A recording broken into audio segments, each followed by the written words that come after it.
Tantor Audio, a division of Recorded Books, presents Willa's Beast by Ruby Dixon, narrated by Sean Crisden and Felicity Monroe.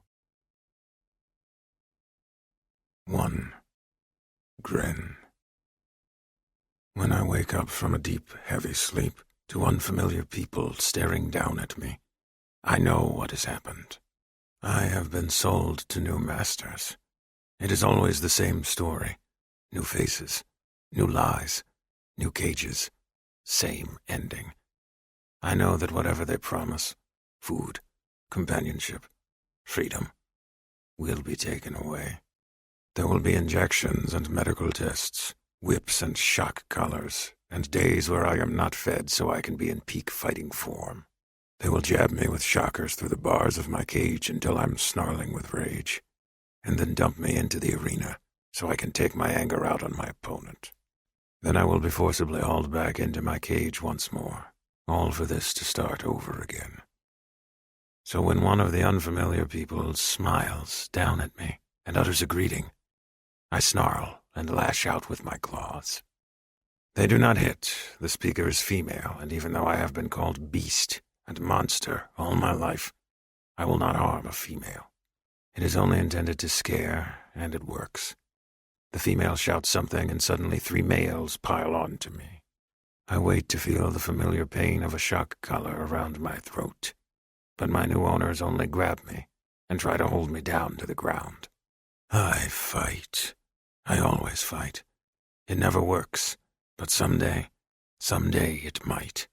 Someday I might break free. Or someday they might snap my neck and end this. Either one works. I snarl viciously at them, ignoring the jabber of their words.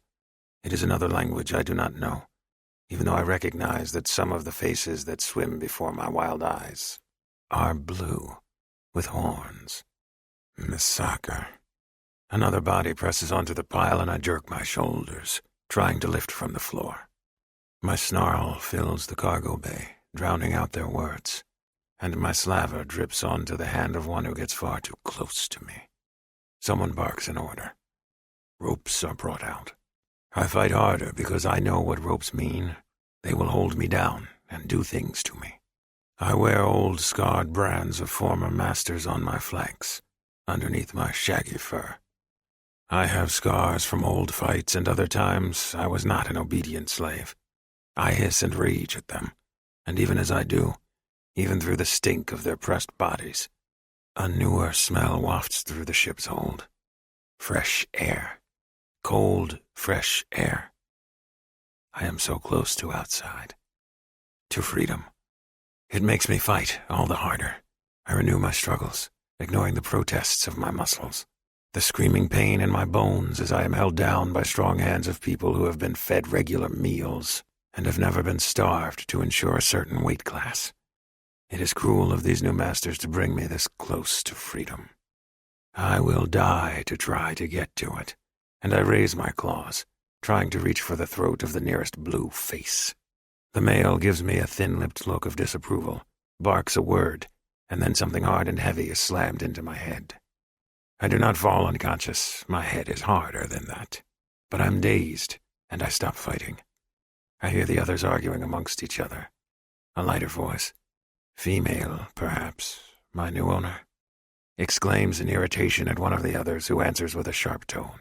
Perhaps she does not like that her merchandise is damaged. I wait for my wits to return, and as I do I am flipped onto my belly, and my hands are tied behind my back. My feet are lashed together next, and then more ropes are added.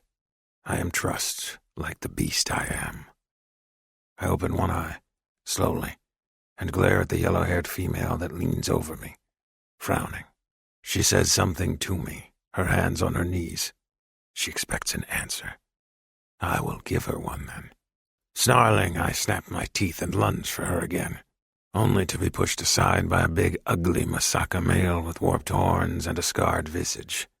He steps between me and the female, glaring, spear butt raised over my head warningly. That must be what hit me before, and he's ready to do it again if I attack once more. With a feral grin, I launch myself off the floor and at him.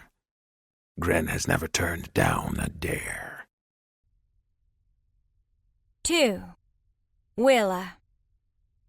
I know there are a saying about the kindness of strangers, but as I sit in the hold, naked, clutching a fur to my shivering body, as I watch the others subdue the monster, I wonder if this is their idea of kindness. Jesus Christ, I thought he was going to eat my face. The pregnant blonde woman clutches at her rounded belly and staggers around a few steps dramatically. She's pale, but she looks more annoyed than frightened. At her side, one of the blue aliens hovers over her. He's a tall, lean one with the hard face and scars, the one that smacked the beast man in the head with his spear. Liz, this is why I tell you to stay back, my mate. This male cannot be trusted. No shit, Sherlock. Liz breathes, and then wraps her arms around his waist and snuggles against his chest as if she didn't just insult him.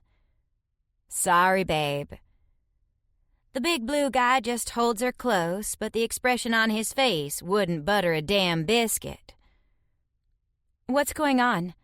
Someone beside me asks. It's the squinty one, the one without glasses. She peers at her surroundings and then looks to me for the answer. Others turn to watch, curious. I haven't counted heads yet, but I've been observing. One of my skills, I suppose. If a gal has a skill set. And I've heard the word 16 come up several times. That must be how many ladies we have here. 16 gals, and now they're freeing up the men in them pods. There's a gentleman that woke up, I tell them softly, and he's right pissed. That's not a gentleman, someone else corrects. I saw that guy. He's got fangs and red eyes like a werewolf. She shudders dramatically. A werewolf? What the hell? Someone starts crying. I just keep my observations to myself. Way I see it, the guy was just scared and trying to get himself free. I can't blame him. When I woke up, I freaked out and did the same exact thing, although in a slightly less ornery sort of fashion. Except no one held me down and hog-tied me. I guess because I'm a girl and he's a big guy and all. Still didn't sit right with me. He looks a little intimidating, yes, but looks shouldn't matter. He's got fangs, someone else whispers. I don't know all their names yet, but I reckon I will soon enough. This whisperer is a blonde. I want to point out that they all have fangs, all except the women folk, but I don't say a peep. I'm observing. If the angry guy's chompers are a bit bigger than the rest, well, maybe they've got a touch of envy. I watch the fallen guy as he lies on the floor, chest heaving. He's stopped struggling for now, but his eyes are red slits and I can tell he's watching everyone. He's taking in his surroundings, figuring out where he is. For a moment his gaze fixes on me, and it's piercing in its intensity. I'm determined not to show fear, though, so I offer him a faint smile and then break eye contact just in case he views a stare down like a challenge, kind of like Uncle Dick's pit bulls used to. Way I see it, he's been tied up and beat because he's scary looking. I did the same song and dance and was handed a blankie and some trail mix by the fire, but he's being treated worse'n a dog. I don't like that. So while these people are nice and they promise that we're safe and everything's fine and dandy, I smile and nod and tell myself not to get too comfortable. Oh, sure, they're nice now, but Mama was nice when she wanted something, and Mama was the prettiest gal in 3 counties, so appearances don't count for squat, far as I'm concerned. Actions are what count. I reckon I'll have to wait and see what kind of actions these people take over the next few days, and then I'll figure out how I escape. This isn't so bad, is it? The girl next to me says, her voice a soft whisper of hope. Her name's Tia, and she's just a little bit of a thing, with big dark curls and big dark eyes. She huddles next to me under the furs, sharing body heat, as if I can somehow protect her from this new world we're in. Seems all right, I tell her cheerfully and tuck her closer to me. Okay, so I have a soft spot when it comes to scaredy cats. Sue me. Truth is, I don't know if what I'm speaking is wrong or right. These people do seem nice enough. I think they mean well. They've fed us and kept us warm. They've given us clothing, and it looks like they don't mean to separate me or the other girls from each other. There's been lots and lots of plans discussed, and none of them mention going back to Earth or taking us home. We're stuck on this frozen planet forever. And while that's not my favorite, I find I can cope with the news better than some of the others. Some girls have been weeping and moaning all afternoon like that's gonna change things. Some, like Lauren, have decided to be leaders, and she's been all supportive and sweet to everyone, doing the best she can to be someone the others can lean on. I think that's a real good idea. Me, I don't rightly know what I'm going to do with myself just yet. There's part of me that thinks I should smile and nod and do what I'm told, like a good girl, and see where that leads me. But I learned early on not to trust, though, and I'm struggling with that idea. I can't be like Lauren and assume that everything's going to be just fine all because these strangers told me that. Actions speak louder than words. I sit up in the swaddle of furs on the ground that make up my bed and yawn, stretching my arms as if working the kinks out of my back. A few others glance over at me. The big blue guys are all on high alert and watching us as if they're worried we're going to hurt ourselves. I look around at the small band of survivors. There are 20 of us in all that were pulled out of them pod things, and about a dozen or so of our helpers. They called themselves Sakuti or something, but I don't suppose what they call themselves matters much if they aren't as nice as they claim to be.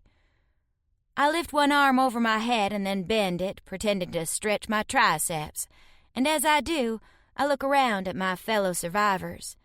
Most of the girls are huddled together like puppies, but a few sleep alone. Off to one side I see the red twin brothers sitting by the fire, their bodies uncovered and gleaming in the firelight. Nudists, apparently. In the middle of the group, the big golden guy sleeps between two women. He has his arm around one rather plain-looking girl. I think her name was Veronica. And of course Tia cuddles up against me. I continue looking around, yawning. Most of the blue guys aren't sleeping. They hang out by the walls, talking quietly amongst themselves and watching us.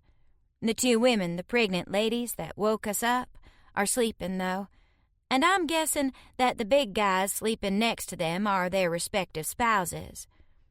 While I'm not sure about these people as a whole, I do like that the guys seem to be good to their women. Then I see him. In the shadows, a pair of red eyes gleam. I know by the hulking shoulders and the slitted, too bright in the darkness red eyes that it's the beast guy. One of the blue aliens watches over him nearby, arms crossed over his chest. The beast guy is still tied up, and he can't be comfortable. I frown to myself, wondering if I should lie back down and forget I saw anything, or if I need to speak up. I hesitate because I'm scared. But I've also been the trapped one before, and I think of all the times I wanted someone to come and rescue me. So I get to my feet and ignore Tia's murmur of protest, wrapping one of the furs around my new clothes. Even with a few layers on, it still feels too cold.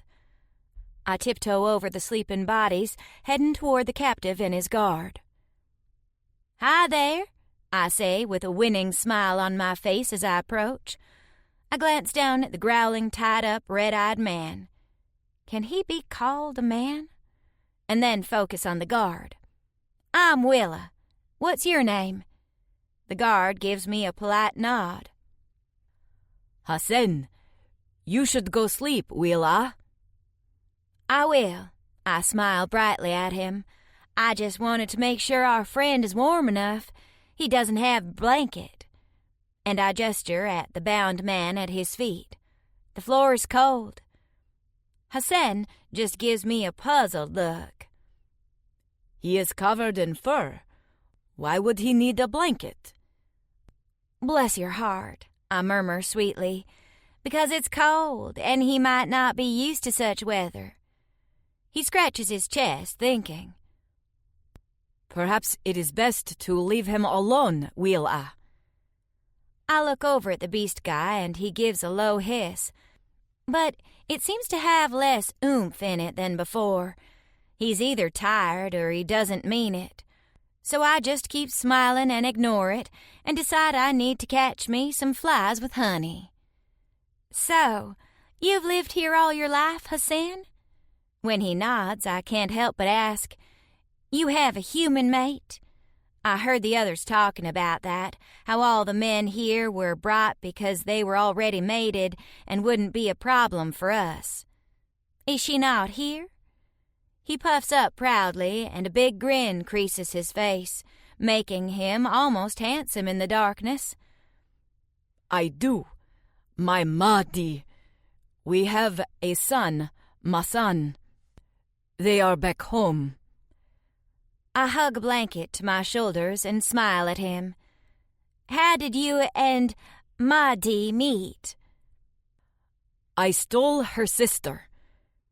His grin turns wicked, and when I look startled, he laughs and launches into a long story about humans in the snow, one that talks with her hands, and how Mahdi apparently put the moves on him and won him over. It's clear he's madly in love with his wife, and I regret my earlier bless your heart comment. He's just a guy trying to do the right thing for his tribe. I can't be mad at that. It's clear from the leathers they wear that this is a very different society than the one back home, and so I need to think differently too. Hassan continues to talk about his mate, but I admit I'm really not paying attention. I'm smiling in all the right places and giving appropriate little chuckles, but I'm really watching the beast guy. He's gone very still as I stand here and talk to Hassan, and I'm pretty sure his nose is twitching, as if he smells something. I can't tell if he's shivering, but it doesn't matter. I'm going to give him a blanket, damn it. So when Hassan finally pauses for a breath, I tilt my head at the beast guy. You think he has a mate back home? I ask, turning the conversation towards him. Him? No. Hassan rubs his blue chin. He is what Marduk says is a gladiator. I try to digest that, repeating it in my head until I realize what he means. Oh, a gladiator, a fighter. Hassan nods. Marduk spoke of them earlier. They are used for fighting and only fighting. He would not have a mate, Marduk says. He would know since he comes from the sky caves. And then he nods sagely as if all this is totally logical. Sky caves? Right. I act as if this makes perfect sense to me. Ah, so he's stuck here with the rest of us because he was going to be a slave. Hassan nods again. I bite my lip, because I bet this isn't Beast Guy's first rodeo, judging by how fiercely he fights to get free. If he's been a slave in the past, don't you think it would upset him to be tied up again? Hassan narrows his glowing blue eyes at me, his genial expression shifting. You do not suggest untying him. In a room full of soft, frightened females who have no way of defending themselves. I'm not sure I like his description of us girls, but he does have a point. The beast guy hasn't shown himself to be super friendly as of yet, and what if I'm wrong about him? Even the most docile dog will snap when cornered, and he's likely feeling pretty cornered at the moment. I sigh heavily, realizing that I've lost this round. Yeah, I guess I don't know what I'm thinking. I want to give him my blanket, though. Why? Because it's polite. It's the least we can do, don't you think? It is not the least, Hassan admits. We can do much, much less than that. Obviously, this figure of speech is not one he grasps. All right, then. When Hassan just shrugs, I decide I'm not going to keep asking, and I'll just do as I please. I shrug the blanket off my shoulders and move carefully towards the beast man. He hisses again, and Hassan puts a warning hand on my arm, reminding me that he's close nearby. "It's all right, sugar," I murmur, my voice low and sweet as I can make it. I give him a closed-mouth smile because teeth might be a sign of aggression, and I slowly, carefully reach a hand out to him, palm up. He hisses again, but that's all he does. The narrowed red eyes watch me, but he doesn't seem to be bristling like when the others held him down. Then he was barely leashed fury. This just seems like he's tired, defeated, and that makes me sad. So I put my hand slowly to my chest and indicate to myself. "Hi, I'm Willa. Do you speak English? Most of these other guys do." When there are no response, I try for simpler. I tap my chest. "Willa, Willa." Then I gesture at him, keeping my movements slow and soft. "You waste your time, female," Hassan begins. "He is not—" "Grin," comes the low, growling word, so deep I almost think I've imagined it. Hassan shuts up.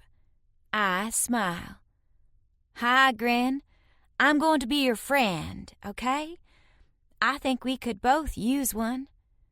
And I very carefully ease forward and put the blanket around his shoulders. This time he doesn't even hiss at me. It's a small win, but I'll take it. There's a person under all that fur and snarling, and I mean to make everyone realize it. Grin. The sweet-smelling female puts her blanket on my shoulders and keeps talking. Her voice is soft and sweet, and she looks fragile, all curves and very little muscle. She is not a fighter. The others that keep me tied down, they are fighters. I see other gladiators here, kept separate from the cluster of females. But I am confused as to why this one approaches me. I do not understand her kindness. All I know is that the fur I now wear on my shoulders carries her scent, and it confuses me. I hiss again, and this time the big blue male pulls her away from me. Reluctantly she goes, giving me sad looks even as she moves away. Her name is Willa. I gave her my name, and I will memorize hers. I taste it on my tongue, over and over again. When the big blue guard comes to stand by me again, I bare my teeth at him, but I'm barely aware of him. I'm still breathing in Willa's scent, remembering the quick brush of her small, soft hands against my shoulders as she put the blanket on me. She knew I was not clothed and must be cold. She has a good, kind heart. I wonder if all these females are intended to be prizes for the gladiators.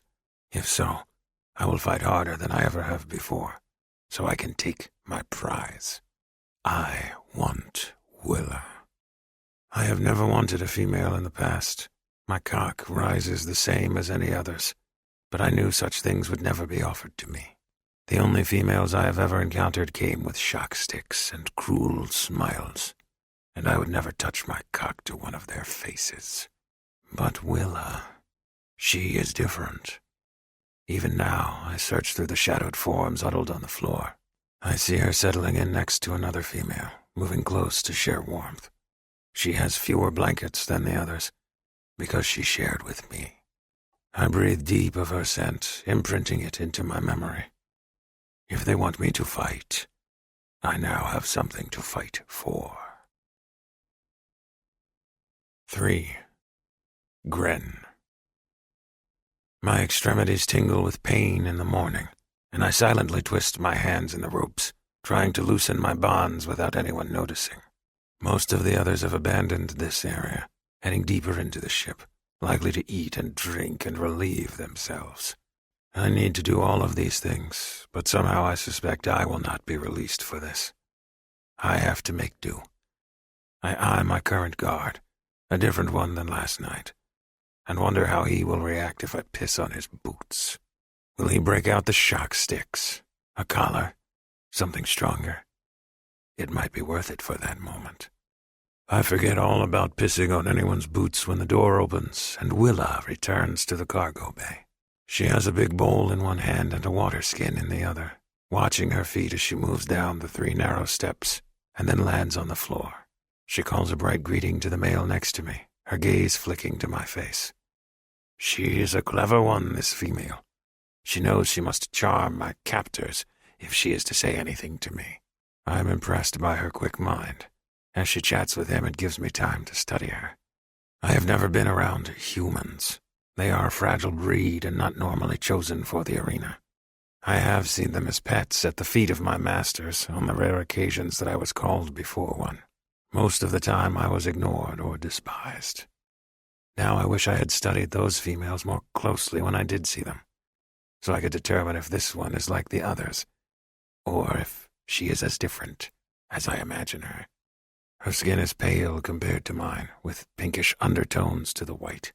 She has flecks of a darker golden brown all over her skin, as if dotted with mud. But when she does not brush them away, I realize it is part of her pigment, like the shadowy deep gray of my own hide. Her mane is thick and curly, also a mud color, and her eyes seem bright and intelligent. She is too fragile, though. Her arms are sticks compared to my own. And the only places she looks to be fleshy and full are her buttocks and her teats. But I do not think those are muscle. If they are, she is built very, very oddly. Willa's scent is incredible, though.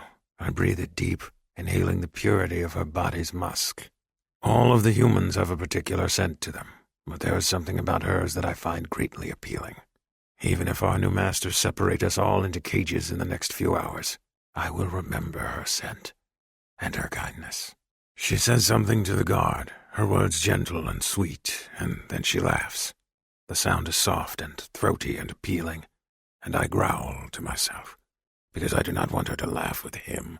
I want her laughter for myself. But then she gestures at the bowl in her hands and drops to her knees, crouching. And then her attention is focused on me. Willa. I taste her name even if I do not speak aloud. I want to greet her in Praxian, to tell her that I am not an ignorant animal, that I know words, even if no one has taught me how to read or write like they do other slaves. I do not speak human tongues, but I am sure that if we had a chance, we could talk to one another. But the blue male hovers nearby, frowning, and I do not want him to know of my intelligence. A clever slave is one with few freedoms. I learned that early on. So I say nothing, and when Willa approaches, scooting closer to me, she offers the bowl and then gestures at my tied hands, talking to the guard. I go very still. She wants them to free me. She mimes eating, indicating the bowl and looking at me as if to say, "You just want to eat, right?" I give her a quick, curt nod, though I do not like lying to her. If the male frees my hands, I will attack him and fight my way to freedom, no matter how brief that freedom might be. The male shakes his head and indicates she should feed me. I watch as her pink mouth flattens in an angry line, and she says something. "Bless your heart." Her tone is sweet, but only I can see her expression, and I think she calls him stupid. Oh, I like this female. With a long-suffering sigh and a pointed look at the male, she picks up a wooden spoon and moves even closer to me. She takes a mouthful of the food and lifts it to her mouth, and my own fills with saliva. Did she do this to eat in front of me, then? Does she know how long it has been since my belly was full? My last master wanted me lean and hungry, because a desperate slave fights better than a sated one. I do not know the last time I ate, but I will not beg my new masters for food. I would die first. As I watch, the female, Willa, blows gently on the spoon, curls of heat wafting up. Then she holds it out to my mouth and indicates I should take it from her. She feeds me? I snatch at the mouthful, my teeth clamping around the spoon quickly before she can change her mind. Flavor bursts on my tongue, and searing heat. I ignore it, chewing quickly even as Willa pulls the spoon back. She's clearly startled by my actions, her gaze on my teeth. And the blue owner says something smug. He probably warns her of the beast. See? Look at how vicious he is. I hate him. I hate all of the blue ones. Willa says nothing. She scoops another spoonful and carefully blows on it again, this time for longer. I realize she is cooling it for me with her mouth. She does not wish for me to burn myself. It is the kindest thing anyone has ever done for me.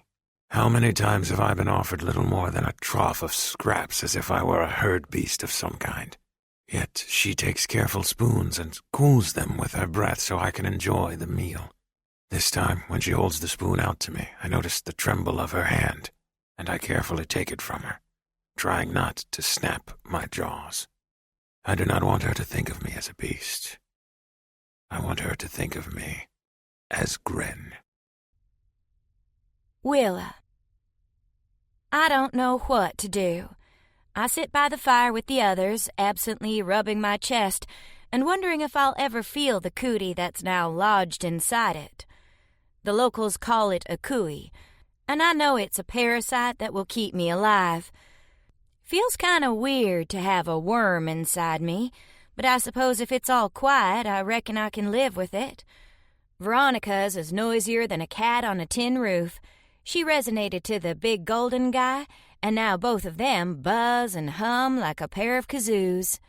She blushes like crazy, too, but he just looks pleased. Mine is quiet, like everyone else's. Some girls are disappointed, I think, but me, I'm fine with it. I'm not quite ready to settle down and start chucking out babies. Not when I'm still trying to figure out what my plans are. They're nice enough, but the longer Gren is kept a captive, the more I worry about him. I remember my mama raising pit bulls. I remember how sweet the puppies were, their little paws and their liquid eyes and their happy little tails, until Uncle Dick got a hold of 'em.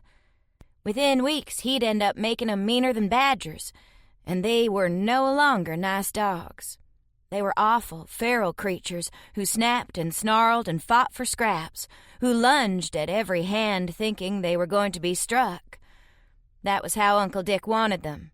He wanted them fierce, so the moment they were in the ring, they'd tear the throat out of their opponents and win him some money. I hated Uncle Dick. I'm glad his ass is in prison now. Mama, too. They can't be mean to any more dogs. And me?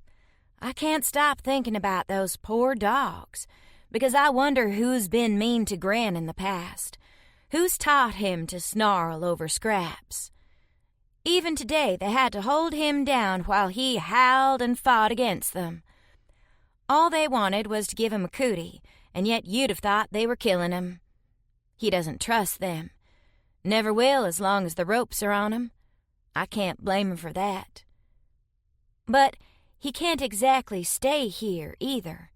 I know the others are right, too, that I might feel sorry for him, but I don't know how he'll act around young Tia or pregnant Angie.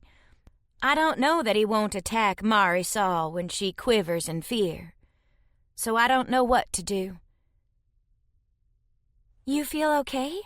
Angie nudges me with her leg, watching me carefully. You look odd. I sit upright, beaming at her, as if I'm having a great day. Peachy keen, just thinking. About? Oh, this and that. I rub my chest. Mostly about this. It's as good a distraction as any. Angie chuckles, a hand moving over the mountain of her belly. We've had a lot to adjust to over the last few days, haven't we? Just a few things, I tell her brightly. I imagine stuff will settle down soon enough, and then we can figure out what we're going to do with ourselves. We get to the beach tomorrow, Liz says, overhearing us. She moves through the group, checking on people. There are caves there and sheltered areas for tents. We'll set up a temporary home for a few days before we figure out what the plan is. I nod absently. I know part of the plan is for us to join the other tribe, which is apparently several days' travel from here, but I also think there's some reluctance to do that. We're an unknown element, and they want to keep us away from their wives and children, which I get. I look over at Gren, who sits away from the group, someone guarding him as usual. And as usual, he's struggling with his ropes, even though his arms are all tore up. The man just doesn't know when to quit.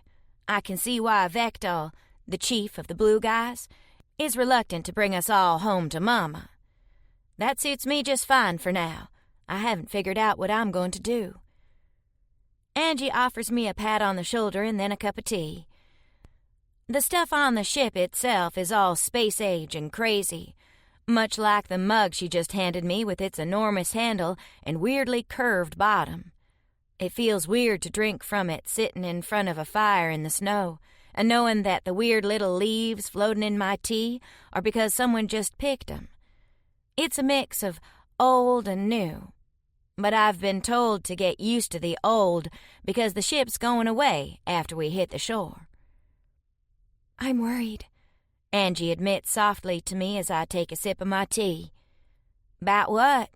I glance over at her. She's a quiet one. Lauren's busy helping everyone out where she can, moving between all the girls and checking on 'em. Marisol clinging to her side. Veronica's blushing and trying to ignore the big gold guy. A few of the others look disoriented or unhappy, but Angie isn't usually one of the problem people. The baby? The look she gives me is rueful. I'm trying not to think about it too much, honestly. If I do, I'm going to freak out. She swallows hard and her cheeks go pale, and I immediately feel like a jackass for bringing it up.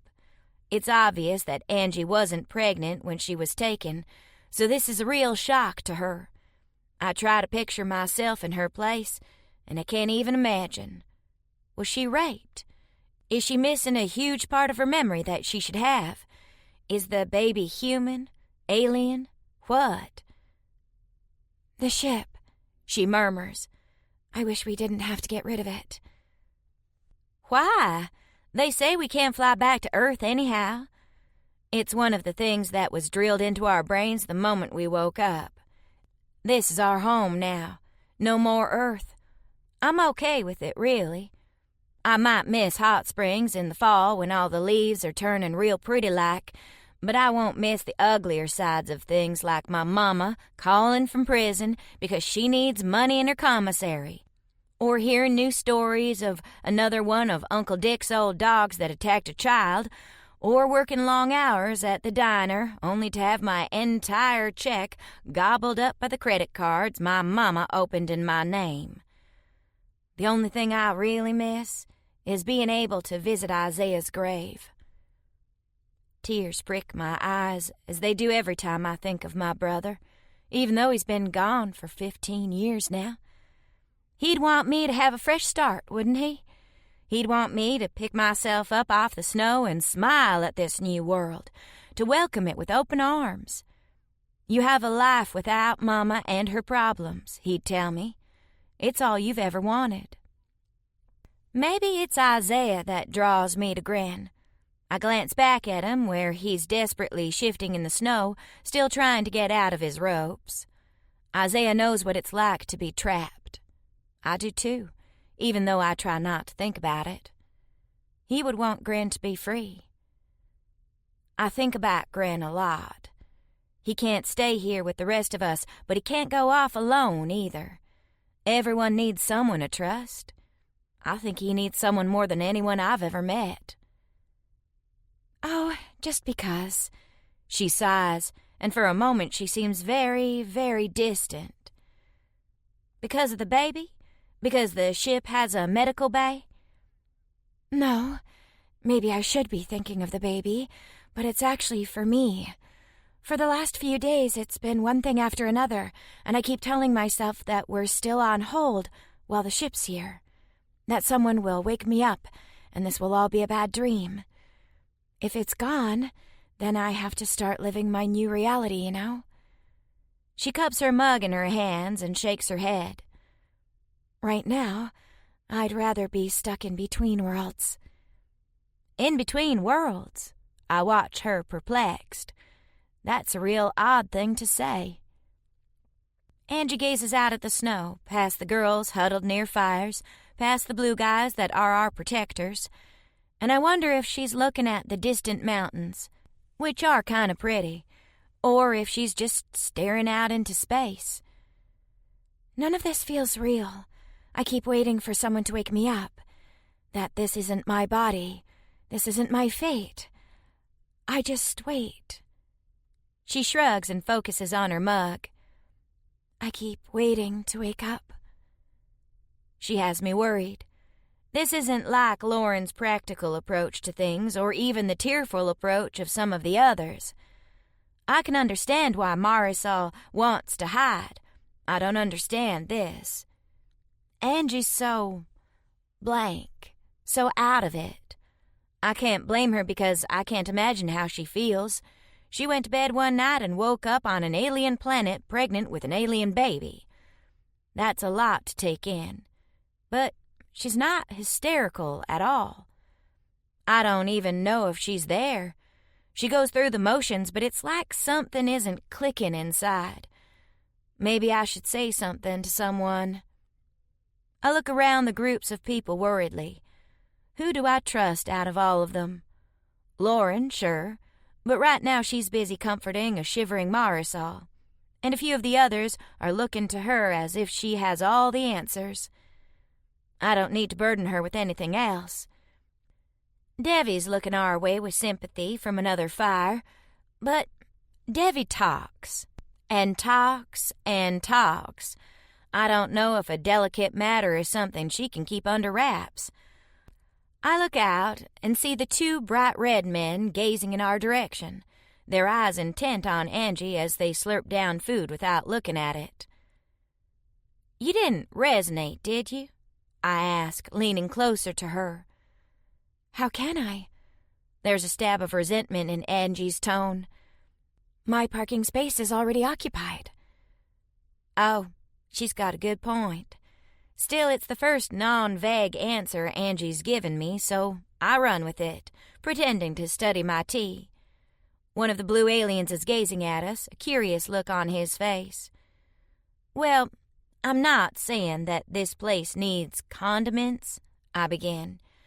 But it looks like if you need some, you could have your choice between hot sauce and ketchup. What are you talking about? Sam gives me a puzzled look, and I didn't realize she'd sat down across from us. But Angie just giggles, then clutches her belly. Don't make me laugh. I'll pee on myself. But she can't stop giggling, her hand over her mouth. Hot sauce? She wheezes. Ketchup? Only if you want a condiment, I tell her.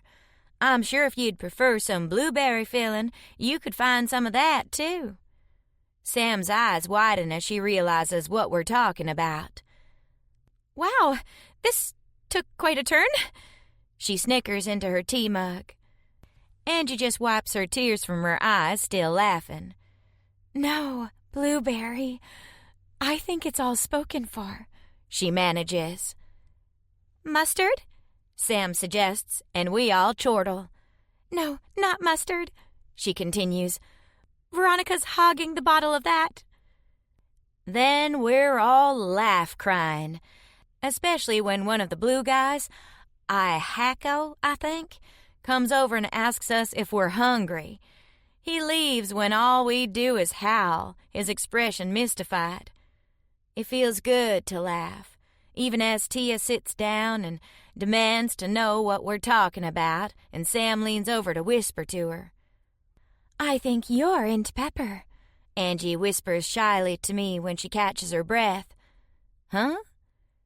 Black pepper, she murmurs, and to my surprise, she winks at me. I can feel my face grow hot. Black pepper must be Grin, even though his fur is more of a dusky gray than black. It can't be anyone else. He watches you when he thinks no one is looking, Angie murmurs, pretending to swirl her tea in her mug.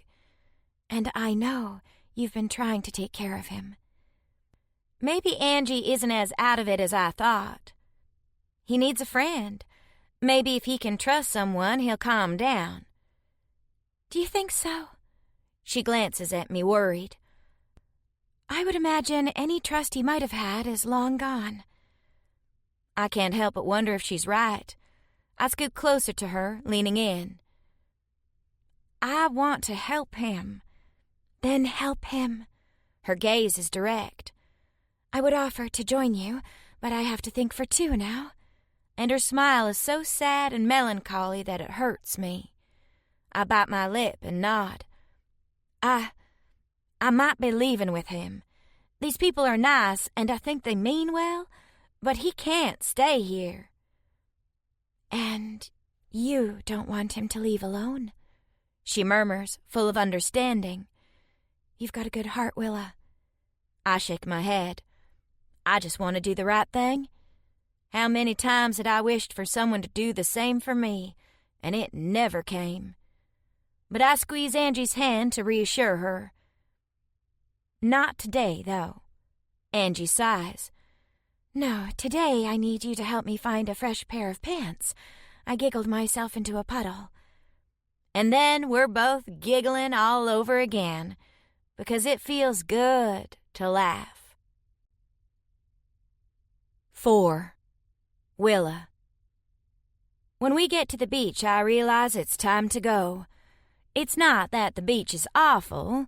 It's wild and crazy and like something out of a horror film, but it's open and fresh, and I think I could learn to love it, just like how I could probably learn to love this winter planet just because it's a million miles away from Mama and Uncle Dick. It's that now that we're at the beach, everyone seems to be busy as heck doing a million things. There are people stripping down the ship for parts, even as it stands in the shallow water, a long dock serving as the walkway to shore. There are people hunting food in the shallows with nets and spears. There are people erecting tents and cleaning out the small caves to make homes. Even pregnant Angie is by the fire making stew under Harlow's tutelage. Everyone's busy, and as long as I look busy too, no one notices me. So I quietly move around camp, putting things into a satchel I snagged when Harlow wasn't looking. I grab a water skin, a tightly rolled fur, a bone knife, and some bone fishing hooks and twine. I filch a mug that someone abandons near the fire, and whenever anyone pauses for too long near me, I act real busy and tell them of someone that needs help. Mardoc needs help stripping the ship for parts, I tell Lauren. Angie could use some help with the food, I tell Tia and Bridget. Cashol needs another set of hands with the tents, I mention to Sam and Nadine. I basically sound like I'm in the know, and people scurry off to help, and that leaves me free to skulk about the camp like the thief I am. It's necessary, I tell myself. I won't take anything that can't be easily replaced. I just need supplies so Gren and I can start off on the right foot. As I move about, I keep an eye on Gren and his captors. Poor Gren's still being kept tied. I think they tried to free him at some point last night so he could walk around, because there are a few of the Sakui covered in scratches. They scowl when they look in his direction. What did they expect? You can't spit on someone's head and tell him it's raining, just like you can't keep a guy tied up like a prisoner and expect to be best buddies. I don't think Gren will attack me, though. He knows I'm trying to help him. I fed him again last night when all the others were around the fire sharing stories. Hassan was on watch again, so I chit-chatted with him for a few, real nice-like, and then fed poor Gren and gave him some water. His eyes glow blue now, like mine do, I reckon, but they're just as intense as they were before, and I silently promised him that I was fixin' to get him free. Today, he's at the edge of the camp, near where the cliffs split into a bunch of narrow stone valleys before they head off into the snow. The cliffs at the edge of the beach are a bit like a honeycomb, I think. Some are full of caves and some are dead ends, but it'll make a great place to hide as we sneak away. I notice a tunic, a man's tunic, discarded near one of the rocks, and furtively stuff it into my bulging pack. One of the red guys is buck naked on the beach again.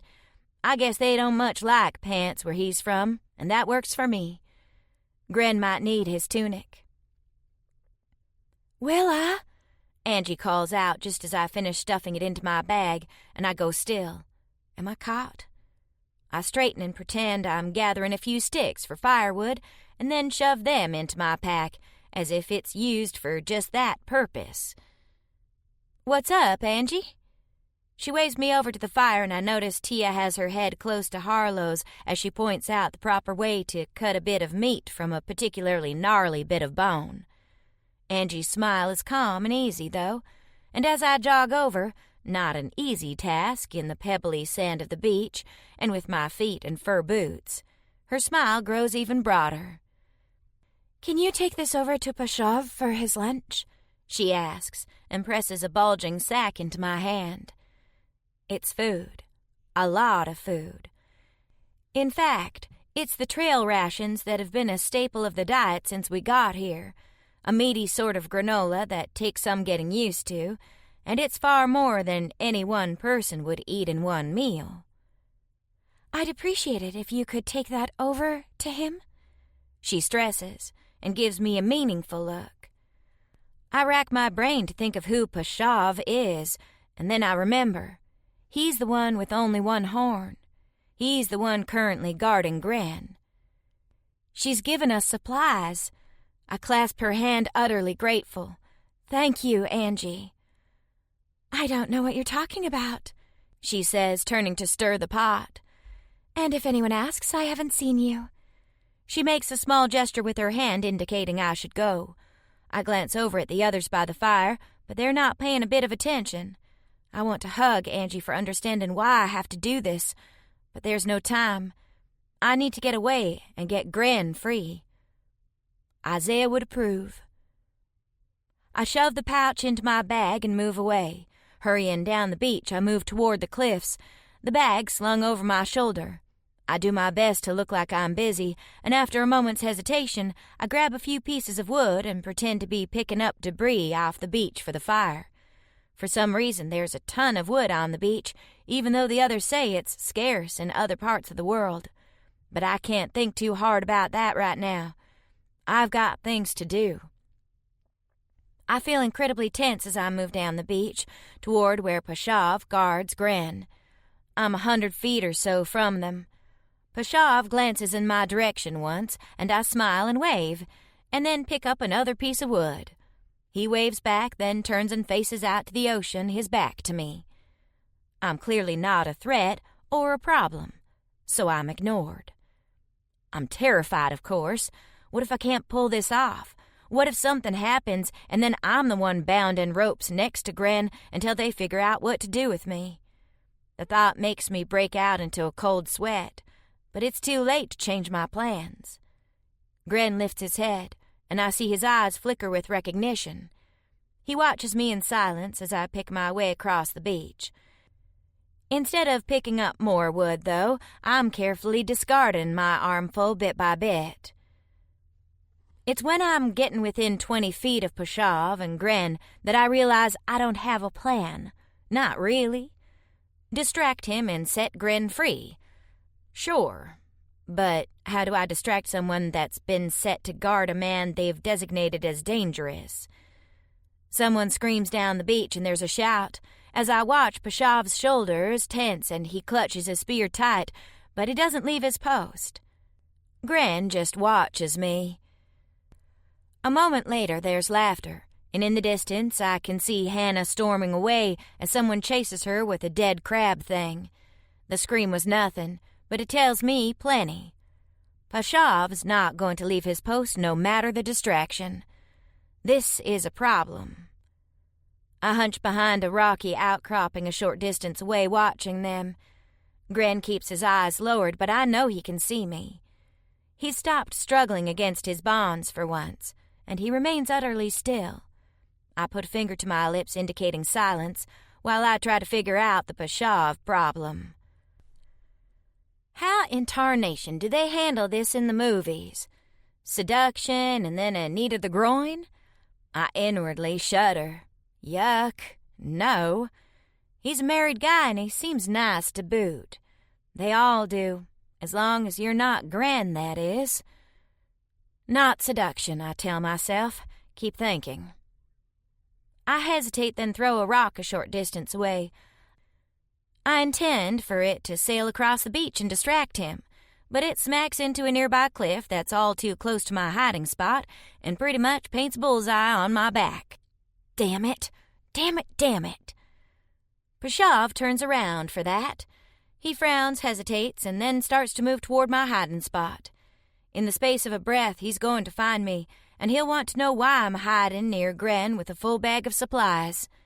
I've spoiled my chances. Gren's chances. Crushing disappointment flares through me. A split second later, Gren snarls and launches himself at Pshav's lower legs. He slams into them, and even though his hands are tied behind his back, he's able to knock Pshav onto his stomach and into the sand. The big blue hunter belly flops forward, his head practically at my feet. And then I see a rock, big enough to grip with both hands and heavy enough to knock someone out.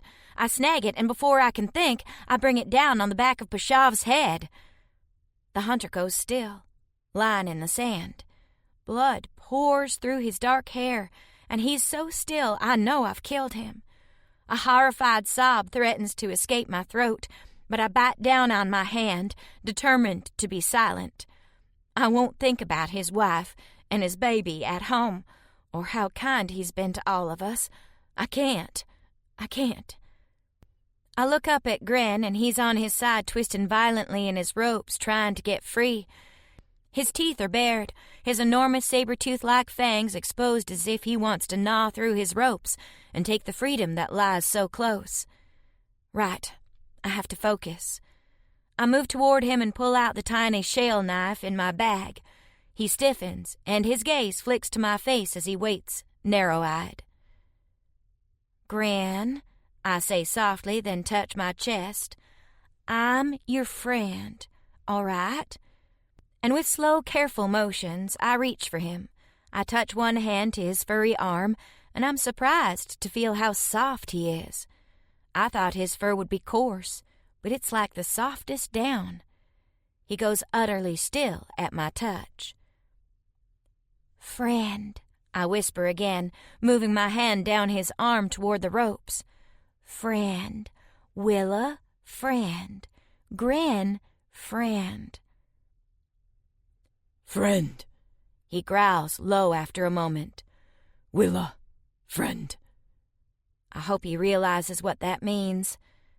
Gren, friend, I murmur again, and my fingers brush over the ropes.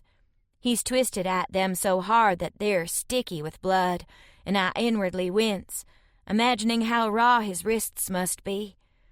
I work the edge of the blade against the rope, and then begin to saw. I'm fixing to set you free, friend. Willa, friend, He says again, and then a low groan escapes him when the last rope is sawed free and his hands fly apart. I hesitate, waiting to see how he reacts, half expecting him to turn on me. But he just gives me another look, and I reach for the rope on his ankles and carefully saw through it. When he's free, he gets to his feet and staggers a little, then straightens. Well, straightens as much as he can. He's still got slightly rolled shoulders, his thick arms braced outward as if expecting a fight. He watches me warily, waiting to see what I do next. I swipe at the tears freezing on my face and put the knife away, shoving it into my bag. I pull out the tunic I stole and offer it to him. He looks surprised, then shakes his head. He grabs my hand, and I jerk, startled, but he only puts it to his furry shoulder, indicating that he's plenty warm. I blush, because I'm a ninny that's acting frightened of him. Gren, friend, I tell him softly as an apology for my skittishness. I'm a jerk. Willa, friend, He says, that deep raspy voice of his so startling to hear. I scratch at his fur as if I would a dog, and then I feel like an idiot, because he's a person, not a pet.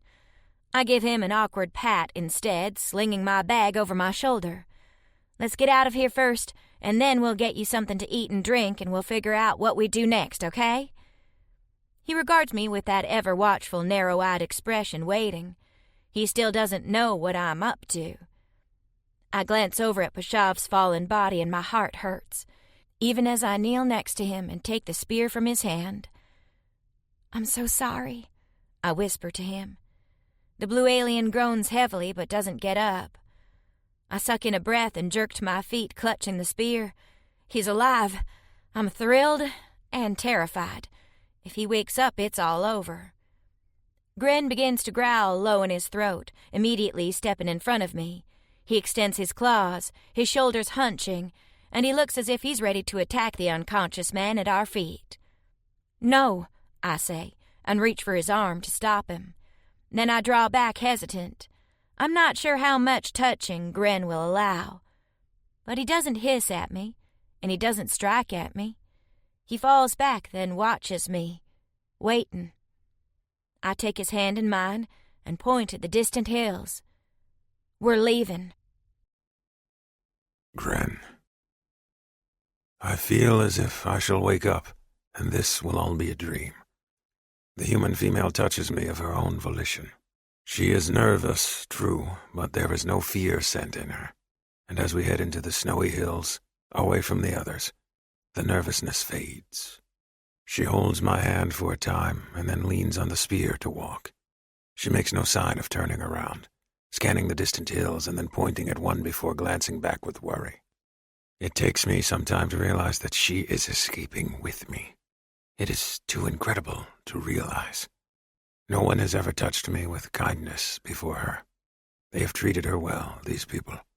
She wears their clothes and smells of their food, and when they talked to her, she smiled as sweet and happy as any of the other females. But she has left them all to run away into the hills with me, a creature. My heart fills with a traitorous joy and yearning. "Friend," she said in her strange tongue, indicating me. When she untied my ropes, I realized it meant she was on my side, that she is with me. She chooses me above all others. I cannot help but worry that this is a trap of some kind. Females do not look at lab mutants like myself except to place bets on how long it will take for me to tear my opponent's throat out. The farther out we go, the more I start to realize that she means to stay with me, that we are fleeing them together. We leave the beach behind, and as we do, the snows get deeper, and her feet sink with every step. She pants, her breath puffing out in a fog as she struggles forward, continuing on. The bag on her shoulder starts to drag, and when I reach for her, she bites back a scream, startled.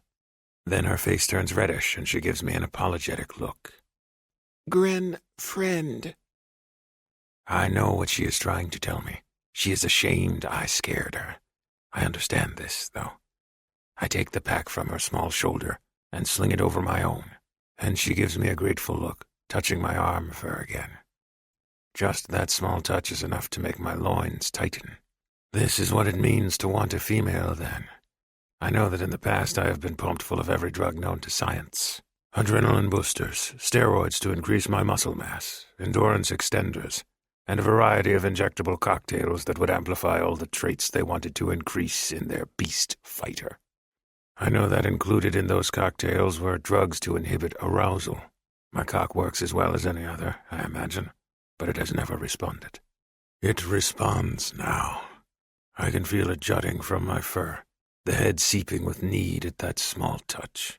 It would be nothing to push her down into the snow, to push her thighs apart and sink into her, to claim what I have always wanted, to take. But then she would not smile at me and call me friend, and I want that. So I ignore the stiff pain of my cock. Perhaps I can do something about it later. "Do you speak Praxian, female?" I ask when she struggles forward another step, panting, only to end up waist-high in snow. I put a hand on her arm and help her forward, hoping she does not notice the parts of me that ache at her nearness. "It is the only language I know." She turns to look at me, then babbles something in that fluid, drawling language of hers. She gestures at the beach, and then points at the mountains. And even though I do not understand her words, the message is clear. She is escaping. We cannot stop until we are far away.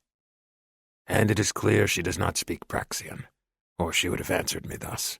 Willa is also tired, Her steps become more struggling with every drift we cross, and we barely have gone out of the scent range for the slavers' camp. If they come after us, they will be able to find us.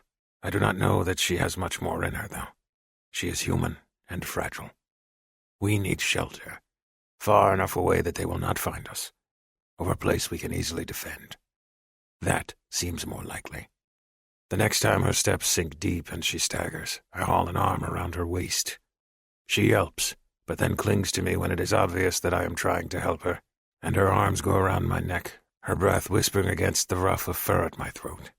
My cock extends again, stabbing into the wind.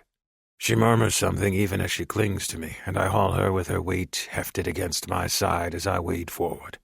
I want to tell her that I have endured many a survival arena, where I was dropped onto a dangerous wilderness with no weapons, no supplies, and a dozen enemies. I have come out the victor every time. I can scent better than most, thanks to my enhancements. I know when someone is coming so I can avoid them. I can scale trees, or mountains, as is the case with this barren place. I can keep her safe.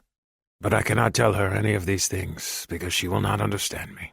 So I remain silent, plunging forward. The snow grows deep in certain areas, stinging my still extruding cock, and it eventually withers and retreats back under my fur. I ignore the female clutching at my fur and concentrate on my surroundings. There are many scents in this world that are familiar to me, the stink of sulfur and distant sound of rushing water that tells me of a hot spring. The scent of felines crossing over a trail that I avoid. Snow. Plants that carry a faint acrid scent and manage to grow despite the thick blanket of snow. The heavy musty spoor of another animal. And farther, into the hills, the scent of old campfires and ashes, and the very old scent of Masaka feet. I veer outward, seeing nothing but snow and distant craggy cliffs that will probably take all day to get there. If I continue to slog through the thick layer of snow, it does not matter. That will be our destination. The scents are less strong here, which is encouraging, though the smell of felines remains. I can deal with felines. It is slavers I seek to avoid. I settle in for a long walk. Willa's weight is nothing against my side, and she occasionally protests, indicating she wants to get down. I ignore these protests. I know we will make much better time if I am the one doing the walking. She might have the will to do it, but not the strength, so I keep my eyes on the distant cliffs, my senses alert for pursuers. Even as I walk, I cannot help but fixate on Willa. Her soft scent fills my nostrils, her fear scent gone. Instead, all that remains is a pleasant musk from her body and the smell of the leather clothing she wears. Her hair is a fragrant cloud that brushes against my shoulder, and the occasional puffs of her breath that mingle with mine make my cock harden painfully. I cannot help but notice the feel of her teats against my side, the clutch of her fingers in my fur, the clasp of her thighs against my hip. My cock spits seed as I walk, dribbling down my length and freezing in the icy weather. I want to reach down and wipe it clean. More than that, I want to reach down and stroke it until the pleasurable ache stops, but I do not dare. If she sees me do so, she will worry. I have never touched a female, but I have heard other males talk of mating.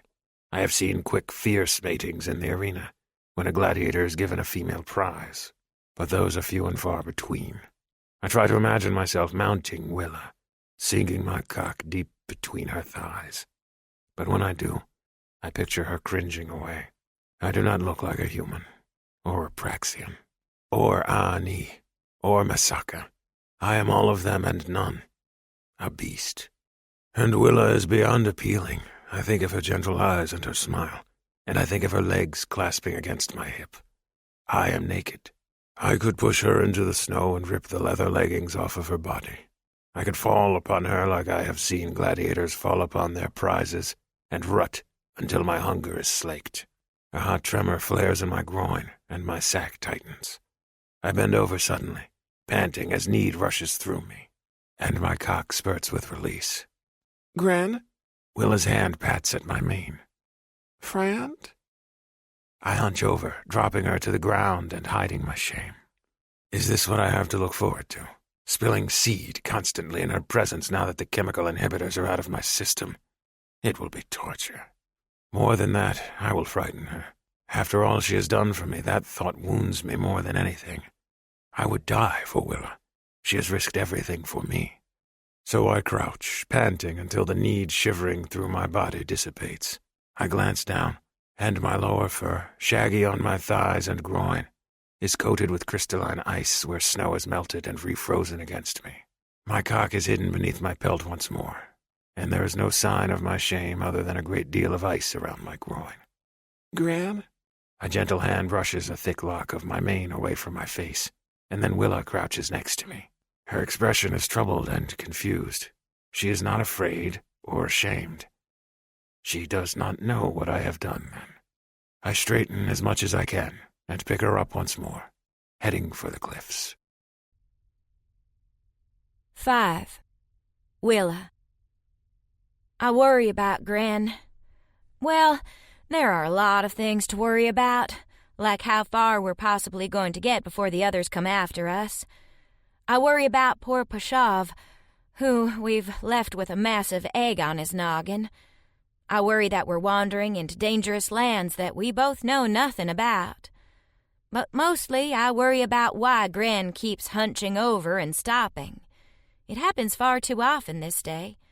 I'm tired, but I can walk, and I have a spear to use to get me through the worst of the snowdrifts. I knew this wouldn't be easy. I expect Easy got left behind on planet Earth, but he won't let me walk. He just hitches me against him and carries me like a toddler on his hip. Everything's fine for a time until he slides me off his side and hunches over in the snow, clearly in pain. After he recovers, he takes a deep, shuddering breath, picks me up, and then continues the relentless grind to get towards the hills. He's pushing himself too hard, I know. It's clear that he's in great pain, but he doesn't want to stop. Then he does it again, and again. And me, I don't know what to do. I keep trying to walk, but he ignores that. It's almost as if he wants to carry me because he wants to touch me. In a way, I get that. He's all I have now, and I'm all he's got. If we cling to each other a little hard at the beginning, it's understandable. I'm still relieved when we get to the cliffs and he sets me down, studying them. I study them too, my hand shielding my eyes from the light despite the milky, anemic sunlight of this place. The cliffs are a little more forbidding than I anticipated. They're almost completely sheer, and the striated rock is covered in ice and cuts high above us in what has to be at least 50 to 100 feet tall. I'm reminded of the crazy plateaus in Arizona, except with a lot more snow and ice. Either way, we're not crossing that tonight. Or ever. Gran, let's set up camp here, I tell him, and surreptitiously check his health. He's not breathing hard at the moment, which is good, and his eyes seem clear enough. But we've done enough travel for one day, and hopefully I can convince him of that. I reach for the leather pack he has slung over his other shoulder. Let's stop here, all right? I repeat the word stop a few times, then the word camp, and it isn't until I pull out the roll of furs that he understands what I'm saying. Stop, he says, agreeing, and drops to his haunches, studying the area and me. I look around. There are a few plants clinging to the bare rock, but other than that, there's snow, more snow, and an enormous cliff. None of this screams shelter, so I decide to make my own. I take Pashav's spear, wander around until I find a spot at the base of the cliff that looks like it's slightly protected, and start to set up camp. There's no foliage we can use, but I have the spear, and I use it to prop up one side of the large leather blanket, wedge the other into the rocky cliff face, and then we more or less have the world's ugliest lean-to. I crawl inside, and the worst of the breeze is kept out, so this should do for tonight. Sure, I'm sitting on snow, but beggars can't be choosers and all that. I dig through my bag, and I have fire-making supplies, but no wood, and no dung chips like I've seen Harlow and Liz burn. Whoops, this could be a problem. It's not too bad out, though. There's snow, but my new cootie is keeping me warm enough. I'll probably be a little chilly tonight, but I tell myself it'll be just like camping. Outside of the lean-to, I see Gren crouch in the snow watching me. "Y'all come on in," I tell him, and when he doesn't move, I pat the ground next to me.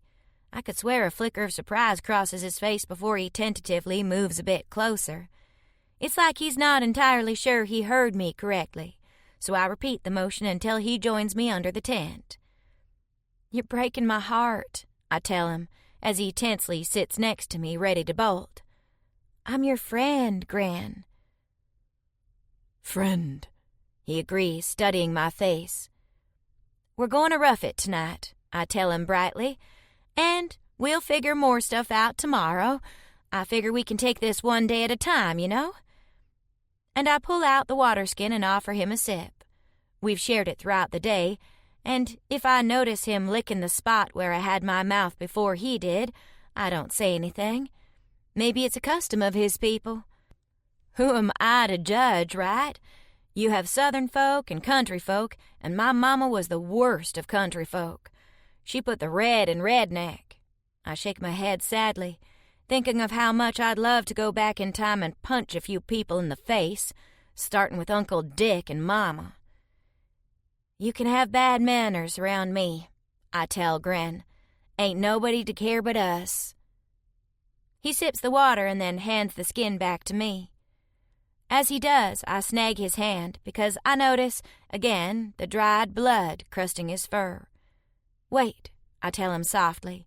"You're hurt." "Oh, I'm such an idiot. Of course you hurt yourself. Here, let me doctor you up right," I tell him, keeping my voice low and easy like honey so he won't get freaked out. I take the last of the water out of the skin and wet down one corner of the spare tunic. He's very still, and I pull his hand toward my breast so I can see the wounds. "You've gone and gouged yourself all over, sugar," I murmur to him. I dab at the wounds, doing my best to extract sticky fur from them and wash them clean. I hate that he's torn himself up, but I'm glad he's free now. Never again. Gren is very still, and when I finish one wrist, he automatically hands me the other. I flash him a smile, and as I do, I find myself blushing, even as I look down. He's watching me with intense scrutiny, and we're so close that I can feel the warmth emanating off his big body. He's as tall as any of the other aliens, who aren't exactly shrinking violets. But with his hunched shoulders, I suspect if he stood completely erect, he'd be taller. Maybe he can't, though. Maybe he's as erect as his people get. He's definitely a different kind of alien, though his tail looks similar, and I feel like I've seen his big dark claws somewhere before. The soft fur is less on his hands and feet, I notice, and thicker on his lower arms and thighs. The pelt of him is thick on his head and shoulders, thins out over his biceps and through his waist, and thickens again in vulnerable spots like his groin. It's interesting that it looks less like a full body coat and more like adornments to his already impressive body. His fur is the same shade as his skin, or at least I think it is. But when I clean his wounds, I notice that his skin is an even deeper shade underneath, and the bare parts are soft and supple. I run my fingers over his knuckles, because he's got 4 fingers and a thumb, like me. The other aliens have 3 fingers and a thumb, but he's got a tail like they do. I look up, feeling shy, and we lock eyes. A jolt flutters through me, and I press my thighs together tightly. There's something about his face that calls to me. It's not the beauty of it, not by traditional standards. He's not like anyone or anything I've seen before. His hair cascades around his head in a dark ruff, and he's got a large nose that is not quite a snout, not quite human. It's some bizarre cross, and if I had to compare it to anything, I suppose it would be to a cat. He's got sharp cheekbones and deep-set eyes, and his fangs are so big that they distort his mouth. If I didn't know better, I'd say they weren't natural to him or his people, but why would anyone adjust that sort of thing? There's nothing pretty about his face, no, but his eyes are sharp and intelligent, and I remember the way he carried me all day, even as he collapsed with exhaustion. "Friend," I say very softly, "I'm glad we've got each other here." In response to that, he gets up and bolts from the tent. I catch a glimpse of a dark erection before his twisting body moves out of my vision, and I feel terrible. I've made him embarrassed somehow. All that touching made him react, and he's probably leaving because he finds me unattractive and pushy. I don't know his culture, and I've probably violated a lot of alien courtesy laws. "I'm really sorry," I call out. "I didn't mean to embarrass you." I feel just terrible. It's silent. I hear nothing but the wind whistling. I've tried so hard to be his friend, and here I'm making it worse. I don't feel unsafe around him, strangely enough. Maybe I should, considering that it's just him and me alone in the snow, but I know instinctively he won't hurt me. Hasn't he had a dozen chances to do so already? Instead, he's held me carefully even as his wrists and ankles bled, and he staggered in the snow. And here, I'm making him uncomfortable. Guilty, I get to work in the lean-to, making things comfortable. There are really no blankets, so I set out a few leathers to lie on as best I can, and find a hopefully clean patch of snow and fill the water skin, then put it inside my tunic so the contents will melt. I get out the food Angie sent, and I wait, hoping for my friend to return. "Gran?" He returns a few moments later, his fur damp all over, as if he took a bath. I feel even worse at the sight of that, because I worry that he's trying to wash off my touch, or the fact that he was aroused by me. "I just want us to be friends, all right? I would never ask for more, I promise. Even if I wanted to." Gran watches me guardedly, then says something in his strange language that sounds like coughs and growls. "Why don't we just eat?" I hold out the pouch of food, offering it to him. His stomach growls. For a moment, I think it's his weird language again. When I realize what it is, I push the bag toward him. "Please, eat." I take a small handful of food for myself, then offer him the bag. He very carefully takes a handful as well, then begins to eat. It's quiet, the only sound that of us chewing our food. His stomach continues to growl, and I remember how much he ate back at the camp, and how he practically snatched at the food in his haste to eat.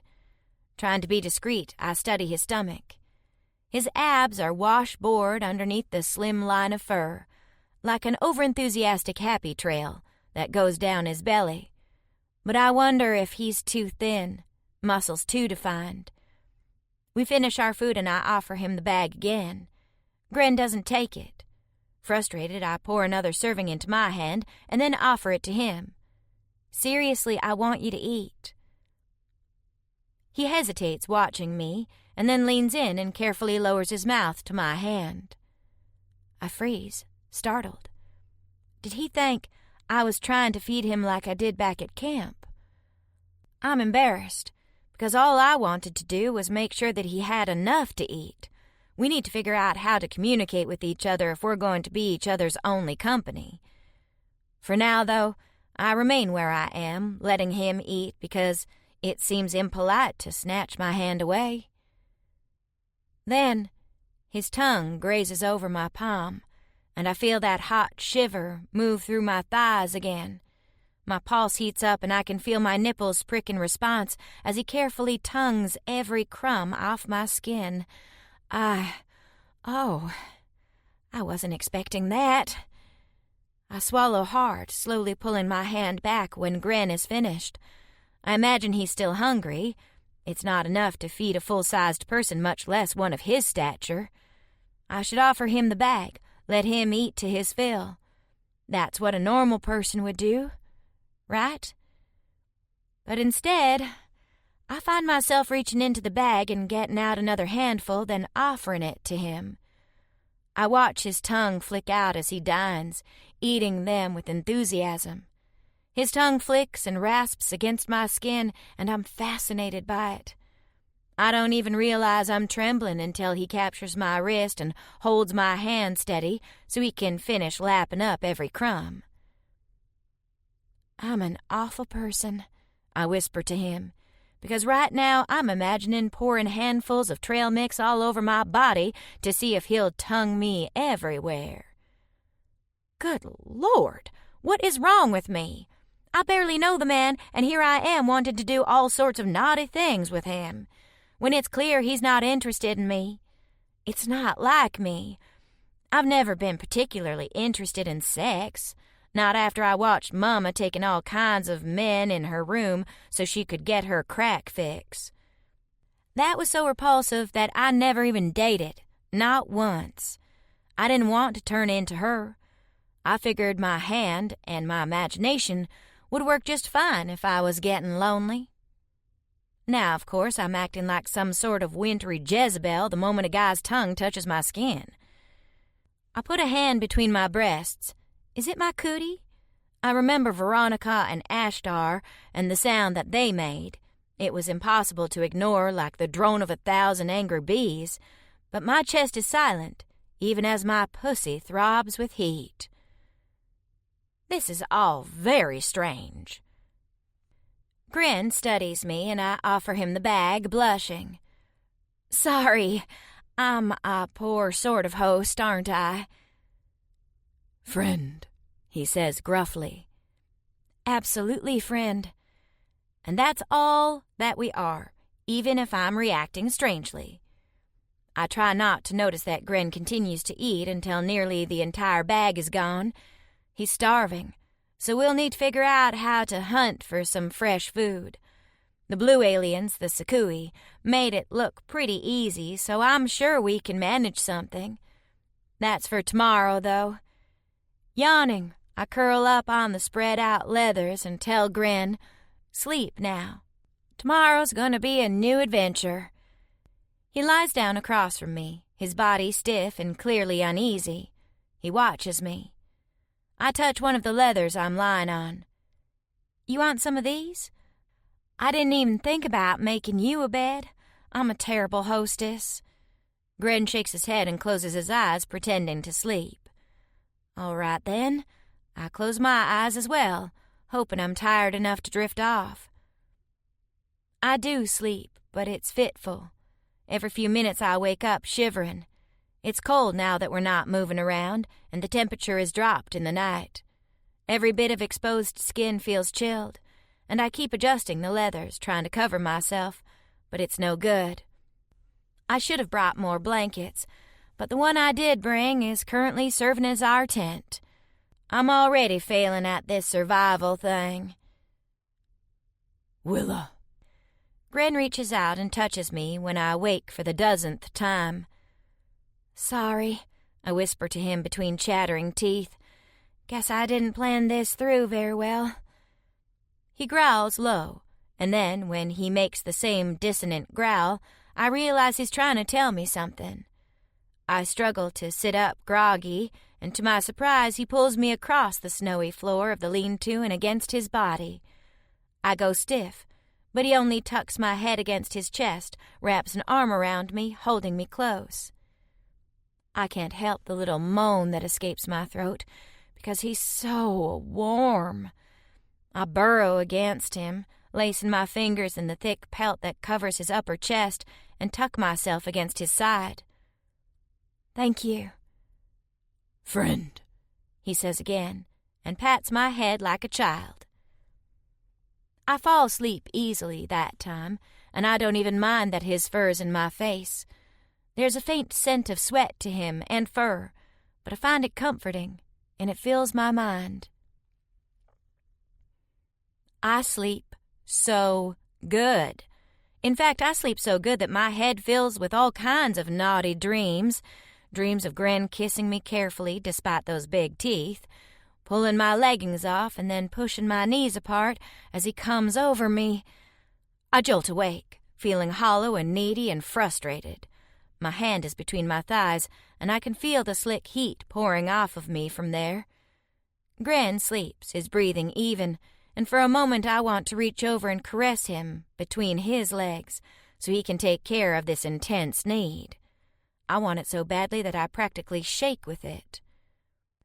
But then I remember how he raced out of the tent when I simply touched his knuckles, and I'm confused.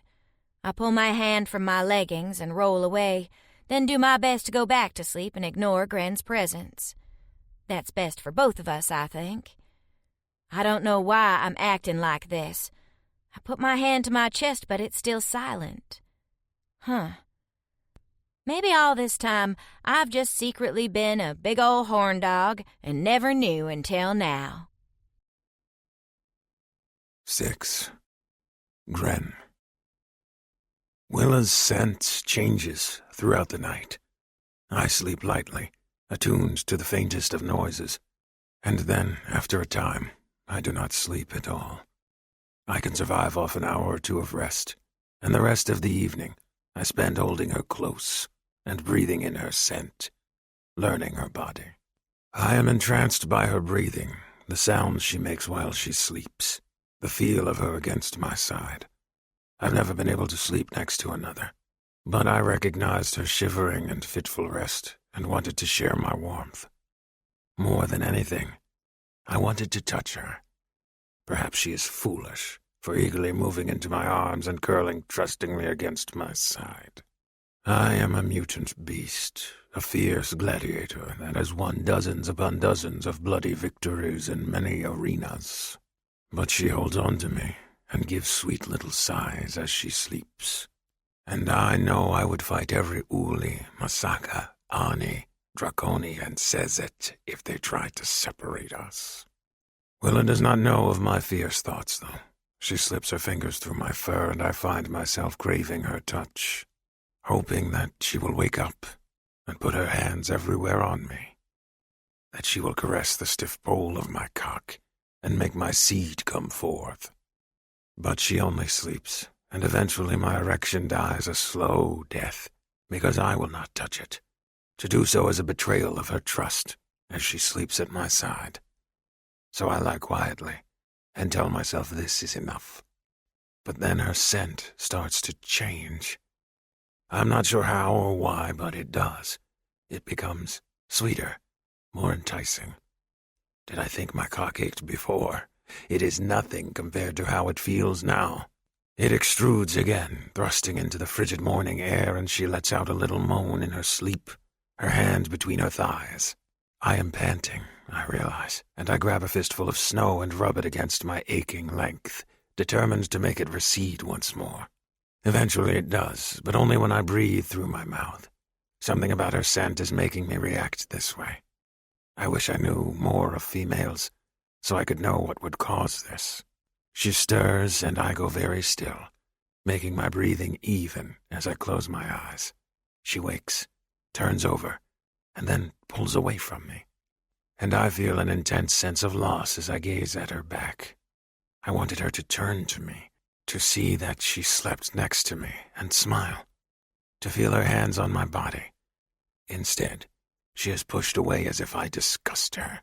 Perhaps in her eyes I am yet a monster. It does not matter. I will be a good protector to her. I vow this even as I grab another handful of snow and place it against my throbbing groin.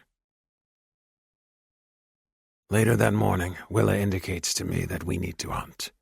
She gestures at the food we have left, and then the spear, and it does not take long for me to grasp what she means. Food, I tell her, but she only gives me a puzzled smile and indicates the pouch of rations again. I find our lack of communication frustrating. Her words sound very different than mine, her language a musical series of sharp sounds mixed with harsh syllables, whereas mine is growled inflections and low notes. But I keep trying. Hunt. Food.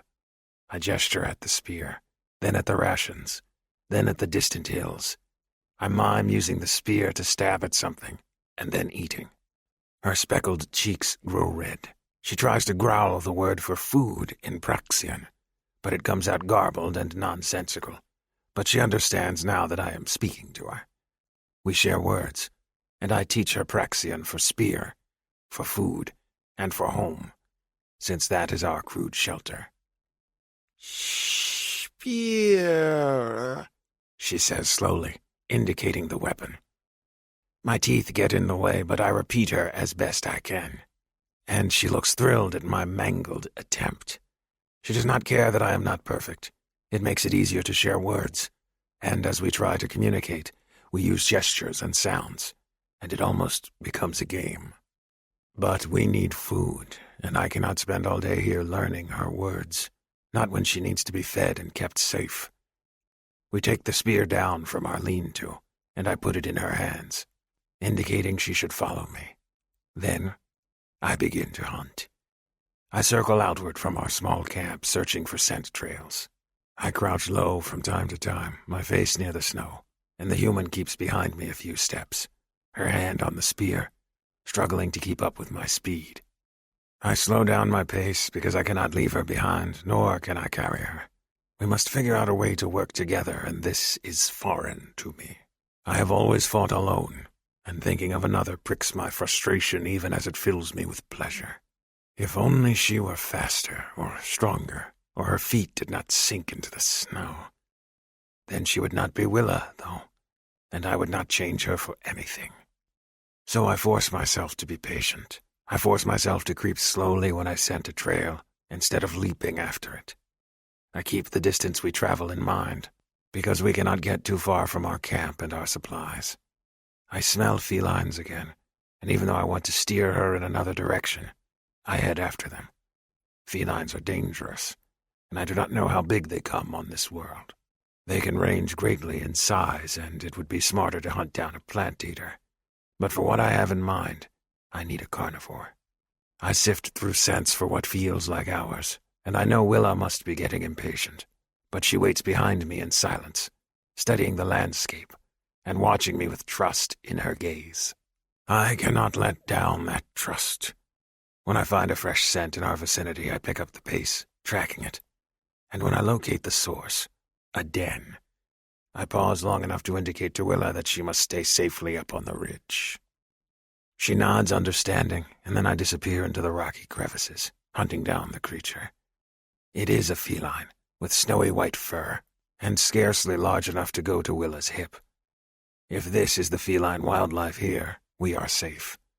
I push my way into its small den fearlessly, attacking it with my claws and ignoring its swipes at my hide. I smell other felines nearby even as I do, so I make this hunt quick. The creature sinks its teeth into my hand. I smack it against one rocky wall of the den and crush its skull, and then it is dead. Tucking my prey under one arm, I emerge from the burrow, only to see Willa standing at the entrance, her face pale and her scent awash with fear. Gren, The human female calls out, her gaze barely flicking over the feline in my grip. She runs her hands over my fur, worry on her face. you's okay, Singered? I go completely still, aching with hunger at her touches as she moves her hand up and down my arms. My cock thrusts out again, hot need pulsing through me, and the bloodlust still roars through my body. She is soft and vulnerable in front of me, with a body that would be easy to pin down. I growl a warning at her when she steps closer, and Willa skitters back, startled, her eyes wide. "It is not safe here, female. I warned you," I tell her, even though it is useless to spit words at her. She will not understand them. She understands my tone, though, and hurt crosses her speckled face. Willa takes a step back, then two. Immediately, I am filled with shame. She was worried about me. She touched me, gladly, and I reacted by frightening her. I am angry because my cock aches and throbs and I cannot do anything about it. And I worry that before long I will just be a walking erection with no relief in sight. I take these frustrations out on her, and she does not deserve it. "I am sorry," I tell her. They are not words I have ever said before. "I do not know what it is to worry over another." She studies me, her expressive face so full of emotion. Her eyes glow a sad blue, and then she reaches up and caresses my face. Franz? I have never wanted anything more in my life. "Friends," I agree, and caress her cheek. 7. Willa. I don't reckon I've ever been so scared as when I saw Gren emerge from the cat's den, his eyes wild and flashing. He got mad at me for following him, but I heard the howls of the cat and raced forward, worried he was going to get hurt. I should guess that someone as big and scary as Gren could take care of himself.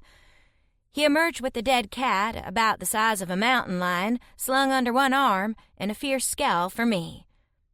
It fades quickly enough, and he apologizes, but I make sure to keep my distance as we head back atop one of the snowy bluffs.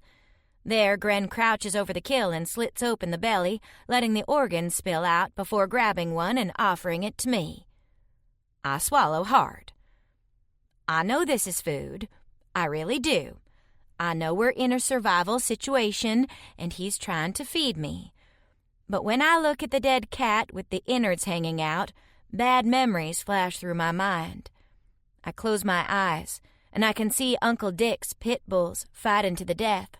I can see one nearly white dog covered in blood, limping to get away, with her guts dragging in the dirt behind her. Even though she won her fight, Uncle Dick's dogs never went to the vet, so he took her down with his shotgun a short time later. I remember that day with horrifying clarity, because it was my 12th birthday, and one of Uncle Dick's buddies tried to sit me on his lap and squeeze my tits. So, when I see the wet, steaming organ held out to me, my throat locks up. I give Gren a subtle shake of my head. I can't. Even if it's a matter of life or death, I can't. Maybe if it was roasted over a fire, or I didn't see him clawed out of the critter's belly, but I just can't. I try to smile and push it back toward him. "It was your kill," I manage. "You eat it." Gren nudges it toward me again, growls, and makes a mime of eating. Again I shake my head. "It's not you, it's me." I reach out and touch his cheek gently, then turn away from the dead animal. "I'll just eat some of the trail mix when we get home." Of course, that thought's a mite scary, too. Home is now a half-assed tent against the side of a cliff. We can't survive like that. We'll have to figure out something better. For the first time, I wonder if I've made a mistake. Not in freeing Gren, but in us fleeing together. Should I have fought harder for him to be accepted, shown them that he was no monster, and integrated him into the tribe? Somehow. It's too late for that now, and I wonder if I've killed us both. He takes a frustrated bite, chewing with a show of sharp teeth, and I gaze out at the wintry, desolate landscape. Vectal and Harlow and Liz and their mates all live here. They look happy and well-fed, so there must be food and places to sleep that are warm and safe. We just have to figure this out. But as I look out at the endless white landscape, I'm realizing how big this world is and how alone we are, just the two of us. It's intimidating. If I'm going to survive, I'm going to have to learn to adapt. So I swallow hard and watch Gren finish off the liver. I think it's a liver. When he digs into the critter's belly and pulls out another organ and offers it to me, I swallow hard, take it from his dripping claws, and take a bite. I've never tasted anything worse or more revolting. It's chewy and slick and warm. My gorge rises, but I force myself to keep chewing, staring determinedly out at the snow. I didn't come this far just to come this far, and neither did Gren. I somehow manage to choke down a few mouthfuls as Gren eats his fill. When I'm done, I wipe my messy, bloody hands in the snow. As I turn around, I see Gren cutting into the creature with his claws, pulling out gobs of meat. Right, we should figure out a way to carry this back home with us. I'm glad one of us is thinking of survival. I take the empty pack I've brought along with me and begin stuffing it full of snow so the meat will be kept on ice until we can figure out how to build a fire and smoke the rest. He finishes with the creature, leaving a steaming pile of meat next to me in the snow, and before I can ask what we're going to do with the carcass, He grabs it in one hand and begins to drag it behind him. "Gran?" I get to my feet, wondering if I missed something. "No, Willa." He learned no earlier, and for a moment I'm proud of how far we've come in language in an afternoon.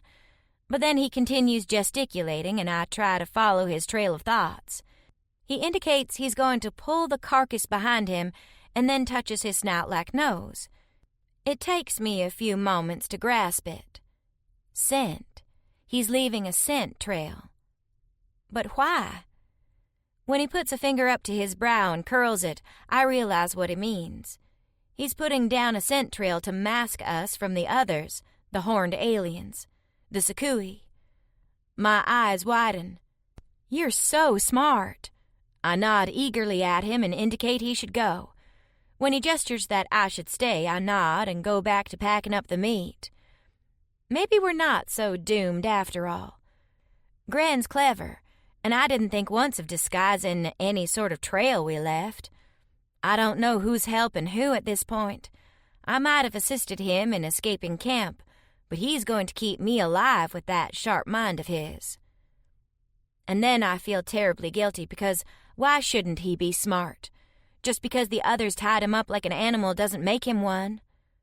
Do better, Willa, I tell myself. He's different, but that doesn't mean he's less. It's important that I never make him feel less, because he's not. Not to me.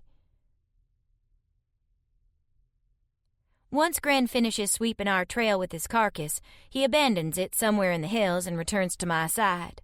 I heft the pack of meat onto my shoulder, but I'm feeling its weight, and I know we have a long way to go back to our little camp.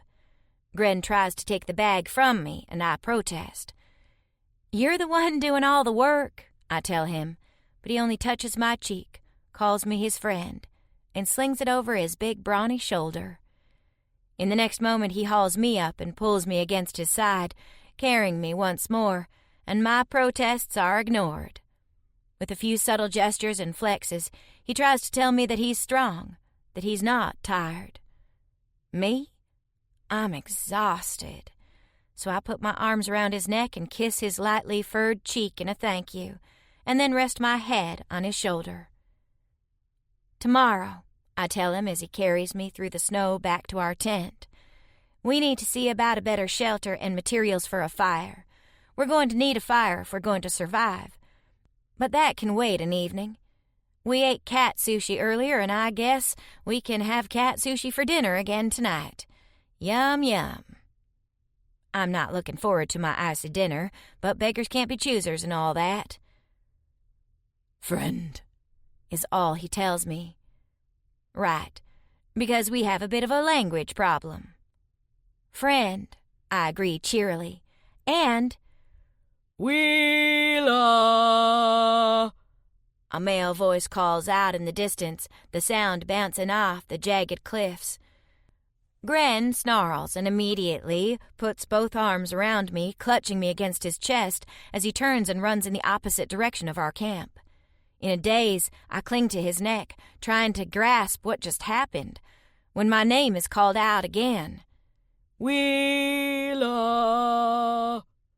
The sound is distant, and the heavy accent on my name tells me that it's one of the Sakui, the horned blue aliens that rescued our group, though rescue might be a matter of opinion. I can hear the growl rumbling in Gren's throat as he moves to the nearest outcropping and slams into it, pressing his big body against the rock. A moment later, I'm on the ground, and he wedges me behind the wall of fur that's his back, pinning me against the cliff. He's protecting me. I wrap my arms around him from behind, trying to stroke his stomach. "It's okay, Gren. I'm not leaving you." I can feel his wild panting, the frantic rise and fall of his chest. His tail flicks angrily against my legs, and the growl rises in his belly again. "Shh," I tell him. "If we're quiet, maybe they won't find us." And I caress him, because in the past, my touch has calmed him and made him quiet. Gren seems to sag against me, though he doesn't push me away. I can feel his heart racing under my touch, so I press my cheek to his back, and keep stroking his chest and belly, doing my best to calm him. "It's okay," I whisper over and over again. "It's okay. It's going to be okay." Willa!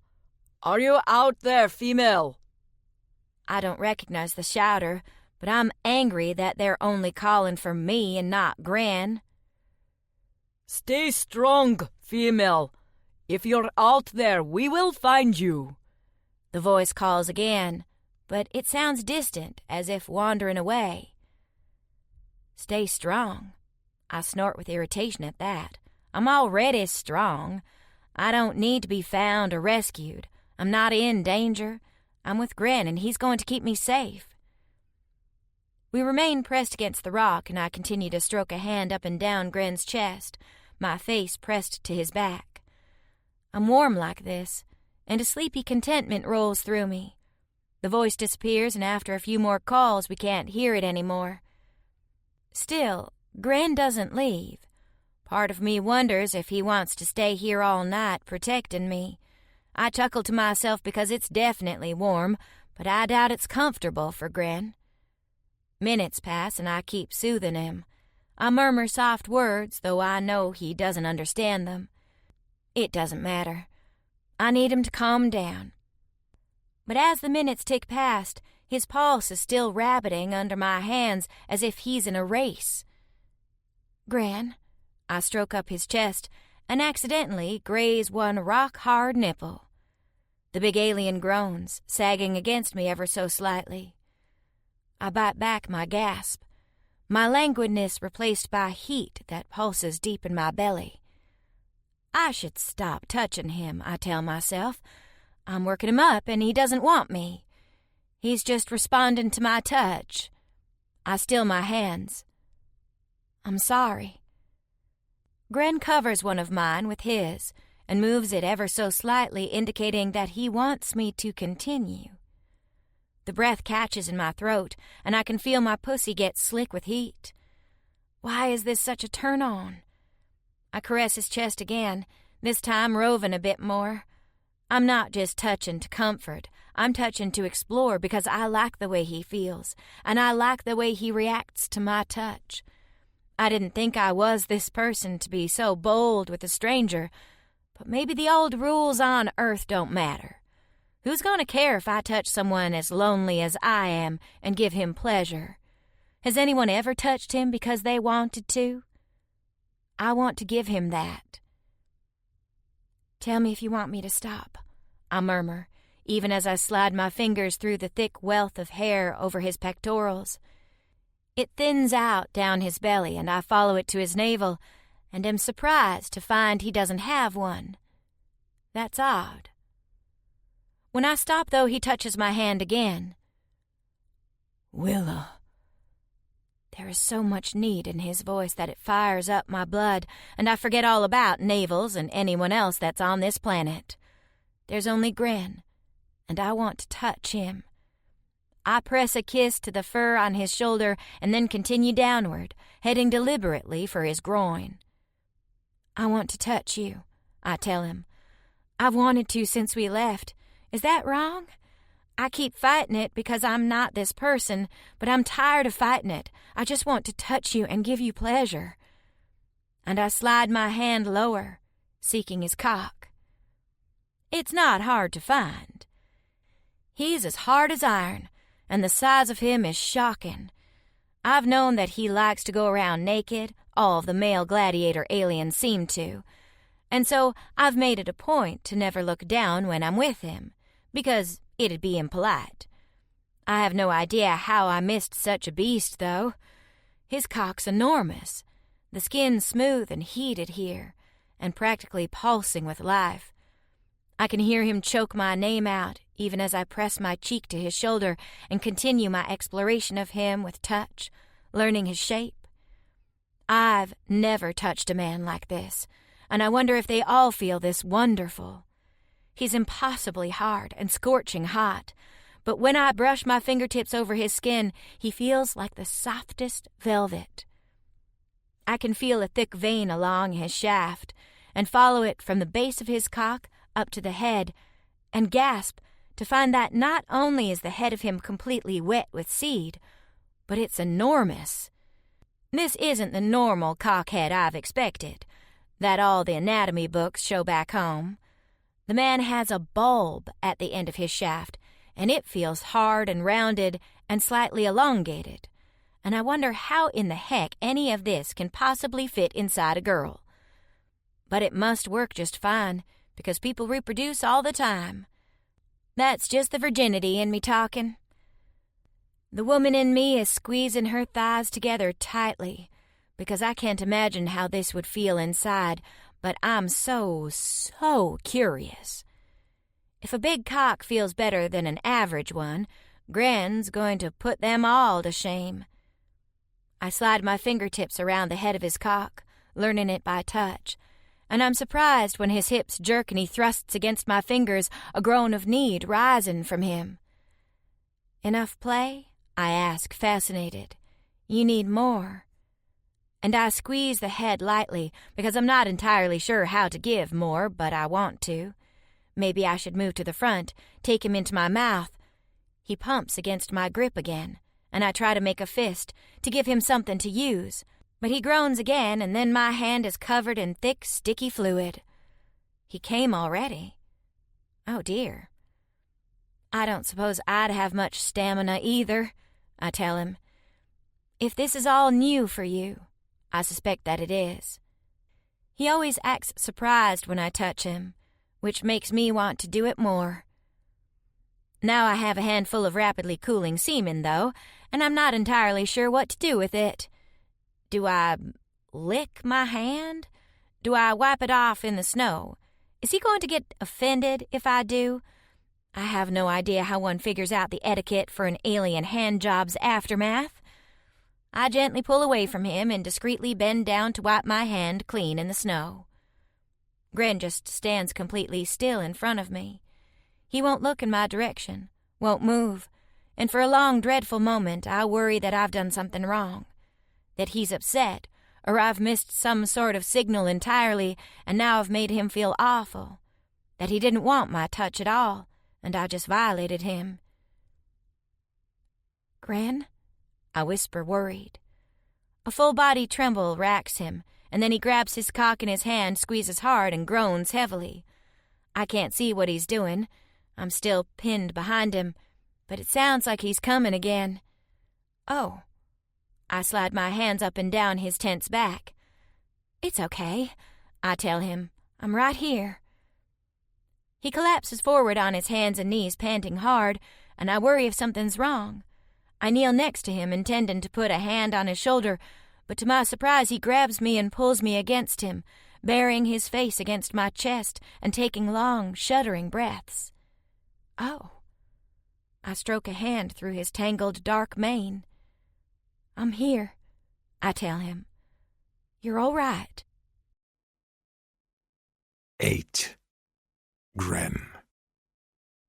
I thought my body would be free of its intense throbbing need once I spent my seed. Then I spent my seed again and collapsed in front of my female like a weakling. But it still doesn't leave. It races through me like the strongest of drugs, an accelerant gone wild. Is it that the nullifiers are finally out of my blood and all of the need blocked for years and years is crashing through me at once? Or is this something else? Whatever it is, it leaves me feeling weak and unsteady after spending my seed, and yet still ready to do so again, over and over and over again. She touched me. Of her own choosing, Willa touched me. She petted my chest and pressed her mouth to my shoulders and moved her hands over me in ways that I never thought I would be touched. It was too much to hope that she would reach for my cock, and yet she did so on her own. It felt so good that I came at once, but she did not seem to care. Even now she plays with my mane and whispers sweet sing-song words in her language. I can smell her scent changing again, and I wonder what that means. It has gone sweet once more, and it makes my mouth water, even as my cock stiffens. I will never be able to stand if this continues. They will find me here, 100 years from now, cock in hand, and spurting seed onto the snow as I think of Willa. Willa and her freely given touch. Willa and the way she reaches for me without fear, as if I am not an abomination. I would destroy entire planets with my bare hands for her. I managed to get to my feet, worn to my core and yet somehow still burning inside. She looks up at me with anxious eyes, and I touch her face to let her know I am well. I want to laugh. I am more than well. For all that I came to this planet a slave, I have a female at my side who looks at me as if I am a normal male, and whose caresses fire my blood with such heat that I do not know that I will survive it. No matter what comes next, I would not trade a single moment. She presses a hand to my chest, her brow furrowed, and then presses to her own chest. After a moment, she shakes her head. Nothing. I wonder what she means by that. I want to ask her, to manage the question in our pantomimes and the few shared words we know. But the wind shifts and I catch the smell of the native masaka on the breeze. They are still far too close, and I frolic with Willa when I should be protecting her. That changes now. Ignoring the protest of my curiously weary body, maybe it is also suffering from the lack of accelerants that were part of my daily regimen back in the slave pits. I heft the pack onto my shoulder and pull Willa into my arms. I start the hike back to our encampment, but my thoughts are on her hands, and how I can get her to touch me again. Did she like it? Did my shape please her?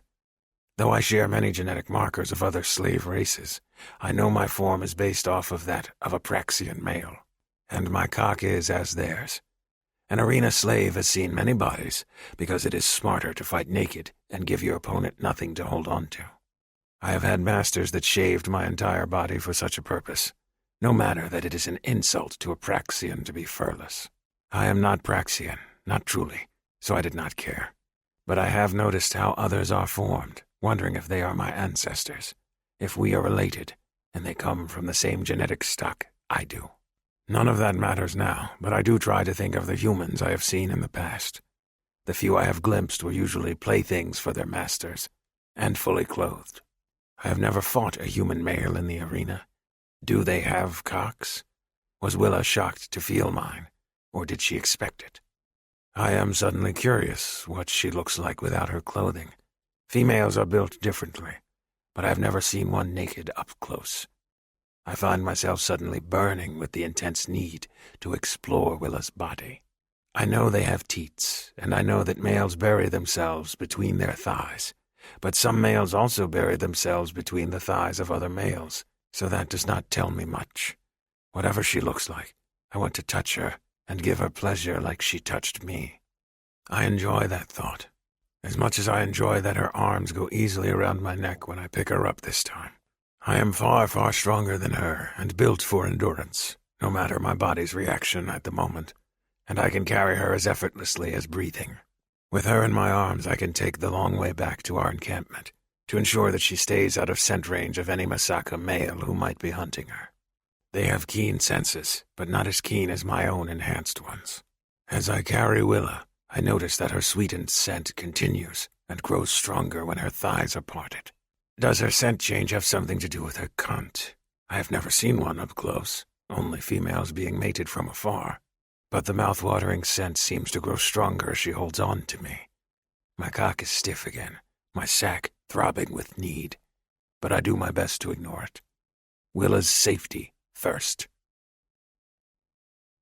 When we return to our camp, the day is growing late, the gray sky darkening. Thick snowflakes fly upon the air, and Willa gives them a worried look. I am secretly glad for their presence, because that means she will cuddle next to me for warmth this night. I move around the edges of our camp carefully, looking for Masaka scents, but there are none. There are other creatures that have wandered through this area and left spoor behind, but their tracks do not go near my scent or my old tracks. They fear me. Good. They should be afraid. Even so, I am on guard as I set Willa down, the heated pulsing in my body temporarily quieted by the thought of danger. She goes into our shelter, talking in her musical language as I check the camp one more time. When I find nothing, I shake the thick snowflakes out of my mane and duck under the shelter to sit at her side. Inside, I see she's laid out the leather clothing as a pallet once more, and she has an icy chunk of meat from our earlier kill in her hand, trying to cut a slice from it. She looks up as I enter, a welcoming expression on her face. She offers me the first cut piece of meat, and I feel like a king in this moment. I watch her as I eat, wondering at her sweet scent. It has faded some as she eats. I wonder if I can get it to return. My cock is hardening at the thought, and I suspect that I will be able to think of nothing until I discover her scent for myself. Willa yawns, looks uncertainly at the bed she's made, and then lies down, tucking her hands against her cheek. I do not understand this. Is she rejecting me and choosing to sleep alone, despite our touching this afternoon? Did I do something wrong? Miss some subtle clue? I lie down on my side of the shelter, and after a moment's wait, I grow impatient. With an irritated snarl, I reach across, snag her by the waist, and drag her over to my side. Willa's giggle is pleasant and makes my balls tighten to hear. She pats my chest and murmurs something apologetic, then settles in next to me, her fingers twining in my chest fur. Her breathing slows and she relaxes, and I tuck her against my body, content with this. Maybe we will touch more tomorrow. She turns and settles against me, her back against my side. I turn over on my side as well, looping my arm over her protectively. She shifts, settling in, and then goes quiet. I drowse slightly in the half-awake state, attuned to the sound of her breathing and the pleasant feeling of her against me. Her breath hitches slightly and she trembles, and I open my eyes, waiting for her to say something. She remains quiet. After another moment passes, she twitches, and then the sweet scent touches my nose, filling me with hot need. My mouth waters and my cock hardens, and I wonder at the reoccurrence of the scent even as Willa shudders ever so slightly against me. Is she well? I touch her arm to wake her, only to discover that her hand is in her leggings, between her thighs. She shifts again, and the scent of her overwhelms me. Willa is touching her cunt. Her cunt is the source of the sweet smell. I give a low growl of frustration. She does this with her hand.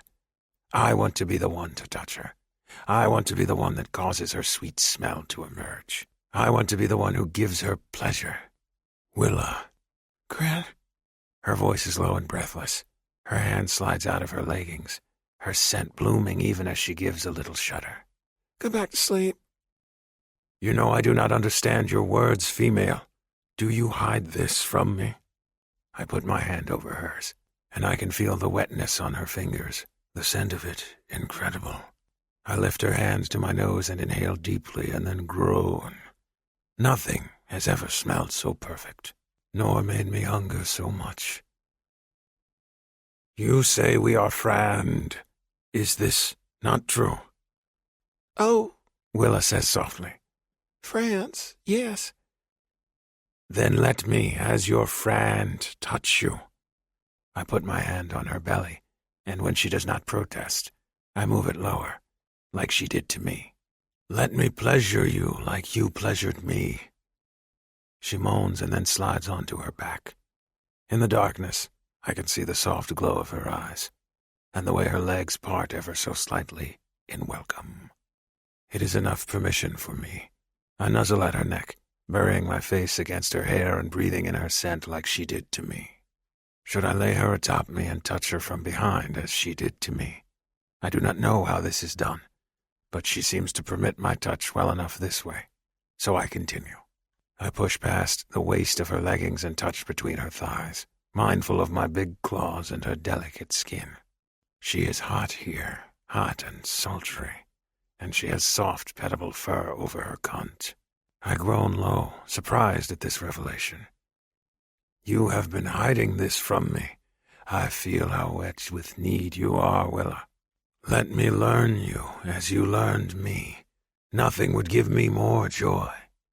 Her breath hitches, and she buries her hands in my fur, holding tightly to me. Gran, She pants, and then arches up against my hand. touch me. I am going to learn your words, I vow to her, even though I know what she wants. The way she rises up to meet my caress tells me plenty. and then there will be no misunderstandings between us. I stroke the little mound of heat that is her cunt, and I'm even more surprised when it parts under my touch. She has folds here, soft and slippery and wet with her scent. My mouth waters again, and I suddenly want nothing more in the world than to taste her. I do not know if such things are allowed, however, and so I will only do what Willa has done to me. I do not want to frighten her with the intensity of my need, but I touch her, learning her with fingertips and claw, grazing over the sleek folds of her cunt and running a fingertip through her wet heat. She writhes against me, pulling at my fur and panting with need, but she does not erupt quickly like I did. Perhaps she takes more touching. Gran. She pants, then babbles out a string of sounds I do not grasp. Show me, I demand of her. Tell me what you want. Tell me how to touch you. I do not stop my gentle exploration, though. I keep touching, hoping I will strike upon the caress that will make her pleasure burst forth from her like a supernova. She clutches at my wrist, writhing underneath my hand, and it is the most exciting and frustrating thing I have ever experienced. My own seed boils, ready to erupt. But she does not climax. She pants and pleads and squirms, but I do not know what she is asking for. Show me, I demand again. And this time I take her hand and push it into her leggings. Show me what I do wrong. Willa whimpers, the sound utterly intoxicating, and then her fingers push past mine. She touches the apex of her folds and then rubs there in speedy, jerky motions. I push her hand aside and place mine there instead, and the moment I feel the slight bump nestled in her folds, she arches up with a cry, her hands tugging so hard at my fur that it causes me to come. My seed spills into my lap and down my thigh, but I ignore it, just as I ignore the wild panting of my breath, because Willa is beside herself right now, the thick, rich scent of her filling the shelter. She is so wet that I can hear my fingers as they slick through her folds, and I rub that small bump as if it is the greatest prize in any intergalactic arena. She stiffens, and her mouth falls open in a silent scream. Wet heat floods my hand, and then she rocks against me, rubbing at my hand even as she climaxes over and over again. I keep rubbing her, lost in the moment, entranced by the slickness of her cunt and the overwhelming sweet musk that envelops my senses. Willa, I grit out, and when she shudders against me again, I hope that I've made her come twice. Do it again, I tell her, demanding. I want to watch you come again. But she only falls back against me, boneless and sated, and pulls my hand from between her thighs. She tucks my arm around her, hugging it to her breasts, and presses her mouth to my upper arm before curling up against me, a happy sigh escaping her. Did I please you? I murmur, nuzzling at her mane. As much as you pleased me earlier. She says, then runs her mouth against my arm once more, a hint of a smile playing on her lips. I carefully extract my arm from her grip, but not before nuzzling at her mane again. I must clean up, I tell her. I cannot let my fur stiffen with my seed, and because she is soft and sweet and now mine, I have decided I will do the same for her. I gather up a handful of snow, and then press it into the front of Willa's leggings. My female shrieks and bolts upright out of our bed. Perhaps humans do not do that, then. 9. Willa.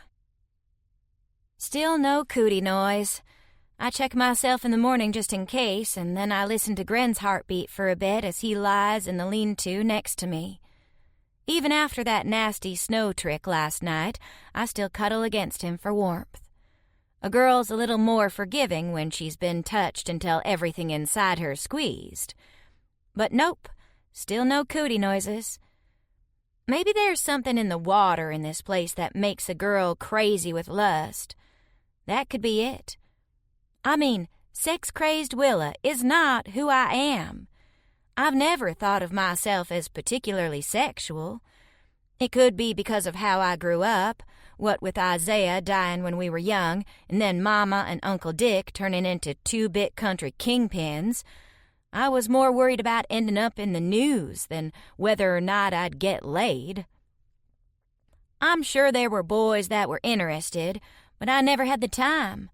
There was Mama and her shenanigans, and Uncle Dick's people who wanted a quick grope of his teenage niece.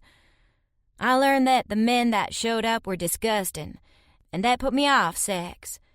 Maybe it's like the movies for some people, but for me, it involved older men with grabby hands and leering. No thanks, didn't want any of that. But with Gren, everything's different. I want to touch him.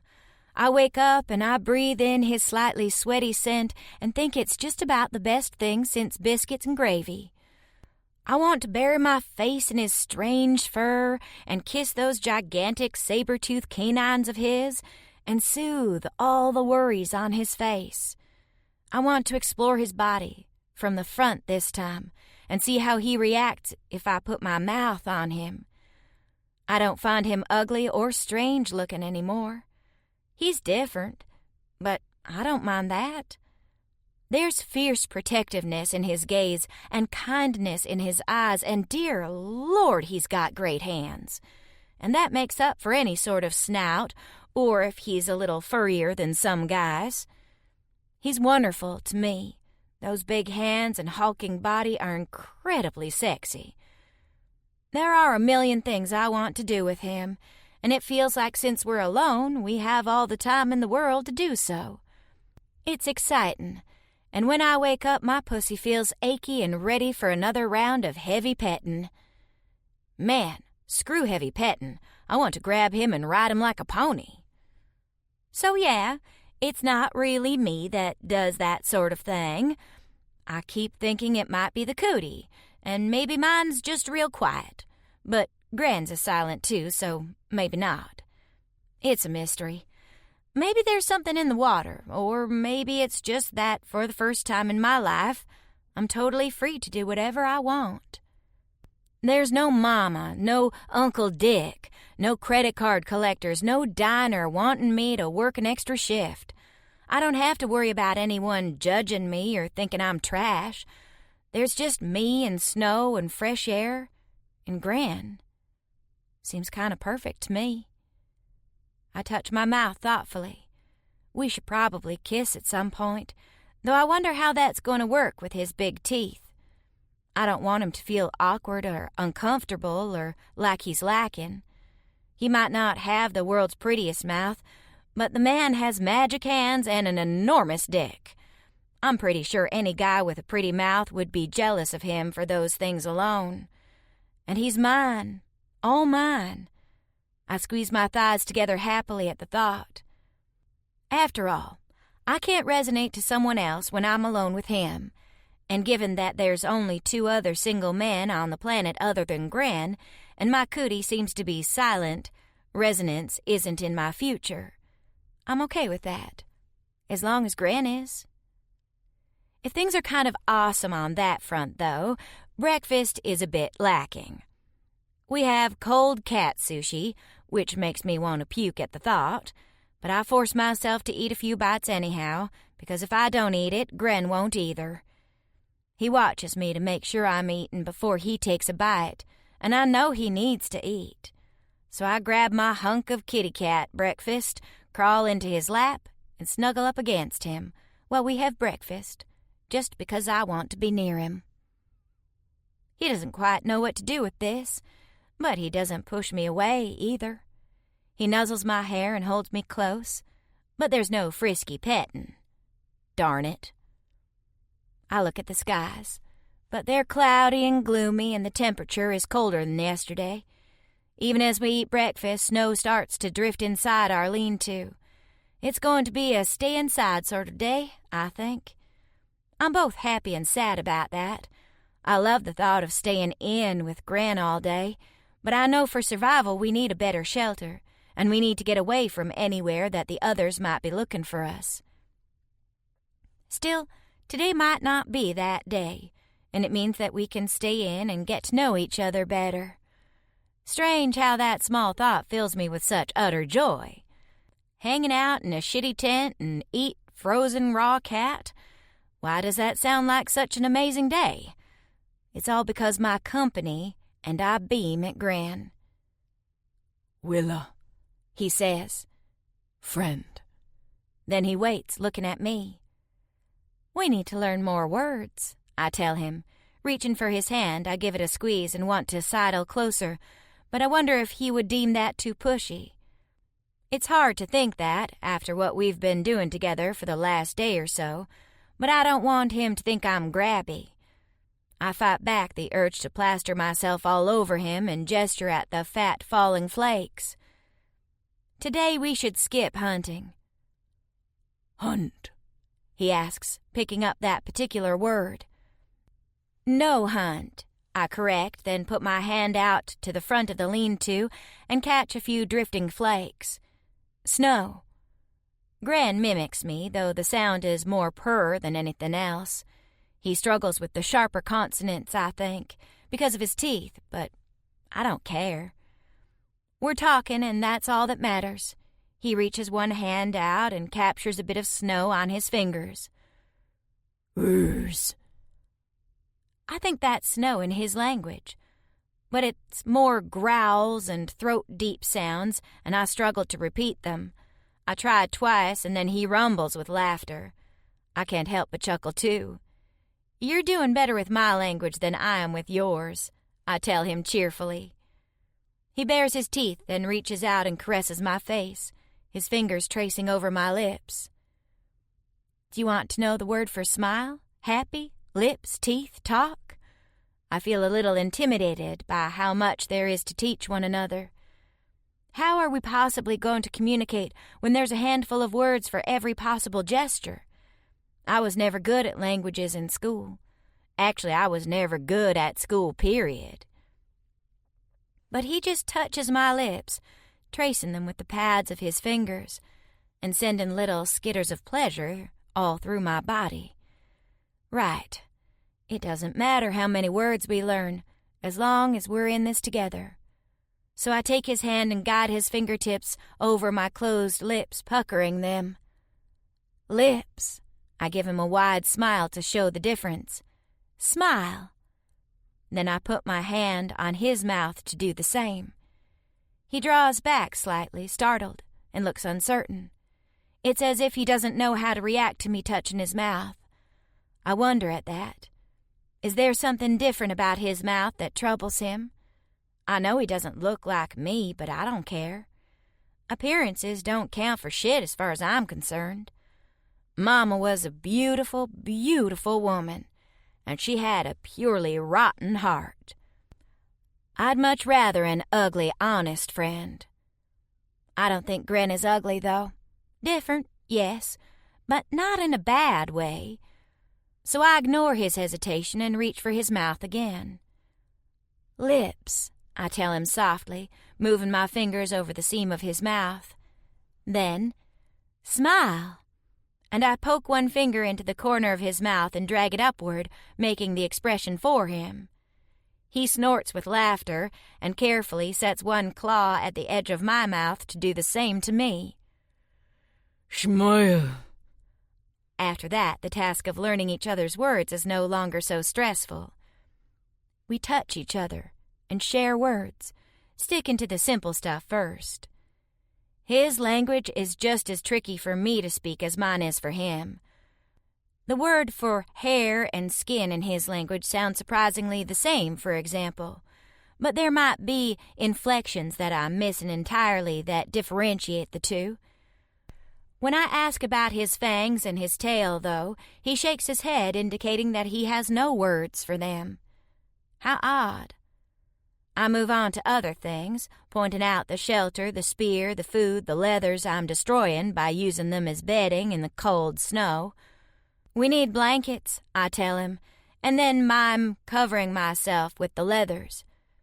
No bed. I hug my arms and pretend to shiver. Cold. Gren grunts, fingering the leather tunic. Food skin, he tells me. Gren, food skin, Willa. Do you mean you want to hunt something for its fur? I make a stabbing gesture, then point at the hide, and he nods. We need food and furs, yes. We also need fire. I rub my hands together and pretend to hold them in front of a fire pit. Fire, food, fur. I gesture at our terrible little shelter, which even now isn't doing a great job of keeping the weather out. It flaps hard with the stiff winds and lets in almost as much as it keeps out, and I find myself scooting closer to Gren every few minutes just to partake of his warmth. This is all right for now, but we need better. Gren nods. Willa, shelter. He pauses, and then puts fingers to his head and an indication of horns. Willa, shelter.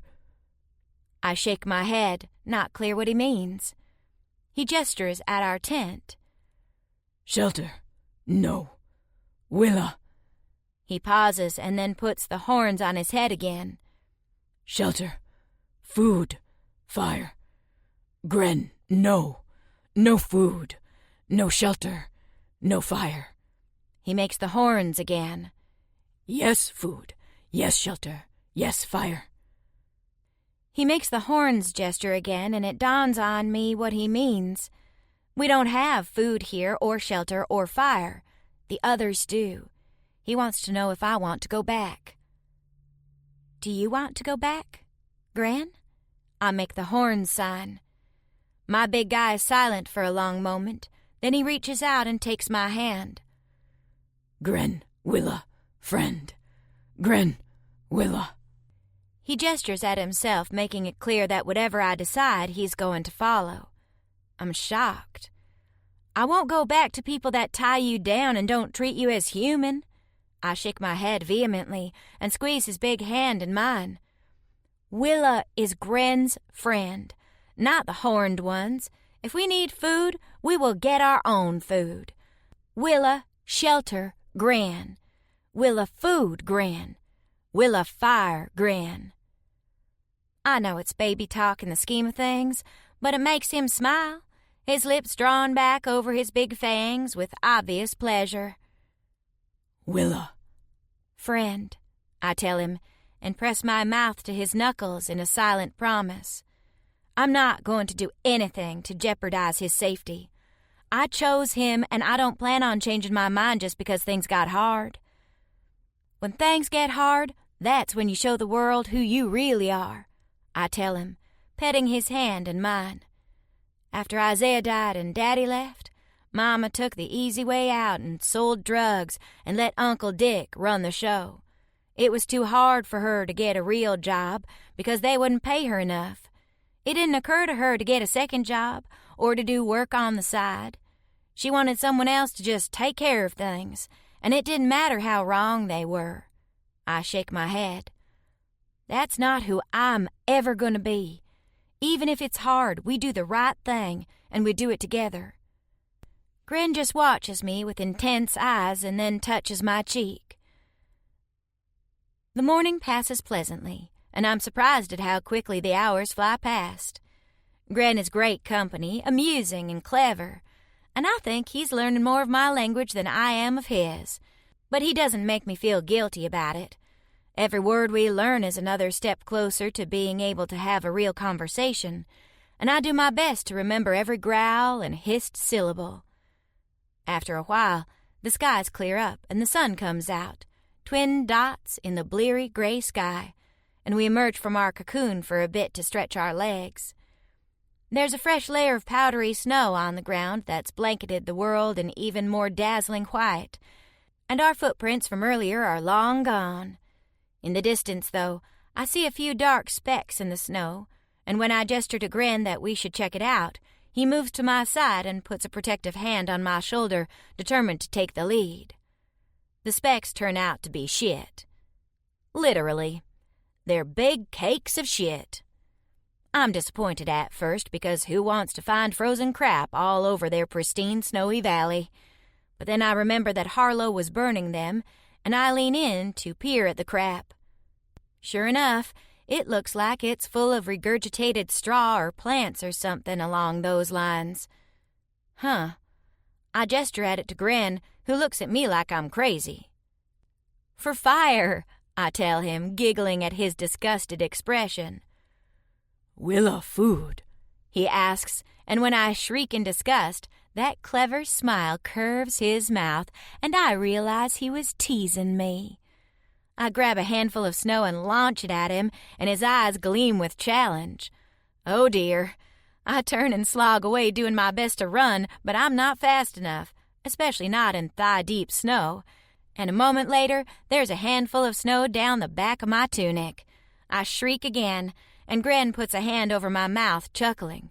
"Shh," he tells me, and then murmurs something in his language that's probably all about how we should be quiet and stealthy. I don't want to be, though. I love that he's being playful with me. That whatever his past was, he can feel silly joy with me.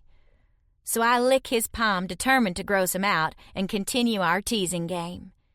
He isn't grossed out, though. Gren goes very still, groaning low. And then the lightness goes out of our game. It's no longer about frolicking in the snow. He doesn't move, but I can hear his breath rasping in his throat, and I can feel the hard stab of his erection against my back. It doesn't take much to turn him on, and I feel like a jerk for licking his hand. Of course he gets aroused at that. Something tells me that he's still new to touching overall, and even the most light-hearted play will become more to him. I'm heady with power at the thought of being able to turn him on so easily, but at the same time I wonder if we shouldn't pace ourselves. Is he going to think our entire relationship is about sex if I keep making it sexual? I don't know what to do. I want to kiss him and caress him. Heck, I want to see his reaction to everything. But is that bad? Am I doing a disservice to our friendship if we become more than just buddies? How's he going to feel if I resonate to someone else? Of course, I'd have to be around someone else for that to happen, but the threat is always on the horizon. I haven't forgotten that the others are out seeking us. All that needs to happen is for one of them to run across the same trail we're on, and if a cootie fires off, we're in trouble. Will Gren understand that? Why wouldn't he understand that, Willa? He's not an animal. He's a person that was raised different than you, no more, no less. Now I feel even worse because I stole Gren away from the others to prove he's not an animal, and then I'm hesitating because I think he might not understand how a relationship works. I can't have it both ways. Unless... what if Gren thinks that I took him away from the others so he could be my sex slave? This is complicated. I know that I want him. I think he wants me. Surely it can't be more difficult than that, can it? Does it have to be? Or do I need to wait before touching him to prove that we can be friends as well as friends with benefits? As I turn to look at Gren, he drops his hand and lets me go. "Fire," he says flatly, turning away from me. He bends and begins to pick up the poop cakes, collecting them in his big hands, and I feel a twinge of guilt. Should I have responded faster? Did he sense my hesitation? It's not that I don't want him. I just have to be careful of our relationship. We're both so very new to knowing each other and this planet. We can barely communicate, and it'd be easy to misinterpret things. For all I know, me touching his dick yesterday means that we're married. Maybe we should have a long talk when we get back to the tent, right after we make a fire. 10. Willa. Figuring out how to make fire isn't as easy as it looks, though. When we get back with the fuel, I refuse to think of it as poop. I dig a hole in the snow for our hearth, push the poop into a pile, wipe my hands, and then try to figure out the fire-making implements I snatched from the other camp when no one was looking. There's a bit of metal that looks like it came from a spaceship, and a rock that's been marked on one end with a reddish dye. I've seen plenty of movies, so I should know how this works. Theoretically. In reality, I can't get it to work at all. I try striking the rock to the metal, then I try striking the metal to the rock. I try banging both together. I change the angles that I hit them. I even try rubbing them together for friction sparks, but nothing works. I get the occasional spark, but nothing takes on my poop. And after a while, I'm sweaty and tired, and I still have no fire. Gren watches me, but he's a bit warier since our playfulness got weird, and I want to tell him that it's me, not him, that I'm just trying to figure out how free I can be around him, that I'm the one blowing hot and cold and I'm the problem. Didn't I want him to kiss the hell out of me this morning? What changed now? Nothing. Absolutely nothing has changed. I'm just skittish, and now I'm in a bad mood.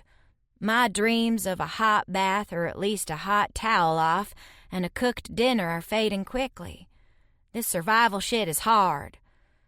When I knock the rocks together again and nothing happens for the millionth time, I give up and fling them down, then stomp out of our lean-to so I can rage in private. Fire's a fucking staple. If I can't make fire, how are we possibly going to survive? I don't reckon we will. And then I'm going to be responsible for Gren's death. I drop to my knees in the snow, weary and tired and cold and just beat down from everything that's happened. A week ago, I was waitressing with no future other than picking up extra shifts to put down some cash on credit cards that weren't even mine. It was stressful, but I could handle it. I knew the situation.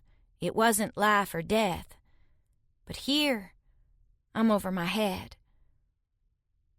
I feel suspiciously weepy and sniff hard, trying to ignore the overwhelming urge to cry.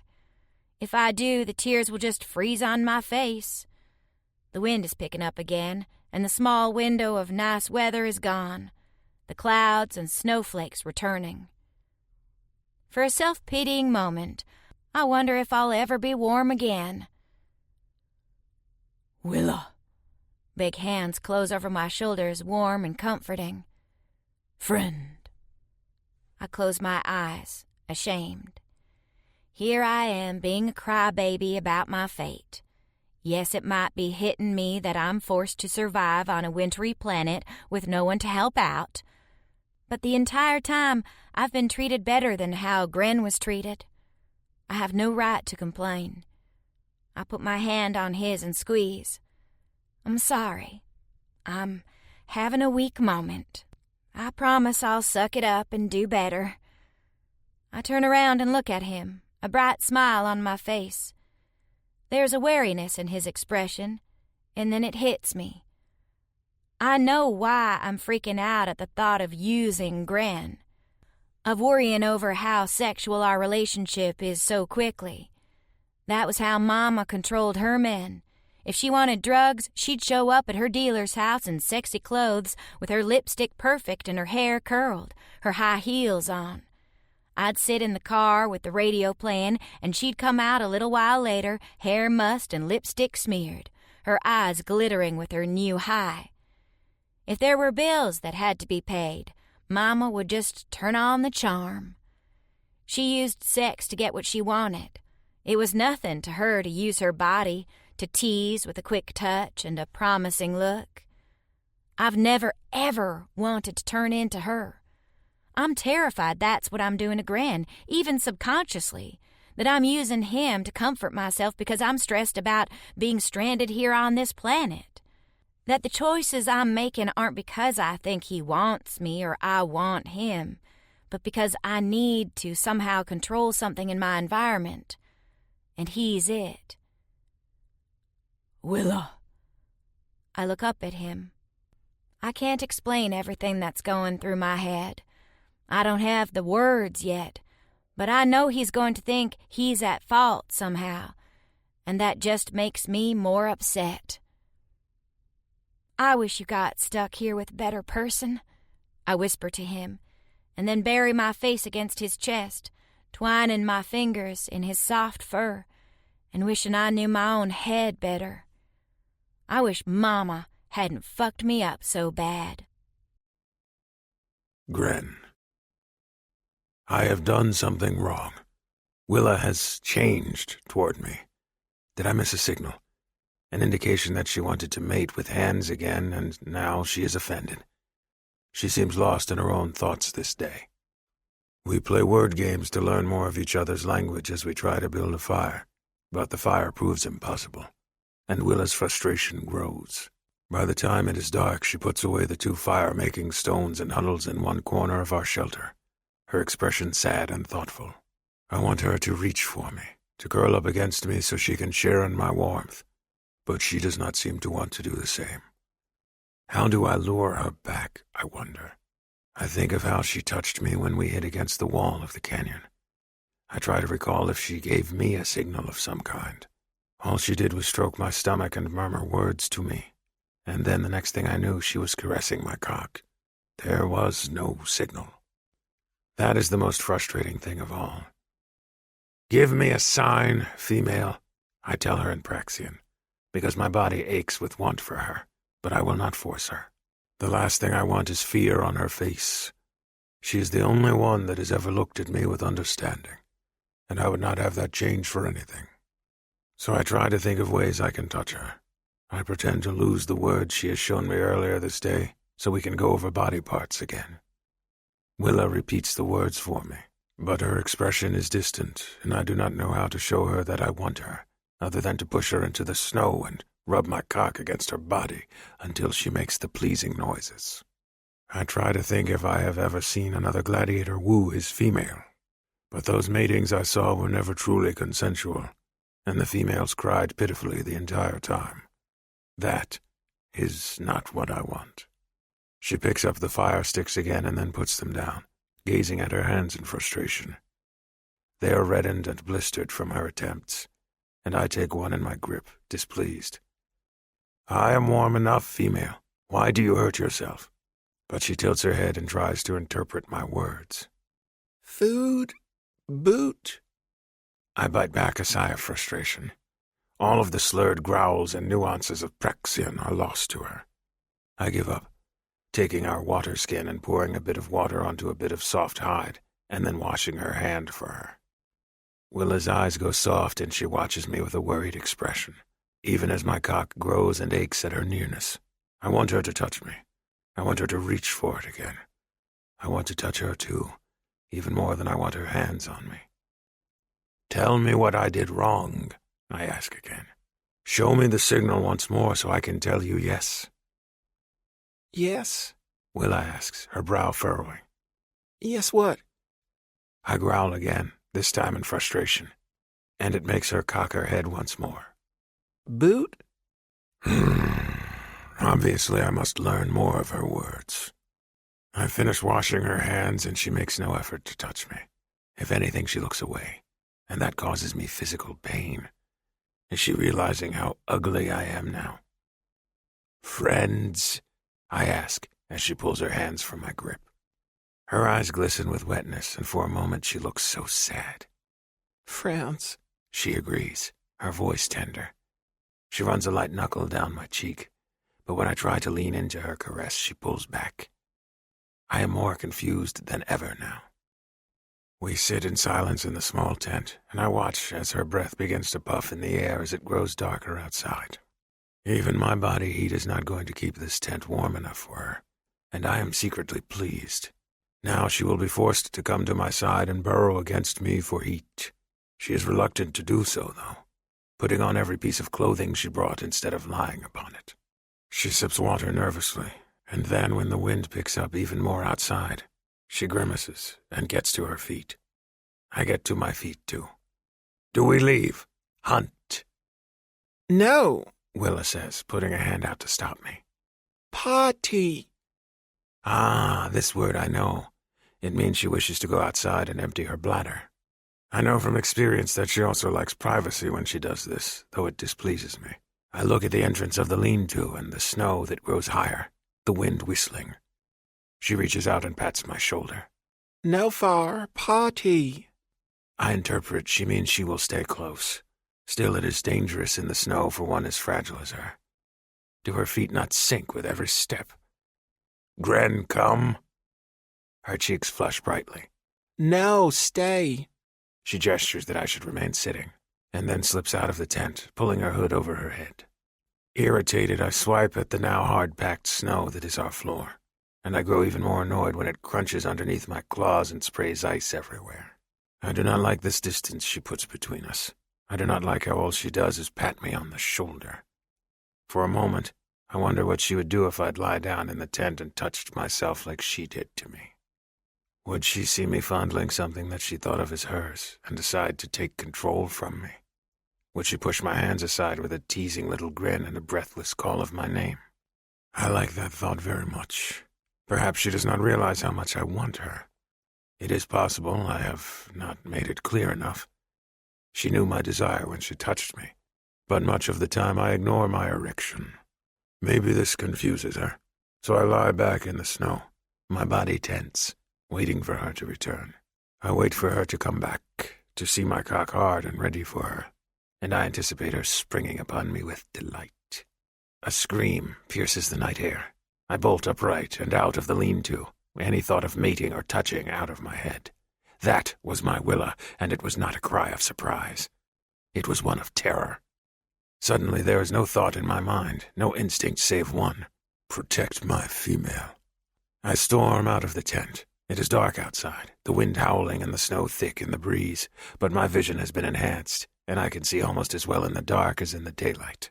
In the distance, past a large drift of snow, I can see Willa, hunched over, her body made small. Several pairs of eyes gleam in the darkness in front of her. Predators. Something hunts her, its scent hidden on the high winds. A snarl of pure fury erupts from my throat, and I spring forward to protect my female. Even as I move, my thoughts are racing to count the number of opponents. 8 sets of eyes, large numbers to overcome. I have fought just as many in an arena before, but 8 with a female to protect will be tricky, and there will be no one to give me healing stims after I am done. It does not matter. If I give my life this day for my Willa, I will be glad of it. She must be kept safe. I surge forward, my claws extended, my teeth bared in a snarl. The scent of them hits me at the same time as I catch sight of the predators. Felines. More of them, and these bigger than the one that I killed. Are they its pack, or did they simply smell the hide that I dragged all over our trail to throw off the Masaka natives? I did not even think of other predators, and now Willa is in danger. Rage blurs my mind. I find myself sinking into my old ways, into survival mode, arena mode. Nothing exists but my enemy, and I must destroy him. I crouch low, growling, and then spring into the fray before the first feline can pounce upon my Willa. She screams, the sound carried away by the wind, and the moment I land upon one feline, claws slashing, 2 others jump upon my back. This will be a battle of attrition. I can and will kill them, but I will be wounded. I do not care. I fling one into the snows even as I reach for another nearby. I want all of them to focus their attention on me. I am the predator. I am the monster they should fear. I am the beast. One feline latches onto my arm, its teeth digging deep. I bite back, shearing off a hunk of fur and flinging the cat to the side. Another moves to take its place, and then something rakes up my back, tearing it open. I roar again, and then more of the animals pounce on me.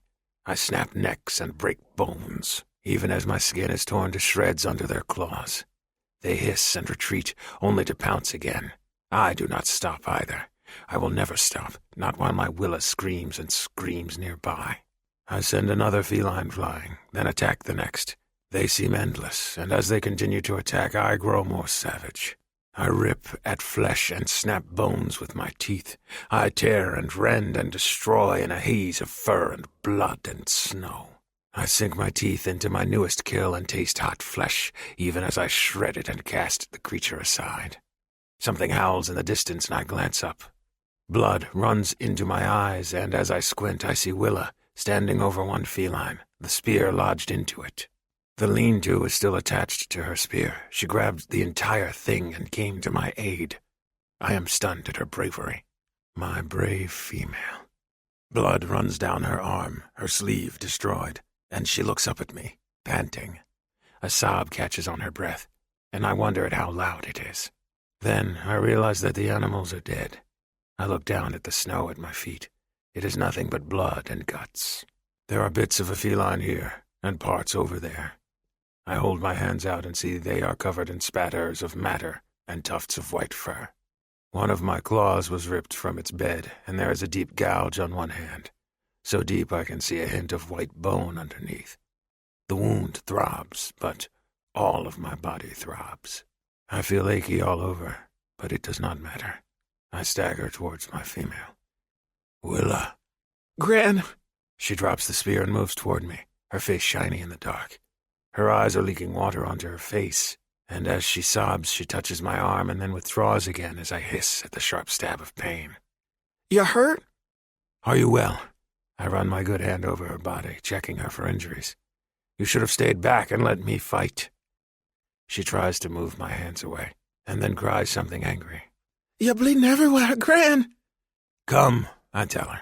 We need to get you out of the cold. Gran. Willa gently puts a hand on my fur. Bless your heart. The way she emphasizes the word makes me remember that I have heard that before. She tells me sweetly I am foolish. Maybe I am, but I would do anything to protect her. The wind is blowing hard around us, and I reach over to scoop up the spear and tent. As I do, dizziness overtakes me. The world slides away and topples, and then there is nothing but darkness. 11. Willa. This has been the worst night ever. I wipe tears from my eyes, sniffling as I try unsuccessfully to make a fire again. Dawn is approaching, and light is starting to spill over the world. Thank God. Maybe when it's bright outside I can see what I'm doing. I gaze at my torn-up hands, but the pain throbbing through them doesn't matter. I glance over at Gran, who lies in a bloody heap in one corner of the sagging lean-to that I've managed to somehow pull back together. The snow underneath him is dark with blood, and his fur is matted and crystallized with ice. His wounds need to be cleaned, but I can't boil water. I choke back another sob because I don't know if it's worse to leave his wounds as they are or to clean them with melted snow. I don't know what to do. He's unconscious and he keeps bleeding and there's no one around to help. My poor Gran. When I thought we would escape from the others, I never imagined a scenario like this. Gran's always been so big and strong that I thought he'd be invincible. That I'd be the problem part of our partnership, and the fact that he's carried me so many times just increased that feeling. But now, Gran's hurt, badly, and I don't know how to help him.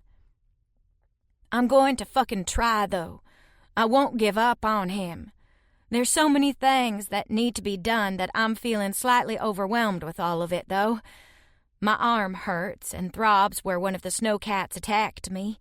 I'm hungry, stupidly enough, and thirsty, and neither are prepared. We're out of chunks of frozen kitty sushi, but there's plenty of dead animals outside. I can just butcher one and melt some snow, I suppose. I also need to drag the other carcasses away from our campsite so other scavengers aren't drawn here. And then there's Gran. He's hurt and bleeding, and I have to clean his wounds and stitch them and take care of him, and I don't know anything about doctoring. This is all my fault, just because I had to take a last-minute pee last night. I sob again, letting myself cry for a moment. I'll have one good wail to get it out of my system, and then I'll get to work saving my beast. You're not going to die on me, I tell him stubbornly, even as I slap the fire sparkers together again. I need you. As if my tears have roused him back to consciousness, Gran groans, stirring.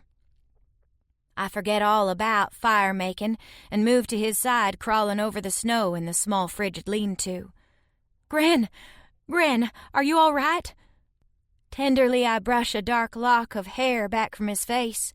He lifts a hand slowly, reaches up to touch my face. Friend.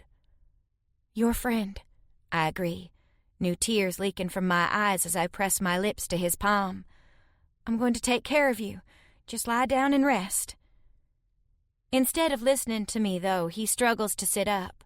It's clear that it's intensely painful for him, and a new round of blood gushes from his wounds when he does. "No!" I bellow and put a hand to his chest, then flinch back, because I'm afraid of hurting him again. "Gren, you have to stay put." "Willa," he pants, squeezing his eyes shut as if dizzy. "Meat." "I know. I'll take it away from camp. You lie down and rest." I touch his jaw because it feels like that's the only place he's not shredded. "Sleep." He gives a half nod, then collapses in the snow again, unconscious. I allow myself one more choked sob, and then I swipe the tears away from my eyes and turn back to my fire. I have until the suns are high to figure out how to get this thing working. After that, I have to tend to Gren's wounds because I can't wait any longer. The fire never gets started. I give up when my fingers hurt so badly that I can't hold the strikers any longer. My blisters from yesterday healed overnight.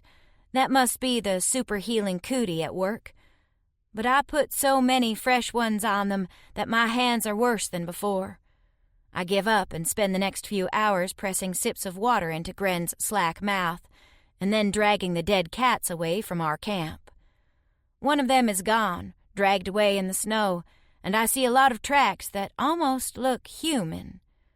That terrifies me even more. If it was the Sakui hunters, they would have found us. They would have seen the tiny lean-to against the cliff and come for a visit, and helped me start a fire at least. The fact that no one came tells me that it wasn't one of the blue-skinned aliens, and therefore it's an enemy.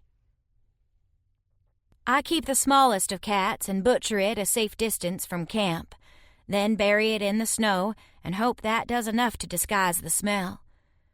With the raw meat in my bag, I race back to camp. I don't like being gone long because I'm terrified that those scavengers are going to smell Gren's blood and come after him next. Gren doesn't awaken, though. He sleeps and bleeds and sleeps some more. His breathing is even, at least, but I'm still worried. After I give up on the fire officially, I decide I have to clean his wounds. My shallow scratches are already scabbing over, so his need to be cleaned before his cootie kicks in. I melt a water skin full of snow against my belly, ignoring the discomfort, and then rip the sleeve off my tunic, using it as a fresh towel to clean him.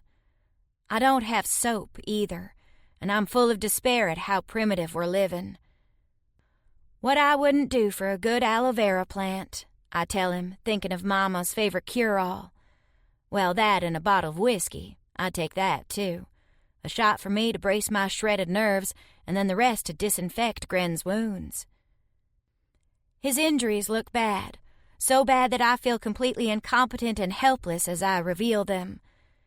He's got bite marks and chunks of flesh gouged out of his hands and lower arms.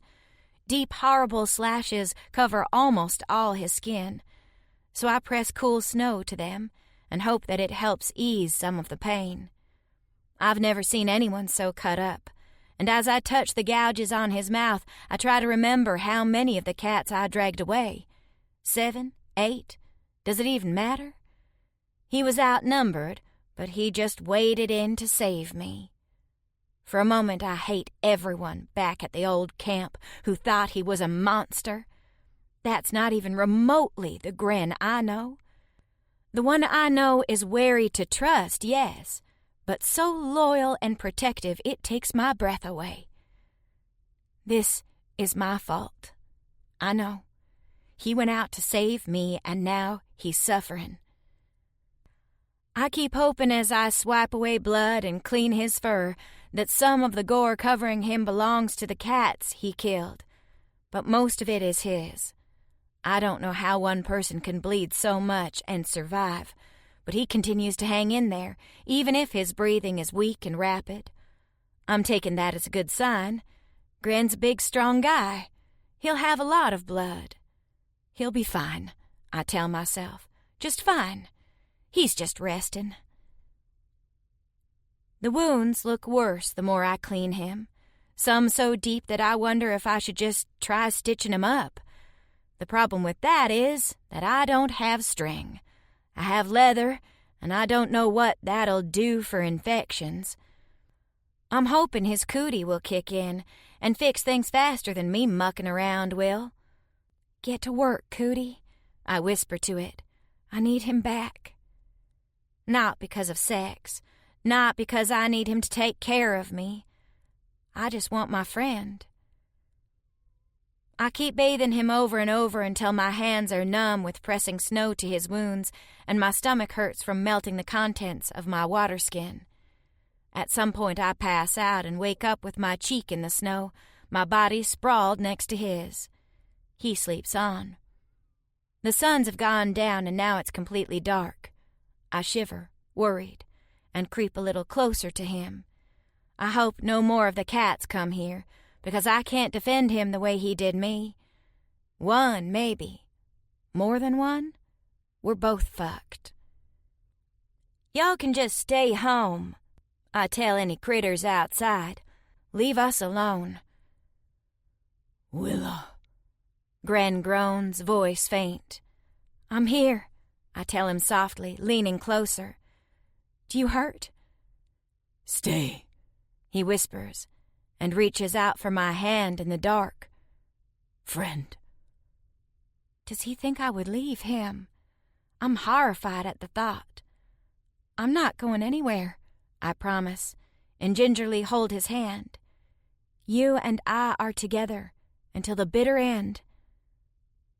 The bitter end part might be coming sooner than I'd hoped. 12. Gren. I am dying. The thought floats through my head as I awaken. Faint morning light trickles into the lean-to. My limbs are heavy and everything aches, and when I try to stand I feel weak and helpless. Nearby, Willa is curled up, her mouth slack with sleep. She clutches a now stiff, bloody fur that I have vague memories of her using to bathe me. She must have fallen asleep while tending to me. I do not awaken her, doing my best to get to my feet. If I cannot walk, I am dead for certain. Worse than my own death, I will take Willa with me, and that cannot be borne. I need to get her to safety. I manage to get to a low crouch, panting, and blink rapidly to shake the dizziness from my head. I am weak from blood loss, but there is more, I think. I feel overwarm and achy, as if I stand in a swamp instead of on a wintry planet. I stretch, and I can feel my fur sticking to the dried blood, oozing out of my many wounds. Willa has tried to cover the best of them. I am bundled in tied bits of leather up and down my arms and thighs, and it looks as if she has destroyed layers of her own clothing to protect me. Foolish female. This is not good. She needs warmth and layers to protect her naked skin.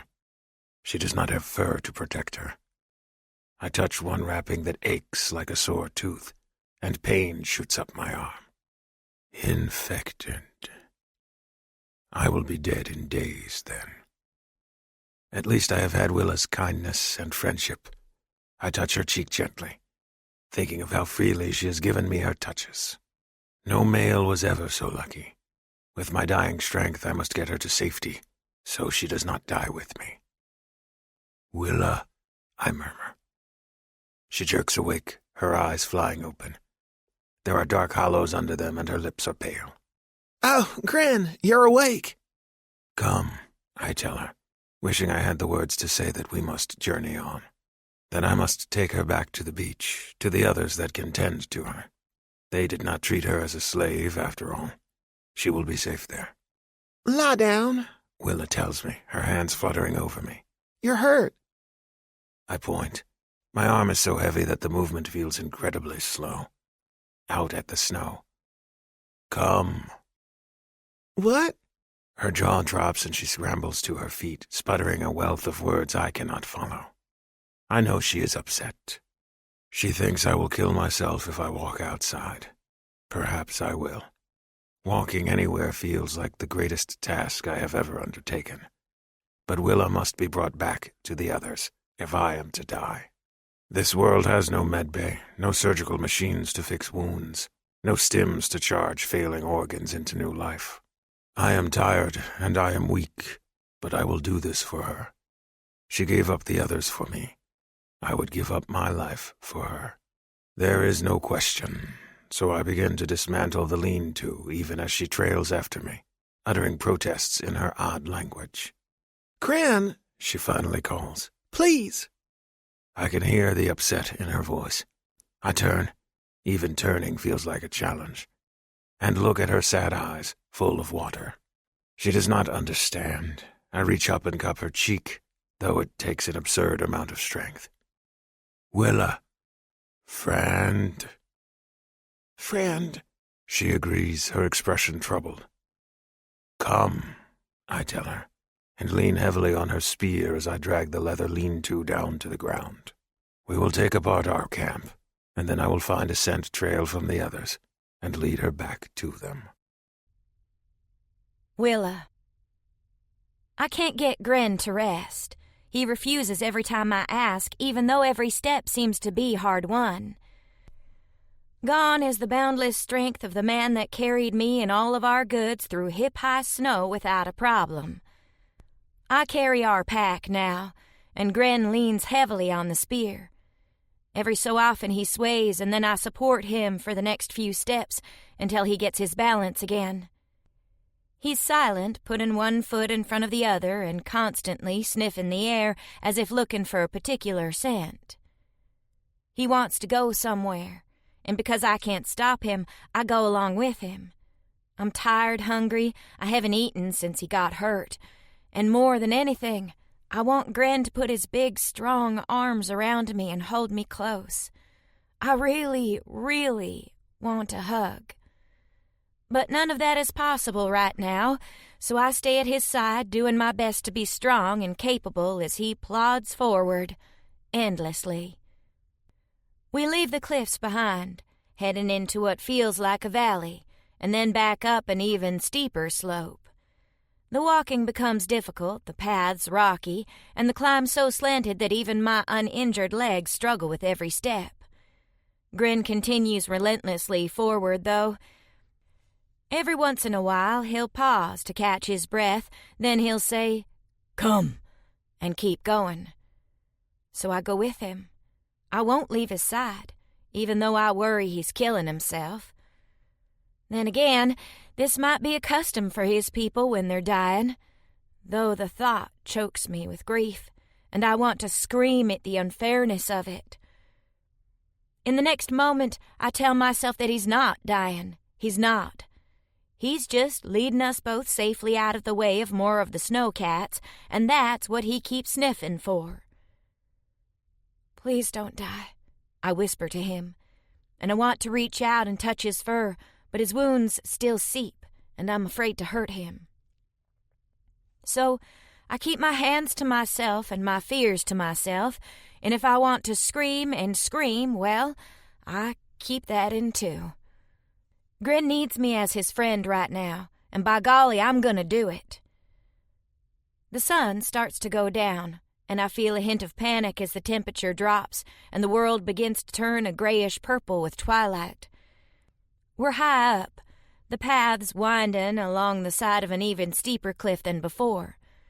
The rocks here are icy, and where they're not, they're loose, and it's like stepping on slippery gravel as we move forward. "Can we go another way, Gren? There's nowhere to set a tent up around here." He growls something under his breath and lifts his arm half-heartedly, trying to gesture at something. Then he stops, panting. "Gren?" I move to his side as he hunches over, catching his breath.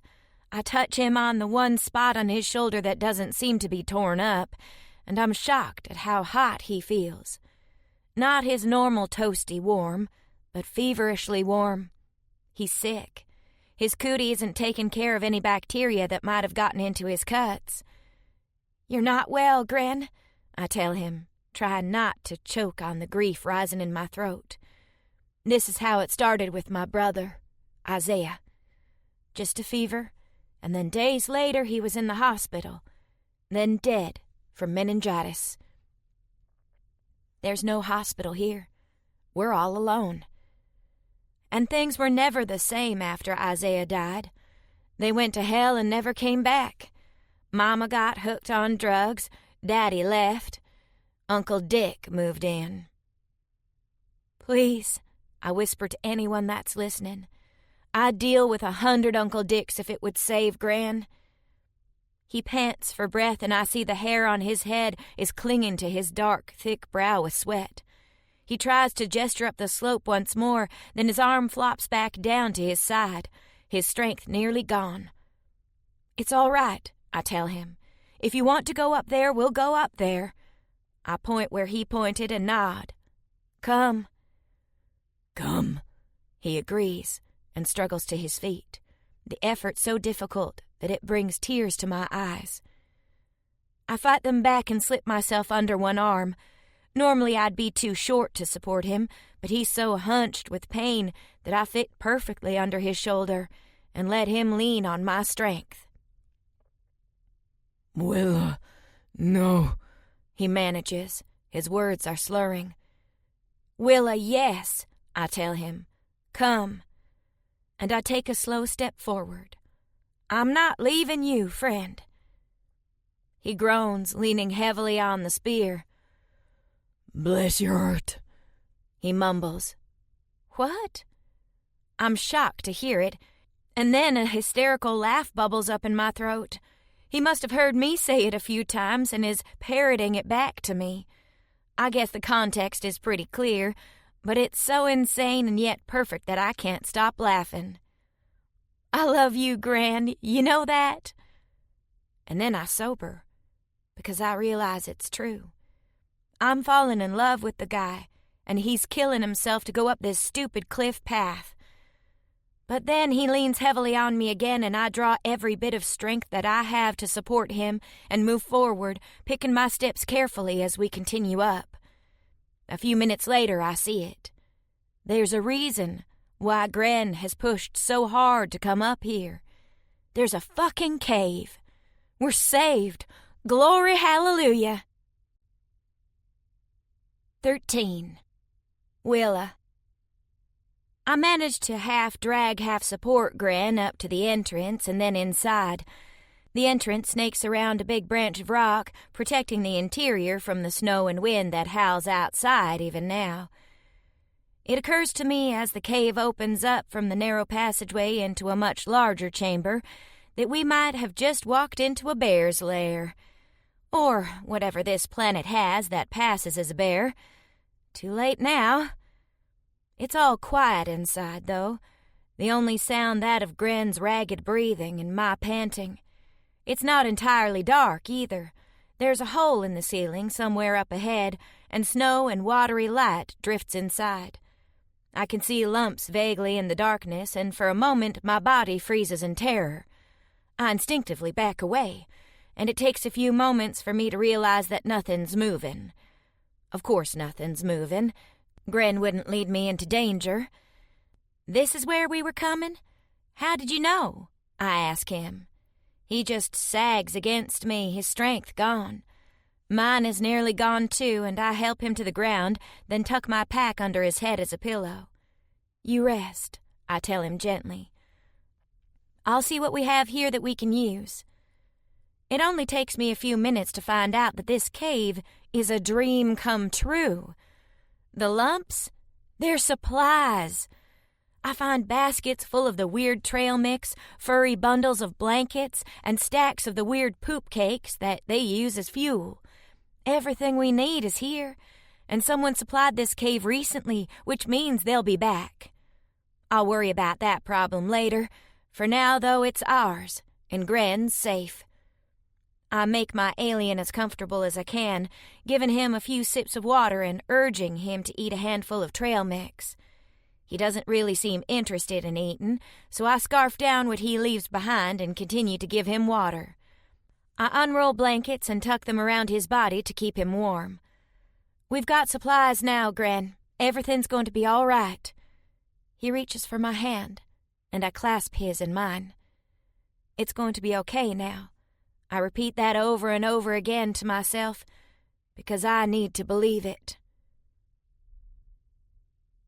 The next morning his fever is even worse, and I feel helpless. He kicks off the blankets, and when I try to put them back on him, I notice they're soaked with sweat despite the fact that he's shivering. He won't eat, and when I try to push sips of water on him, he seems uninterested in that, too. I do what I can to make him comfortable, but fear lodges in my belly and won't leave. He needs more help than I can give him. If this cave is full of supplies, that means someone's coming by here. We're probably not far from the beach at this point. I could go down to the others and force them to give us help. Somehow. But I worry that they'd just rope Gren again, tie him up, and treat him like an animal. He's thrashing in his feverish sleep, and I sometimes have to scoot away or he'll hit me with one of those oversized clawed hands. Do I chance getting the others? As the minutes tick past and Gren continues to thrash in his fever, I worry that I'm making the wrong choice. But what if they can't help? They wear skins and carry spears, and I know Gren would rather die free than a slave. A low growl catches my attention. Willa. Gren groans, reaching out from the bed and grasping at air as if he's seeking me. I'm here, I tell him, and hurry back to his side. He clutches at my hand tightly and then pulls my entire body against his. Friend, he says between pants. Friend. His skin is sweaty, his fur damp, and he's so hot that tears spill down my cheeks. Even pulling me against him doesn't wake him from his troubled sleep. I pat his hand and caress his arm. I'm here, I tell him again, even though I doubt he realizes that I am. I won't leave you. He growls and continues to growl even as I hold his hand. He doesn't know where he is, and when I touch his forehead, his skin is even hotter than before. That settles it. I think of Gren reaching for me while I try to find the others. I think of him dying alone. His arm outstretched as he looks for his only friend. I'm staying by his side until the very end. Nothing could keep me from him. Gren shivers off and on through the night, and when I put a blanket on him again, he doesn't protest. He's a sweaty mess, and when I try to bathe him, he snaps his teeth as if in pain, lashing out. No more bathing, then. I don't know if it's doing any good, anyhow. I settle for wetting a bit of fur and squeezing it out over his mouth. I wish we had cotton towels. Fuck the towels. I wish we had doctors. I barely sleep that night, and when the morning light trickles in from the skylight hole in the ceiling, I peel the blankets back and look at Gren's wounds. Most of his scratches are gone, healing into faint red lines. Instead of this being good news, it just emphasizes how bad all the bite marks are all over his body. Worse than that, there's a sickly-looking fluid leaking from them, and the skin around the bites is puffy and red. I put the blanket back on him, because what else can I do? Gren shifts in the bedding, and his eyes open. They're glazed with fever, but he focuses on my face. "Hey, sugar," I murmur, caressing his fuzzy cheek. "How are you feeling?" Willa. He tries to lift a hand to touch my face, and it seems to strain him. I take his hand in mine and put it against my cheek for him. "I'm here." I smile brightly at him, even though I feel like screaming. He looks worse than before. Are these his last minutes? He studies my face, and his gaze is so tender that a huge knot forms in my throat. "I wish I'd pounced on you like I wanted to," I tell him. "I should have done it instead of worrying about it. Maybe you'd be all right if I'd climbed all over you instead of going out for a tinkle." His nostrils flare, and I inwardly cringe. There's no way he's going to miss his own sickly smell of the infection that's raging in his wounds. I hate that he has to smell that. To my surprise, though, he struggles to sit upright in bed, growling. "Gren, I ask, putting a hand on his chest. "Lie down, sugar." He shakes off my hand, trying to get to his feet. He can't, and instead he just crawls forward, his teeth bared, an angry snarl in his throat. I watch for a moment confused, and then I realize this isn't his confused growl or even his communication growl. This is a growl of protection, and with its feral snarl showing all of his teeth, he's ready to attack. Something's coming to our cave. I race to grab my spear and then push in front of him. If those awful snowcats have followed us up here, I need to defend Gren. Nothing's hurting him while I've got air in my lungs. "Willa," Gren says, and then hisses like an angry cat. "No, you stay back," I tell him, moving to the front part of our cave, where it narrows into a winding tunnel. I can block anything that heads in this direction. That's one good thing about our cave. It's defensible. I get to the end of the tunnel, hold my spear at the ready, and wait. Everything is silent. I listen for footsteps, trying to think what it could be. More cats? A pony creature? Some new horror? My worried breathing is over loud in our cave. Then strange voices drift off the walls, speaking in a language I don't understand. They're male voices. I frown into the darkness, and then I hear an amused laugh and then a question.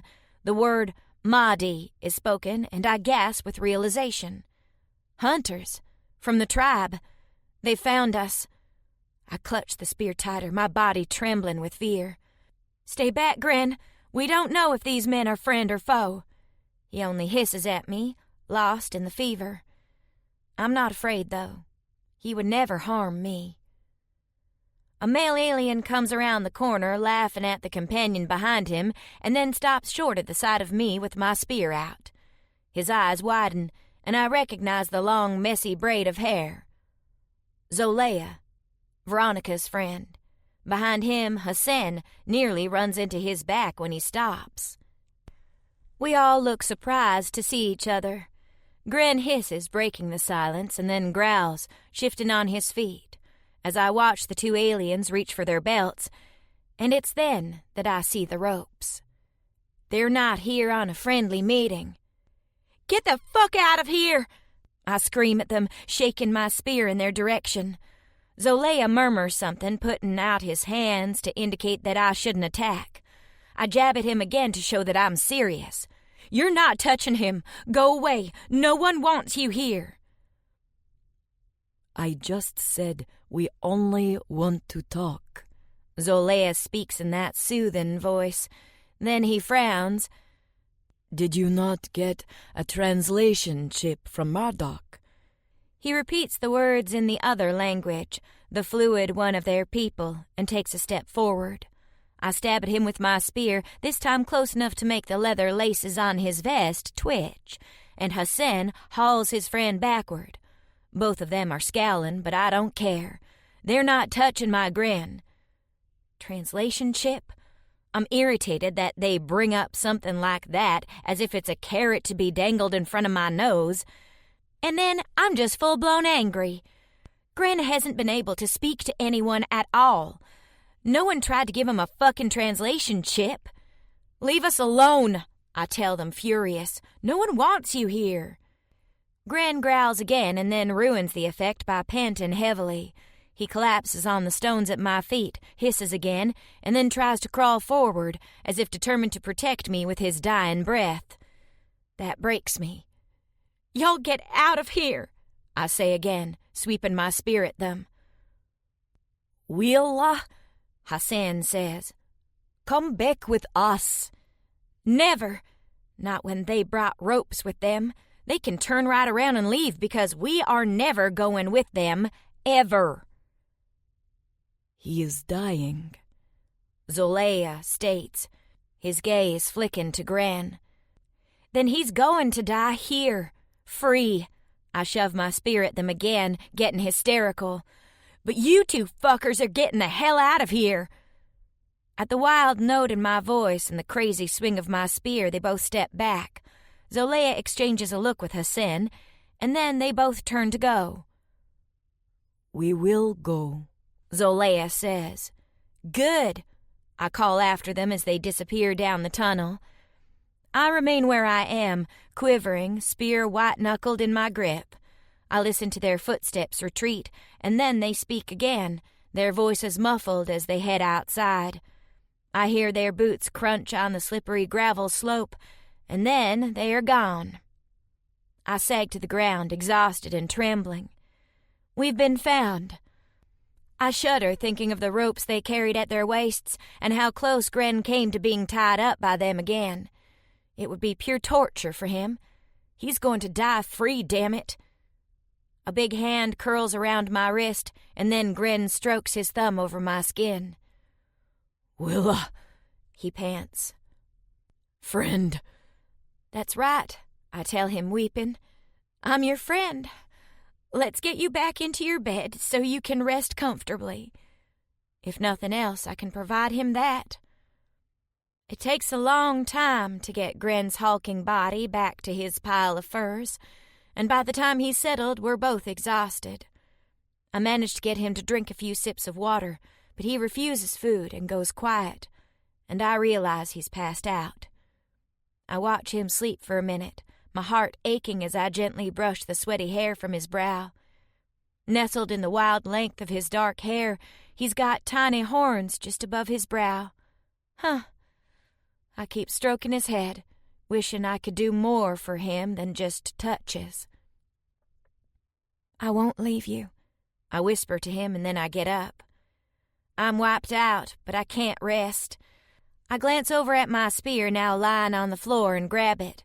Just to be on the safe side, I march to the entrance of the cave and peer down the long, steep, gravel-slick path. Sure enough, I see the two big blue aliens sitting near a fire a short distance away. They're not coming up, but they're not leaving either. Frustrated, I glare down at them as I think. I don't know what to do. Are they just going to sit down there and wait Gren's death out? That makes me hate them just a little more.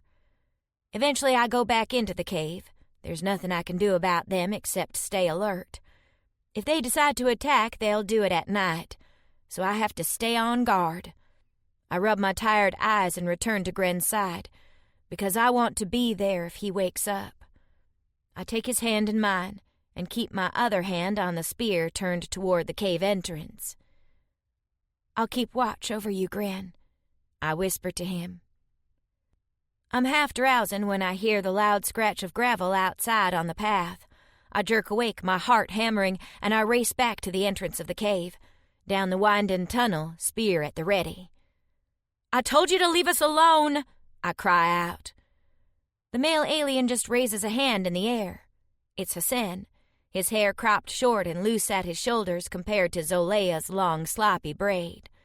He's got a torch in his hand. I brought you fire, Willa. I hesitate.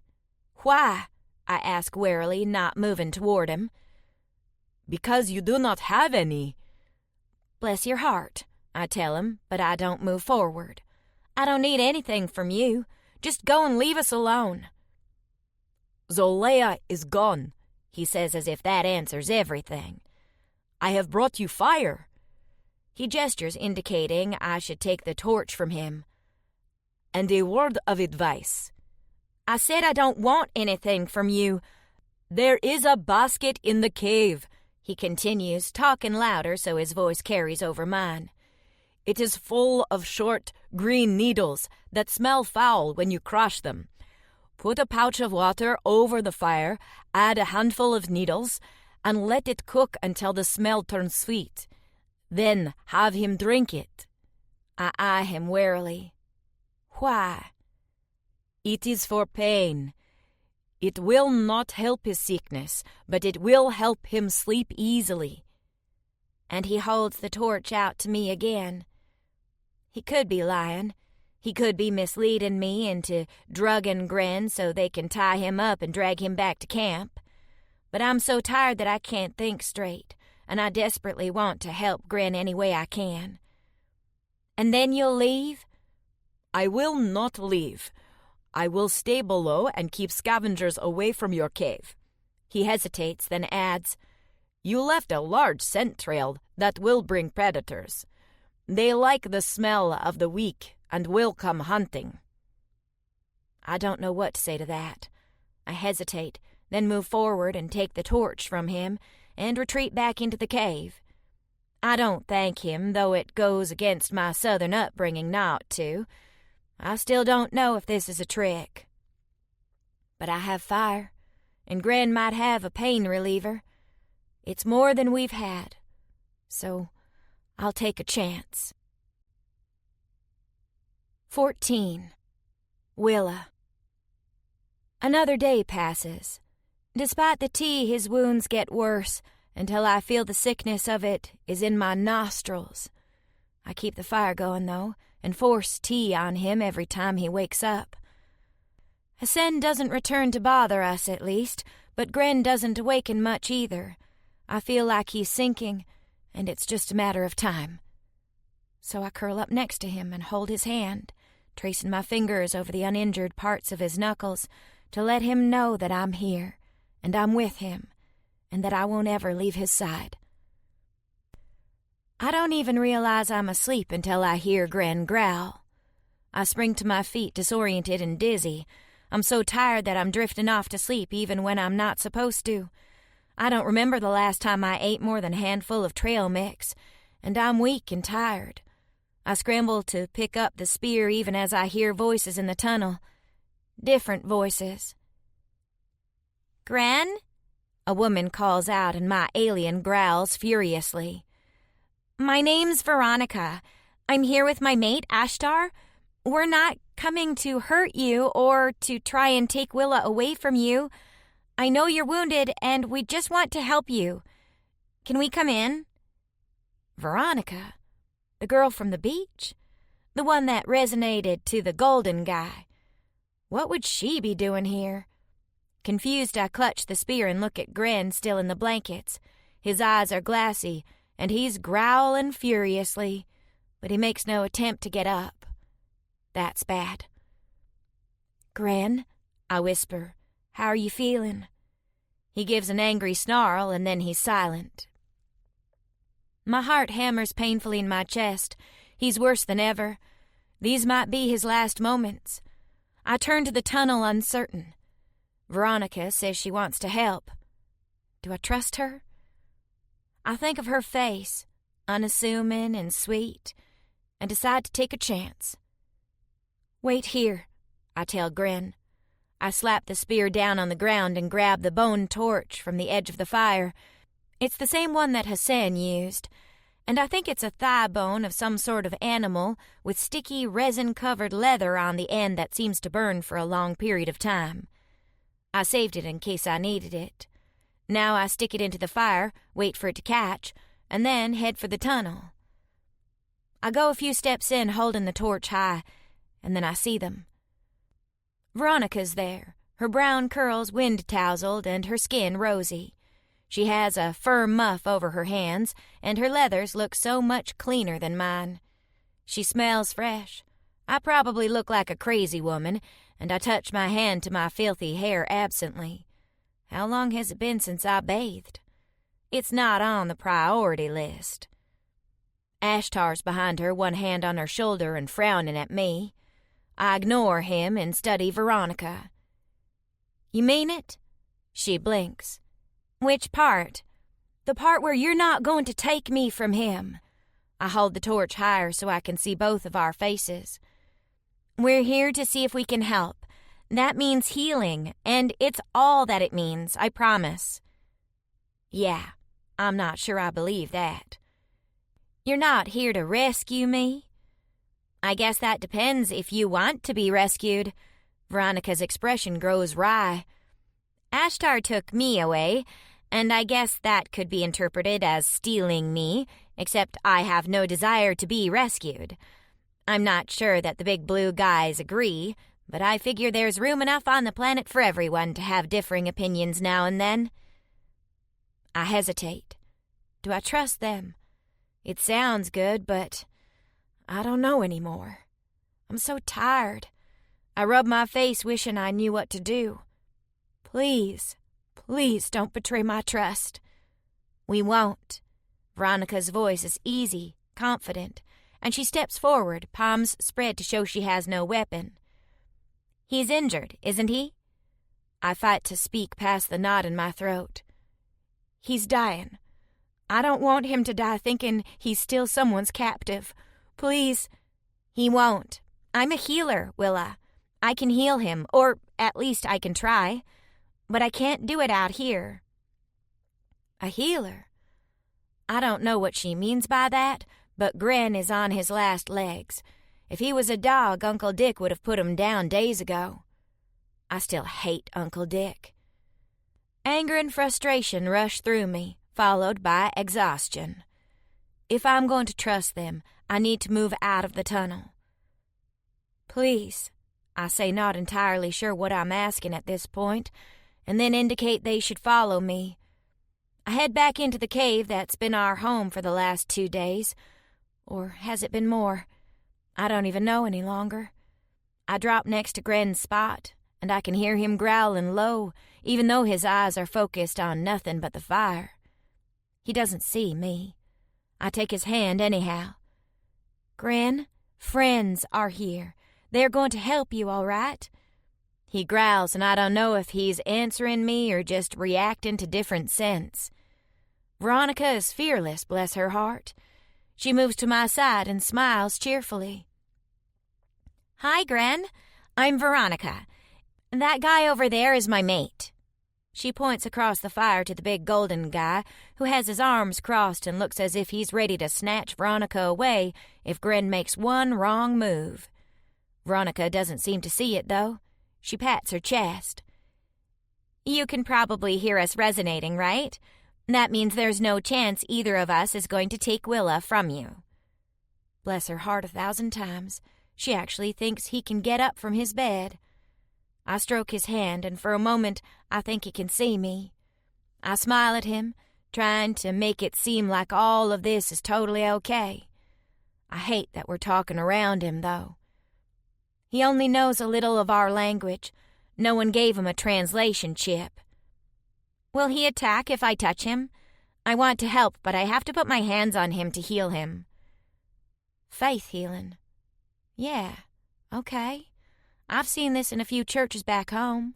Don't rightly believe in it, but at this point I'm willing for Veronica to do anything. I stroke Gren's knuckles. Gren, sugar, Veronica's a friend. You trust me, right? Willa, friend. Gren, friend. Veronica, friend.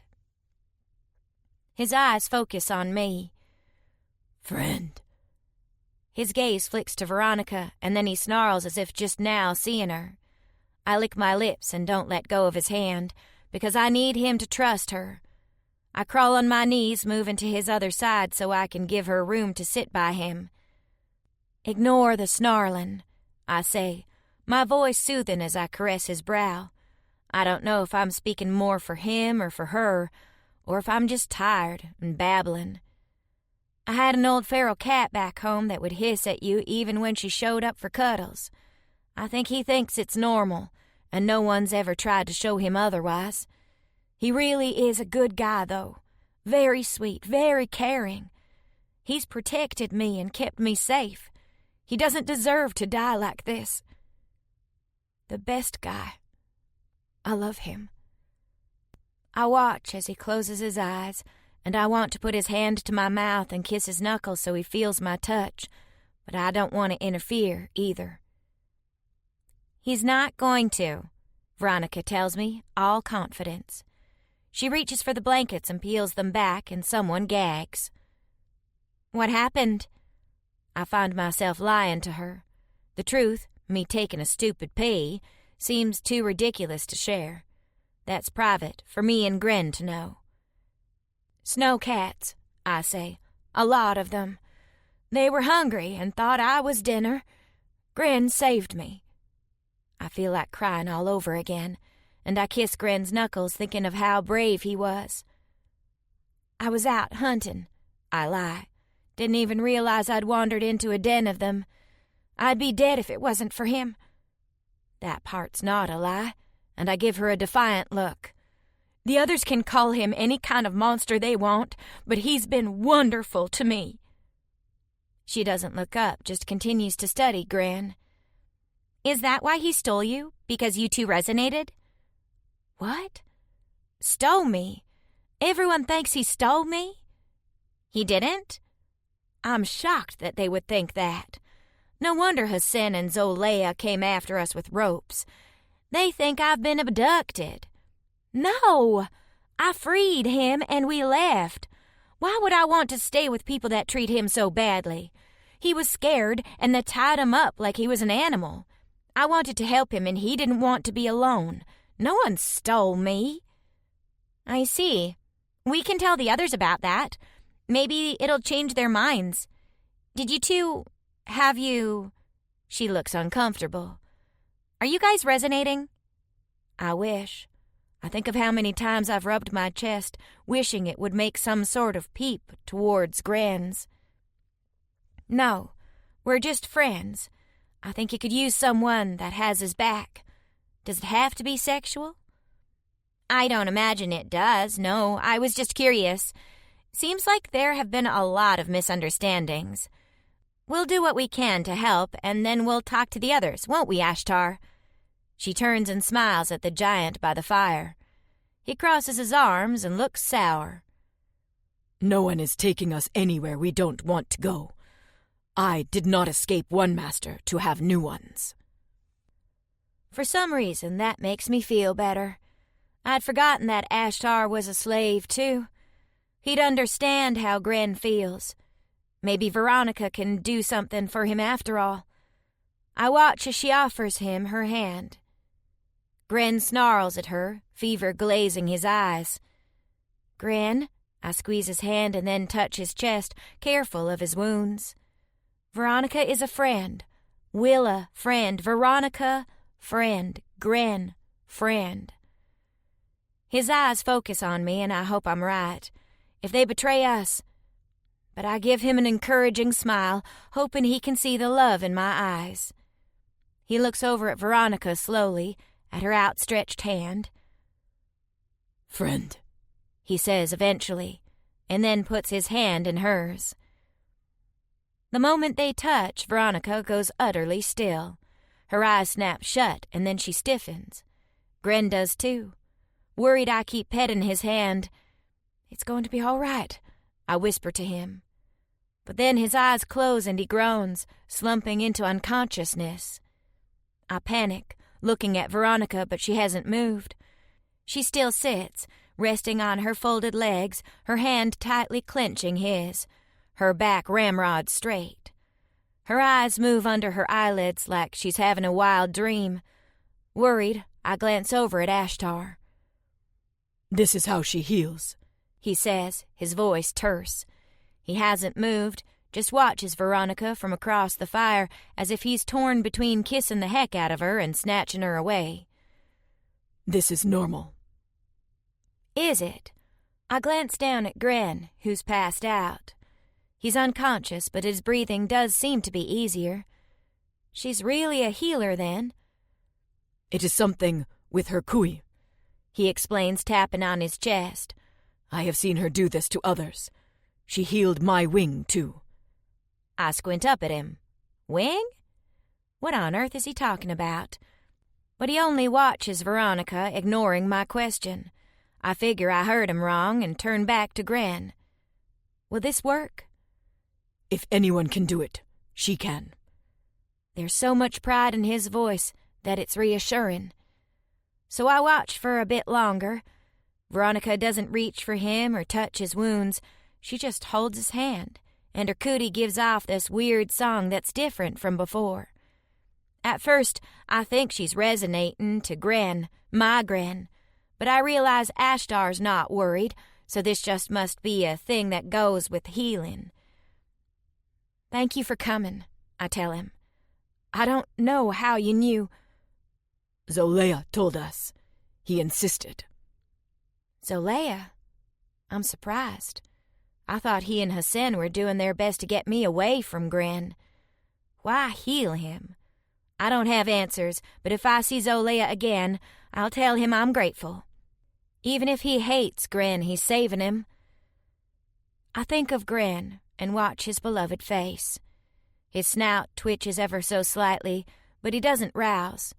His eyes are doing the weird dancing thing behind the eyelid like Veronica's are, and for a moment I'm terribly, terribly jealous of the bond they are sharing. Why couldn't I be the one to save him? Instead, I'm the one that's caused him to nearly be killed. Over a pea break of all things. I'm glad I didn't tell Veronica the truth. Does this take long? I ask Ashtar as the seconds seem to slide past like hours. Far too long, he agrees, and again he sounds annoyed, as if he's not entirely pleased that Veronica's doing this. You can sleep, he tells me. I'll wake you if anything changes. He doesn't move from his spot near the fire, close to Veronica, but just far enough away to give her space. No, I'm good, I say, and continue to hold Gren's hand. I'm not letting him go. Ever. So I just hold his hand and watch and wait. Time passes. I don't know how much or how long, just that Veronica remains utterly still, except for the flutter of her closed eyes, and so no one else moves either. Ashtar keeps his vigil by the fire, his gaze glued to her, and I don't let go of Gren even though my hand is sweaty in his. At some point I nod off, waking up to see Ashtar leaning over the fire and breathing on it to bring the flames to life again. I scrub at my eyes, not entirely convinced I'm not dreaming, and then drift back off to sleep. I wake up again, a short time later, and neither Veronica nor Gren has moved. I touch Gren's brow carefully, not wanting to disturb the healing that Veronica is concentrating so hard on. He's cool. His hair is damp with sweat, but no fever burns any longer. I suck in a breath, shocked and pleased. Hesitantly, I push aside a tuft of fur over one of the worst of the bite wounds, and it looks better. Much better. The skin is dimpled and reddened, but no longer broken and scabbed. It's definitely no longer infected. How the heck did she do that? I whisper, full of wonder. She is special, Ashtar says, his voice full of pride. He watches his mate closely. After a moment, he moves forward to her side. Just as he does, Veronica gives a little sigh, and the ramrod straight pose she's been keeping slips away. She slumps over, and Ashtar catches her before she can hit the ground. Is she okay? She will sleep, he says, for a long, long time. And he carries her quietly to the far end of the cave into the shadows.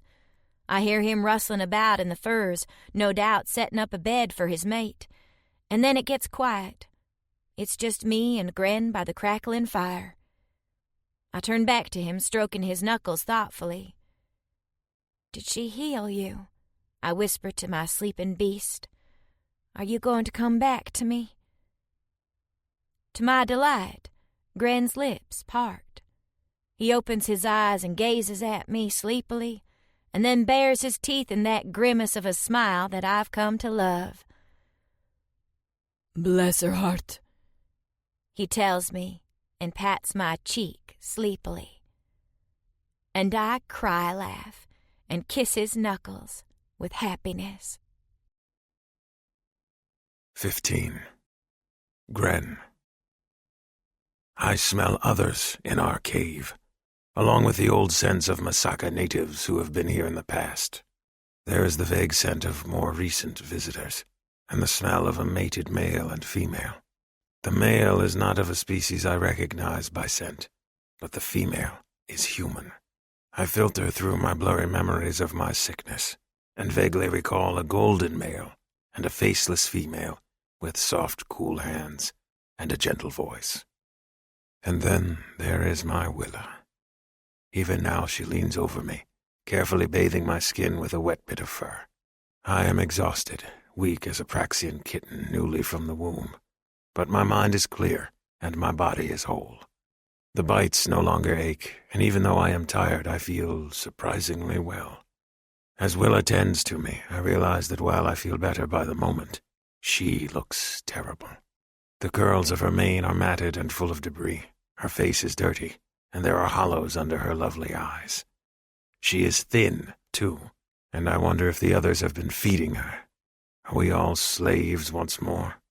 Did our masters return? For some reason, that does not fill me with aching dread as it did before. They have left Willa at my side, and if I am indeed to be a slave once more, at least I will have someone to fight for. But there is no collar on my neck, and my hands are not bound. Perhaps not. I reach up to touch Willa's beautiful, strange face, and she smiles at me, pressing her mouth against my hand as I do. Gran, She says softly, nuzzling my hand. I am tired, but my cock still responds to her touch. It always will, I think. I am too fatigued to do anything about it except to note that it yet stirs. She finishes bathing my face and then pushes a cup to my face. tea. She says, and a syrupy smell fills the air. I remember this scent. I sip it, grimacing at the taste. She insists that I take several swallows, and I manage as much as I can, and then take a few bites of the natives' hard rations that she has softened with water and feeds me with a spoon. My stomach growls with hunger, and I eat several big bites, which makes her face crease with delight. When I am fed, she sets the bowl down and starts to get up, probably for something else to tend to me. I reach for her hand and pull her back down, and she gives me a curious look. You stayed at my side all this time, did you not? It is not a question, not really. In all of my fevered dreams, Willa has been right there. She has not abandoned me. I have never known such kindness in my life. I do not know what I have done to deserve one such as you, my Willa. She caresses my hand, her brow furrowing as she tries to figure out my growling words. Friends, She tells me, and gestures at the far end of the large cave. She thinks I mention the others. I glance back at them, but I do not need to see them to know they are there. The scents tell me plenty. The male watches us from afar, his female cradled in his arms.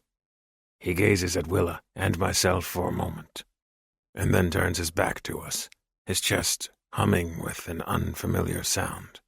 It is something to do with the parasite they gave us, I think, but I do not know what. I need more words to ask Willa. My Willa.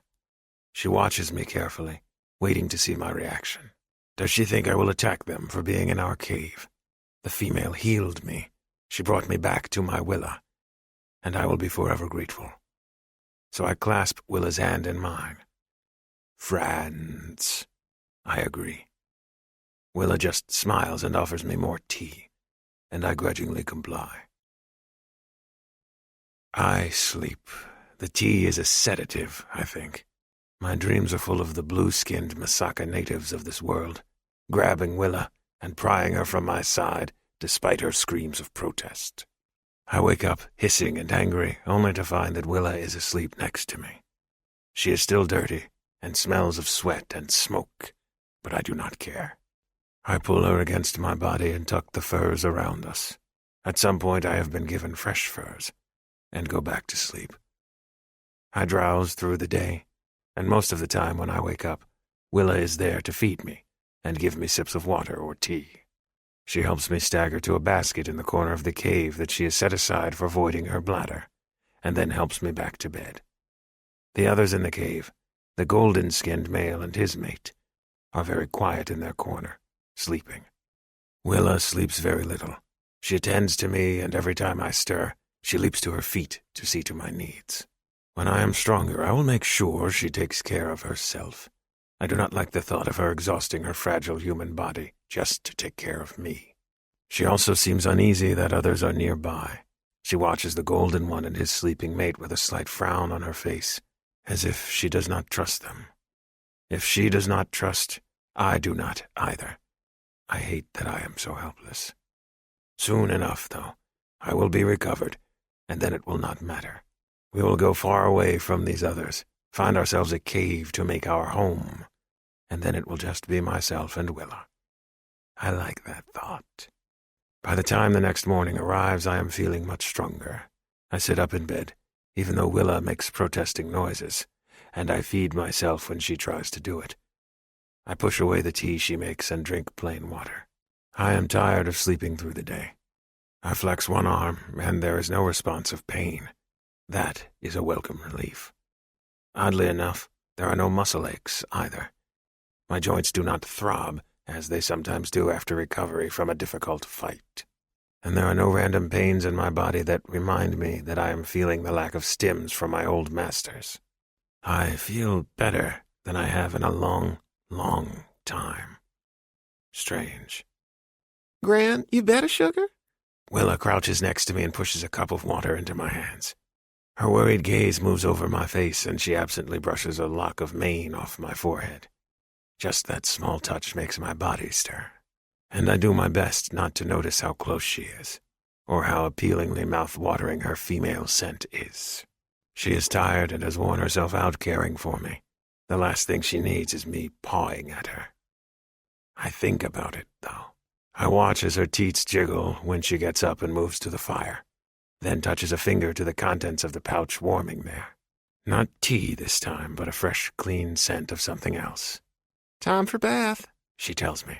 you and me both. She bends over the fire, and then I am gazing right at the rounded curves of her rump. My cock stirs.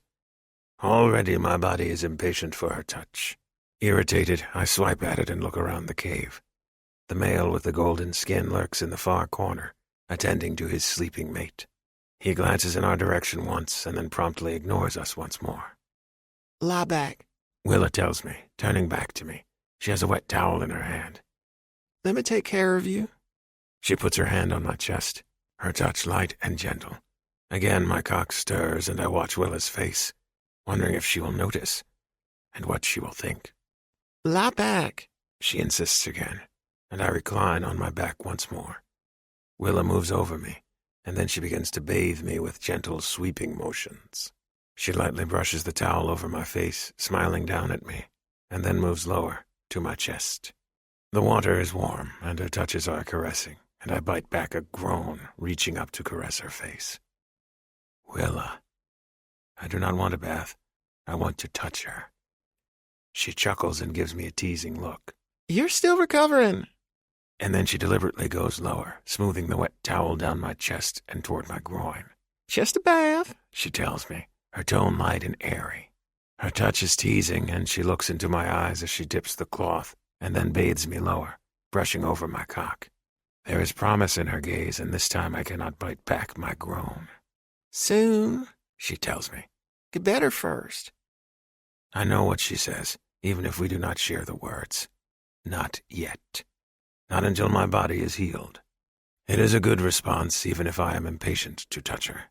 I force myself to remain still as she finishes gently bathing me. I could do so myself, I think. I am regaining strength quickly, but it is a pleasure to feel her wet hands on my fur. I'm panting by the time she smooths the towel down my legs and finishes my bath. She picks up the cloth and puts it in the water pouch, and then caresses my cheek before brushing her lips over mine.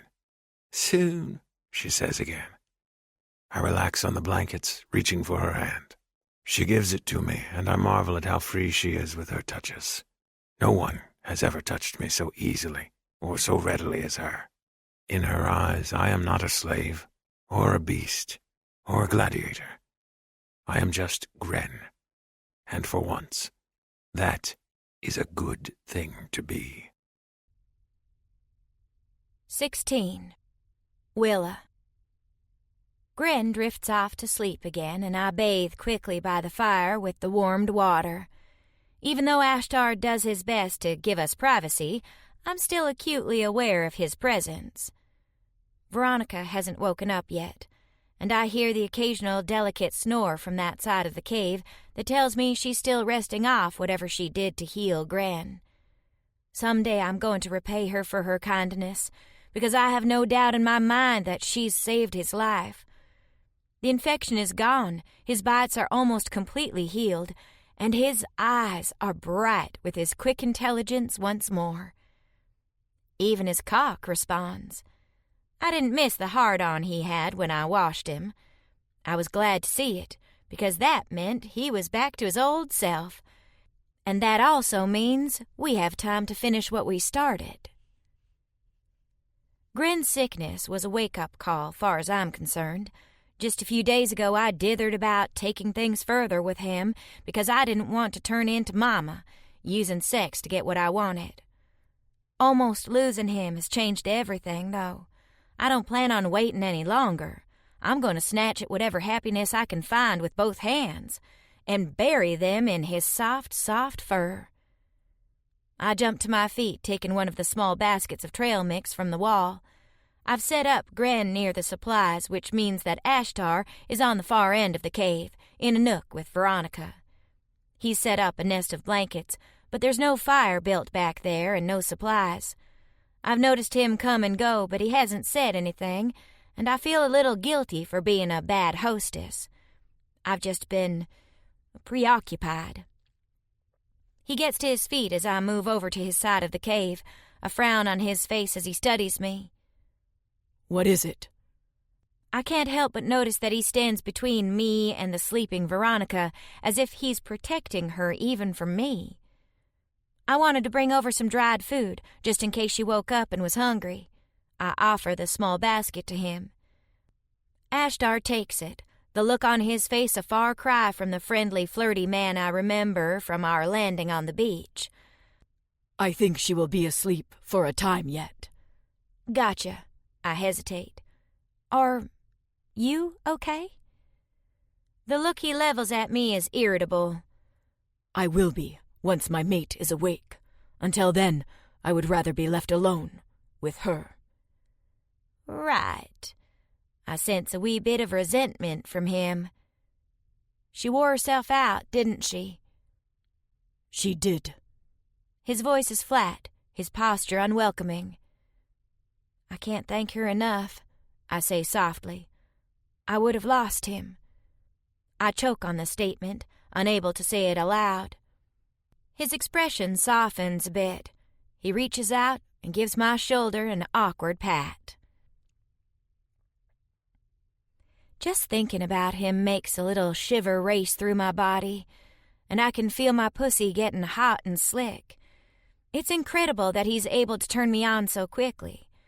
There's just something so inherently masculine and protective about him that makes me wild. I feel that hot little shiver race through me again, my nipples pricking, and I hope he wakes up soon. I might just pounce on him. As if he can hear my thoughts, Gren jerks awake with a low groan, his eyes locking on mine. My heart skitters in my chest, and for a moment I think something's wrong. He's relapsing. Veronica didn't cure his sickness after all. He's going to die and leave me all alone. Willa. He reaches for me and his eyes are scorching hot with need. I tremble all over. Are you okay? He groans, sitting up. His gaze is locked on me, and he doesn't seem like he's in pain, but something is strange. He gazes at me, looking me up and down as if he's seeing me for the first time, and I can hear his heartbeat thudding in his chest fast and frantic. Wait, is that his heartbeat or mine? The moment the question crosses my mind, he reaches forward and grabs a handful of my tunic, ripping it with his claws and baring my breasts. I gasp, but I'm not scared. I'm aroused, trembling so hard my body is shaking. What the hell? Then I realize what it is.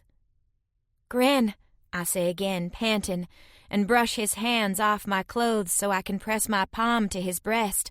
Sure enough, his cootie is thrumming wildly in his chest. I'm shivering too, and when I put my hand to my bare skin, I realize I'm singing back to him. Resonance, of course. So many things make sense now. I laugh with wild delight. Do you know what this means, sugar? It means me and you together forever. Willa, he growls, and claws the rest of my tunic off, then pulls my naked body against him. I gasp, startled at the flash of his claws and the fact that I'm completely topless in 2 seconds. When he reaches for my pants and shreds them, I just gape. I'm shocked at his savagery and how full of wild need he is. He looks at my naked body, groans, and then buries his face against my breasts, breathing deep of my scent. The cootie in my chest just hums and purrs, thrilled by this, and I'm not exactly upset myself. I curl my arms around him, pushing my breasts up so he can give them attention. "Gren," I breathe, utterly entranced. "We're resonating. There's no more waiting for anything." "Willa," he grits out, and in the next moment he's pushing me onto my back. Something hard and hot prods against my inner thigh, and I realize that it's his cock. A low moan escapes me, and I reach between us to caress him, wanting to feel the hot length of him in my hand. He growls and grabs my hand before I can touch him, pinning it over my head and holding me down against the floor of the cave. I'm not even scared. I'm just aroused beyond belief. This is so damn sexy I can hardly stand it. After days of skirting warily around each other, he's not being gentle any longer. He's taking what he wants, and what he wants is me. "Go for it, sugar," I tell him, utterly breathless with need. I scrape my nails down one furry arm, encouraging him as he moves his big body over me, and my legs go around his waist. I want this as much as he does, maybe even more, because I can feel how hot and wet I am between my thighs. One big hand releases my wrist and snarls in my messy hair. He holds me down, gazing into my eyes. And then he thrusts into me. I suck in a breath. Everything feels tight and slightly achy, and it's nothing like I thought it would be. He feels huge, but there's no pain.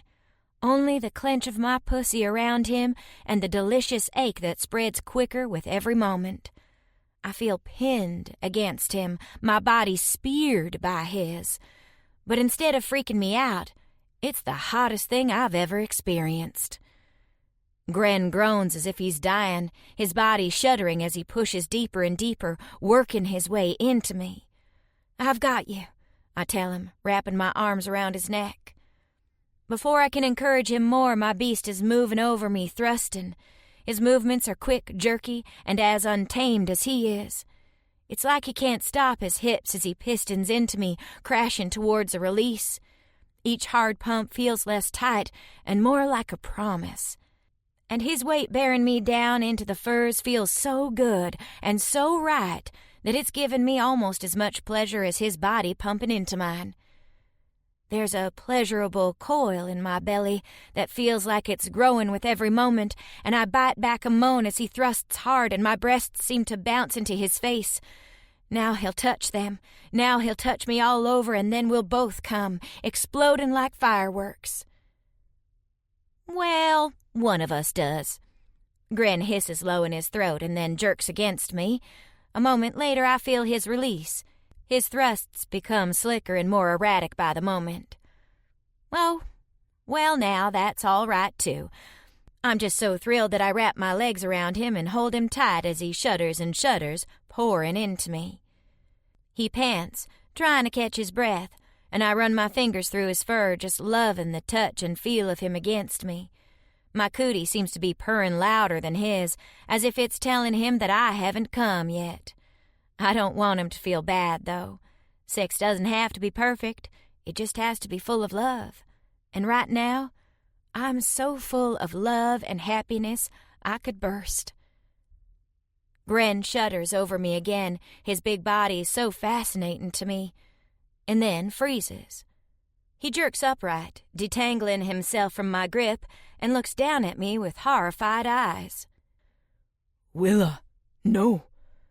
No. I feel a stab of hurt as he pushes away from me, crouching back a few feet as if he's afraid to get too close to me. "What do you mean, no? Is something wrong?" My voice rises, and then I remember Ashtar's still in the cave. Oh, Jesus. Ashtar probably heard all of that. I drop to a whisper and lean in. "Gren, what's wrong?" My beast reaches out for me, caressing my cheek with delicate claws. His expression looks downright tortured. "Willa." I caress his face. I don't understand. What's wrong? Tell me. You're scaring me. Is it the resonance? I put my hand over my breast, tapping, and then moved to touch him, indicating the song that's humming in his own chest. You gotta talk to me, sugar. Willa. He puts a hand to his brow, wild-eyed, and looking as if he wants to tear his own hair out in frustration. After a moment, he grabs the shreds of my tunic from the floor and shakes his head. Gren, no. He points at me. Gren, no. There's such anguish in his voice. Willa, friend. Gren, no. My heart melts. You think you hurt me? Oh, bless your heart, He cocks his head. Bless your heart. I chuckle. I guess that was bad of me. I reach for him, and when he puts a hand up to stop me, I push his hand aside, determined. Gren, you didn't hurt me. Willa, yes. Gren, yes. Gren, no. His voice is ragged, pain in his eyes. Willa, yes, I assure him. I wanted that. I loved it. I wanted every moment of it. I crawl forward on hands and knees, ignoring the fact that he's trying to pull away from me. I'm not going to let him feel guilty. Was it quick and filthy and startling? Sure. But that doesn't mean I didn't want it or that it wasn't good. I didn't tell you to stop, I murmur, my voice dropping to a husky, enticing tone. I move forward a bit more, and this time his back hits the wall of the cave, and he stops his retreat. In fact, I wrapped my arms around you, remember? He reaches for me, the worry still on his face as if he doesn't deserve to be able to touch me. I take his hand in mine and press a kiss to his palm. You let me be the judge. I want to show him how I'd tell him no. How I know if I flicked his hand away and told him to get off me, he would without protest. But I don't know how to communicate that without muddying the waters further.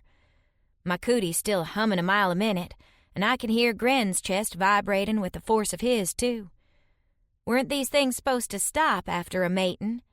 I guess mine's on overdrive. Maybe I have to come before mine decides it's done. Whatever it is, I'm happy to oblige.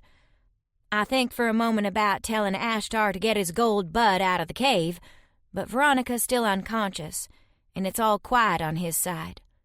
Besides, he already heard us once, and it's a big cave. I find I don't really care.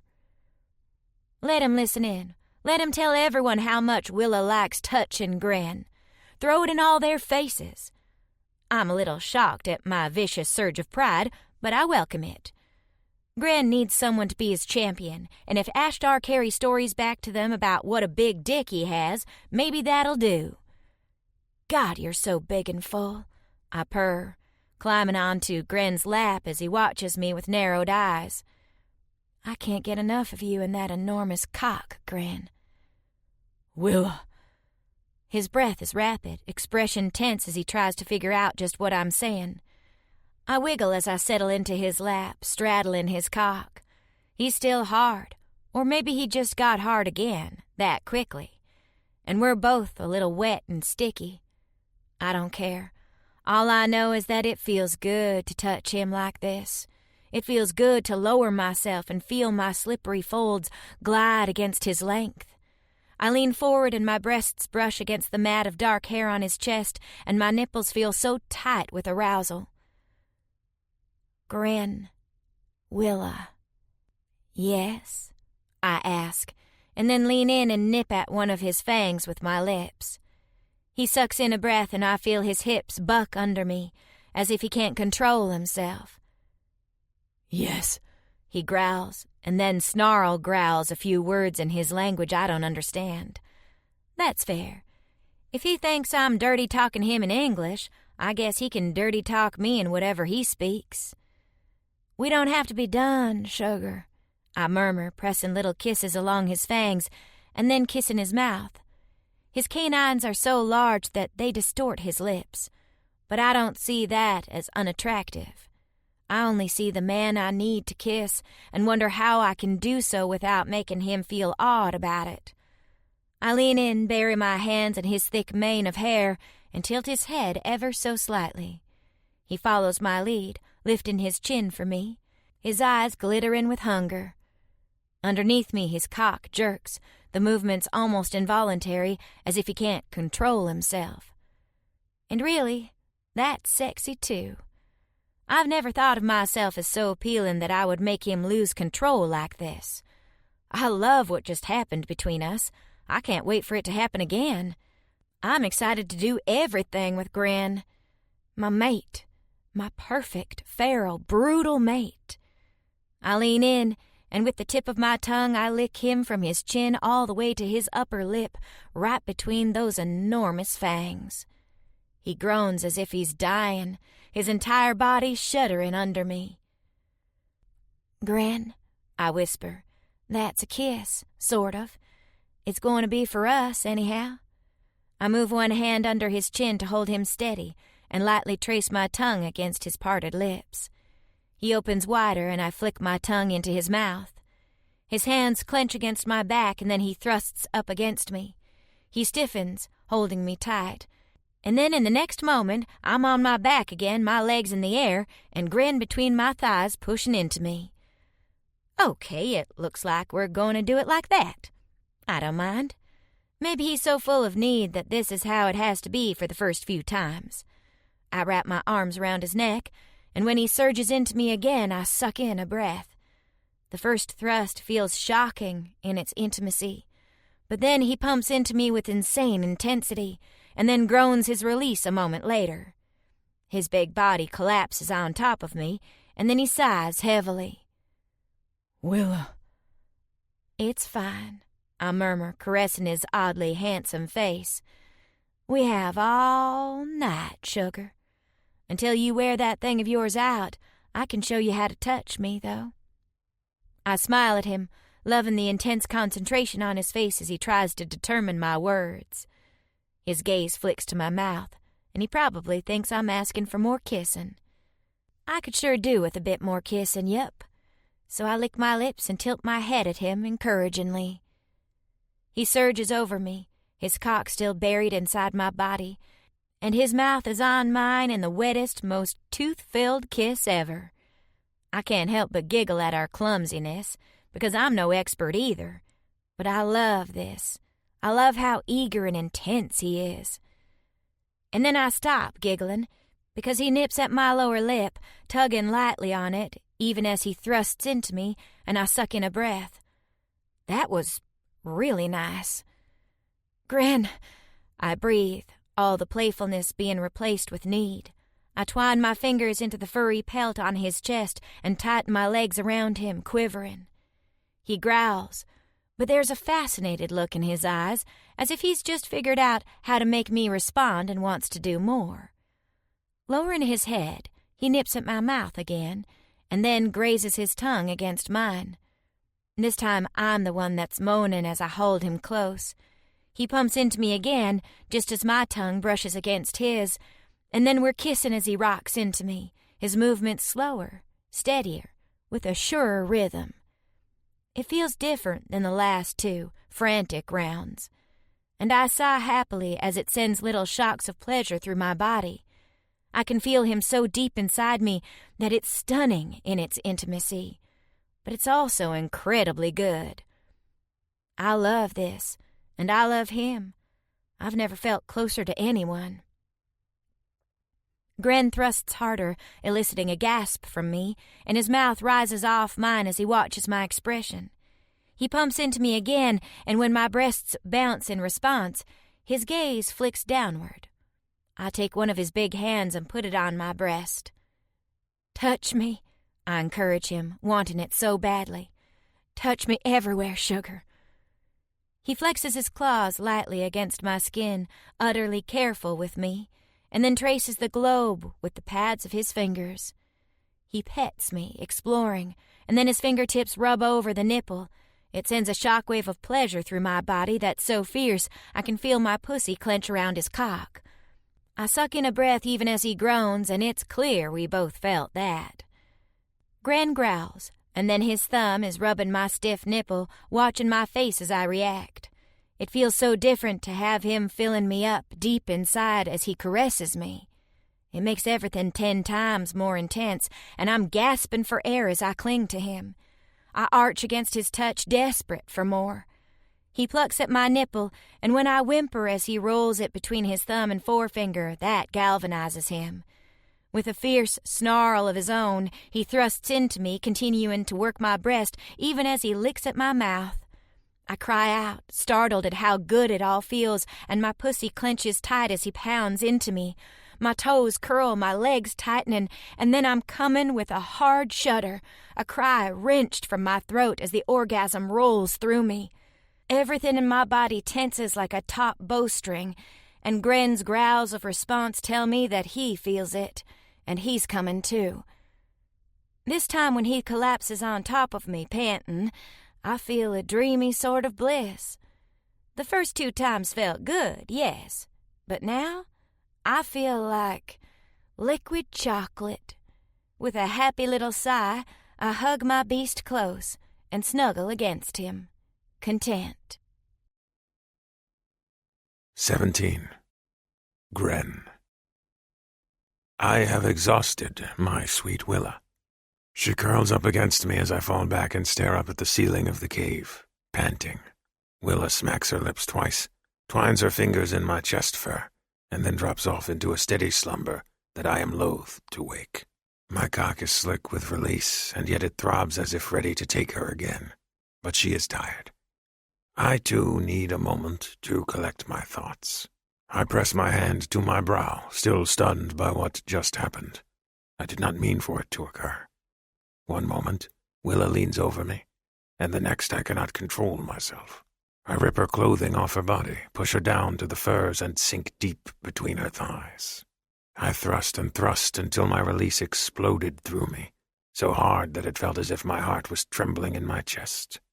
When I realized what I'd done, my mind filled with memories of other gladiators claiming their prizes, crying females that they mounted in front of all who watched.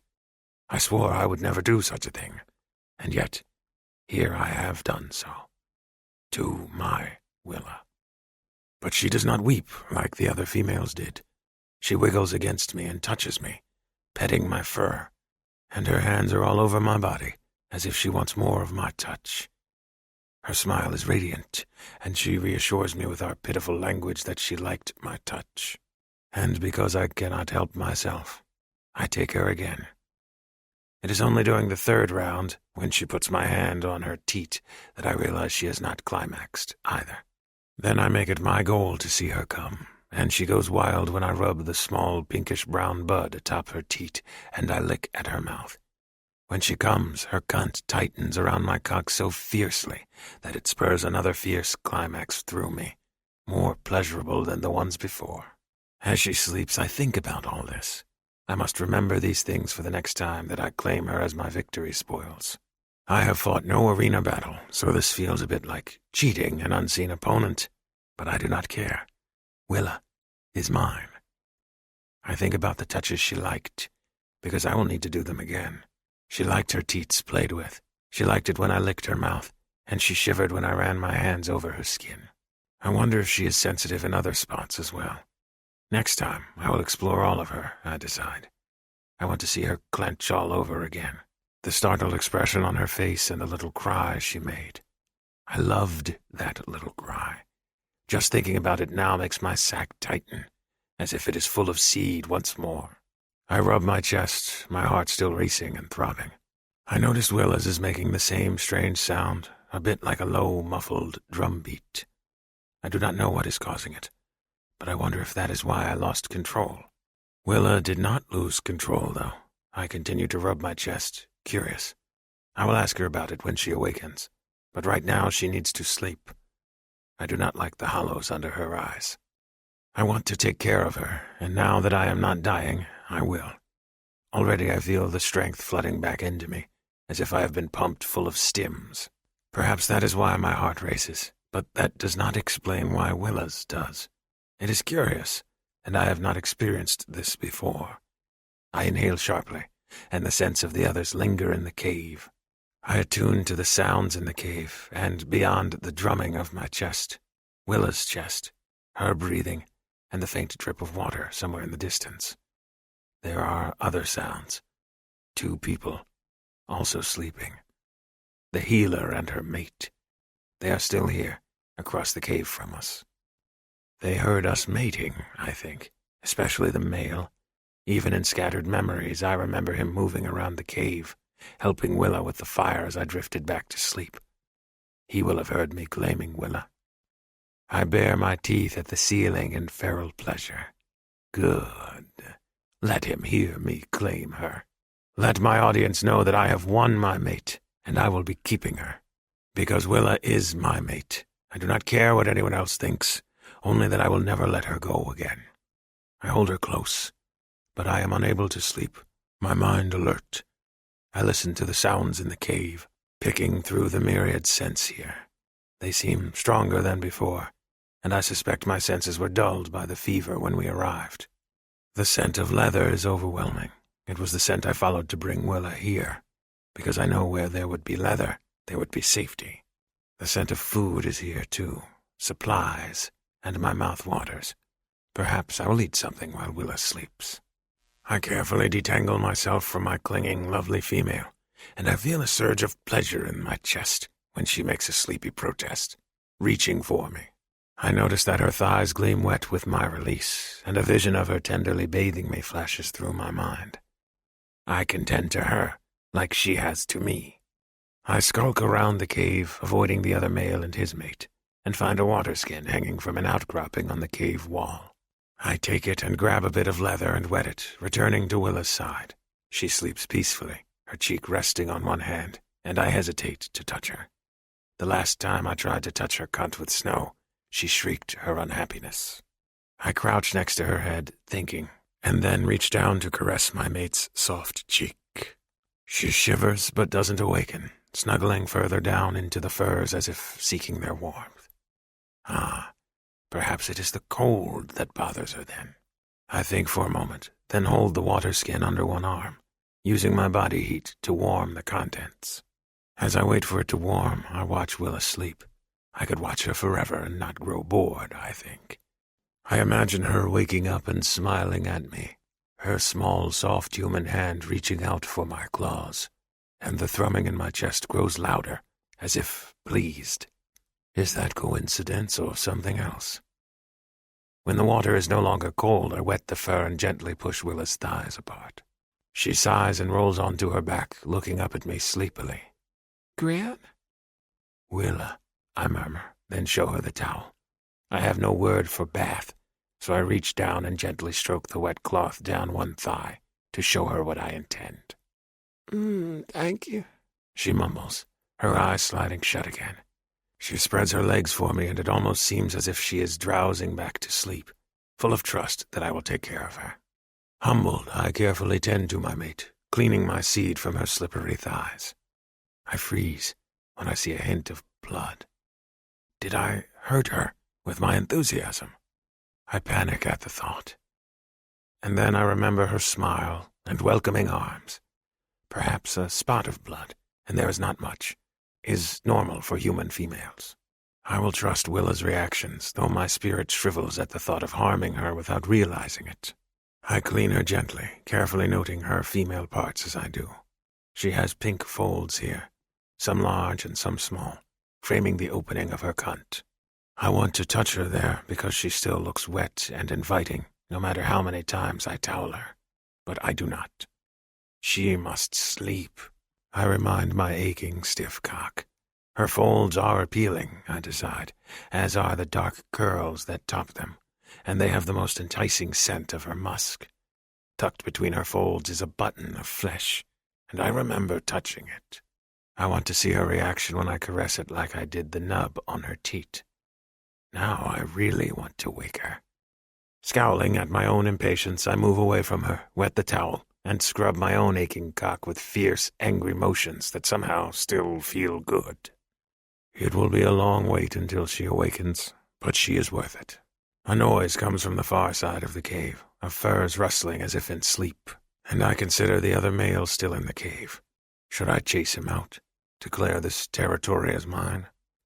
But his mate still slumbers, and I wonder if she made herself sick, healing me. I decide they can stay, as long as they do not stop me from touching my Willa.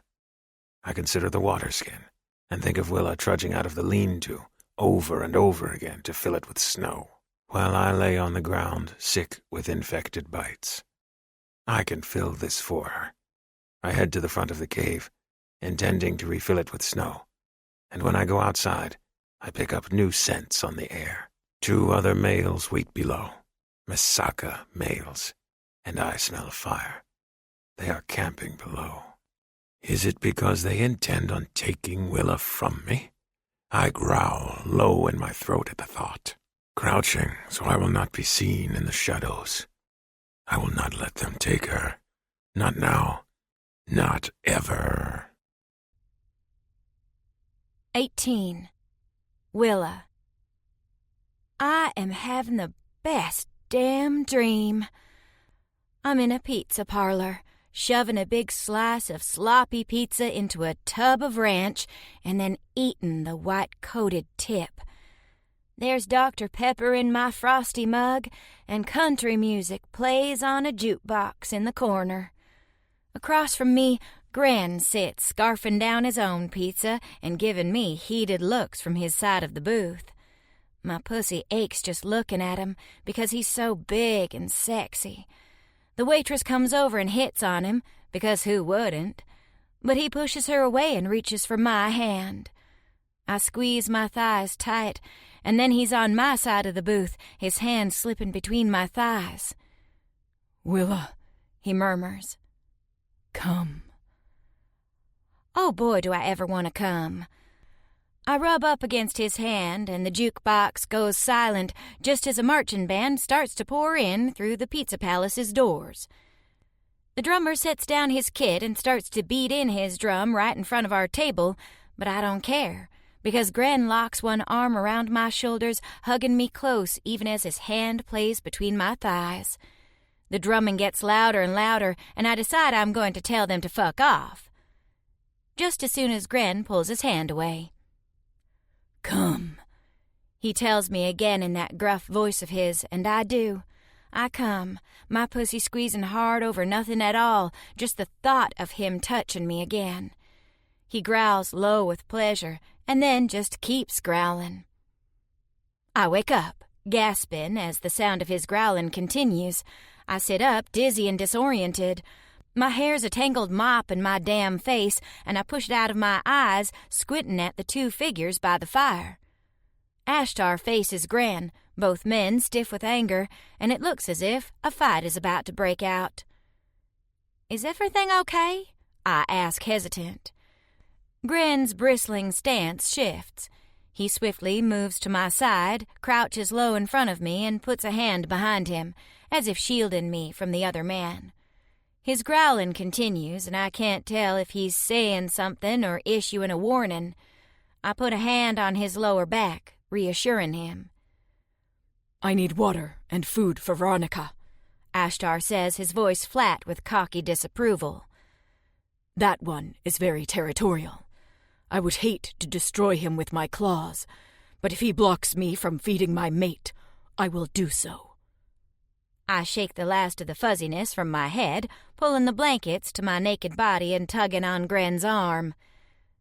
No one's going to destroy anyone. He's just being protective. "As am I." Ashtar crosses his arms over his chest, and for the first time I notice he's buck naked. Then again, so is Gren. I can't take my eyes off him, though, whereas Ashtar I could care less about. "Well, let me get you some food and water. Gren will calm down once he realizes that's all you want." I tug on Gren's arm again. "Gren, sugar, he needs to use this cave too." "Bless her heart." He manages around his fangs and it turns into a hiss. I will not laugh. I will not laugh. Instead, I just tuck the blankets around my body like a dress, since he tore apart my tunic, and get to my feet. Gren makes a displeased sound, but I lean over to give him a kiss of greeting on the cheek. "Food for friends," I say, and can't resist running my knuckles lightly along his fuzzy jaw. "Friends." The drumming in my dream returns, and I realize it's coming from his chest. It sounds louder than ever, and mine is almost as loud to boot. "Friends," he grits out, as if the word offends him. When I move forward, he remains at my side, his hand on my arm, not stopping me, just touching me, as if he needs to use me to keep himself sane. "See? All better," I reassure Ashtar. One of the baskets of trail mix looks like it's been eaten down to the scraps, but there's a fresh one behind it in the corner, and I offer it to him. "Do you need the fire for melting some water? I guess we're hogging it." The golden guy snorts, all arrogance. "Of course not." "Sorry I asked," I murmur. Ashtar tucks the basket under his arm, gives Gren a dismissive look, and then growls something that makes Gren jump to his feet. My guy snarls something back, and then Ashtar just laughs, saying more of the snarling words that sound ridiculous coming from his too human mouth. Gren doesn't look pleased. He steps in front of me again, and his cootie is thrumming up a storm. "What is it?" I ask, surprised. "What are you two saying? You can speak his language?" Ashtar gives me another arrogant look. "Of course. I have a translator. Praxians not common on this end of the galaxy, but I have run in their circles before. They do love their gladiators." The word, Praxian, sounds like it's half choked in his throat. "Is that his language? What did you say to him?" Ashtar smirks. "I told him I am tired of listening to him covering you." I gasp. "That is extremely rude, sir." He shrugs. "Veronica may be able to sleep through it all, but I cannot." "You're welcome to leave any time you like," I tell the big golden man stiffly. "Go join the others by the fire at the base of the cliff." "And leave my mate up here alone?" He shakes his head. "Just pretend we are not here, human. So far, you two have been good at that." I blush because he's not wrong. Ashtar was the least of my worries last night as we, slept together several times. I rub my face again, trying to compose myself. Sharing a cave with such close quarters in such a sensitive time frame isn't my favorite. But we owe Veronica and Ashtar. It's just bad timing. Actually, I don't even mind the timing. I just mind him reminding us that he's there. Gren spits a few growled words after Ashtar, who just laughs, retreating to the far end of the cave and disappearing into the shadows again. Then he looks at me, his eyes still narrowed. He pulls me against him, his big arms going around my body, and he nuzzles at my throat. My cootie goes wild. So does my pussy. Heat floods between my legs and I moan, shocked at how strong the sensation is. I thought resonance faded. Right now it feels even stronger than before. "Whoa," I tell him, even as he licks at the cords of my neck and makes my body pulse with need. "I need to eat before we start again. Food, Gren." "Food," he admits grudgingly, and then murmurs, "Gren food. Willa." And then he licks my throat. I hope that means he's telling me he likes my taste. I caress his bushy jaw, plant a kiss on that mouth of his, and then go digging in the food supplies. There are plenty of roots and herbs, and they all smell great and would probably make a fantastic stew, but that would take time. I'm not interested in a slow-simmered meal. I'm interested in crawling back under the furs with Gren, because the need for him feels overwhelming. "Hope you're ready for round 2, Ashtar," I murmur under my breath, "because your ears are about to be destroyed." I manage a few handfuls of the meaty trail mix, and Gren eats twice as much as I do. It occurs to me we're plowing through the supplies in this cave at a rapid pace, but Gren still needs to heal, and well, I need to rub on Gren.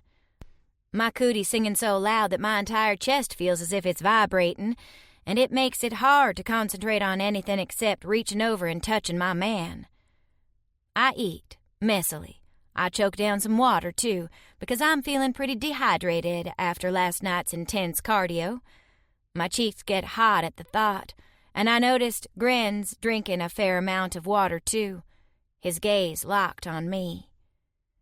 We're probably thinking the same thing, and that makes me get all hot and bothered. Shoot, right now everything gets me hot and bothered. It's like I could think about the unsexiest thing ever, like, say, cooties and survivalism, and I'd get wet between my thighs because I'd think about Gren. After food is done, I wash my hands, take a few more swigs of water, and then consider our sleeping arrangements. We're right by the fire, which means we're practically shining a spotlight on our nocturnal activities. With that in mind, I eye the supplies stacked against the wall, then begin to drag some of the largest baskets over to the far side of our bedding. Gren watches me, puzzled, but when I finish the first basket and grab another, he pushes my hands aside and does it for me. After that, I point at objects and he moves them until we have a little fort to give us a bit of privacy while we lie down. And I do want Gren to lie down. I'm not entirely convinced he's at 100%. It seems too soon, and he was far too close to death. He didn't get much rest last night either. Not like I did. I have vague memories of him cleaning me between my thighs, and I guess I was too tired or crashed out to be shy. I'm shy now, though. I wonder if he realizes I was a virgin. There wasn't time to discuss it, and things didn't hurt like I thought they would. There were a few uncomfortable moments, but nothing worth screaming over. I loved all of it, even the fumbling. As if my cootie has decided to broadcast to the world that I'm still thinking about sex, it begins to hum even louder, and I feel the singing vibration all the way down to my thighs. Gren's gaze grows heated as he watches me, and I blush. I guess there's no hiding what I'm thinking. He touches his chest and says something, then reaches out to point at mine, a question in his eyes. No one ever told him about resonance, did they? He has no idea what's going on, and I want to shake every single well-meaning person in that blue-skinned tribe for being so woefully clueless. It's normal, I tell him, keeping my expression encouraging. Actually, it's not all that normal. It's something special for you and me. My voice drops and I scoot a little closer to him on the blankets. Willa and Gren. Willa and Gren, he echoes, and then reaches out and caresses my jaw, his gaze devouring me. I shiver at that delicate touch, unable to take my eyes off of him. I love how he is so massive, so strong and dangerous, but he has never been anything but gentle to me. I love you, I whisper to him. I don't know how we managed to find each other in all this mess, but I'm glad we did. Willa, he murmurs, and traces his claw down the column of my neck. I shiver again, and it occurs to me that I'm naked under this blanket because he ripped all of my clothing. I don't mind, though, because his claw keeps traveling lower until it hits the edge of the fur blanket that I'm clutching to my breasts. He looks up at me, heat in his eyes, and then pulls it away, tossing it aside. I'm suddenly glad for the basket fort. Every freckle on my skin seems to glow in the firelight, and my body prickles in response, goosebumps rising on my arms. I don't know what to do with myself. Cover my boobs, cross my legs, preen and show off for him. This is all still new to me, though, so I do what feels natural. I reach for him. He snags my hand before I can touch him and pulls my palm to his mouth, then gently rubs his mouth against it. His teeth brush against my skin, but it's still the tenderest of gestures, and I love it. He licks my palm, making me squirm, and then pulls me into his arms. My breasts push against his chest fur, and I bite back a moan. Gren watches my face intently, and then leans in and nuzzles at the side of my neck. More goosebumps skitter up and down my arms, and my breasts tighten in response. I'm panting as he licks at my neck, teasing my tender skin. It's like I feel every brush of his tongue deep between my thighs, and I'm clenching reflexively every time he touches me. "Gren," I moan when he caresses my throat, and then his hand skims lower to my breast. I know I should be quieter, considering we're not in the cave alone, but when he cups my breast, I can't help myself. I whimper, pushing against his big hand. His touch feels so good that it makes me forget everything but the heat of his big body next to mine and the endless humming of our cooties. I'm half straddling him in the furs, my thighs slung over his lap as he caresses my breast, and I can feel the enormous, hard heat of his cock pushing against the side of my leg. Where he was ravenous last night, it seems that today he's slowing things down, taking a more thoughtful approach. The expression on his face is that of utter concentration as he touches my breast, and it's like he's focused all that he is into learning my body. That thought makes me so aroused that I can hardly stand it. "Oh," I breathe when he looks up at me and grazes my nipple with his thumb. His gaze locks onto mine, and as he begins to toy with it, he leans in and nips at my lower lip in one of our playful almost kisses. It sends a pulse of need straight through me, and I forget all about being quiet. I moan against him, welcoming his tongue as it slicks into my mouth, even as he teases my breast into an aching point. He murmurs something low under his breath and then inhales deeply, closing his eyes. I wonder what it is he smells. He breaks our wild kiss, rubs his nose against mine, and then lowers me gently onto the furs. Oh, I can't help but tremble with anticipation, lying back and watching him as he looms over me like some sort of dark god. He's gorgeous. I don't care that his face isn't entirely human or his teeth are strange. His eyes are shining with intelligence and pleasure, and he's my Gren. I love his big furry body and his strong shoulders and careful, oversized hands. I love all of him. "You're perfect to me," I whisper as he regards my body, watching me reverently as if I'm some work of art spread underneath his hands. He caresses my breast again, and when I arch and reach for him, he lowers his head and hesitantly flicks his tongue against my freckled skin, then glances up to see my reaction. "Oh, is it possible for me to get more aroused than I already am?" I arch up against the blankets, nodding at him. "Yes, that's good. You can do that. Actually, please do that." I decide to avoid being delicate and show him how much I want that.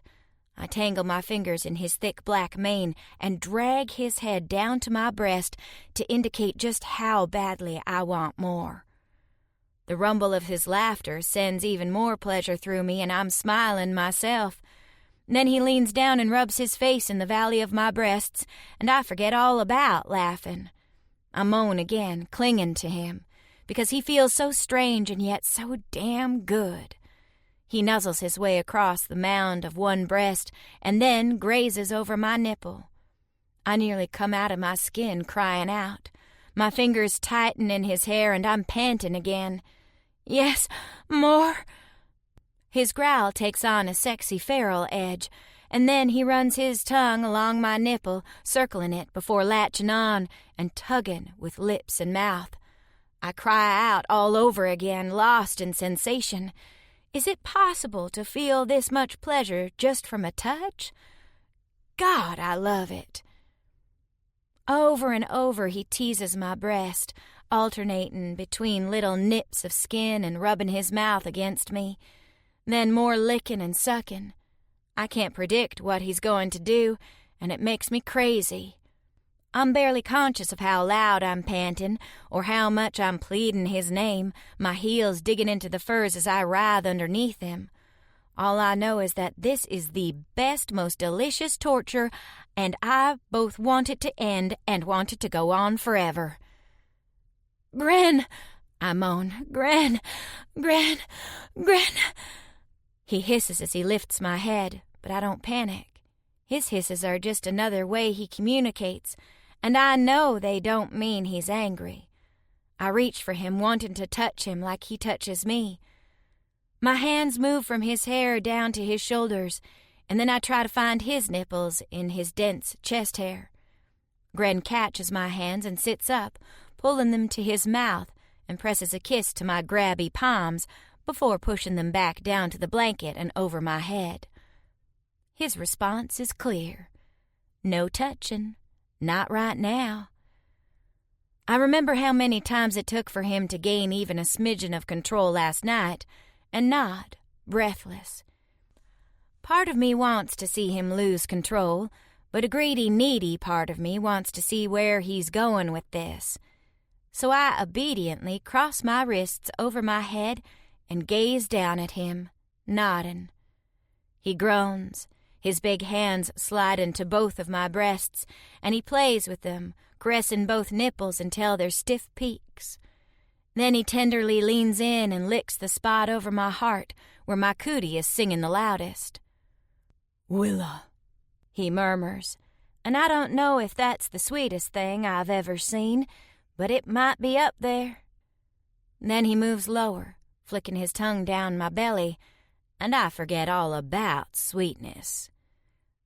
I make little needy cries as he goes down my torso at an excruciatingly slow pace.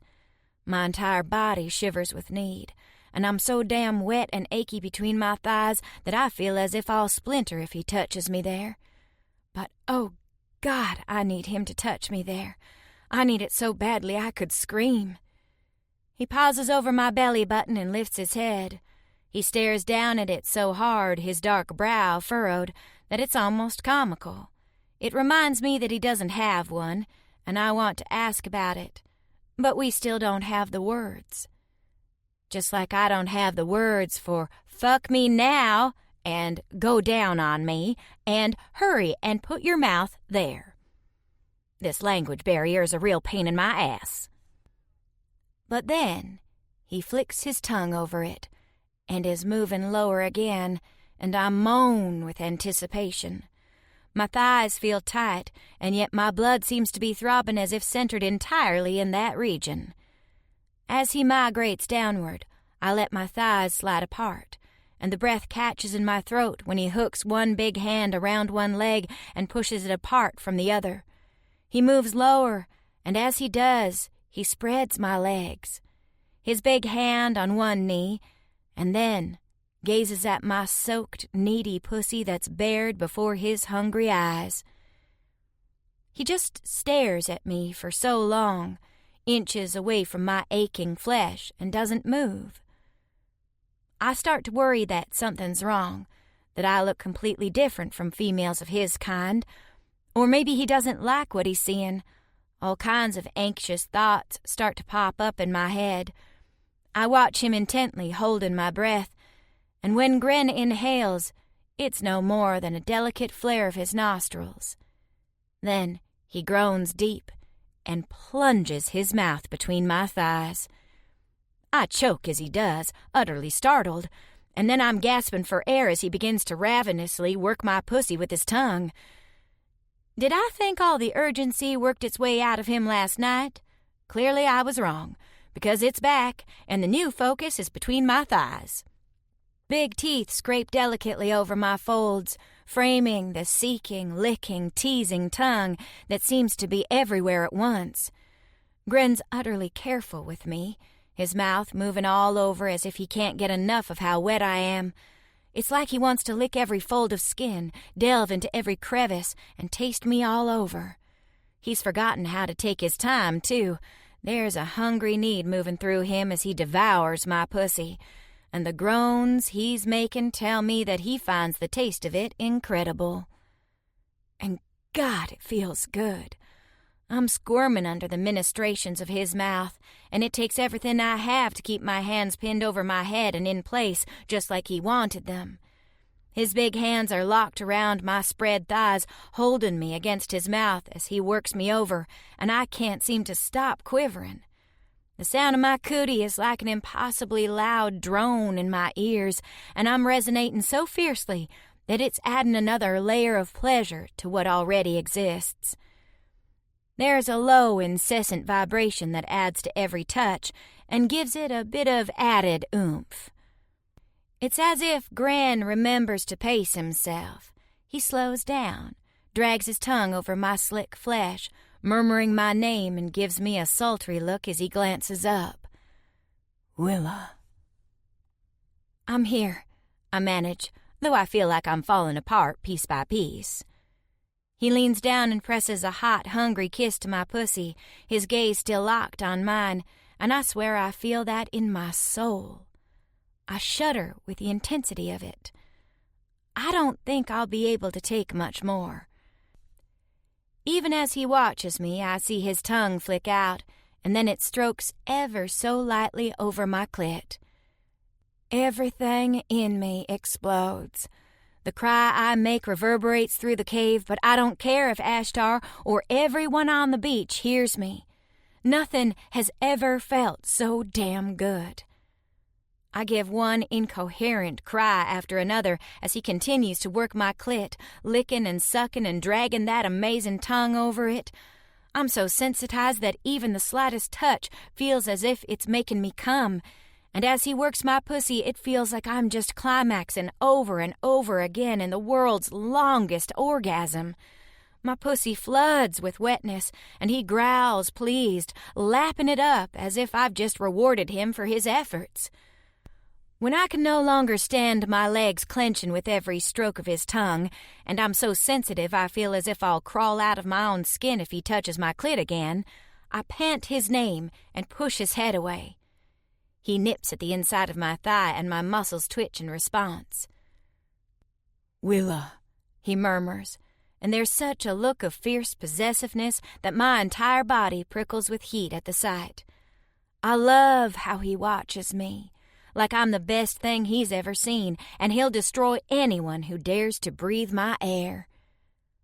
I'm here, I manage again, and then I cling to him as he moves over me, his big body pressing against mine.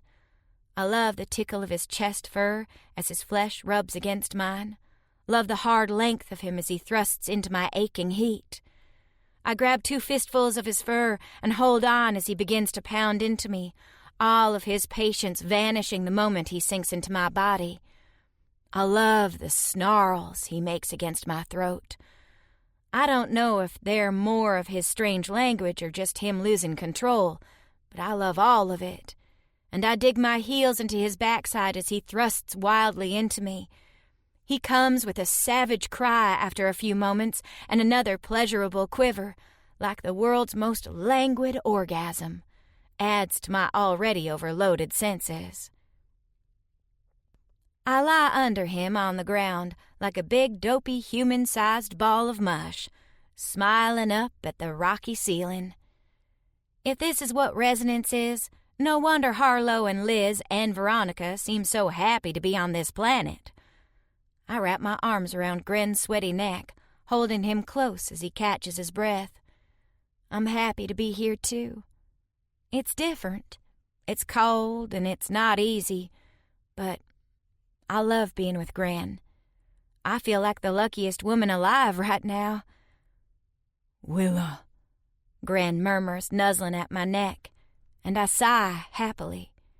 Heck, I know I'm the luckiest woman alive. 19. Willa. I must have missed some of the details about resonance. Silly me, I thought it meant that we'd screw like bunnies a few times, he'd knock me up, and then we'd just be a happy couple moving on to our happy ever after, and a life of blissful happiness on the snowiest planet in the galaxy. I didn't think the whole resonance thing might take more than a few rounds. That is not the case. We make love constantly, sometimes fast, sometimes achingly slow to the point that I come at least 3 or 4 times before Gren does.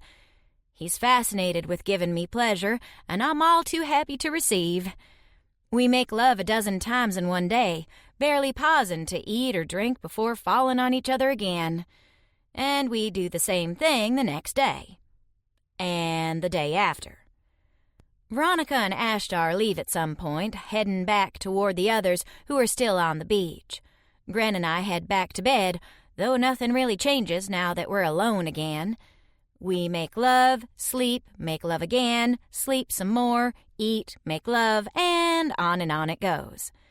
My cootie doesn't stop in its incessant thrumming. If anything, it's getting louder.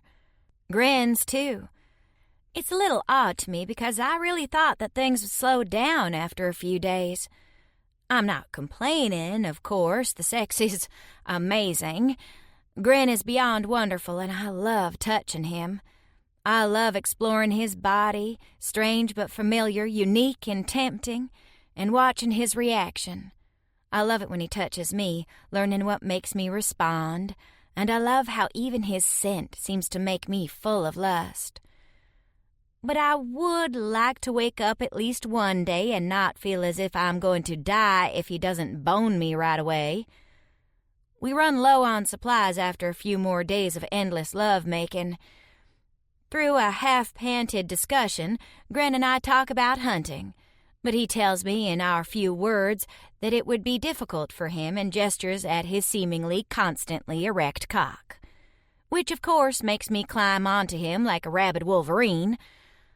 Once we're done with each other again, though, I realize he's right. I don't know that I'd be able to do much myself. My thighs seem to be constantly quivering with need, and just the thought of leaving our bed makes me feel hollow and achy. I wish Veronica had stuck around for a few days, and that I hadn't been too busy in the furs to talk to her for any longer than a few moments. I want to know if she and Ashtar went through this, if everyone's experience with resonance is as intense as ours. I don't mind the intense, I just wonder how long it's going to continue. Surely it'll slow down before we completely run out of food. But my need for him and his for me doesn't seem to be pacing itself. And as another day passes and our lovemaking becomes more fevered and frantic, I start to wonder if this is a problem. I worry this is going to affect Gren negatively. He still needs to rest after his sickness, but every time we look at each other, the wild ache starts, and then we're just hands and mouths everywhere. It's amazing. It's also a little tiring. I feel like someone complaining about having an all-you-can-eat ice cream buffet, though. How can I possibly worry over being so attracted to someone so good at sex? Because Lord have mercy, is Gren good at sex. He gives me toe-curling orgasms every time I turn around. We sleep tucked against each other, exhausted, only to rouse when one partner starts kissing the other. Then the cycle starts all over again. I can't count how many times we've made love in the last handful of days. It just seems to keep on going. Gren sleeps, worn out, and I wrap a blanket around my body to poke at the coals of the fire. We're dangerously low on fuel, but with Gren to keep me warm, I guess we don't need it. Still, I'm trying to keep it going because I don't know how to make my own fire just yet. Better to keep the one I've got. We need to go out and gather more of the shit cakes that act as fuel. But just the effort of leaving the cave and slogging through the snow makes me tired. I'm exhausted from a week straight of nothing but sex. Boneless and delicious, yes, but also exhausted. I feel like I could sleep for an entire day, but I know that won't happen. The itching, crazy need will come upon us again, and we'll be on each other like bunnies before a few hours pass, desperate for more. My cootie purrs loudly in my chest as if agreeing with me, insatiable thing that it is. Yawning, I straighten, smacking my lips. My water skin is completely empty, and I slip on my boots, heading toward the front of the cave in blanket and boots to get some more snow to melt. Hydration is important in marathon screwing, after all. The thought both amuses and makes me tired as I drag myself toward the front of the cave. yawning the entire length of the winding tunnel. The cold wind whips into my face before I see sunlight, and before I see that Hassan, the big galoot, is at the front entrance. He's butchering what looks like a long, twiggy-limbed pony and glances over at me as if it's no big deal. Ho! I touch a hand to my hair, inwardly wincing.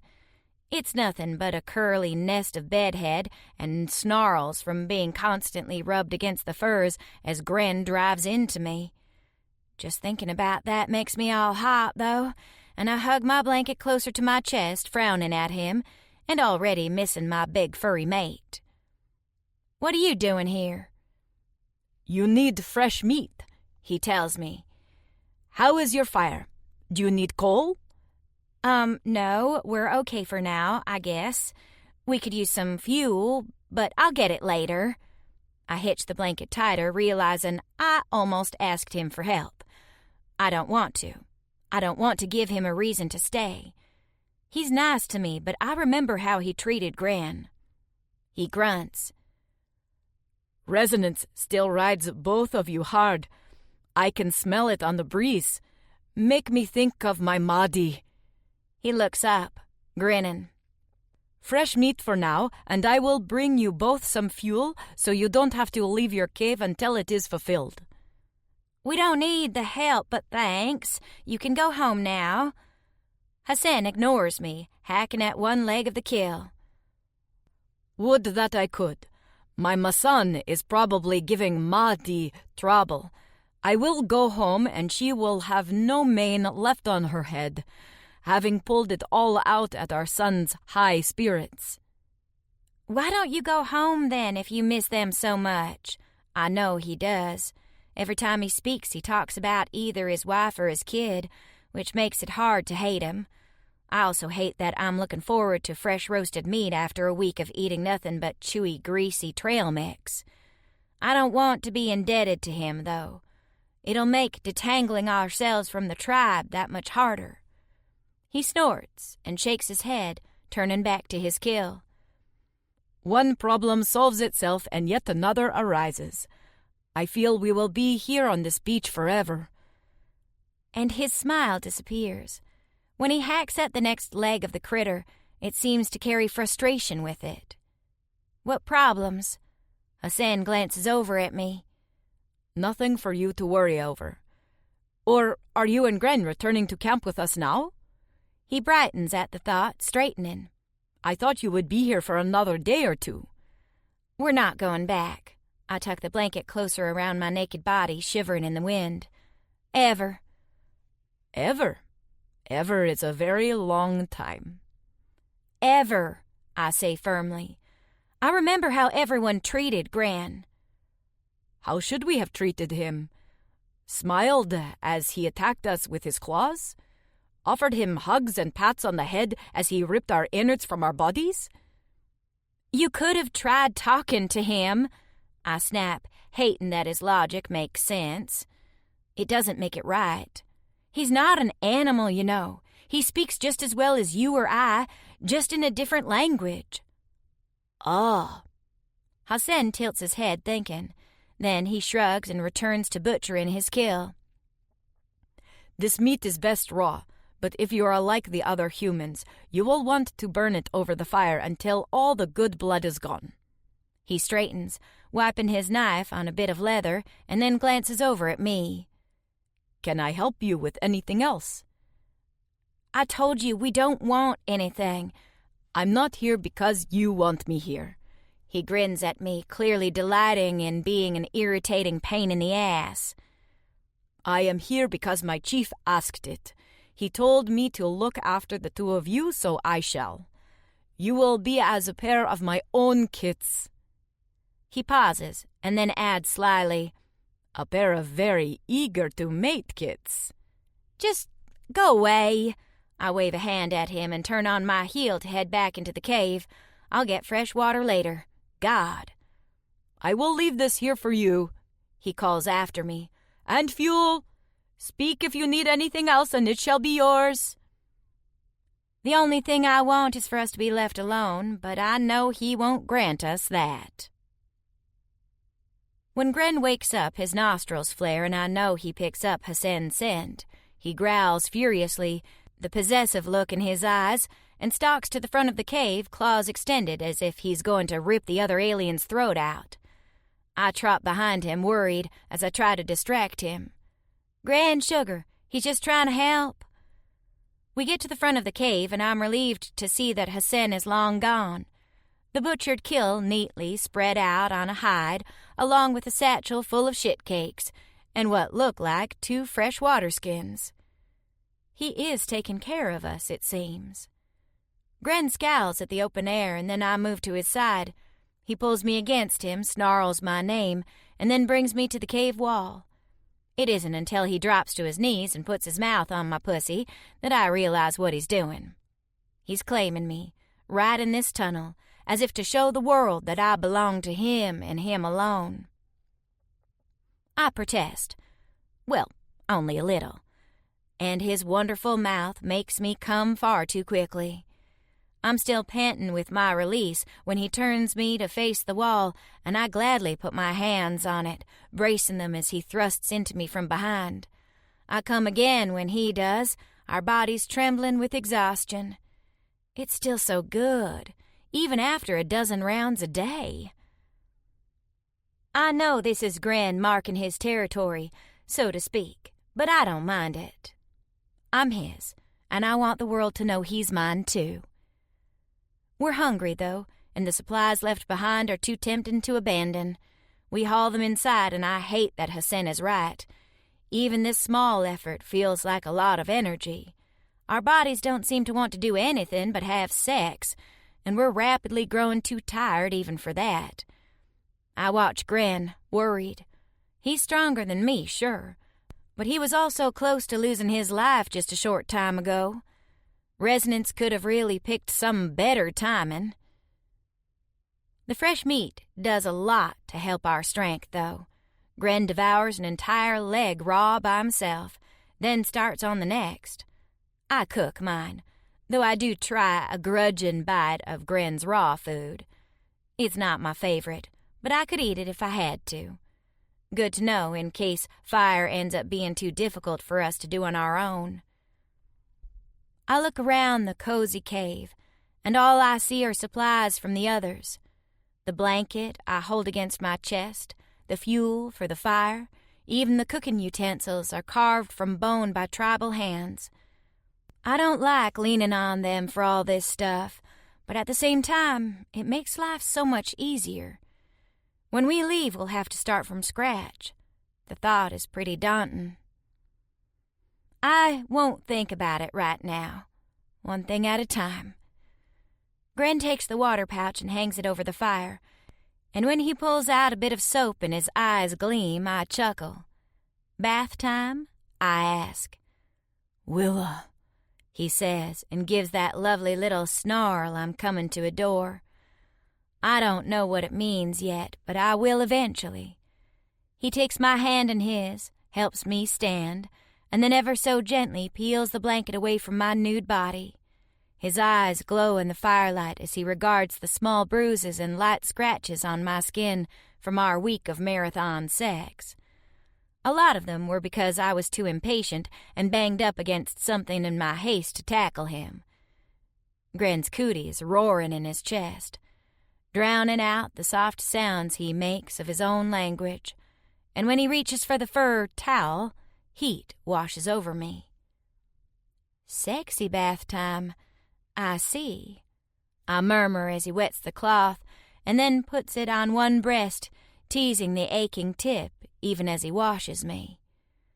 My skin gleams damp in the firelight, and after a moment's consideration, he puts his mouth over my nipple, licking off the droplets of water. Something tells me that we're not going to get very far with the whole bathing thing, but I find that I don't really care. 20. Willa. "Oh," calls an unfamiliar voice, rousing me from my sleep sometime later. I blink groggily, gazing up at the skylight in our cave as it lets in fresh morning sunlight. Did we sleep through the entire night? I'm curled up against Gren, our limbs tangled together, and the blankets smell like so much sex that it's a wonder the scent hasn't permanently embedded itself in our skin. I glance down at Gren, but he's still sleeping, utterly exhausted.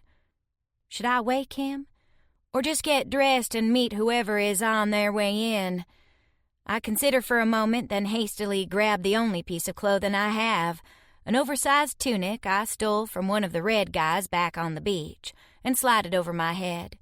As I'm putting on my boots, Gren stirs awake, even as the other voice calls out again.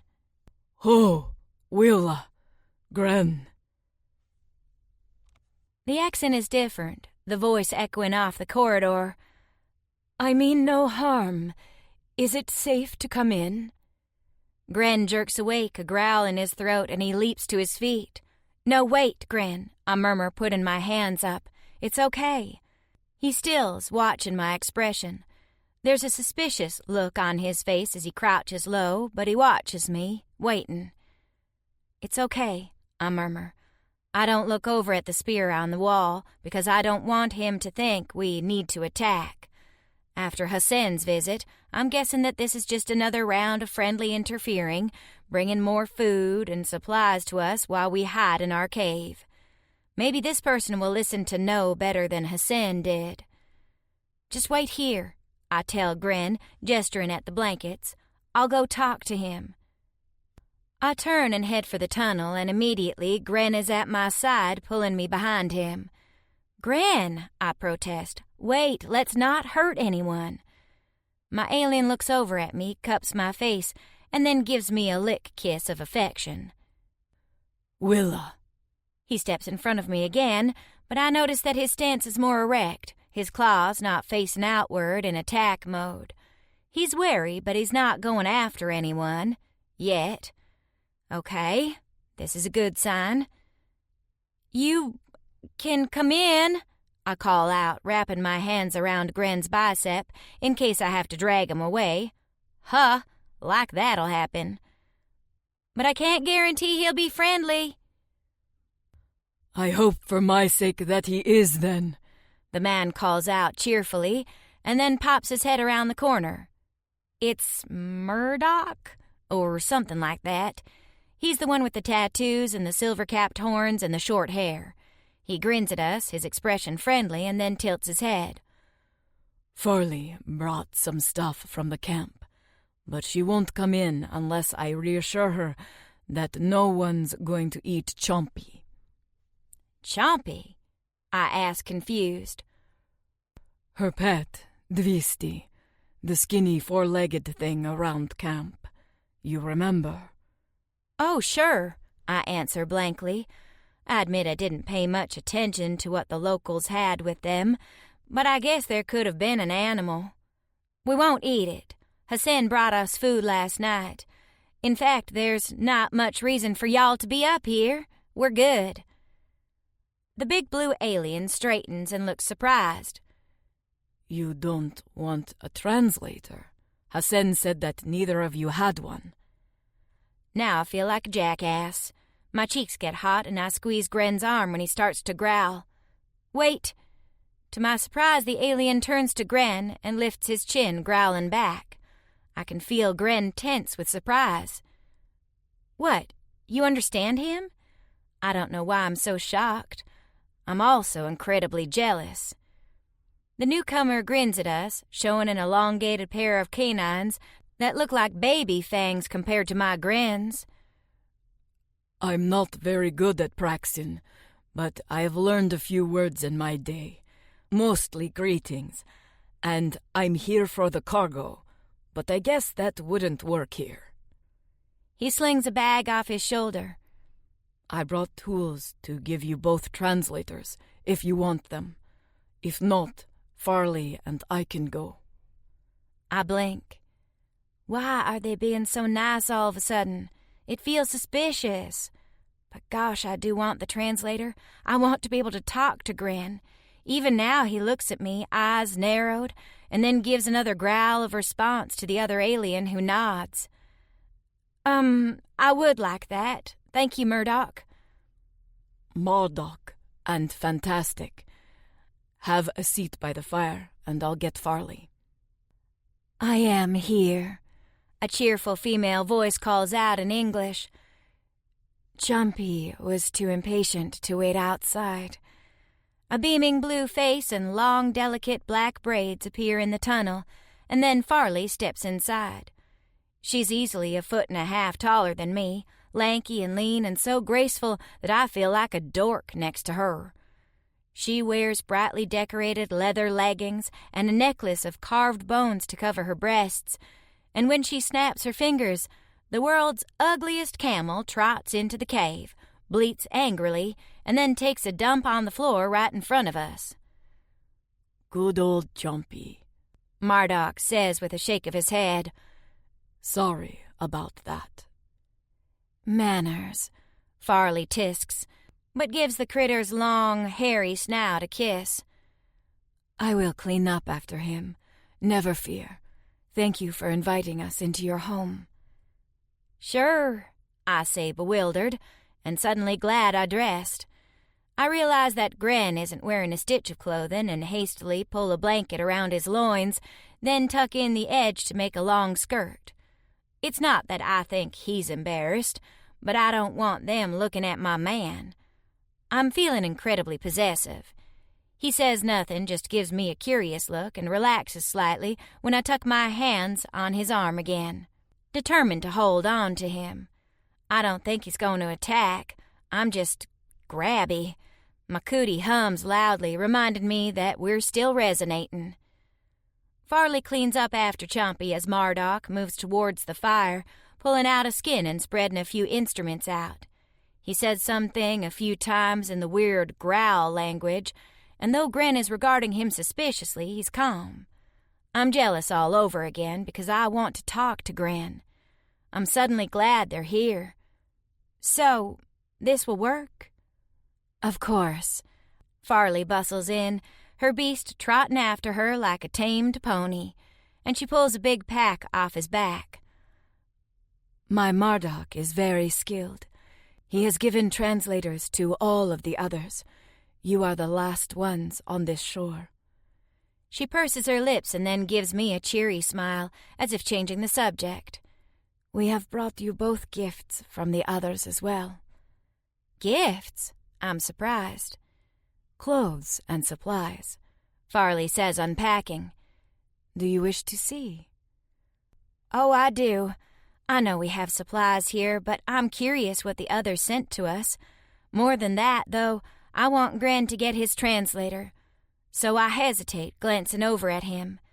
My big alien watches me, his eyes narrowed, and I can tell from his uneasy stance that he's watching the others more than he is me.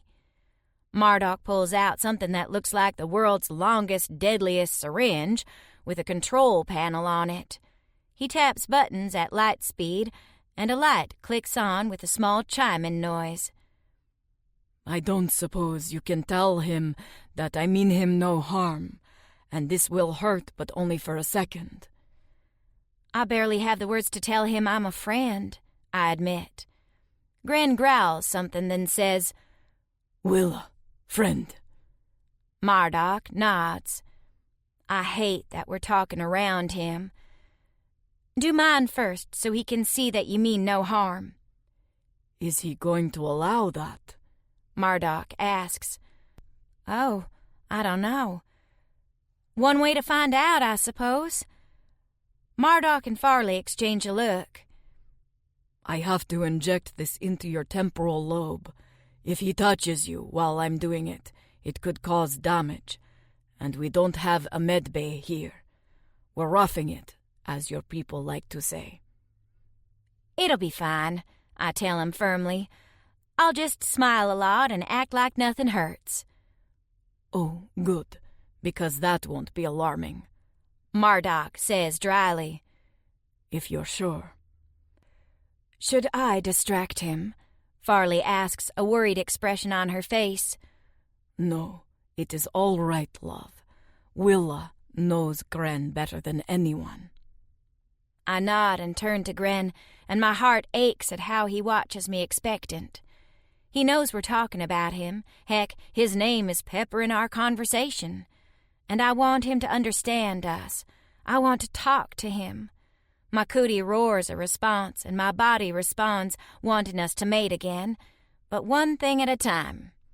I smile brightly at my mate and put my hands on his face, cupping his furry jaw. Gren, friend. I gesture at Farley and Marduk. Friend. Friend.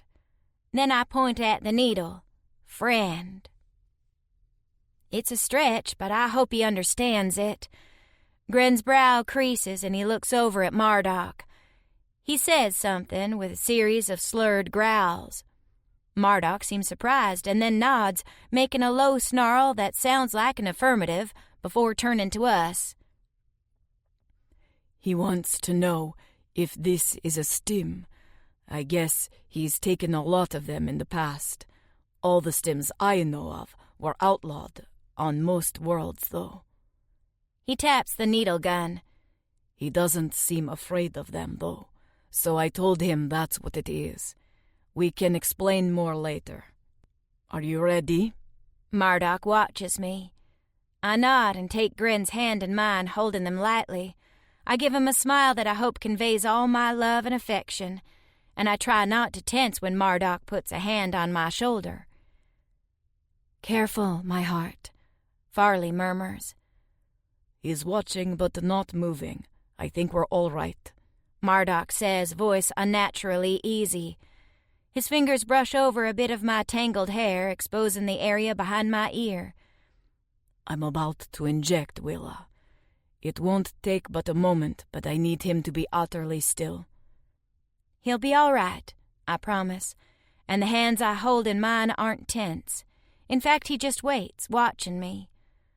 I want to weep at how fucked up his life must have been if injections and people with needles are trusted, but touches are worrisome. My poor Gren.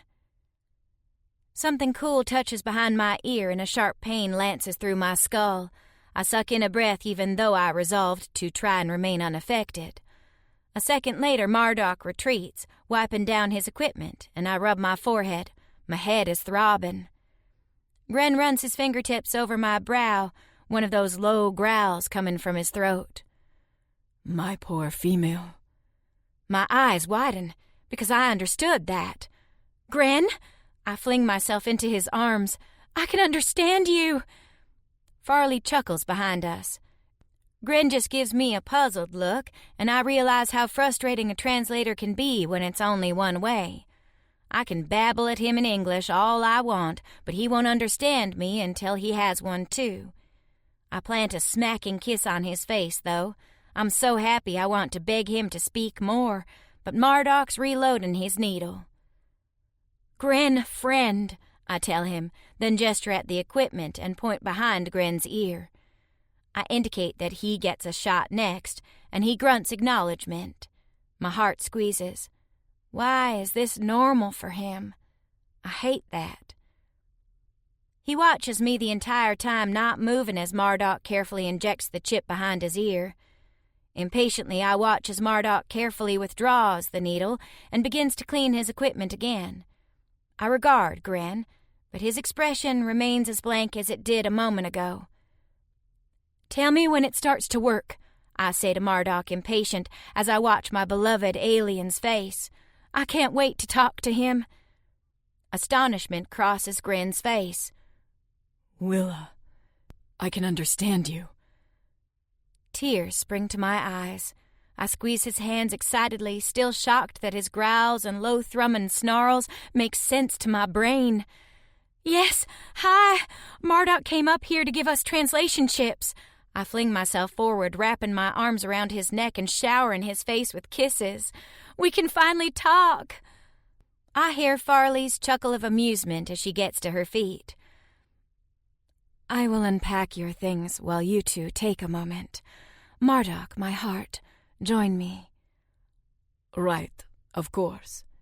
He gets to his feet and I hear clothing rustle and their voices murmur, but I don't pay attention to them.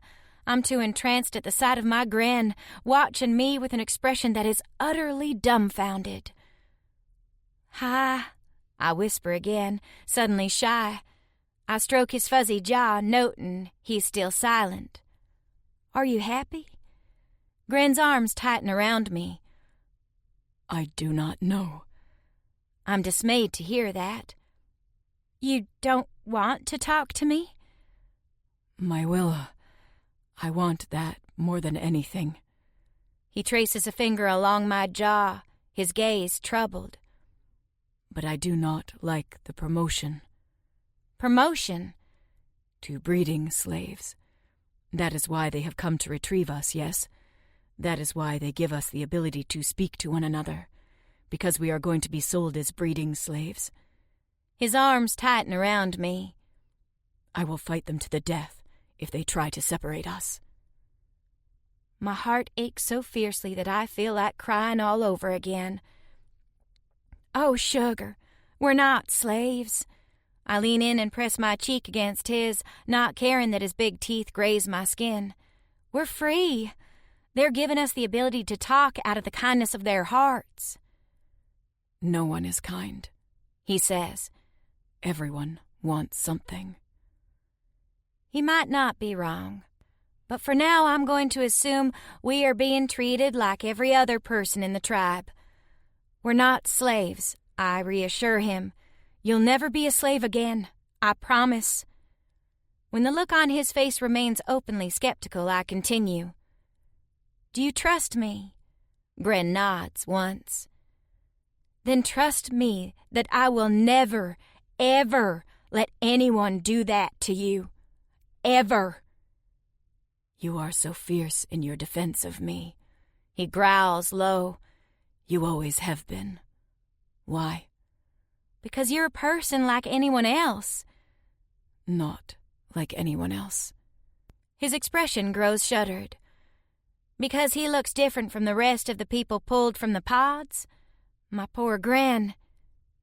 "You're right," I say quickly. "Better than everyone else." He makes a low hiss that I realize as amusement, and my heart squeezes all over again. I didn't think it was possible to be more in love with the guy than I already am, but just the sound of his laughter feels like the best thing ever. "I love you so much," I tell him fervently, pressing kisses to his face over and over again. I kiss his huge canines, his mouth, his cheeks, his nose, everywhere I can. "And I'm going to talk your ear off when we're alone." "I will hear better if you leave my ear on," he says, even as his hand slides under my tunic and runs along my buttock, squeezing lightly. "And your chest is making its rattling noise again." He leans in, his nose rubbing against mine as he whispers. "And I can smell your sweetness between your thighs." Oh, mercy. My face feels hot. "That's called resonance, the noise. And it's yet another thing no one ever bothered to explain to you." I bite back my irritation because Marduk has helped us, and it won't do any good for me to rage at him. "No one speaks to a battle slave unless they must," he says simply, and I hurt for him all over again. "You're a person," I tell him. "No one's slave." Gren's expression remains neutral, and I can see he doesn't believe me. "If they ask," he continues softly, "tell them I will fight like I have never fought before if they let me keep you." He's killing me. He really is. Fiercely, I hold his face fur with my hands and give his mouth a ferocious, heated lick.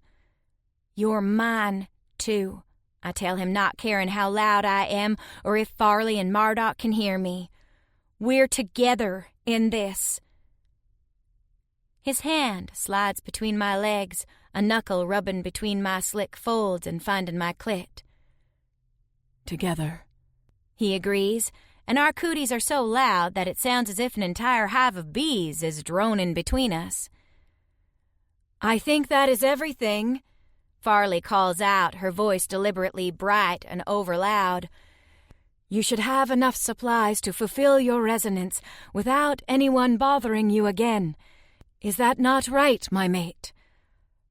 "Right," Marduk says, and his voice is full of amusement, as if he's tickled at how bad Farley's acting is.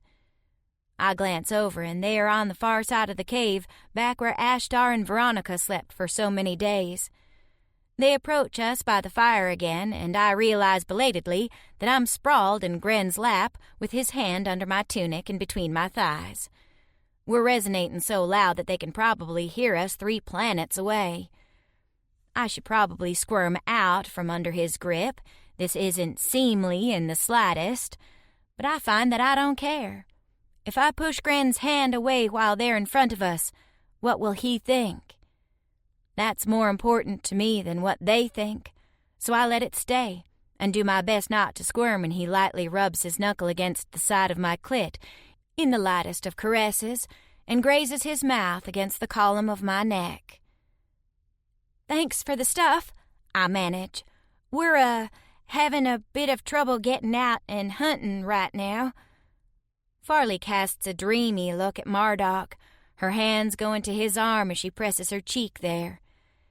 "It was not so long ago that this one and I resonated. It is a good time. Enjoy it." Marduk just gives her the most tender look, and if I hadn't already made up my mind to dislike all of the blue guys, I might like these 2. As it is, I'm conflicted. And distracted because Gren isn't stopping with the touching. I clench my thighs tightly together and he nips at my throat, goosebumps rising on my skin. "Oh, we will," I promise. And then because I've been wondering, I ask, "So how long does resonance last? A few weeks? More?" She laughs. "Only if you're doing it wrong." "A few weeks? Kef me," Marduk says, and Mock staggers. "I wouldn't be able to walk." I half laugh, but I'm no longer amused. Gran and I have been resonating and screwing for almost a week straight now. We must be done soon, right? At least that's my hope. Not because I'm tired of him touching me, but I want this achy, needy edge taken off of things. Right. Well, thanks. "So, once you 2 are done here, you'll be rejoining the tribe?" Marduk asks, discreetly straightening the pack on Chompy's back as the ugly pony thing happily takes another shit on our floor. Farley grimaces and immediately cleans up after him again. "Rejoining the tribe," I echo, my brain having a hard time processing his words as Gren continues to touch me. "No, I don't think we'll be doing that." Both Farley and Marduk give us a surprised look. "Why not?" Farley asks. Why not? Are they kidding? I hold tightly to Gren, doing my best not to frown at them. I know they're trying to help. I know they are. But their cluelessness about why I'm mad grates on my nerves. When we got here, Gren was treated like an animal. No one tried to talk to him or reason with his fears. No one tried to understand him. They just tied him up and treated him like garbage. No one told him what was going on or that we weren't slaves. Anger surges through me again. No one even told him about resonance. If he's frightened and attacking strangers, whose fault is that? His for being scared, or everyone else's for treating him like a rabid dog? I notice that Gren's gone very still against me, but he doesn't speak up. That's all right. He doesn't need to. I've got plenty to say for the both of us. Farley's mouth is pressed into an unhappy line, and Marduk shakes his head. It was a confusing time for everyone. Vektal tries to make the best decisions he can, but he can't be everywhere at once, and the good of the group has to outweigh the needs of individuals. No one even tried to talk to him, I emphasize. They just treated him like he was an animal. No one spoke Praxian, Marduk explains. It's not the most common of languages in this end of the galaxy. You do, or at least you understand it, so what's your excuse?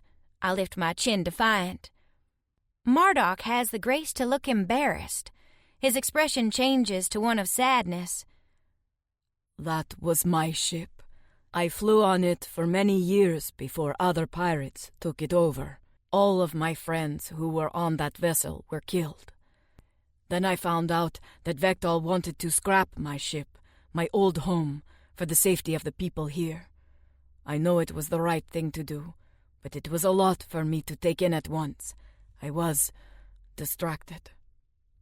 Farley puts a hand on Marduk's neck and kisses his cheek, her eyes full of understanding. And, okay, I have the grace to realize that I'm being an asshole. I didn't think that it might be difficult for Marduk, and while I'm trying to understand why they treated Gren the way they did, I still can't get past the mental image of him in ropes, snarling and full of fear. I'm sorry, I say to Marduk. I'm sorry for your loss, and I understand why you didn't speak to him. But that doesn't mean I can trust everyone to treat him like a normal person if we went back. It's Farley that speaks up. He is different, but that does not mean he will not be welcome. Marduk was not an easy fit when he first arrived, either. He was very strange to many of us. Her smile is gentle. But we can learn from each other, and you do not have to rejoin. There is safety in the tribe and companionship, but it is not slavery. You are free to come and go as you please. We hope that you will come back, but if you do not, we will understand. I nod at her, twining my fingers in the short, soft fur at Gren's nape. We'll think about it. Her smile grows broader. Then we will leave you alone to finish your resonance. Farley's expression grows impish and she nips at Marduk's shoulder.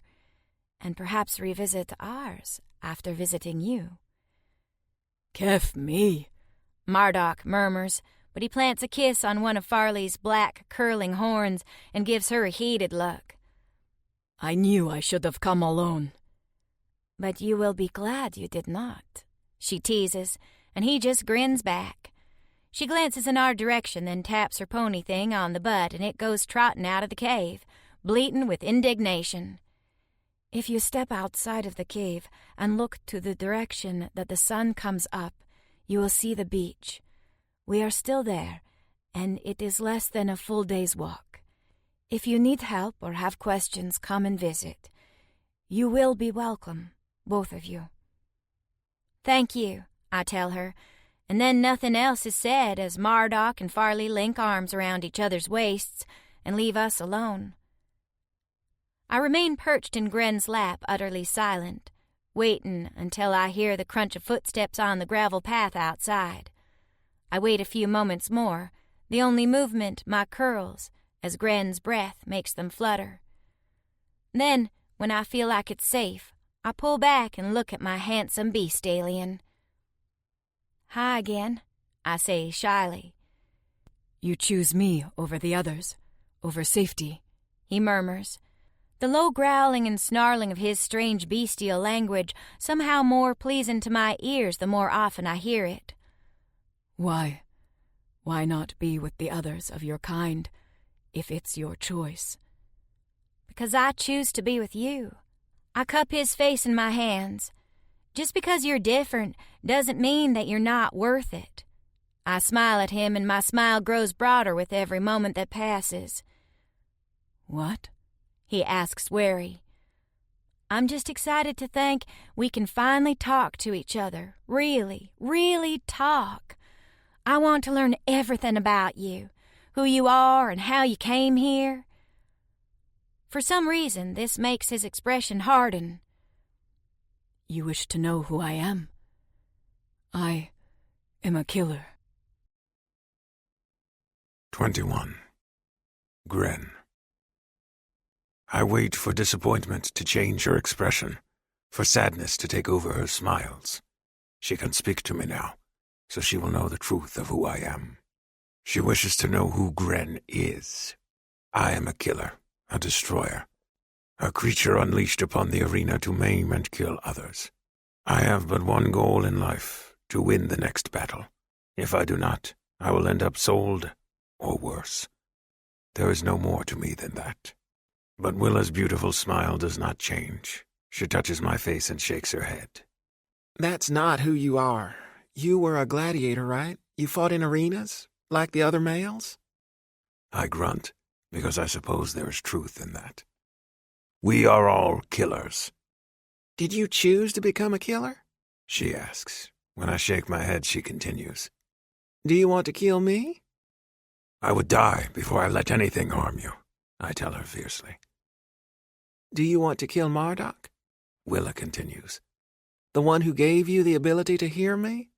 And for me to hear you? The Masaka. No, he can live. She wrinkles her nose slightly at my words. Masaka? His people. Oh. She strokes her hands down my chest, full of touches and pettings. Always touching me, my Willa. So, let me get this straight. You think you're a killer, but I haven't seen you kill anyone on this planet. Nor do you want to at the moment, so I feel like it's less about killing people and more about surviving. If I am put into an arena with the others, I would not hesitate to kill them. I warn her. I do not want her to paint a pretty picture of me when I am nothing but a monster. You're never going to be in an arena again, Willa says stubbornly, scratching lightly at my chest, under the thick mat of my fur. I know no one told you what's going on, but the spaceship that had us, it was hijacked by pirates. The pirates came here to this ice planet and were killed by the natives. The ship was destroyed right about when you and I left. There's no going back. There's no leaving this planet. We are here for good, and there are no arenas, no cities, no nothing. There's a couple of tribes, and that's it. I am not sure I believe her. It sounds too good to be true. Which ones are the slave masters? There are no slave masters, Gren. You are free. I'm free. Everyone is free. She leans in and nibbles on my lower lip, teasing it. We are free to do whatever we want. We can leave these people behind and no one will stop us. It can be just you and me, forever. My hand, the one slung around her hips to hold her close, tightens against her body. I do not trust it, Willa. Her expression is sad. I know. Maybe in time you will. I do not like her sadness either. I prefer her pretty face contorted in one of the expressions she makes when I am buried deep inside her. My other hand is still between her thighs, so I rub my knuckle lightly along the little bump that makes her wild with lust. And I can feel her clench and quiver. I trust what I can touch. I trust what is in front of me. I move closer to her, breathing in her scent as she pants and clings to me. And I trust you, my Willa. Oh, Gran, I love you, she moans, her eyes closing as she leans into my touch. I need you so much. I need you, too. My hunger for you is unending. I wrap my arms around her, rolling our bodies to the floor and to the furs.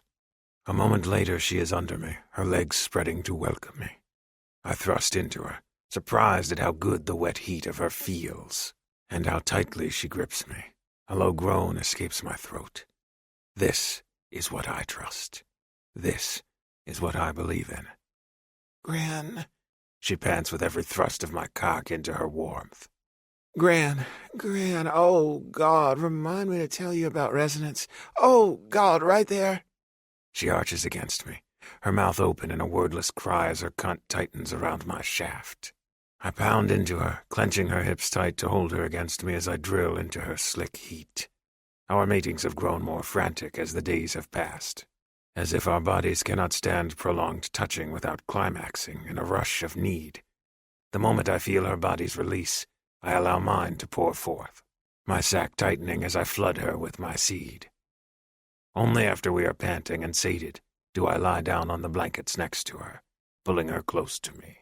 After a few days of matings, she carries my scent in her mane and on her skin, and I love knowing that if others were to scent her, she would be marked as mine, and mine alone.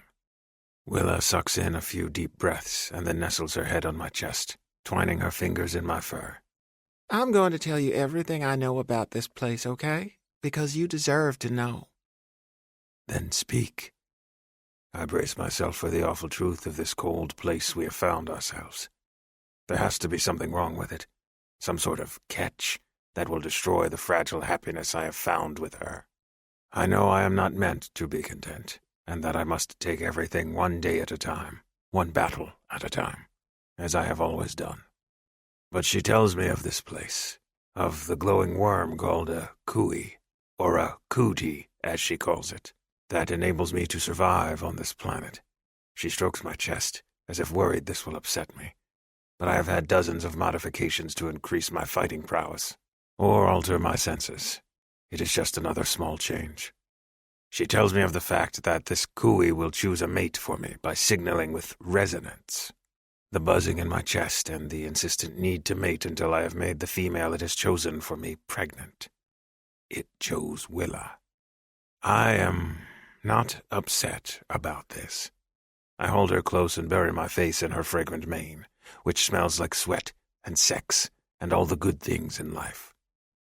Does this upset you, that you were forced to mate with me? She gasps, shocked at my question, and sits up. No, how could you think that? I am ugly, Willa. A beast. You are not. Her hand goes to my chest. Don't you remember how I'm the one that touched you? I've always wanted you. It doesn't matter to me that you look different. Everyone here looks different. I think you're wonderful. She leans in and presses her mouth to mine, even though they do not fit together well. I could not be happier, and I want your baby. I want us to be a family. A baby. I do not know what I think of that. I am not certain I am a breeding male, I warn her. Her brows furrow together. What do you mean? I am a slave constructed for violence, for fights. I flex my claws to show her. For endurance, for harming my opponents. I am not designed to breed. Willa still looks confused. I don't understand. You're just a person, Gran. She shakes her head. Just like the rest of your people. What rest? When she looks even more puzzled, I continue. There is no rest, Willa. I am, I struggle to find the right words. A beast. I have been altered to perform to my master's precise requests. She shakes her head. But wait, that doesn't make sense. What about people that look like you? There are none. I was created. My female looks shocked. Created? From what? I shrug. No one has ever told me. But what about your family, your parents, kin? When I shake my head, her words become even more upset. Anything? What about when you were little? When I was a youth, I give her a surprised look. You do not have arena battles amongst the youth in your world? No, she cries out. We don't have any of that. At least, I hope not. Willa looks distressed, and then her hand slides lower onto my belly as her expression changes. Wait, is that why you don't have a belly button? A what? She says the bouncy words again, spoken in that half-melodic, loud way of hers. A navel. It's where your umbilical cord attaches to your body from your mother. She gasps as it occurs to her before I can say it. But you don't have a mother. Oh, grand sugar, my heart hurts for you. She moves against me and snuggles low once more. Who touched you with love before me? I brush her mane back from her face. No one has ever touched me of their own accord, unless it was for medical purposes. She sniffs, and I realize she is making water from her eyes. That hurts my heart, my poor beast. She nuzzles her face against my fur, and then rubs her mouth against my nipple. I'm so glad you're not stuck in that world anymore. How did you end up on that ship, do you know? I was being sent for an arena battle, I imagine. I want to shrug, but her small, soft body is pressed against mine, and I do not want to disturb her. No one ever told me where I was going or who I would be fighting. I would know when the doors to my cage would open and I would see my opponent. This is awful. Did they educate you? Anything? At my silence, she sighs heavily. Well, you are with me now, and I will cut out the eyes of the next person that tries to hurt you or make you a slave. Pleasure spreads through my chest. You are very fierce in your protection of me. Are you not a gladiator from your own world, then? Me? She chuckles. No, not at all. I was a waitress, sugar. I do not know this word. People would eat, and I would serve them. Ah, a slave, then. What? No, they paid me to tend to them, and then they would leave. I didn't have a master. I could choose to leave at any time. But you did not. Did you enjoy this wait resting, then? Oh, no. People can be real dicks, you know. And it didn't pay great, but it was steady work, and I needed the money. Right before she went to prison, Mama opened a bunch of credit cards in my name and ran them up to buy gift cards to exchange for drugs. I didn't find out until it was too late, but I'm paying it back anyhow. She sighs heavily. And now Mama gets to spend time in prison just like Uncle Dick. May he rot in hell. She plays with the fur on my lower belly, making my cock stir and my mind turn to mating once more. You know, I'm all outraged over how people treated you on your world, but then I remember how terrible Mama and Uncle Dick and all their friends were, and sometimes I think there aren't any good people in the universe. She sighs heavily. Maybe that's why I have such a hard time trusting these people. I don't like how they treated you. Still don't. I say nothing. She does not need to know that I thought this was an arena challenge of a different scope than I am used to. Sometimes I still do, and that I would have torn all of their throats out just to win. I do not want her thinking badly of me, so I say nothing. I simply caress her teat, teasing the pinkish-brown tip with my claws and enjoying the way it hardens under my touch. She sits up, her curly mane spilling over her speckled shoulders, and looks down at me. I guess all that matters is that you and I are together, and we're happy. Her fingers brush down my chest. Tell me, are you happy? For some reason, it is hard to speak. I swallow the knot in my throat and take her hand in mine. Sometimes I wake up afraid that I will find this has all been a dream, and that you are not real. The thought terrifies me because I want this, want you, so very much. Willa sighs and slides her leg over my hips, straddling my aching cock and rubbing her slick cunt along its length. Sugar, I feel exactly the same way. If this is a dream, don't ever wake me up, all right? Never, I tell her, and mean it. 22. 1 week later. Willa. Gren presses a warm cloth to my aching pussy, his movements careful and tender. Better? I bite back the hiss that rises in my throat because it's both better and worse. The warm water is comforting, but his touch just makes me want him again, which is starting to get a little frustrating. I just wish I knew how much longer this resonance thing was gonna go on. He leans in and rubs his face against my hair. Try to rest. That's part of the problem, though. It's been weeks now, and resonance is still eating at both of us so strongly that it makes it impossible to sleep. I wake up and I want to jump him, my body aching with need. It doesn't matter that we make love a half-dozen times a day trying to sate the itch. The cootie is never satisfied, and there's not a moment to relax. I don't sleep for more than an hour or two without being woken by the hunger racing through my body, and I know it's the same for Gran. We're both exhausted. I worry something's wrong. I hold the wet towel against my sore girl parts and try to rest, but the thought keeps playing in my head. It's something I've been worrying about for a while now. I haven't said anything to Gren, but I keep thinking about his lack of belly button and the fact that it sounds like he was manufactured, like a test tube baby. I wonder if he's able to get me pregnant at all, or if I'm the problem. If we weren't compatible, we wouldn't resonate, I don't think. As Gren moves to stoke the fire, I shove a thick folded fur under my hips, elevating them just in case. I think about what Farley said. Maybe there's some hidden aspect to this that we're missing, that we're doing it wrong, that there's a secret move no one told us about that has to be completed. With every day that passes, sex has gone from delightful to demanding. There's no time for foreplay, no leisurely exploration, nothing but need. We come together, orgasm, fall to the blankets, and repeat again about an hour later. While I still love sex with him, I'm tired of this relentless need. And I know Gran is too. At least, if I'm going through this, I'm going through it with him. As I lie on the blankets with the cloth pressed to my flesh, I hear laughter float up from the beach.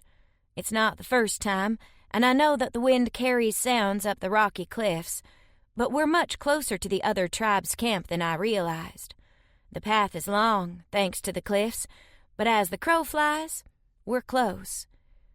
They've probably heard us mating. A lot. I can't even be embarrassed. It's just sex. Good sex. A lot of good sex, which I would like slightly less of. I glance over at Gran as he pokes at the fire with one of the pointy bone sticks, and I can't help but smile.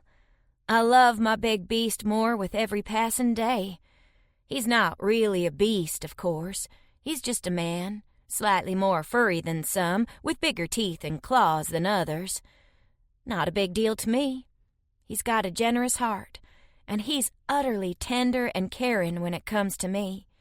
And clever, so damn clever. As we talk more and more, I learn all kinds of things, like the fact that he'd play up his growling and beastly appearance to make his opponents underestimate him. He'd pretend to be dumb and without the ability to speak so people would freely talk around him. And he taught himself how to speak Praxian because no one else did. Dumb, he is most definitely not. I love and hate his stories. Anything I can learn about Gran feels special, and I want to know everything I can about him. But the more I learn, the more I hate those that had him previously. They treated him worse than a slave, and almost all of his stories involve arenas or battles of some kind, and always end with him being forced to murder his opponent to please his owners, who'd promptly inject him with stims and dump him back in a cage or into stasis like a toy they brought out to play with. It makes me hate all the aliens out there in the stars. How can anyone think this is okay?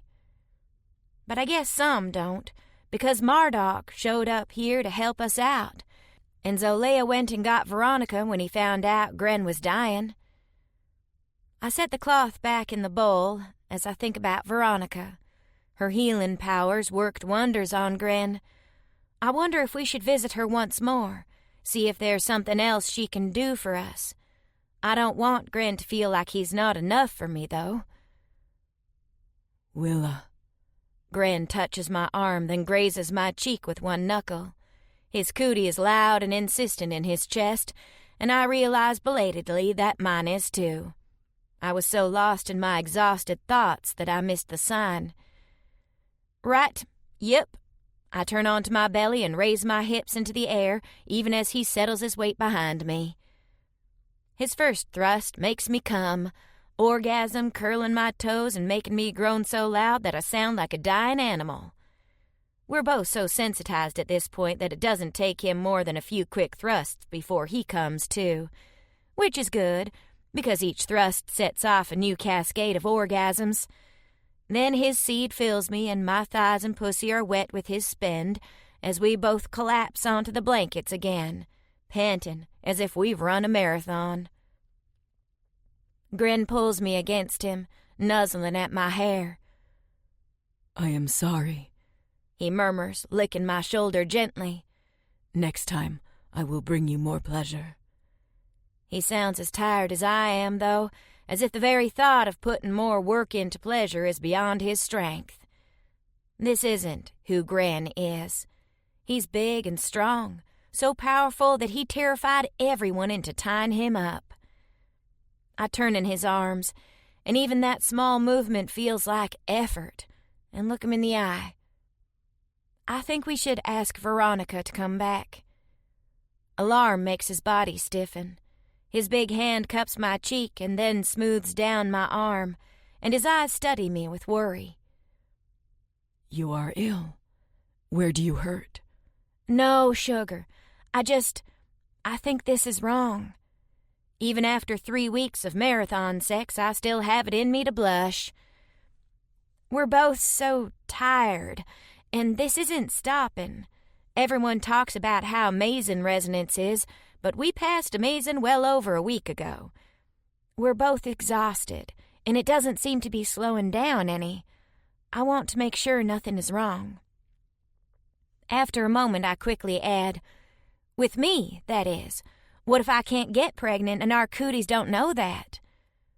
Or I am the problem, he says, and he touches one claw to my navel, thinking of my fascination with his lack of one, and I know we're both wondering the same thing. You aren't, I tell him fiercely. I don't care if they made you by stitching together a bunch of breakfast leftovers. You're the most amazing person I've ever met, and I'm so thankful that my cootie chose you. But this thing's making us too exhausted. We have to rule out that something else isn't wrong. I press a kiss to his mouth. And if it is, maybe Veronica's healing powers can help. He grunts, but his expression isn't convinced. What if she tries to make you resonate to someone that can fill your belly with a young one? I will tear the throat out of any male who looks at you twice. His arms tighten around me. You are my mate, and mine alone. I don't want anyone else, I tell him, burying my fingers in his fur. And that won't happen. Veronica knows we love each other. Gren is silent for a long moment. If this is what you want. It's not what I want. I'd love to be free of the need of the other's charity. We've had food deliveries made to the cave several times in the last week because we're both too distracted to go hunting. It's just more social obligation, and I know the others are doing it to be kind, but I don't want to be dependent on them. But I feel like we need Veronica's help. Just a visit from the healer, I tell my love. Nothing more. Later that evening, I hear the sound of someone in the entrance of the cave. I climb out of bed, even though it feels like massive effort, dress in a fresh tunic and leggings, thanks to Farley, and put on my boots to greet our visitor. Gren rouses, brushes his mouth over my ear, and moves to my side, touching my arm in a silent indication that he'll accompany me. I'm not entirely surprised to see it's Hassan. He seems to have taken on the job of our caretaker, and I smile a greeting at him. Hello again. Oh, you both look terrible, he tells me cheerfully. Resonance still eating at your guts? You could say that. Ah, he gets a dreamy look on his big face. Do you know what that reminds me of? Maddie? I guess, my lips twitching with the effort not to smile.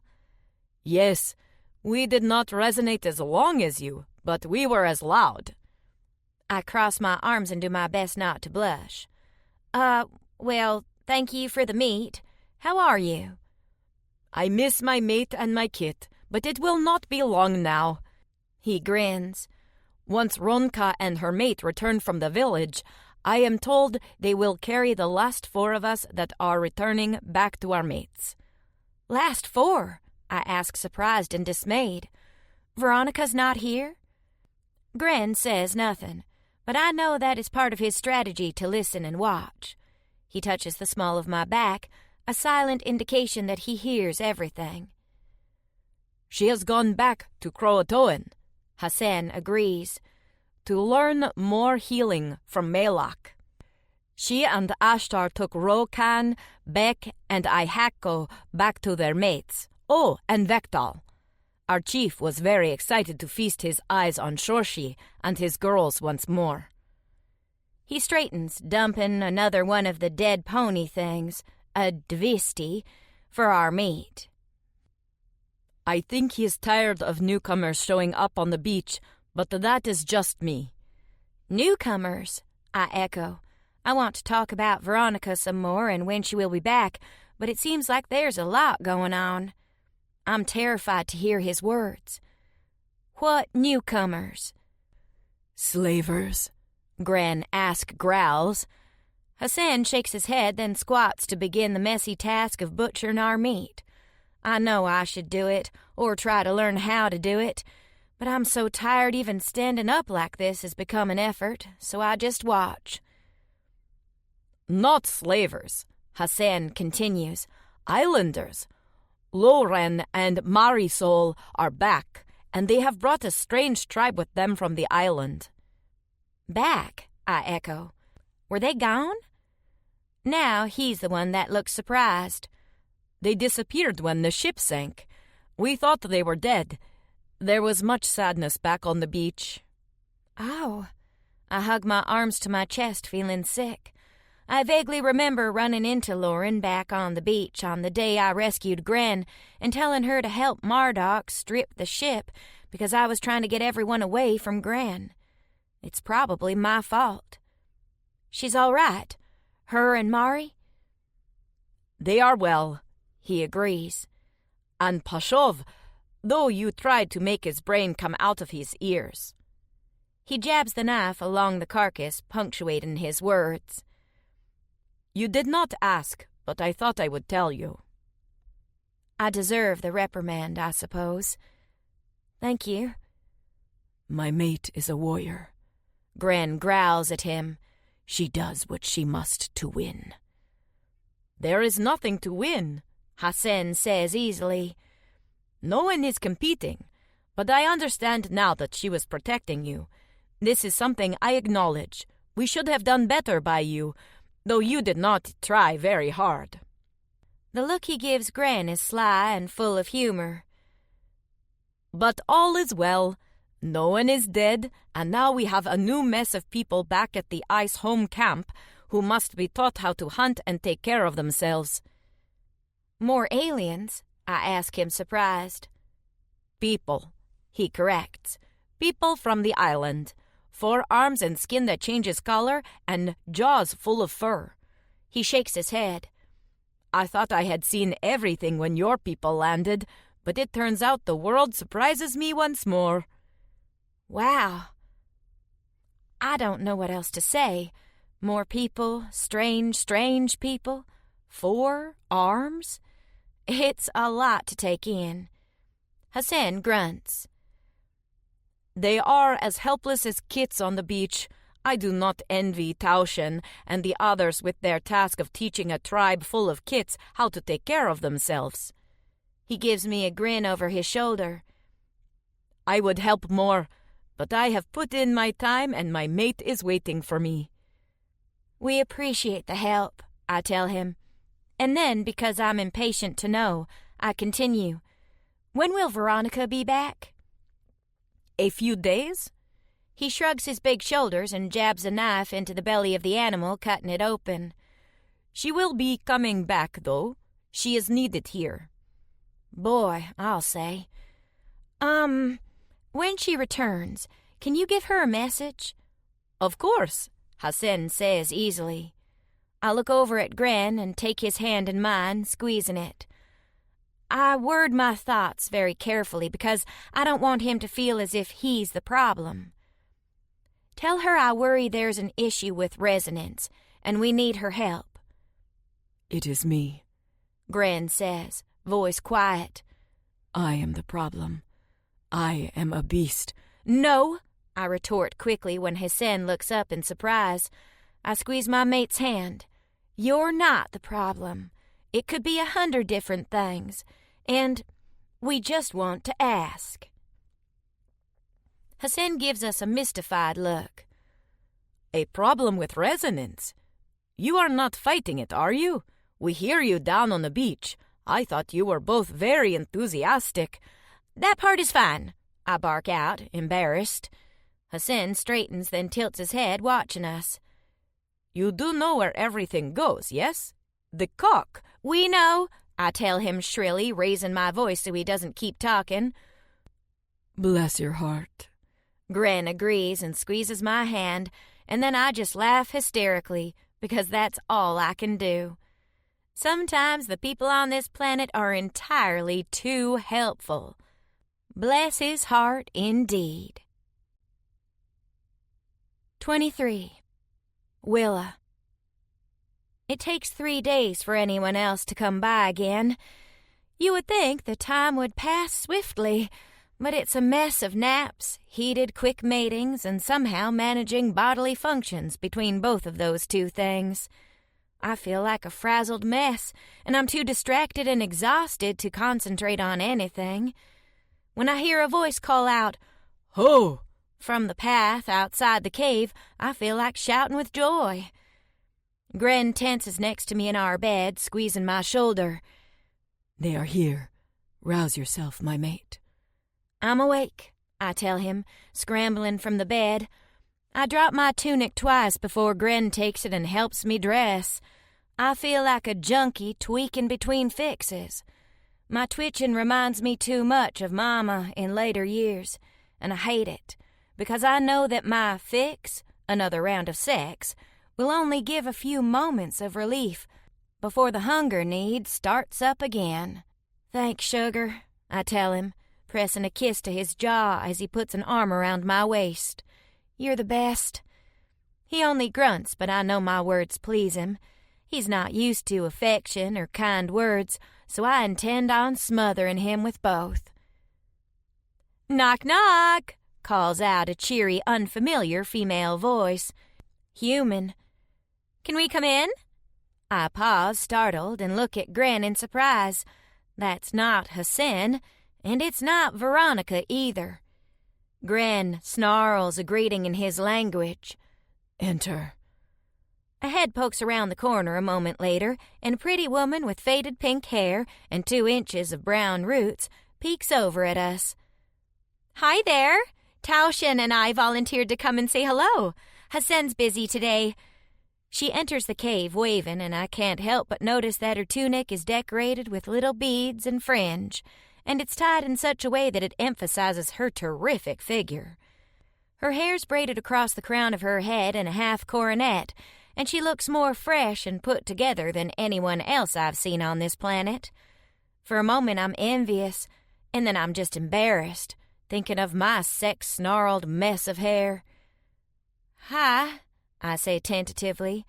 "I'm Brooke, but everyone calls me Brooke for some reason, so I'll answer to either." She steps into our cave, and so does a large male trailing behind her. He carries a dead animal in one hand, wears a vest and loincloth, and little else. But his face seems less craggy than some of the others, and his hair is long and smooth. I notice Brooke's got his tail in her hand, and she's all smiles. "And I haven't met either of you. Hello, this is my boo, Taushen." Taushen nods at us and holds up a long, furry dead cat. "We bring food. Resonance is difficult work." Brooke just giggles and nudges his shoulder. "Like it was that difficult for you." Taushen rubs one ear, his expression embarrassed but pleased. "This is Gran," I say, gesturing at my mate. "I'm Willa." "Oh, we know," Brooke says and extends her hand. "Nice to meet you both, though." I shake her hand awkwardly, and then I'm thrilled when she keeps it extended, clearly offering it to Gran. It's the first time I've seen anyone reach out of their own accord to touch him, and my heart swells when he gingerly takes it, mimicking my shake. She grins at us both and then snags Taushen's tail again. "I don't remember meeting you guys," I confess. "I know it was a mess when we first woke up, but I thought I'd remember pink hair." Brooke laughs. "We showed up on the beach after the others. We were busy with some resonating of our own." She winks at her mate, who rubs his ear again and pulls his tail out of her grasp. "I will butcher your food for you," Taushen says, tail flicking, and then leans in to kiss Brooke on the cheek before glancing at Gran. "Would you like to come? I can show you how." "And I can fix your hair," Brooke says, wiggling her fingers. "I'm itching to touch those curls." Gren looks over at me, then rubs his mouth on my cheek in a copy of Taushen's affectionate kiss. As he does, he murmurs, "Will you be safe?" "I'll be totally fine," I tell him, pleased. I like that Taushen and Brooke are treating him like they would anyone else. Isn't that all I ever wanted for him? Even in my exhaustion, I'm thrilled that he's not being treated as a beast, but as a man. "You go on." He nuzzles my cheek again and then takes a step forward. Taushen nods, and then the men disappear into the tunnel. I can hear Taushen speaking in a low voice, though I can't make out his words or Gren's responses. I feel suddenly anxious, and I wonder if I should go with them and act as an interpreter. Surely Taushen will know that his growls are language and not aggression. "Come sit," Brooke tells me, "and we can hang out for a bit. Also, I can braid your hair so it's not in your face. I've been doing a lot of braids lately." "Oh, okay." She sits down on a big rock by the fire that we've been using as a stool, and I sit at her feet. I'm a bit of a mess. "Girl, it is A-OK. This place is an adjustment for everyone." Her fingers run through my curls loosely, working out a few knots. "I appreciate you letting me play with your hair. I was a beautician back on Earth, and I just want to pretty up everyone I run across. Not that you're not already pretty. I love those freckles." She separates a piece of my hair from the rest, and I feel a gentle tug as she begins to work on my tangles. "But I know a lot of people are hunting and fishing and making clothes, and prettying people up is something I can do." "That's all right," I tell her, hugging my knees as she plays with my hair. "I haven't figured out much of anything yet. There's been no time." "Resonance can be a bitch, not gonna lie. I mean, it's fantastic, but it's not always the most convenient." Her tone is sympathetic. "It's good at picking mates, though. I haven't seen one person unhappy with their choice, which is pretty interesting if you ask me. It's like your cootie knows just who you'll jive with, regardless of what you're thinking at the moment.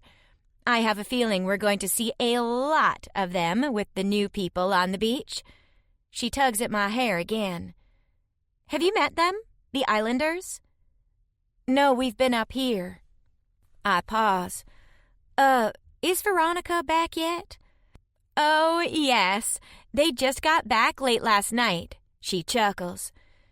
"I still can't believe her mate's a dragon, and we get to fly back and forth between villages. If you would have told me that I'd get a chance at dragon back a few months ago, I'd have said you need to pass me whatever you're smoking, but I guess this is our reality now." "Dragons?" I rub my eyes, not entirely sure I'm awake enough to follow what she's talking about. It's hard enough to concentrate when all I can think about is that Gren is in the next room with Taushen, and I miss him desperately, and I want to jump his bones and take a 12-hour nap. I wonder if resonance will get so bad that at some point we'll be sleep-fucking. At this point, I wouldn't doubt it. "But Veronica's back." "Yep, resting up right now." "Is she coming up here?" I try not to sound too impatient or jittery, and probably fail. "We need to see her." "Has Sen told us you asked to see her? I'm supposed to give you guys the bad news." Brooke makes an unhappy little sound in her throat, and my heart drops. "She does want to see you guys, and she says she's willing to do whatever, but she's pretty exhausted after their run between villages, and Ashtar won't let her leave. He's worried she's going to wear herself out looking after everyone, and she does seem kind of tired lately." Brooke sighs. "I'm supposed to tell you guys if you want her help, you have to come to her, not the other way around. I'm sorry, it's not the greatest message." "Oh, it's okay." I don't blame them. If it's true that they're going between two camps and there's a whole bunch of new aliens, I imagine poor Veronica's running herself ragged. That doesn't help me, though. I wonder briefly if we can wait it out, if resonance will finally kick in and we'll be fine. And then I burst into tears. "Willa, I hear Gren's shout a split second after I sob, and the sound of him tearing down the tunnel back toward me. Oh, crap. I jump to my feet, ripping a half-done braid out of Brooke's hands, and move to intercept him. I'm okay, sugar, really. When he appears, I hate the panicky rage in his eyes. He moves to me and immediately pulls me into his arms and holds me close. His body shakes with effort, and I realize I'm not the only one that's exhausted. We can't keep going like this. The healer's not coming, I tell him, feeling defeated. We have to go to her. Then we will go. He strokes my hair back from my face. This is a simple thing. What? No, it's not. I give him an incredulous look. I don't want you to be forced to go back there. I don't like how they treated you. It wasn't right. My mate. Gren puts his big hands on my shoulders. I would willingly enter any arena for you, serve any master. If going to the healer will make your eyes stop their sad watering, it is a small thing. It's not, I tell him, all choked up again. He's willing to sacrifice himself for me, and it's the most unselfish thing ever. How can I ask him to go hang out with a bunch of people who treated him like an animal? We'll figure something out here. We don't have to leave the cave. We are tired, he says in that simple, low growl of his. You do not sleep. I do not sleep. You shake with exhaustion. I do as well. Your body hurts. It pains me to see this. Do you think the Masoka that live here mean us harm? I hesitate. I think they have good intentions, but that doesn't mean anything. Will they enslave us? Oh, God, no, Brooke says, getting to her feet even as Taushin comes to her side. No one would ever. I swallow hard, closing my eyes. It's hard for me to see past Gren's initial treatment. I know he's confessed to me that he played up his beast-like nature, one of his arena tricks. I know Hassan has admitted they didn't know how to protect the rest of us from him, and they did what they could. But I'm terrified of being wrong about the others, and him ending up tied up once more. That would destroy me. Willa, Gren murmurs. If the healer can make our resonance better, how can I refuse to go and see her? I trust you, he says simply. If you believe it is safe and no harm will come to us, then I will return and hope no one ties me up or tries to keep me away from you. You're the bravest man I have ever met, I tell him, and bury my face against his perfect, furry chest. You have always defended me from everyone, he says, stroking my messy hair. How can I think you would ever stop? How indeed. Brooke and Taushin do their best to help us get ready to return to the beach camp. We straighten up the cave, and I'm ashamed to admit that Brooke and Taushin do most of the cleaning. Gren and I are just too tired. Plus, we hide in a dark corner to try and take the edge off of things. Twice. Neither of the visitors comments on our friskiness. It's like everyone knows that when resonance is hitting, there's no shame involved. Me, I just want the constant need of it to stop. I want to be able to kiss and touch my mate because I want to, not because I feel as if I'm going to come out of my skin if I don't. Brooke finishes braiding my hair as Taushin instructs Gren how to wear a loincloth a lot like his. I know my Gren isn't thrilled with the clothing, but I also know he's trying it for my sake. They make a stew out of the fresh meat, and when we eat our fill, we pack our things and head down the slope toward the beach. It's a surprisingly difficult journey. It's all downhill, so it should be easy, but I'm exhausted and lean on Gren with every step.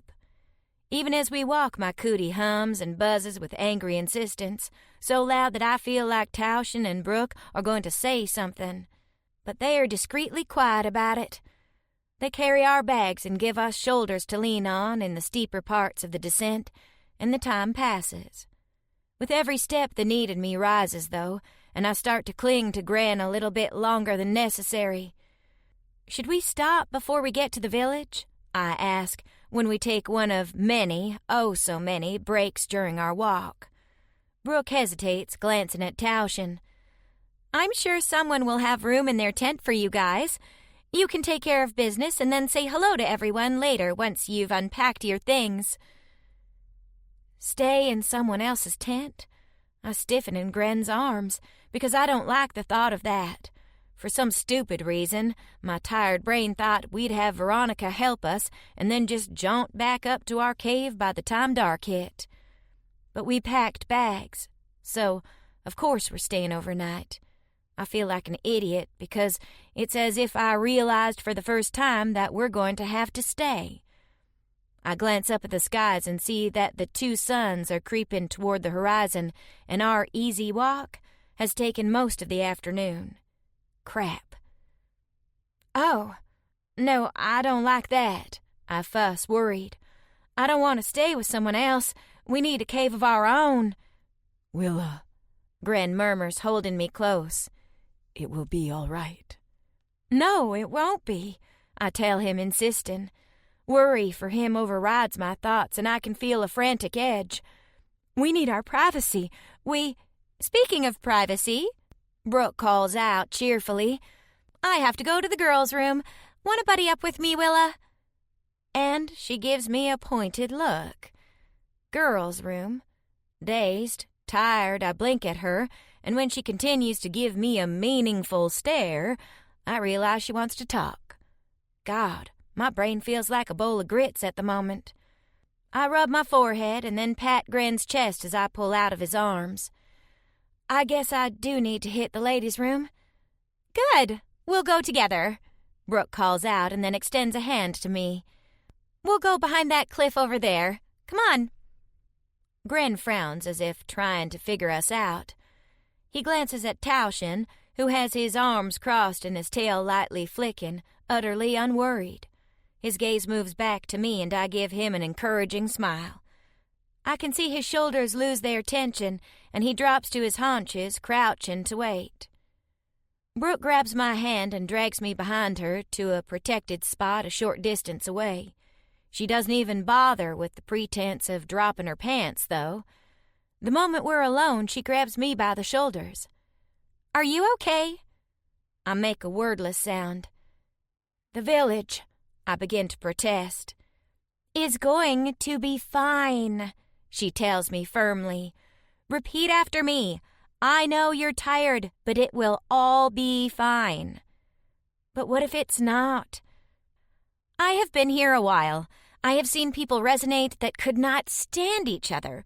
I have seen people with 4 arms and people who have lived on this land for over 100 years. You know what I have not seen? One single slave." She gives me a gentle shake. "They saved us. I know it's hard to trust, but no one wants to hurt you or Gren. They just want to raise their kids in peace. You need to have faith that everyone just wants to be left alone, okay?" "Okay," I manage. "Gren is taking his cues from you," she continues. "The more tense you get, the more worked up he gets. He looks like he's going to snap if you so much as shed a tear. The more suspicious and afraid you are of us, the more he's going to lash out. If you act like everyone here is the enemy, he's going to think that. You need to be happy.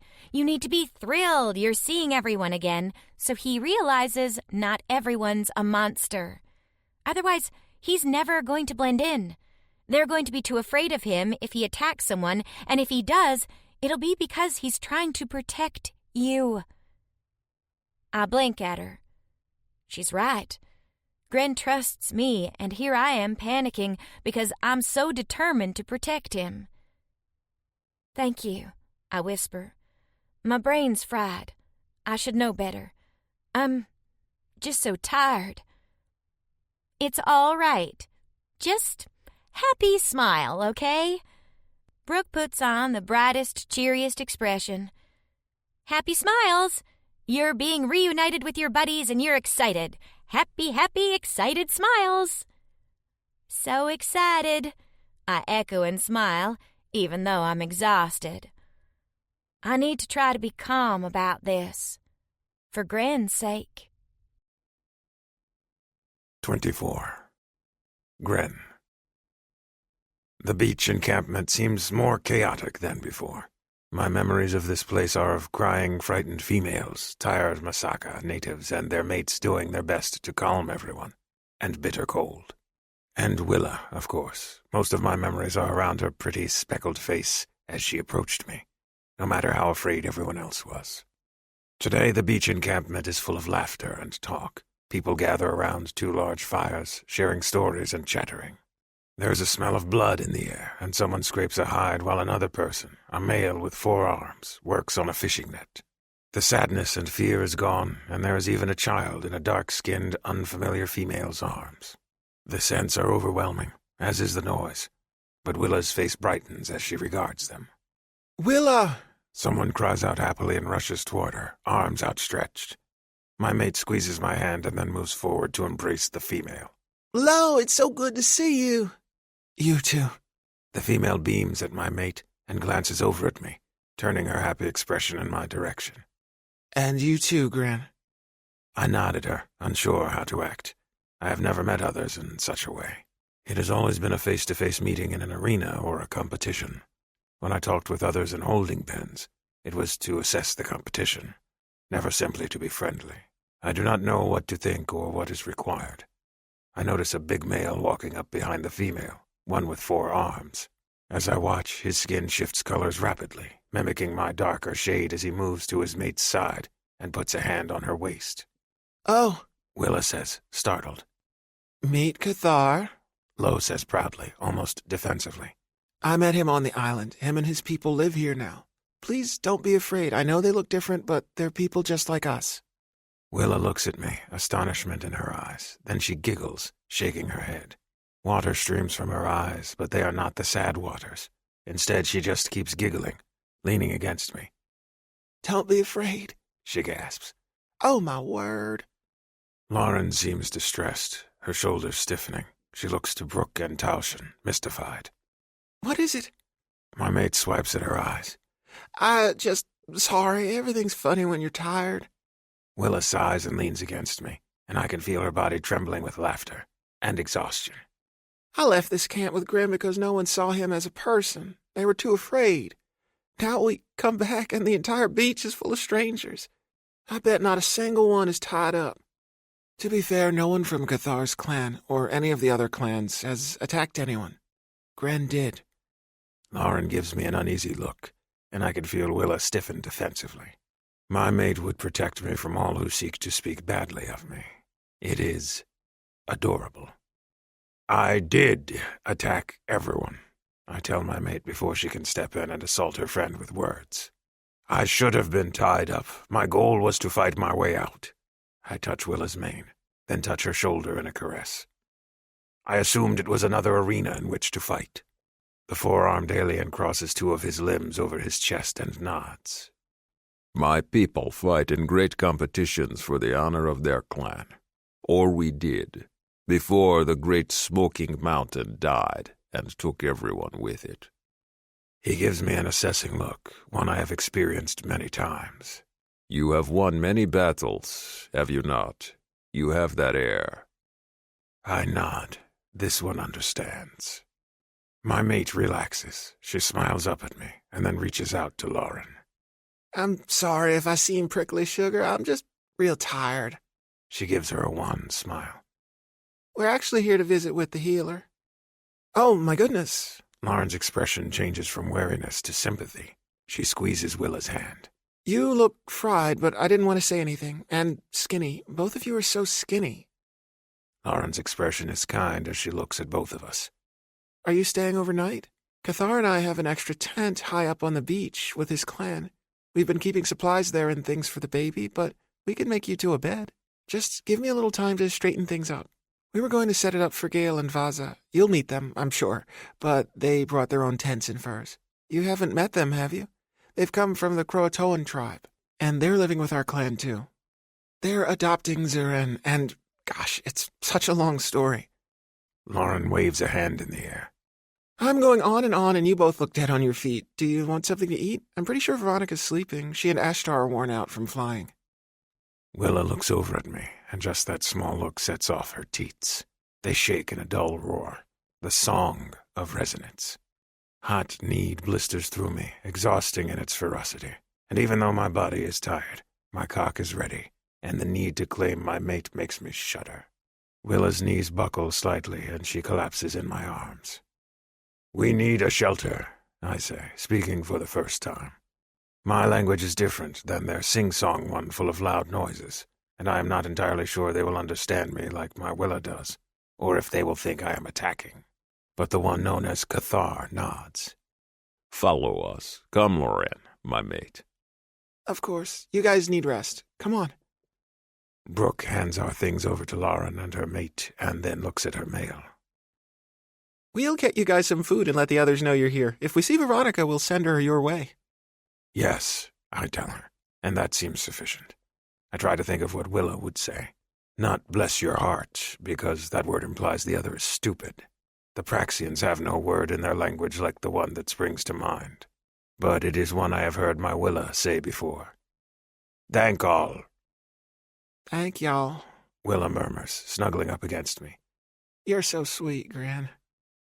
Taushin and his mate give us approving looks, and then I follow the others through the cluster of people. Many eyes watch us as I carry my exhausted mate across the beach, but none are angry or frightened.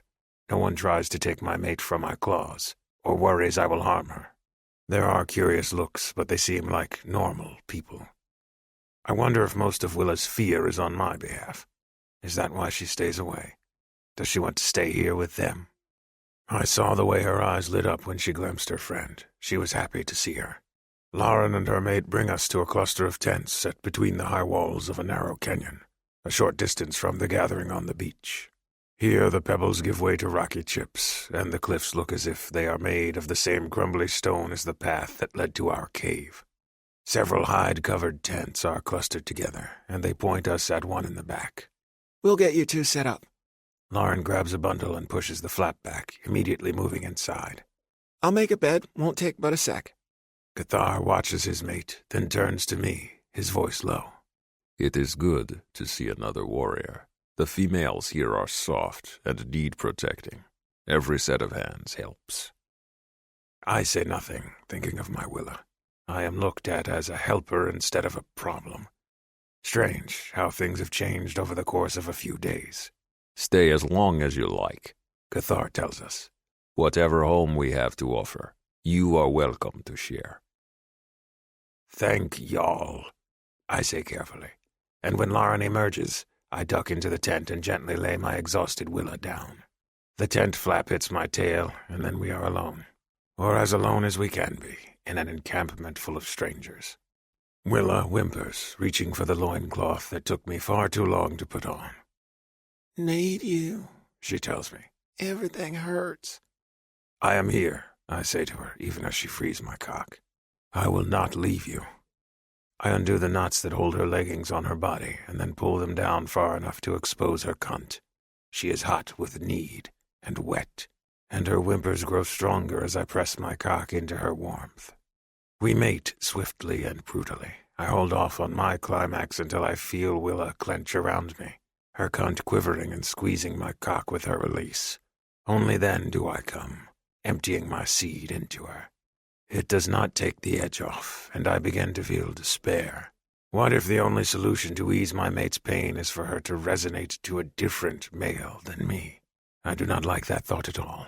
It makes me murderous, but so does Willa's misery. I hope the healer has answers for us. Like every night since we resonated, we do not get much sleep. Need wakes us every few minutes, forcing our bodies together for a quick mating, only to fall back into a restless slumber once more. Dawn comes, and I feel no more rested than I did when I went to sleep, and I can tell from my Willa's hollow gaze that she feels the same. I would give anything to chase that look from her eyes. She curls up against me, exhausted, and buries her face against my neck. No matter what she tells us, Willa murmurs. We're in this together. I hold her close. She is a gift beyond anything I ever imagined. Even though we are both physically tired and frustrated, I would change none of this. Even my worst day with Willa is better than I ever dreamed for myself. Something scratches at the flap of the tent right before I smell Veronica's scent, mingled with that of her mates. Knock, knock, She calls out. Can we come in? Willa looks at me and I nod. Yes.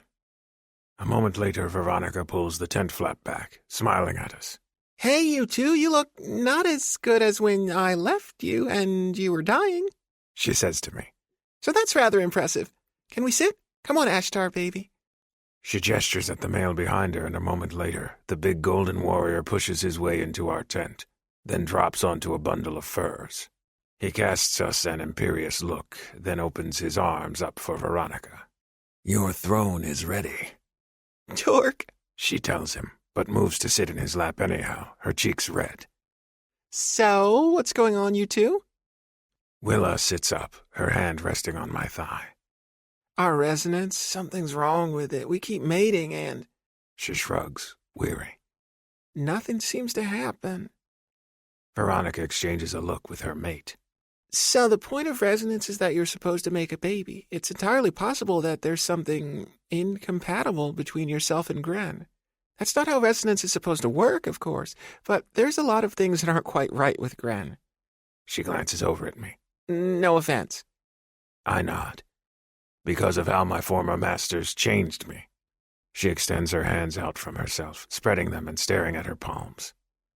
When I went inside to heal you, it felt different than healing everyone else.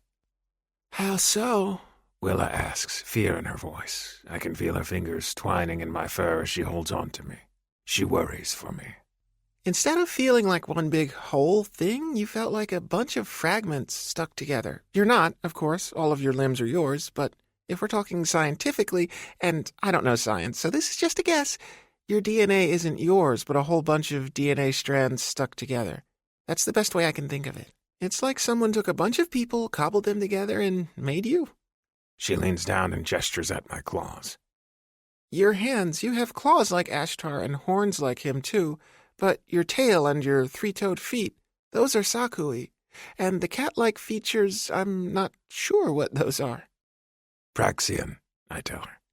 I remember the feline features of my old master quite well. Okay, Praxian, it's like you're a Starbucks drink that came off the special menu.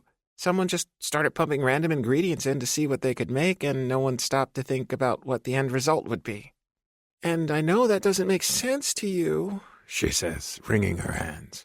but when I touched you, it felt like all those parts were starting to splinter. Like all of the things that held you together were failing, and if I didn't do something, you were going to die. It was more than the infection. It was something else. Incompatibility. Willa is very pale. I caress her cheek, trying to comfort her. This does not surprise me. It doesn't? My mate turns to me, shocked. I shake my head. My masters had me on a heavy regimen of augmenting stims and chemical inhibitors. I felt better after each round of stims, but it did not last for long. I would not be surprised to learn that they knew something was wrong, that I was to be short-lived. All gladiators are, the Golden One says. I nod. Veronica gives me a worried look. There was something wrong with you at a deeper level, so I tried to fix it. I think that woke up your cootie and made you want to take a mate. I didn't have anything to do with that, of course, but I think maybe you were supposed to resonate to Willa and your cootie was too preoccupied with keeping you well. Once I fixed what I could, it went to the next step. But he can't make me pregnant, Willa states, and her hand moves to my stomach, where it is flat and undented and has no button like hers does. Veronica bites her lip and looks over at her mate. So I've been brainstorming with Ashtar, and there might be a way to fix this. 2 ways, actually. At my side, Willa tenses. I fight the sudden surge of furious covetousness that rages through me. I want nothing more than to grab my mate, haul her over my shoulder, and flee with her into the mountains so no one can ever take her from me. Ever. But she is exhausted. For her sake, I must hear this. I grit my teeth, waiting. I can try and stop the resonance. Veronica continues. Basically try to tell your cooties everything's good and they can stop now. No, Willa says immediately. I want Gren's baby. I want to resonate to him. She holds tighter onto me. If that's the only way, I don't want it. I'd rather keep trying for a few more months, even if it kills us. Willa, I murmur, holding my precious mate close. I do not want you to die from this. No one's going to die, Veronica exclaims. Jesus, let a girl finish her sentence. The other way is, well... Her face turns bright red. I can help. I picture having to move over Veronica, to push into her instead of my Willa, and I shudder with disgust. I will mate no other female but mine. Ashtar jumps to his feet, dropping Veronica on her feet and stepping in front of her. You will not touch my mate. Willa bursts into tears. Wait! Veronica yelps, tugging. I'm not fucking anyone but my dragon. Everyone calm the fuck down. Someone coughs discreetly outside, and I am reminded that even though there are walls, we are not alone. Willa buries her face against my shoulder, and Veronica slides an arm around her mate's waist, dragging him back down to his seat. Let's all just calm the fuck down, Veronica states again. When I say help, I don't mean like that. I mean that while you two are, mating, I'd go in and coax the cootie along, make sure sperm and egg meet and don't reject and all that jazz. Kind of like assistant pregnancy back home, just a little more hands-on. While we're mating? Willa echoes, her expression aghast. You touch Gran? Well, actually, I'd be touching you. My mate relaxes. Oh, well, we can do that. You do realize I mean just your shoulders, right? Whatever it takes, Willa says firmly. I want Gran and I want our baby. And I want to be able to have sex because it's fun, and I want my man, not because I feel like something inside me is going to tear apart. Gran? I want you to stop hurting, I tell her simply. It doesn't hurt you? It does, but I am used to pain. Mine is nothing. I touch her sweet face. Yours destroys me. God, I love you. She breathes, and I can smell her sweetness on the air. She curls her fingers in my fur and gives my mouth a nip. When do we need to do this, then, Veronica? The healer shrugs. Now? No, her mate says firmly. Now you must have food. When everyone has eaten, then you can do this, and I will be here to watch over my mate. The golden male gives me a challenging look. Let them all watch me claim my Willa. I do not care. Well, I suppose it's not anything you haven't seen before, Willa murmurs. Let's eat and get this show on the road, then. 25. Gren. A short time later, Veronica and her mate return to our tent. Willa and I have both eaten, but the food has not taken the relentless edge off of my body. I am exhausted and yet full of need, and I know from the way my Willa shifts back and forth on the blankets that she feels the same restlessness. The tent feels too small for what we will be using it for, and as Willa slips under the furs, I can sense her uneasiness. It is in the tense set of her shoulders, in the worried gaze, in the way her hands flutter over the blankets.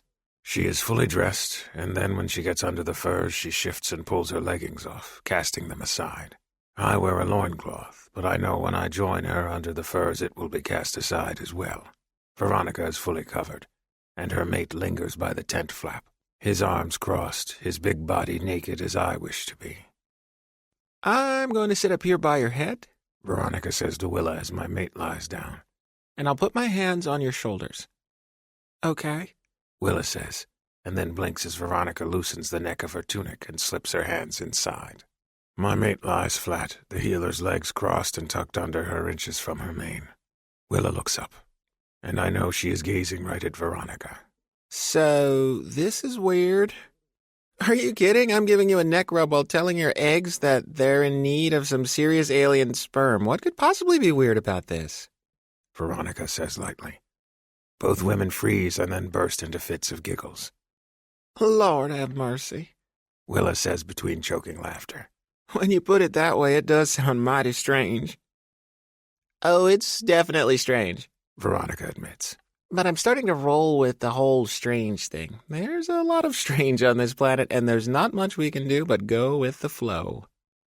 Willa reaches out for me, a hesitant smile on her face. I put my hand in hers, squeezing, and then I let her go to slip under the furs with her.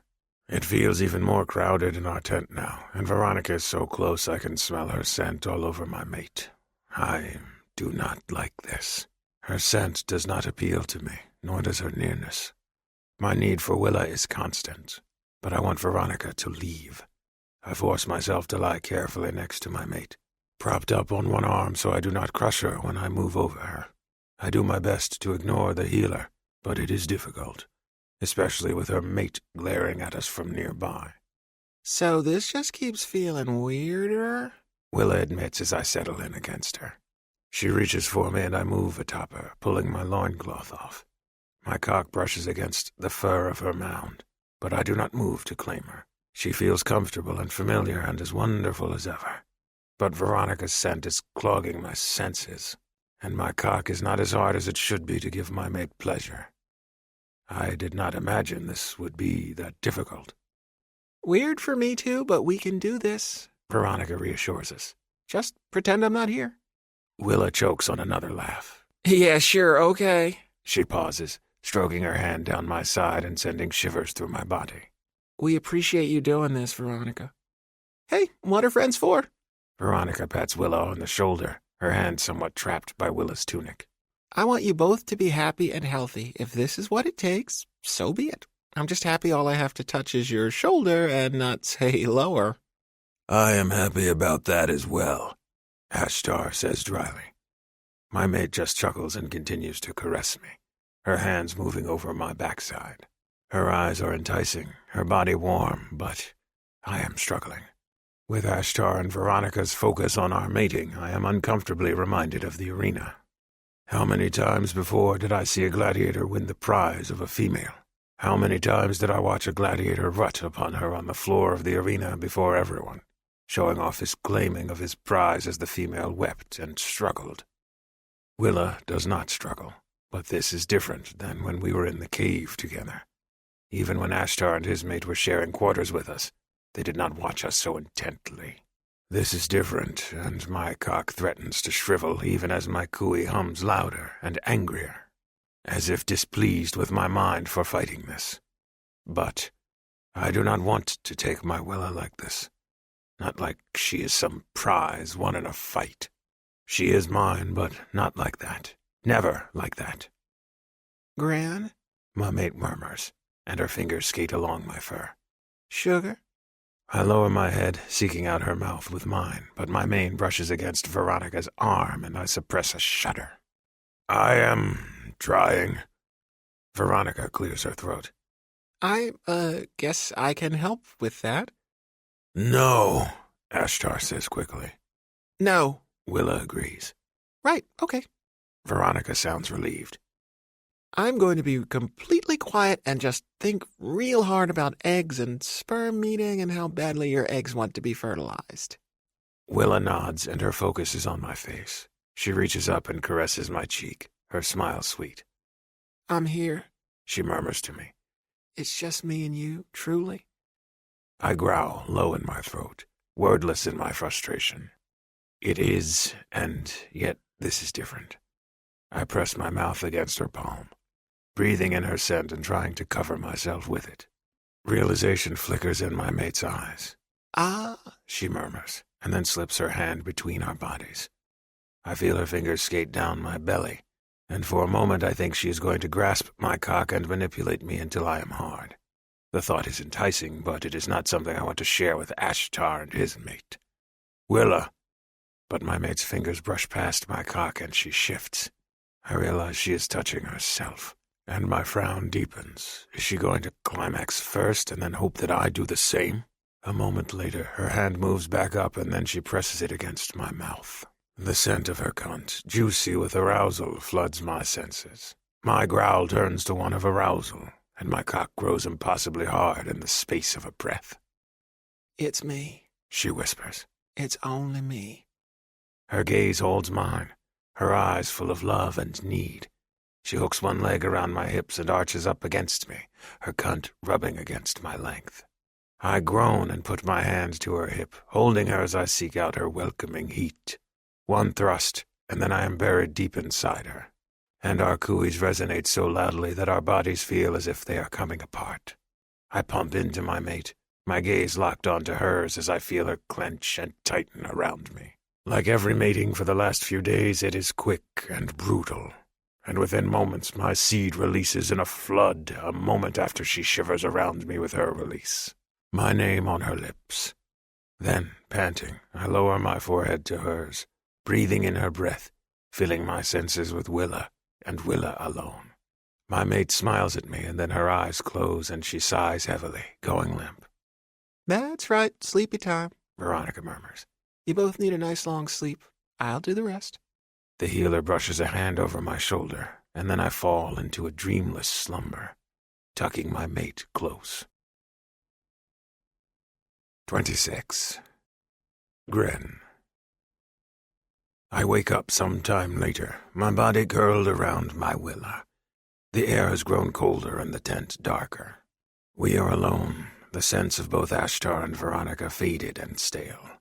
We have slept for some time, it seems. I touch my mate's cheek, and she smacks her lips sleepily, and then burrows back under the blankets. Rest, I tell her, tucking the furs close around her body. I get to my feet, stretching. My muscles are stiff as if I had a long sleep, but for the first time in a long time I feel rested. The hard, hungry edge is gone, and when I rub a hand against my chest, I do not feel the insistent vibration of resonance, but something sleepier and sated. The sound is soft and gentle, as if finally content. I study my Willa and notice that the pinched look is gone from her brow, the hollowness of her eyes fading. Pleased, I relax. Even though it was unpleasant to have the healer with us during that mating, I cannot regret it. As I watch my beautiful mate sleep, doubt begins to creep in. Willa rests, and our resonance must be done. She is not awakened to tend to my body's call, as we have so many times in the last few weeks. What if this means that she does not want to be with me any longer? What if nothing binds her to my side now that resonance is fulfilled? She smiles in her sleep, a little sigh escaping her throat. I reach out to caress her, tracing her cheek with one claw, aching with how much I need her, not physically, but in my heart and spirit. Gran, She murmurs, but does not waken. The smile returns to her sleeping face. And I am strangely content. My panic is just foolishness. Willa has had many opportunities to leave my side, before and after resonance, and never has. Of course, she loves me. Pleased, I rub a lock of her mane between my fingers, content to watch her sleep.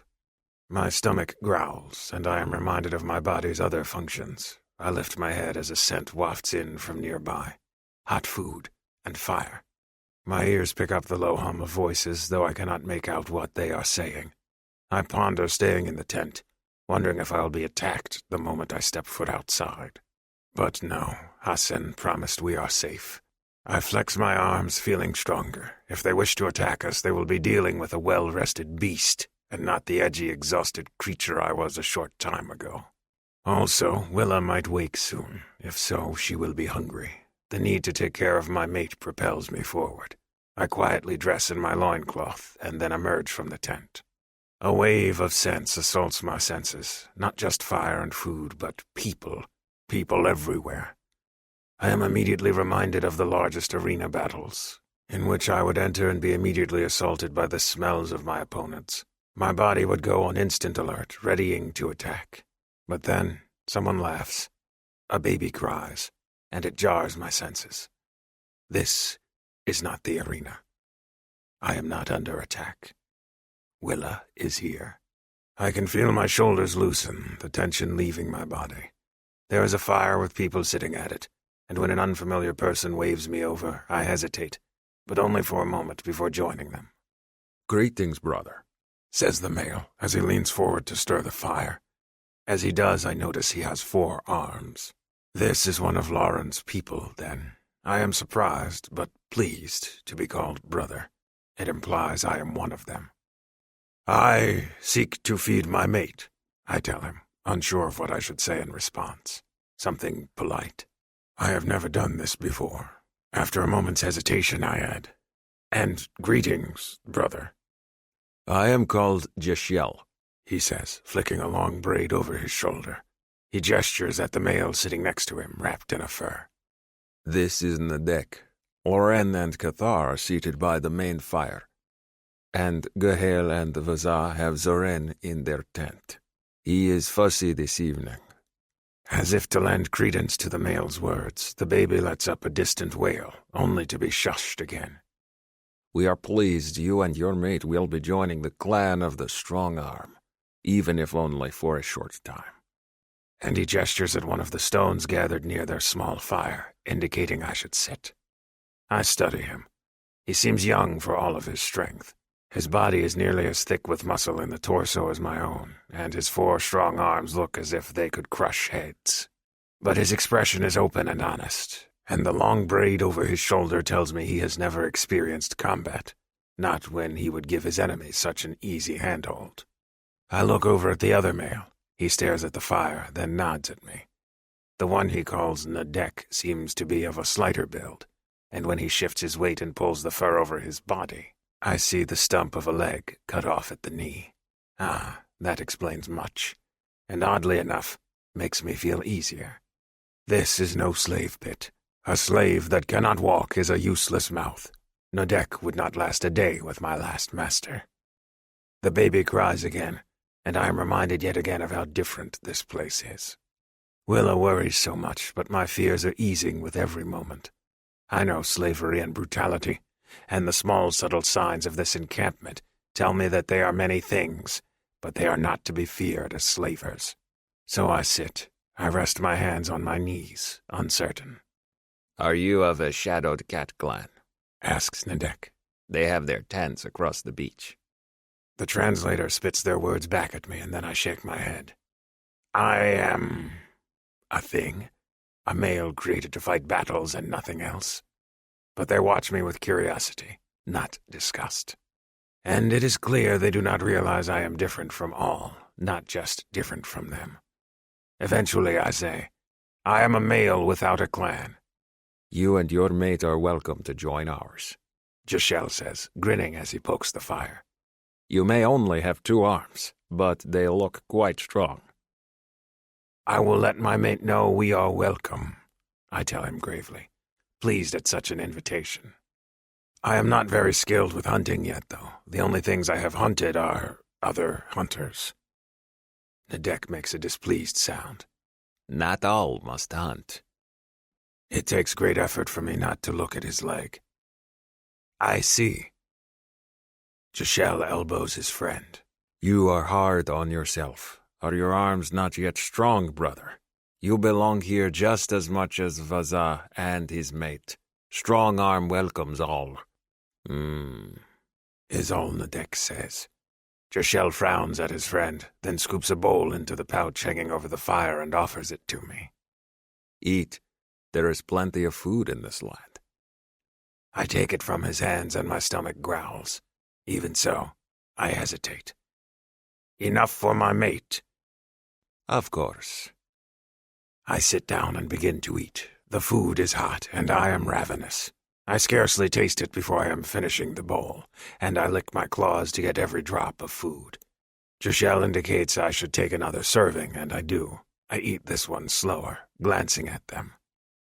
Where are your mates? Nadek glowers into the fire. Jeshiel straightens, an eager expression on his face.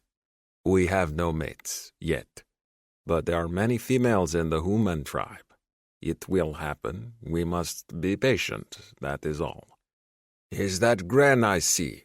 A voice calls out, approaching the fire in a crunch of pebbled sand. Ho, to Strong Arm. I stiffen, waiting. The voice is friendly, but the firelight blinds my night vision, and I cannot make out the face until the male appears next to the fire, his long single horn stirring memories. This is the one that watched over me. This is the one that Willa attacked to free me. I wait to see if he attacks, but his expression is as friendly and open as Jeshiel's, as he kneels by the fire and nods at me in greeting. I am glad to see you and your mate have returned. I do not recall your name, but I know your face, I admit to him.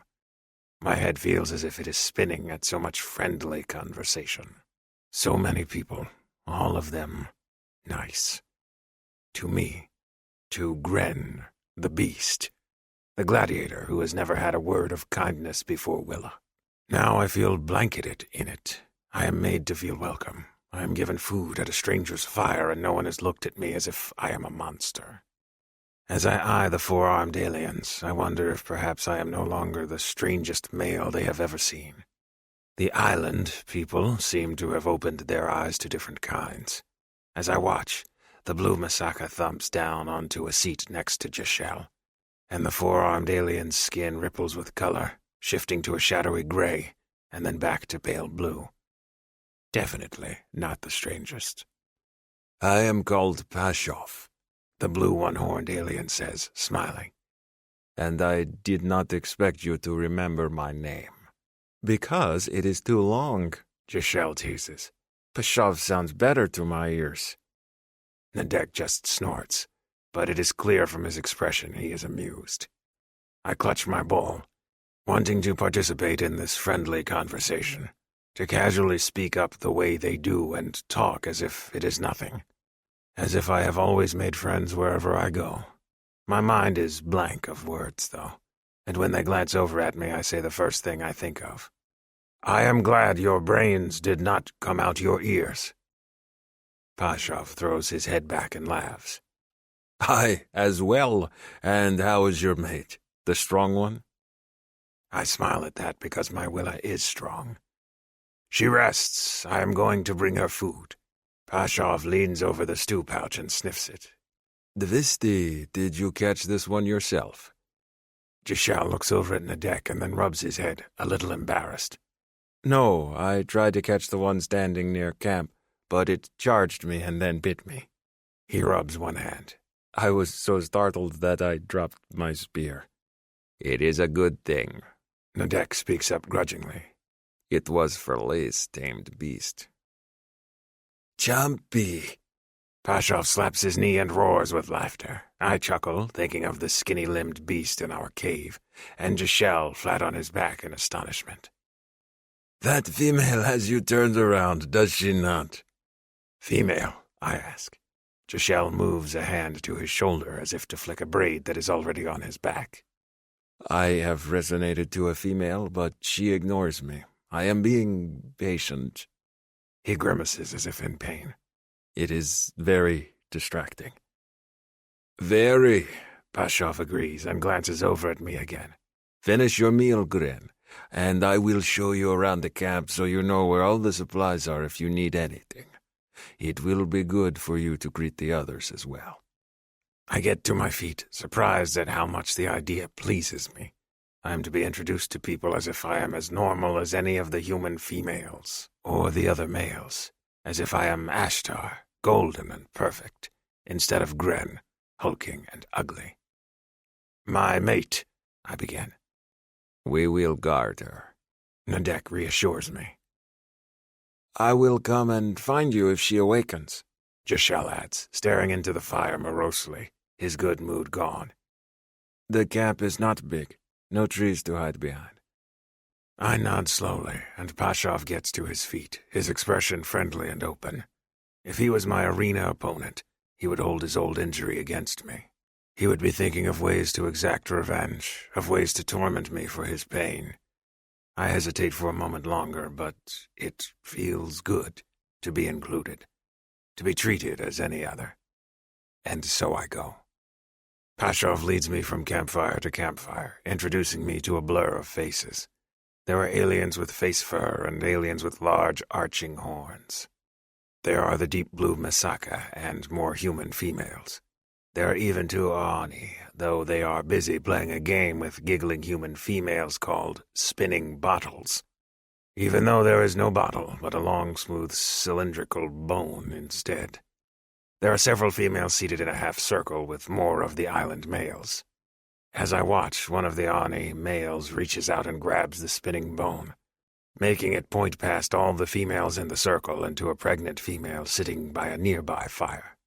That's not how this works, one indignant female tells him. But she is the only one I wish to put my mouth on, the Ani says as we pass by, frowning. Why else would I play this game?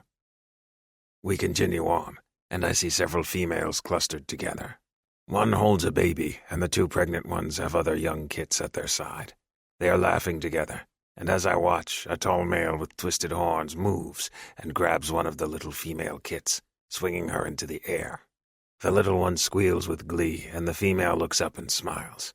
Another female, this one with a rounded body and a scowl on her face, nearly runs us down as one of the island males, this one with fur on his face, chases after her, grinning. No one is being trained for combat. No one is wary and afraid. Even the scowling female looks as if she wants to touch the fur-faced male, though she frowns at him.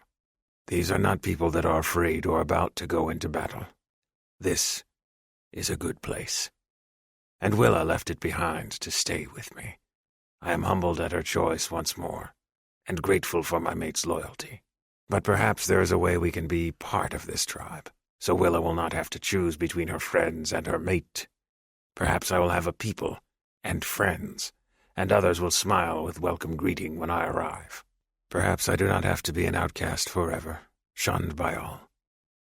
A scream pierces the night. Gran! That is my mate. Willa! I bellow, racing through people to get to her. Nothing else matters but her. Not these people, not having a tribe, nothing. If I lose Willa, I lose everything. 27. Willa. He's gone. They've taken him from me. Betrayal and shock slam through me, followed by anger. How dare they treat him like this? How dare they? He's a fucking person. I raced from the tent, the only weapon I could find, a headless spear in my hands. I stare, dazed at the people gathering on the beach. Two aliens sit by the fire and one jumps to his feet as I stumble forward. Both seem to change colors, blending into darkness as I stare at them. Others move forward, called by my cry. I search familiar faces, looking for one in particular. Where is he? Where did you take him? Willa? I hear Lauren's curious voice a moment before I realize she's peering out of her tent at me, curious and sleepy. What's going on? Gran! I bellow at her, charging forward at the fire.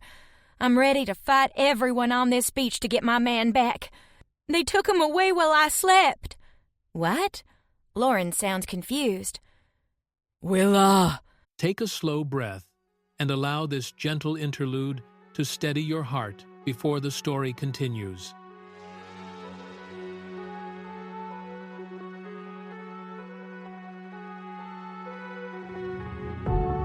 Heart racing, we're on the prowl. In the dark, we're not backing down. In the dark, we're not backing down. Whispers in my ear, you're taking control. I can't resist, you got me in a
My mate calls somewhere off on the beach. "I'm coming!" I shout back at him, stumbling forward through the pebbled sand and shoving past people that reach out to help me. I'm frantic, ignoring the blue and otherwise aliens that seem to be coming out of the woodwork to confront me. If they try to stop me from going to my mate, so help me, I'll... Gren appears a moment later, racing toward me in a spray of sand. A few steps behind him is Pashav, and both of them look concerned. With a sob, I fling myself into Gren's arms. "I won't let them take you from me," I tell him fiercely through my tears. "You're mine." His hands move all over me, frantic. "Where are you hurt?" "What? I'm not hurt." He lets out a long breath, his gaze locked on mine. I hear my cootie thrum with pleasure, but it's a sated, sleepy sort of sound now. "Did something frighten you? Was something in our tent?" "Sidewalkers," Pashav suggests, panting from his short run. He puts a hand on his side and shakes his head. "Found one in my tent the other day, hiding in my boot." What on earth are they talking about? No, I blink, looking up at my mate. He looks worried, but for me.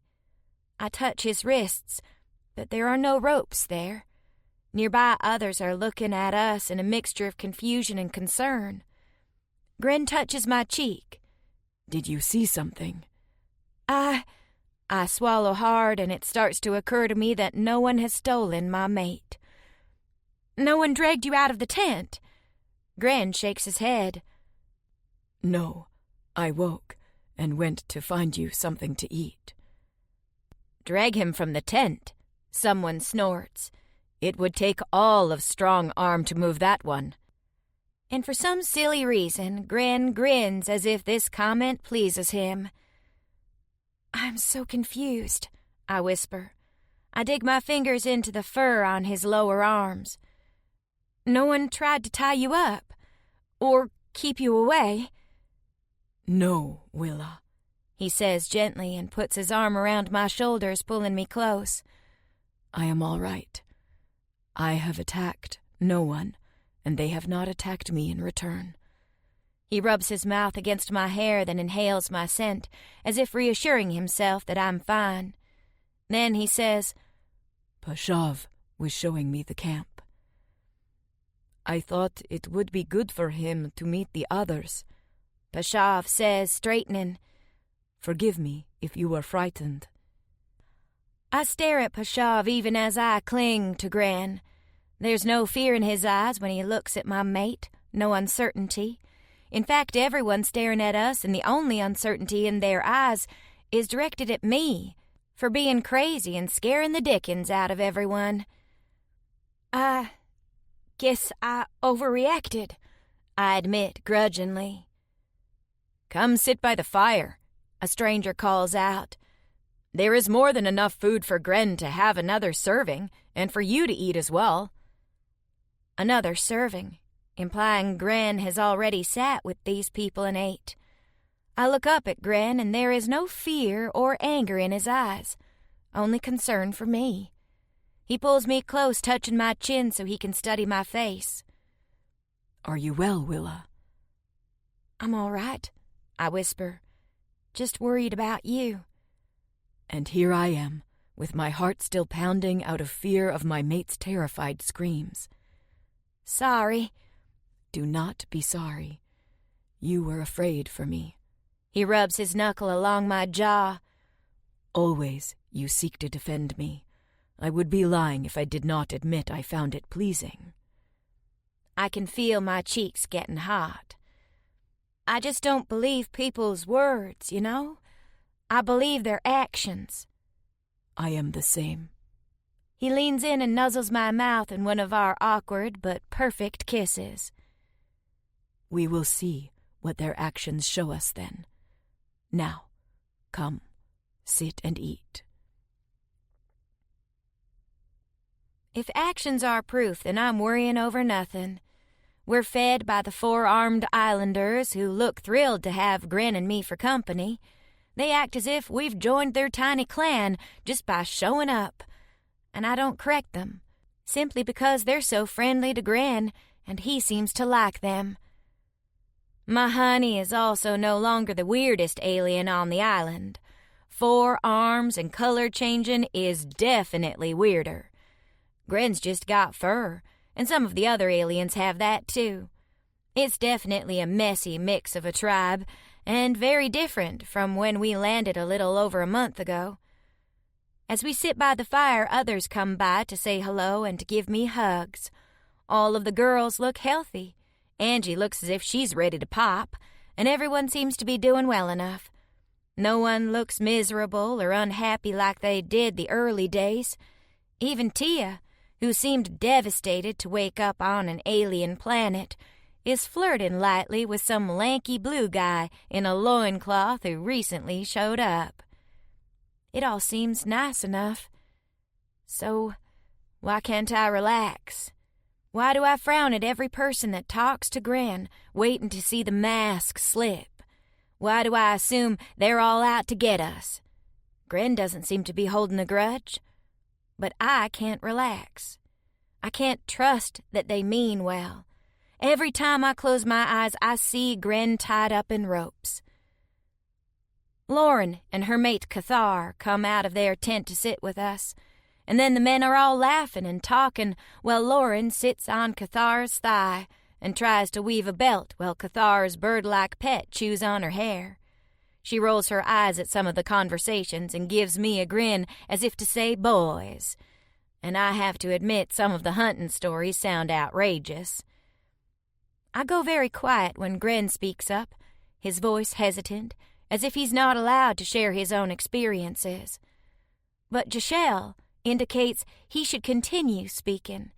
And then Gren tells this absolutely awful story of a time when he had to hunt down these man-eating beasts on a newly terraformed planet. And I don't know whether to be horrified at what my man has gone through or to be pleased that he's made so welcome. As it is, I want to go and pinch Jashelle's cheek for being such a sweetheart. It's clear that these newcomers don't look at Gren as scary or different. And my heart aches at how pleased Gren looks when he's done sharing his gruesome tale of ripping apart the beasts with their own claws. Because he's contributing.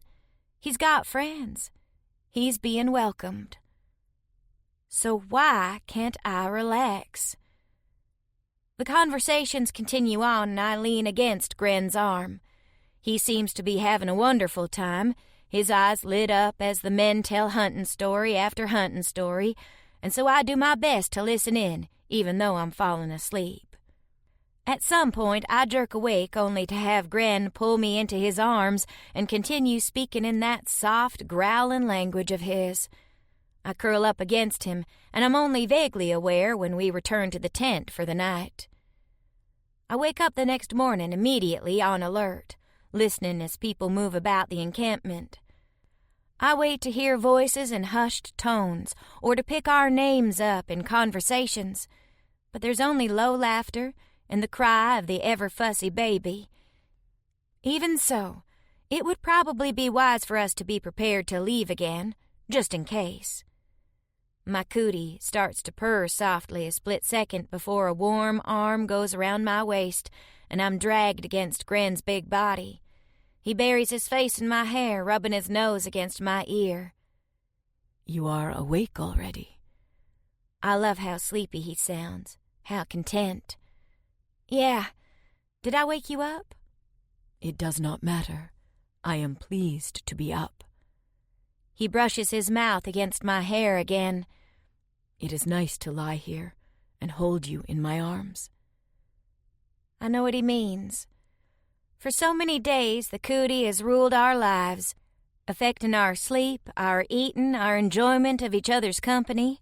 It was all sex all the time. I never thought I'd get sick of orgasms, but I'm glad to have them stop for a while, strangely enough. Agreed. I guess that means Veronica's healing worked and we're officially pregnant. I touch my stomach. A moment later, his fingers brush mine as they rest on my belly. I hope our child looks like you and not me.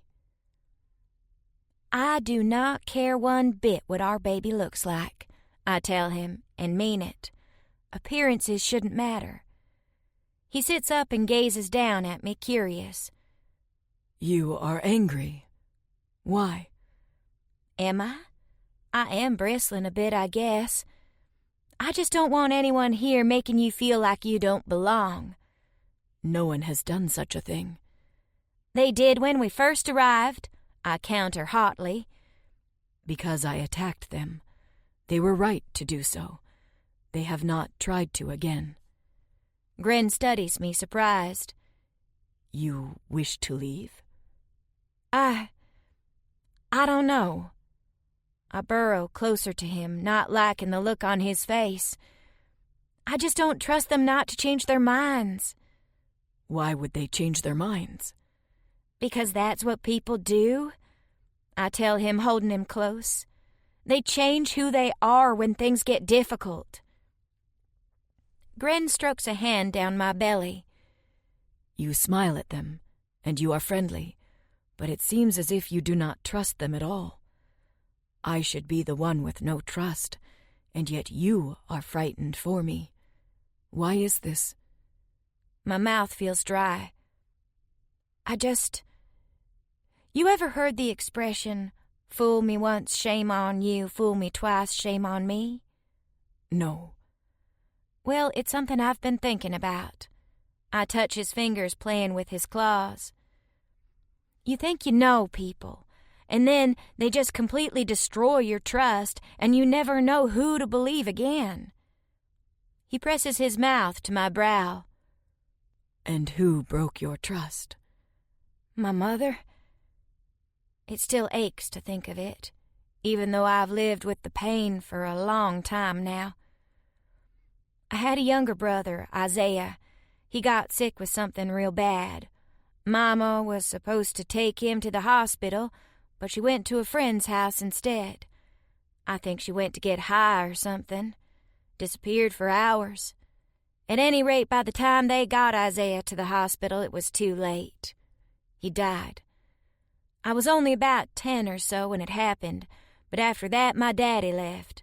Said he couldn't look at Mama in the face anymore, and I guess that included me, because he left me with her.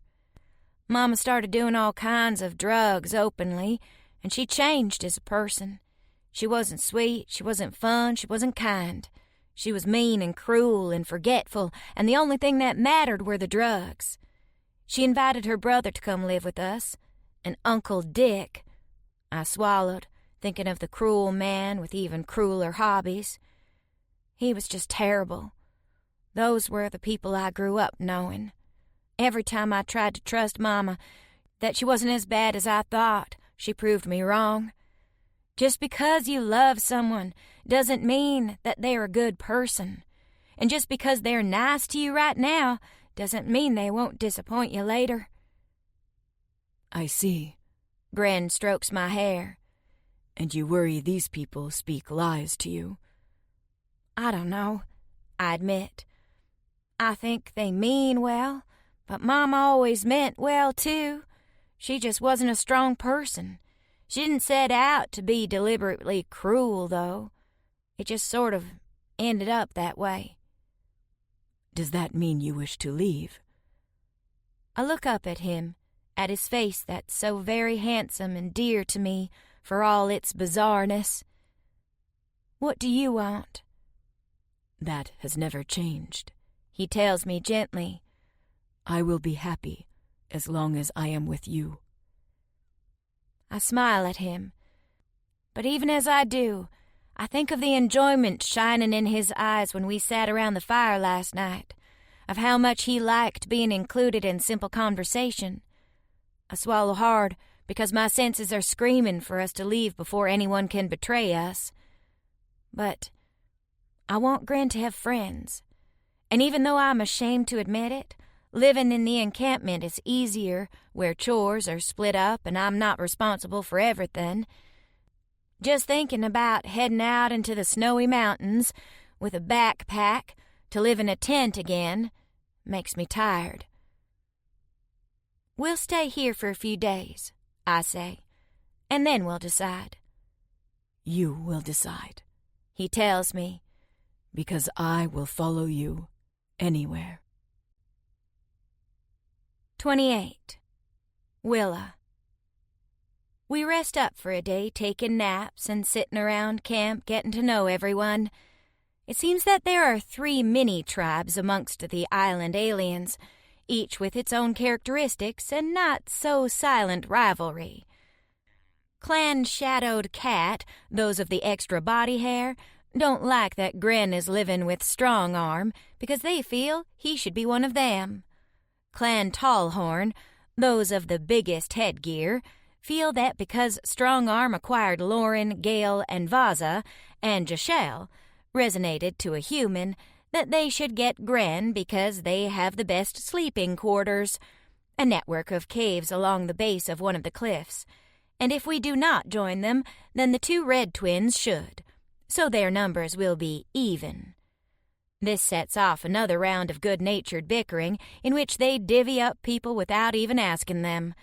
The 2 red guys say they will only go if Angie joins as well, and Angie declares she is not joining anyone.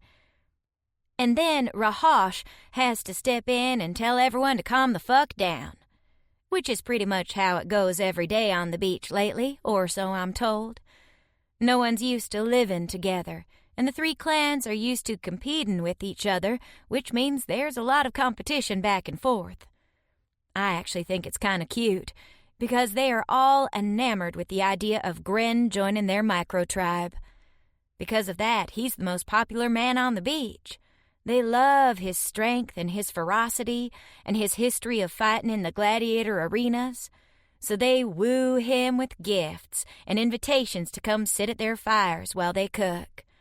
I have to admit it's kind of nice to see the islanders around, because they definitely look different for all that they're native as well, and they're as equally lost in all this cold snow as we are. The next morning, Vaza, one of the new blue Sakui aliens from the village, approaches Jashel and Gren. There is a herd of Devisti in one of the nearby valleys. It will be a good opportunity for you both to do some hunting. He unslings a bow from his shoulder and holds it out to my mate. You need to learn to catch food to fill your female's belly.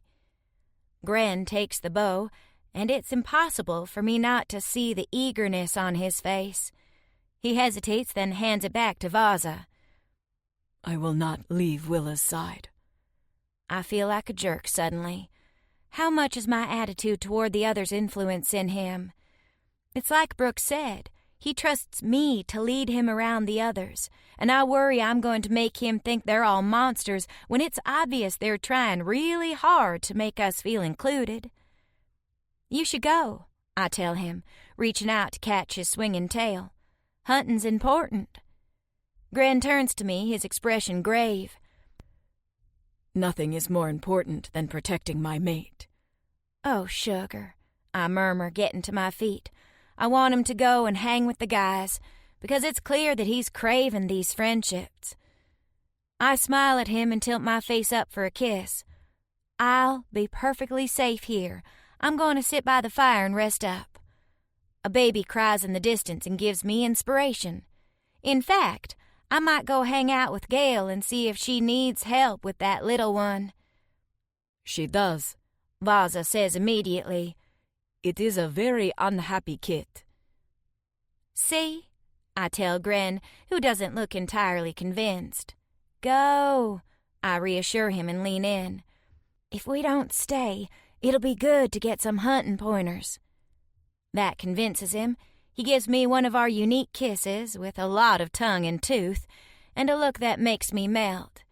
Then my Gren turns toward Vaza and Jashel as eager as a boy. So, we hunt. You will need heavy boots and a cloak, Vaza says. The snow in the valley is deep. I am not cold, Gren tells him, smoothing a hand down the bow covetously. I make a mental note to ask about where I can get him a bow, because it's clear he wants one. Vaza snorts. The cloak is to hide your coloring. Get a white one. Rahosh has extra if you do not. Jashel, you can change colors, yes? Of course, the young alien says with a toss of his long braid. He glances back at the main fire, his expression distracted. Shall I do so now? Save it for the Dvisti. I must go kiss my shell before we go, so she knows she is first in my heart. He nods at the two and then turns heading off. I can't decide if Vaza is sweet or just weird. Maybe both.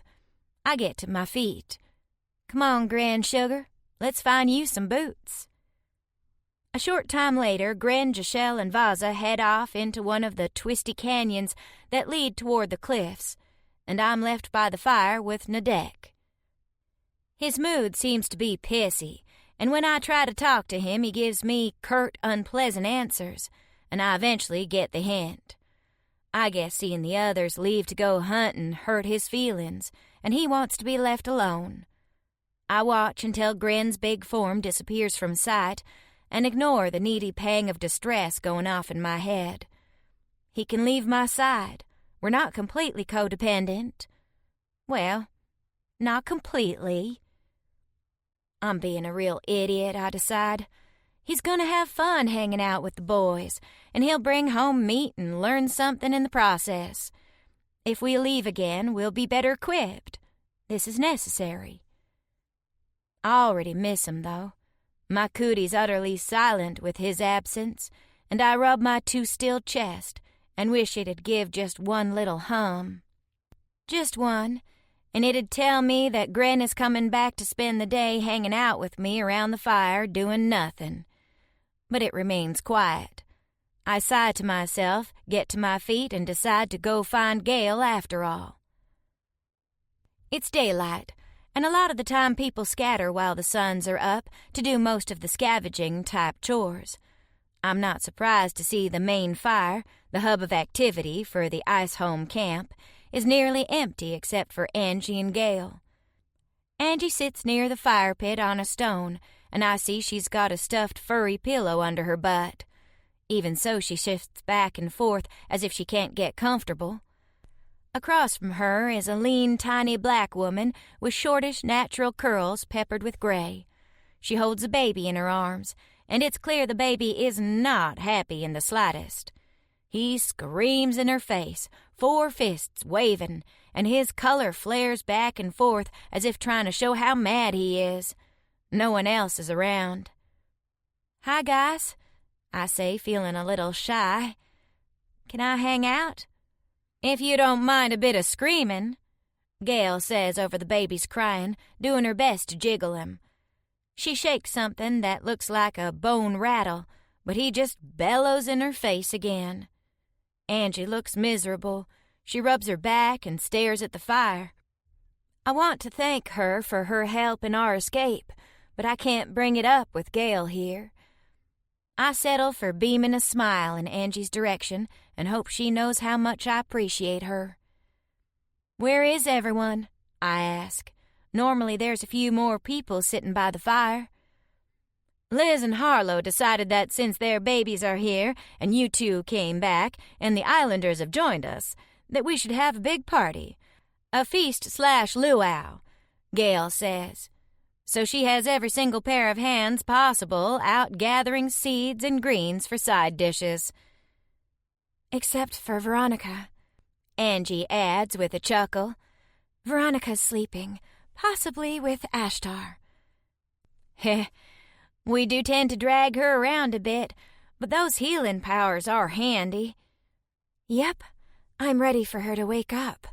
Angie inhales sharply and rubs one side of her lower belly. I sit down next to her, worried.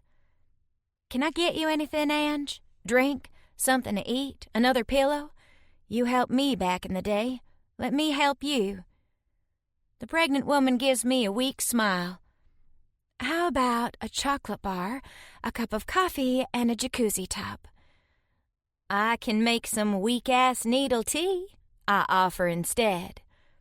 "Sure." She keeps smiling, but her uneasy expression is on Gale and the fussy child in her arms. "We haven't really had a chance to talk," I tell Gail as I put the tea pouch over the coals. "I'm Willa." "Oh, I know who you are, honey." She grimaces as the baby grabs a fistful of her hair and yanks. "We've all heard you." "Heard of?" I ask. "No, heard. The valleys around here carry sound." She winks at me and then hisses in pain when the four-armed baby tugs hard. She carefully detangles his grasping fingers from her hair. "Zoran, baby, you got to leave some hair on Gail's head." He responds by screaming outrage in her face. Even I wince at that. You want me to take him for a second?" "No, it's all right. We're just getting used to each other, him and I," she says, and even though the child is screeching at the top of his lungs in her arms, she gives him a look of such love that I can't help but smile. "We'll figure it out. It's been a few years since I've had a baby, but I know sometimes there's nothing to do but let 'em fuss it out." "But he's an alien baby," Angie pipes in as I find the small basket of needle-like leaves that's always near the fire and add a few to the pouch.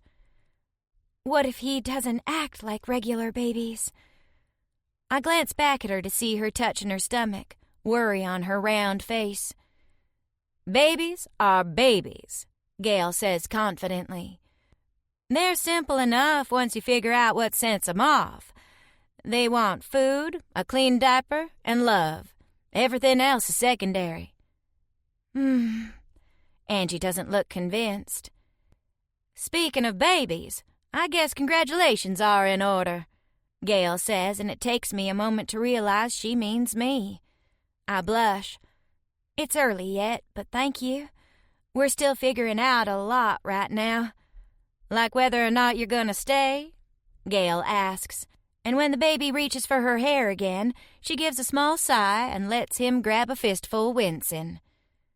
"I heard you weren't a big fan of the people here." "Everyone's really nice, actually. I just didn't like our welcome, for lack of a better way to put it. Gren was tied up and treated like an animal." "Yeah? Some of these men, bless their hearts, don't really know how to handle humans. Did they tell you how I got here? Some fool bought a bunch of human slaves because he wanted us to be their mates." She rolls her eyes. "Ellie had to explain slavery to him real distinct-like, because it wasn't going through that thick skull of his." I blink at her, surprised. "So you weren't brought here with the others?" "Oh, no," Gail continues. "Beck," and she rolls her eyes, "decided that he was lonely and needed a woman, so he told Marduk's old crew to buy him some. Long story short, here we are. But it's turned out all right. I met Vaza and this little man." I decide I like Gail.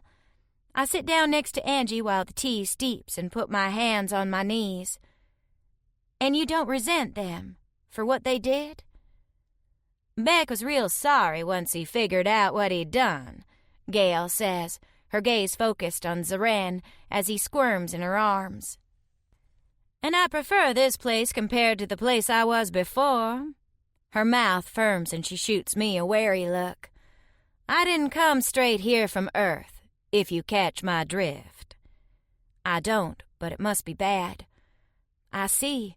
And you trust these people?" The question comes out of me almost as if pried out. I'm so reluctant to speak it, but I need to know. After what happened to bring you here. "There are all kinds of people in this universe, Willa," Gail says, and bounces Zoran on her lap.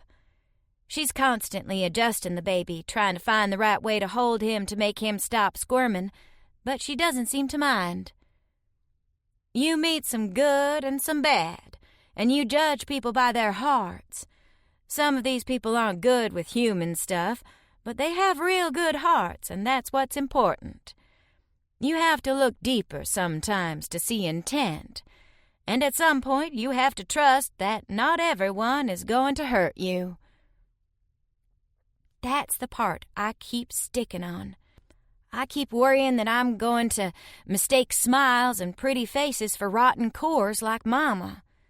How she'd be so very sweet and loving, and then turn around and make me go sit on Uncle Dick's lap because he wanted to hold me, even though I was 12. How every time I desperately wanted to believe her, to love her, she'd disappoint me all over again. I look at Lauren and Gail and Liz and their alien mates, and I wonder if I can trust them. How do you get past it? You have to believe in the good in people again, or you'll die miserable and alone. I've been miserable and alone. This is much better. You sound like you're speaking from experience. Gail just smiles. Angie shifts on her pillow, and when I glance over, her face is contorted in a pained grimace as she rubs her back again. How about you? I ask. You have just as little reason to trust as I do. The pregnant woman's expression grows sweet, dreamy. I believe in love, she says softly, and I see a lot of it here on this planet. Even if the cootie's picking, the results are the same, you know. Everyone's in love and happy. Maybe I can have that someday. She rubs her belly and looks thoughtful. Maybe someone will love me, and whatever comes out of my body. For a moment she looks so sad that my heart breaks for her, and then she smiles, the moment gone. But most of all, waking up like this, with this belly on this planet, makes me realize I can't do this on my own. This isn't Earth. The rules are different, and maybe that's not a bad thing. Maybe this is the universe telling me that it's okay to start over completely. Does that make sense? I find myself smiling.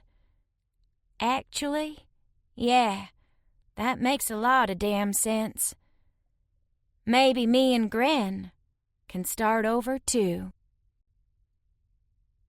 29. Willa. The day passes surprisingly pleasantly. I forgot how nice it is to be around other women. Gail and I do our best to keep an extremely fussy Zeren occupied, while Angie tends the fire. A group of the others return after a time with baskets full of plants and seeds, and they sit down near the fire pit to shell the food. Brooke sees me and immediately gravitates over. You need a fresh braid. You do my seeds and I'll do your hair. I take her basket and Liz shows me how to pop open the seeds to extract the nutty kernels inside. They're a lot like peanuts, so it goes easily enough, and Liz's cute little daughter snack on the food while we work. I don't see why we have to be stuck doing the girly stuff, Hannah grumbles as she works on her basket. I swear this planet is setting back women's rights by 100 years. Don't start that shit again, Liz says, then taps her toddler's hand. Ayla, baby, don't eat all the seeds. Save some for the rest of the tribe. She turns back to Hannah. I hunt. Farley hunts. Nadine's learning, and so is Penny. You're welcome to get your happy ass out there with a spear if you're not wanting to do women's work. Hannah just makes a face at her. Ignore her, Devi says with a cheery smile and a teasing look at Hannah. She's mad because she's not getting any from Giselle. Oh, fuck off, Hannah grumbles, but her face turns bright red. Giselle?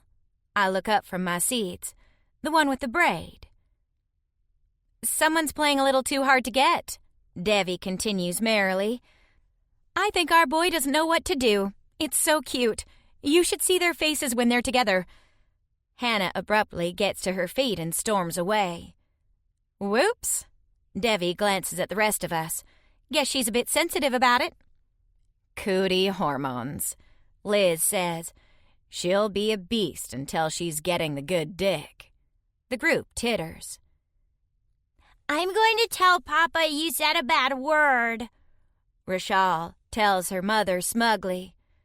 Little narc, Liz mutters, but gives her girl an affectionate tousle of her blonde hair, clearly proud. Speaking of beasts and Dick, how's it going, Willa? Somehow I suspected the conversation would come back to me. I ignore Sam, Devi, and Flordelisa's giggles and just smile. It is great, Dick. Thanks for asking. More laughter. Brooke twists my hair with little tugs, chuckling, and the discussion turns toward when Harlow's going to have her baby, any day now, and how Bridget caught Tia with a handful of playing cards trying to get Sessa, the new lanky barbarian from the old tribe, to play strip poker in their tent. He didn't grasp the concept, Flordelisa says, chortling as she shells quickly. She shakes her head. He just wanted to strip down and show her the goods whether he won or lost. We all laugh at that because nudity is not a problem for these people in the slightest. People start to trickle back into camp as the sun moves through the sky. I watch the groups of returning hunters with anxious interest, hoping that Gren won't return with a scowl or in ropes. How's he doing without me at his side? Are the others treating him fairly? Why am I so worried? It'll be fine, Gail murmurs to me with a pat on my shoulder. She gets to her feet to put a sleeping Zaren down for his nap. My Vaza will take good care of him. Just you wait. Waiting's all I can do. Harlow and Rook bring another group of women back, these with nets full of tiny fish that cook up crispy and oily. A bit like bacon, someone tells me, and then I'm drooling, waiting with excitement. Bacon fish? Yes, please. Rukar, Harlow's little boy, sits down by the fire next to Rochelle and Ayla, and Liz's daughters promptly boss him around, which is adorably cute. He's a quiet little thing, Rukar, like his stern father. A second fire pit is started near the main one, and a multi-spronged spit rigged, along with a couple of strips of a seaweed-like plant spread on the rocks. Harlow explains that when it dries, it'll catch the spatters from the cooking fish and be a nice treat. The shelling group grows, and one of the hunting groups returns with a dead snowcat. I wrinkle my nose, determined to avoid snowcat. I've had enough of it for a while. The red twins set down their kill, leaving an annoyed Cashal and a very confused Nadine behind.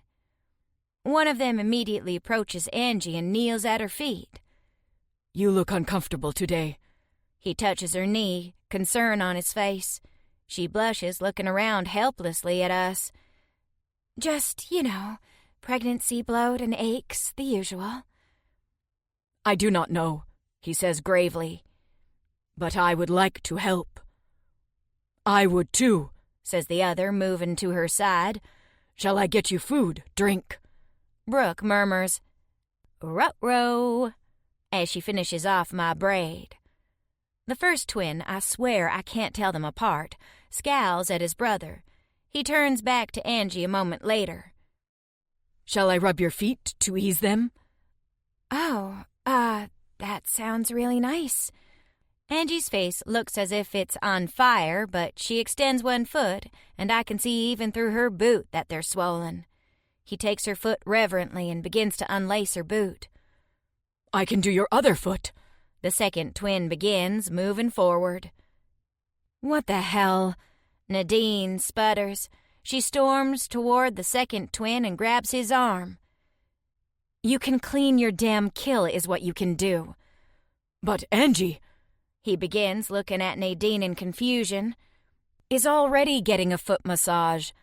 Irritated, Nadine gestures at a waiting Cashal and the dead cat. Do your damn job.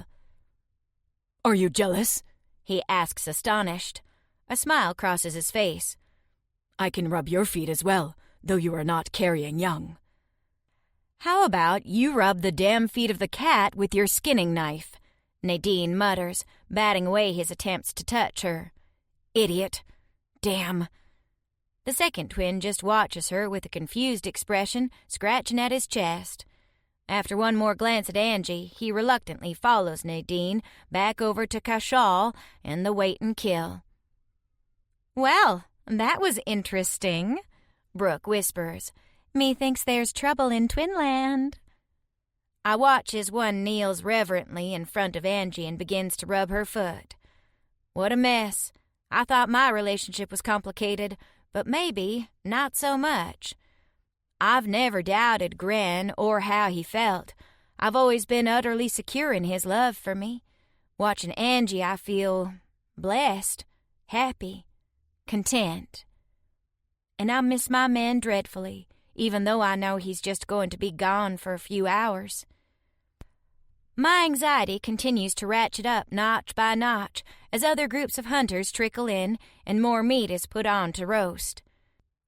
Delicious scents fill the air, and when Brooke is done with my hair, Farley drags me away and helps me into a new dress-length tunic with pretty red-dyed quills woven along the neck in a sunburst pattern. It fits better than my last tunic, and it's the prettiest thing I've owned since we arrived. And I admit to giving her a teary hug or three. I feel positively glammed up with my new braids and tunic. Brooks wrangled my messy curls into 2 French braids that curve my scalp and have several smaller decorative braids feeding into them from the sides. There are no mirrors here, but she gave Angie the same hairstyle and Angie looks fantastic. I wonder what Gren will think, and I feel a flush of pleasure as I consider how he'll react. It's just about dark, and almost everyone is gathered around the fire, even a sleepy Veronica and a surly Nadek. When an unfamiliar voice calls out, "Ho!" and Gail looks over at me. "That'll be Vaza and your man." I jump to my feet excited and race out to the edge of camp to greet him. I'm both worried that he had a bad day and elated that he's returning, and a brief vision of Gren tied up flashes through my mind. Please, no. I slow down as I see a trio of shapes emerging from one of the canyons, one hunter walking ahead of the others, while 2 carry poles with no less than 4 dead animals hanging from them. "Are we too late for the feast?" Vaza calls out, all good humor. "Where is my pretty female?" I race past him, heading for Gren. He carries the front of the poles with Jashelle taking up the back, and my breath catches in my throat at the look on his face. Gren is smiling. No more than smiling. He radiates happiness and pride. It's obvious that he's had a wonderful day, and all my anxiety fades in a moment. He needs this, just as much as he needs me. He loves being included, being part of the group. He's never had this before, and he's loving every moment of it. That decides me.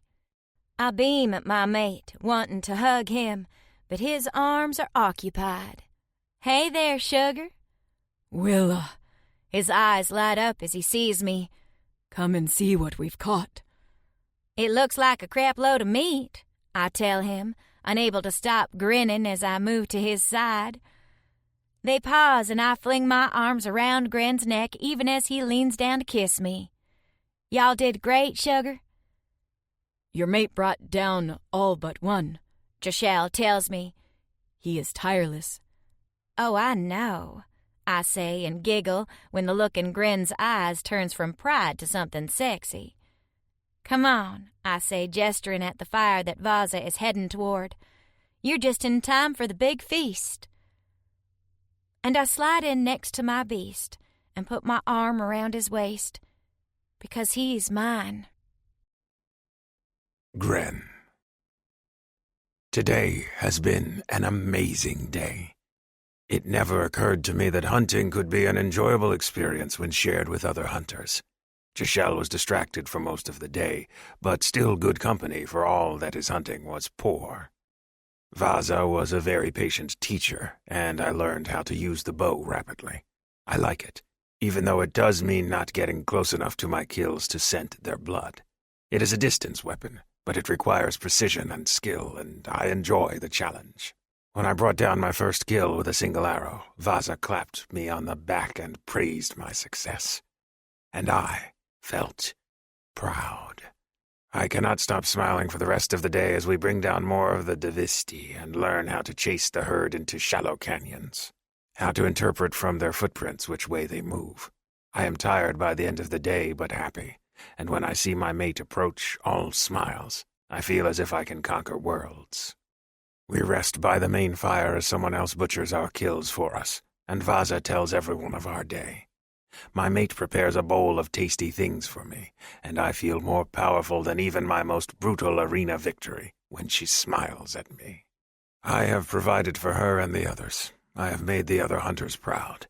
It is a strange, welcome feeling. Willa curls up next to me on one of the rocky seats and slips her arm around my waist as we eat.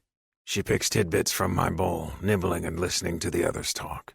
Someone brings out drums and a fermented drink, and then the merrymaking gets rowdier, especially when the shadowed cat clan begin to dance. One dances directly in front of a fascinated female, his motions making it quite clear that he wants to take her to his furs. Rahosh steps in, frowning and escorting the male away from the open-mouthed human female, who does not look entirely pleased at the interruption. Marduk, the one who gave me the ability to speak with Willa, clears his throat and stands in front of the group. While we're all here, I thought we'd talk a little about some things. Vectol and a few of the others have gone back to Croatoan to be with their families. Those of us here with our mates will be staying behind to help you through the brutal season. With Ashtar's help, Saluk, Pashov, Kashol, and Hassan will be returning home in the next moon. That means there will be a lot for everyone to do for the next while. The weather is milder here on the coast, but much of the hunting grounds are covered in ice the farther you go into the mountains. You will need extra food supplies, containers for them, skins for clothing, fuel for fires, and weapons. The land will provide all these things, but we have to work for them, especially with twice as many mouths to feed. He turns and looks at Farley, smiling. Tomorrow, my mate will be leading an extended hunt for any that wish to go. But she is female, one of the red Ani says, confusion on his face. The dark-skinned human female sitting next to him scowls. Do not start that shit here. What? The Ani says, bewildered. Female fighters and male fighters are kept separate in the arena. You're not in an arena any longer. As they bicker and Marduk steps in, a small hand touches my knee. I look down to see blue skin and a golden mane. One of Liz and Rahosh's young. She sucks her thumb, rubbing my knee, and then looks up at me. You're soft, like Kate's kitten. I do not know who Kate is, but I nod slowly, not wishing to scare the little one. I am. Can I sit on you? Without waiting for a response, the girl child immediately crawls up my leg, moving onto my knee. Willa takes the bowl out of my hands as the girl tucks her small body against my chest and pets me. Very soft. Willa chuckles, glancing up at me. Should I be worried about competition? No, I tell her, even as the child pets my jaw. Ayla, don't bother the nice man, Liz calls out. He's trying to eat. I'll feed him, Mommy, she says, just like Kate's kitten. And she takes a piece of fish from the bowl in Willa's hand and offers it to me. I have no choice but to take the fish from her, though I do so carefully. My thanks. Shh, Ayla tells me. Be a kitten. Willa just giggles and holds the bowl out so the child can feed me again. And I let her. I have never been touched by a child before, and this one is not afraid of me. It is a nice feeling. Her little hands are sticky and not entirely clean, but I eat what she offers anyhow and try to listen to Marduk. For the next moon, Kashal is going to be working on replenishing caches around the encampment. I want everyone to learn how to spot one and to set traps, so he's going to be taking different people out with him every day. Saluk, Taushen, and Rahosh will be helping you build more permanent bases for your tents, so you do not have to worry about sidewalkers and sand creatures in your boots. Hooray! Someone calls out, and there's a rolling chorus of laughter. Because Liz and Harlow have their children with them, they're not going to have as much free time. You're going to need to work more independently, but they'll be happy to help out and offer advice. Once their kits come, they'll have even less time, so keep that in mind. Marduk crosses his arms. I'm not saying this will be easy, but you're all smart and hard workers, and you'll have help. If everyone pitches in, this will be an easy, brutal season. What about Hassan? Someone asks. I will be guarding Gren and Willa's cave to make sure they are safe and have supplies, the big Masaka says. No, I realize, eyeing the differences between him and Marduk. Marduk is Masaka. Hassan is Sakui. They are the same, and yet not. And the little one in my arms, shoving a piece of fish between my fangs fearlessly, is something else. She is human and Sakui. I wonder what my child will look like. Willa's curly mane and my fur, her speckled skin and my teeth. I hope it is as perfect as her. That won't be necessary, my mate says and squeezes my knee with her hand. We're staying here with y'all. We are. I look down at my beautiful Willa, surprised. I know she does not trust these people, but I do not see mistrust in her eyes. They shine with the firelight and with joy as she looks up at me. We are, she tells me softly. Is the speech finished? A human female with dark hair and a pregnant belly says. She touches her stomach and pants. Because I think my water just broke. Everyone is distracted after that. 30. Gren. Much later, when the fire dies down and most of the food has been eaten down to the bones, I hand a sleepy Ayla back to her father, Rahosh, and take my equally sleepy mate back toward our tent.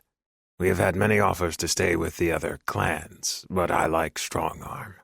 Jashel will be a good friend, I think, and Vaza can teach me much. My Willa enjoys the company of the human called Lauren, and I will always remember how they welcomed me to their fire without hesitation. We will stay here, I think, unless Willa objects. I think we will be happy. My mate yawns sleepily as we crawl into our tent. That was a nice party, she says, pulling her tunic off and tossing it atop a bag of supplies. Did you enjoy yourself? I did. It is still strange to me to be welcomed. I tug off my loincloth, relieved to get rid of it. That will be one change I do not like about living in the tents, but I will deal with it. I hope one day it's not strange for you at all, Willa murmurs, and moves to my side, taking my hands in hers. She smiles up at me and then presses a kiss to my knuckles. Are you tired? I am weary, I answer, not entirely sure what she is asking. It was a long day, but a good one. We caught much meat. Not exactly what I meant, Willa says, and there's a low, husky note in her voice. Her cooey is humming low, not as ravenous as before, but still noticeable, and I smell her sweetness on the air. Because I'm thinking about how much I missed you today. I missed you as well, I tell her, caressing her neck and leaning down to lick her delicate jaw. You wish to mate. You are not too tired. I'm tired, but not that tired, she admits. And it's nice to be able to choose to touch each other instead of the cootie demanding it. She looks up at me with a sultry smile. We can be more creative. Creative? I think of my Willa and all the ways we have mated. Slowly, quickly, with my hands upon her teats, with my mouth on her cunt, and I cannot imagine it being better than it has. I do not follow. She grins up at me and drops to her knees, putting her hands on my upper thighs and letting her breath fan over my cock. I mean, creative, now that it doesn't matter where your seed goes. And she takes me in her hand even as she looks up at me. I groan, amazed at my female. Willa, I growl, you are going to taste me.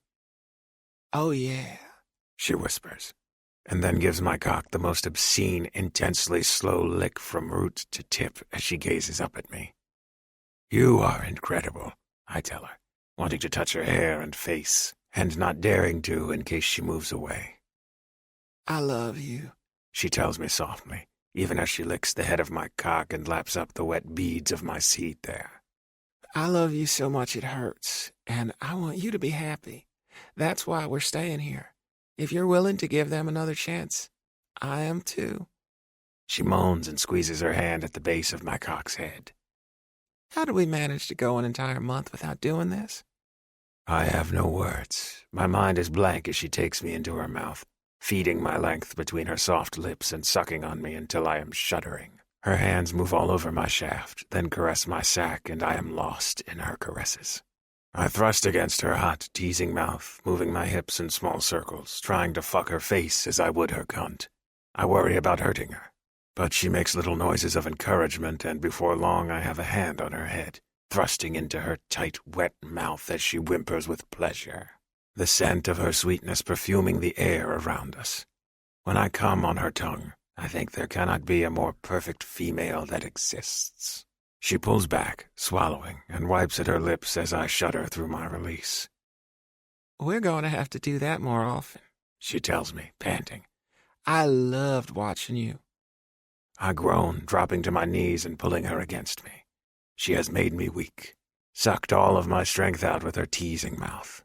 I stroke a hand over her braids. "You wish to do this?" "Blow you? Well, yeah."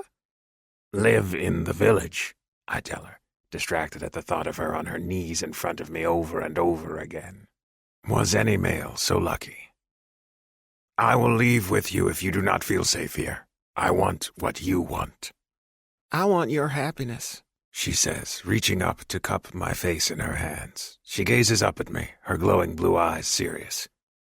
"I think I would be happy wherever we go, but I think you need these people. You need to belong. It feels good to be part of a group. And if we ever feel unsafe or unsure, or they treat you badly, we'll leave. For now, though, I think we should stay. Make friends, learn how to survive, and be part of the group." It is what I want, but only if she is with me and happy. "If you are certain." "I have only been more certain of one thing in my life," she tells me, a wicked smile on her face. "That we're going to have to do that again very, very soon." Now we are talking about my cock again. She wiggles against me, rubbing her teats against my chest fur, and I growl low in my throat. "I will always give my mate what she wants," I tell her, and then slip an arm around her waist and drag her down to the furs. When she's on her back, I slide lower and push her thighs apart. "But I must taste you first." "You won't hear a peep of argument from me, sugar," my mate tells me with a happy sigh. And when she comes on my tongue, a long, glorious time later, we fall into the furs and curl in each other's arms, content. I put my hand on her belly, thinking of the young, the kit that will be coming.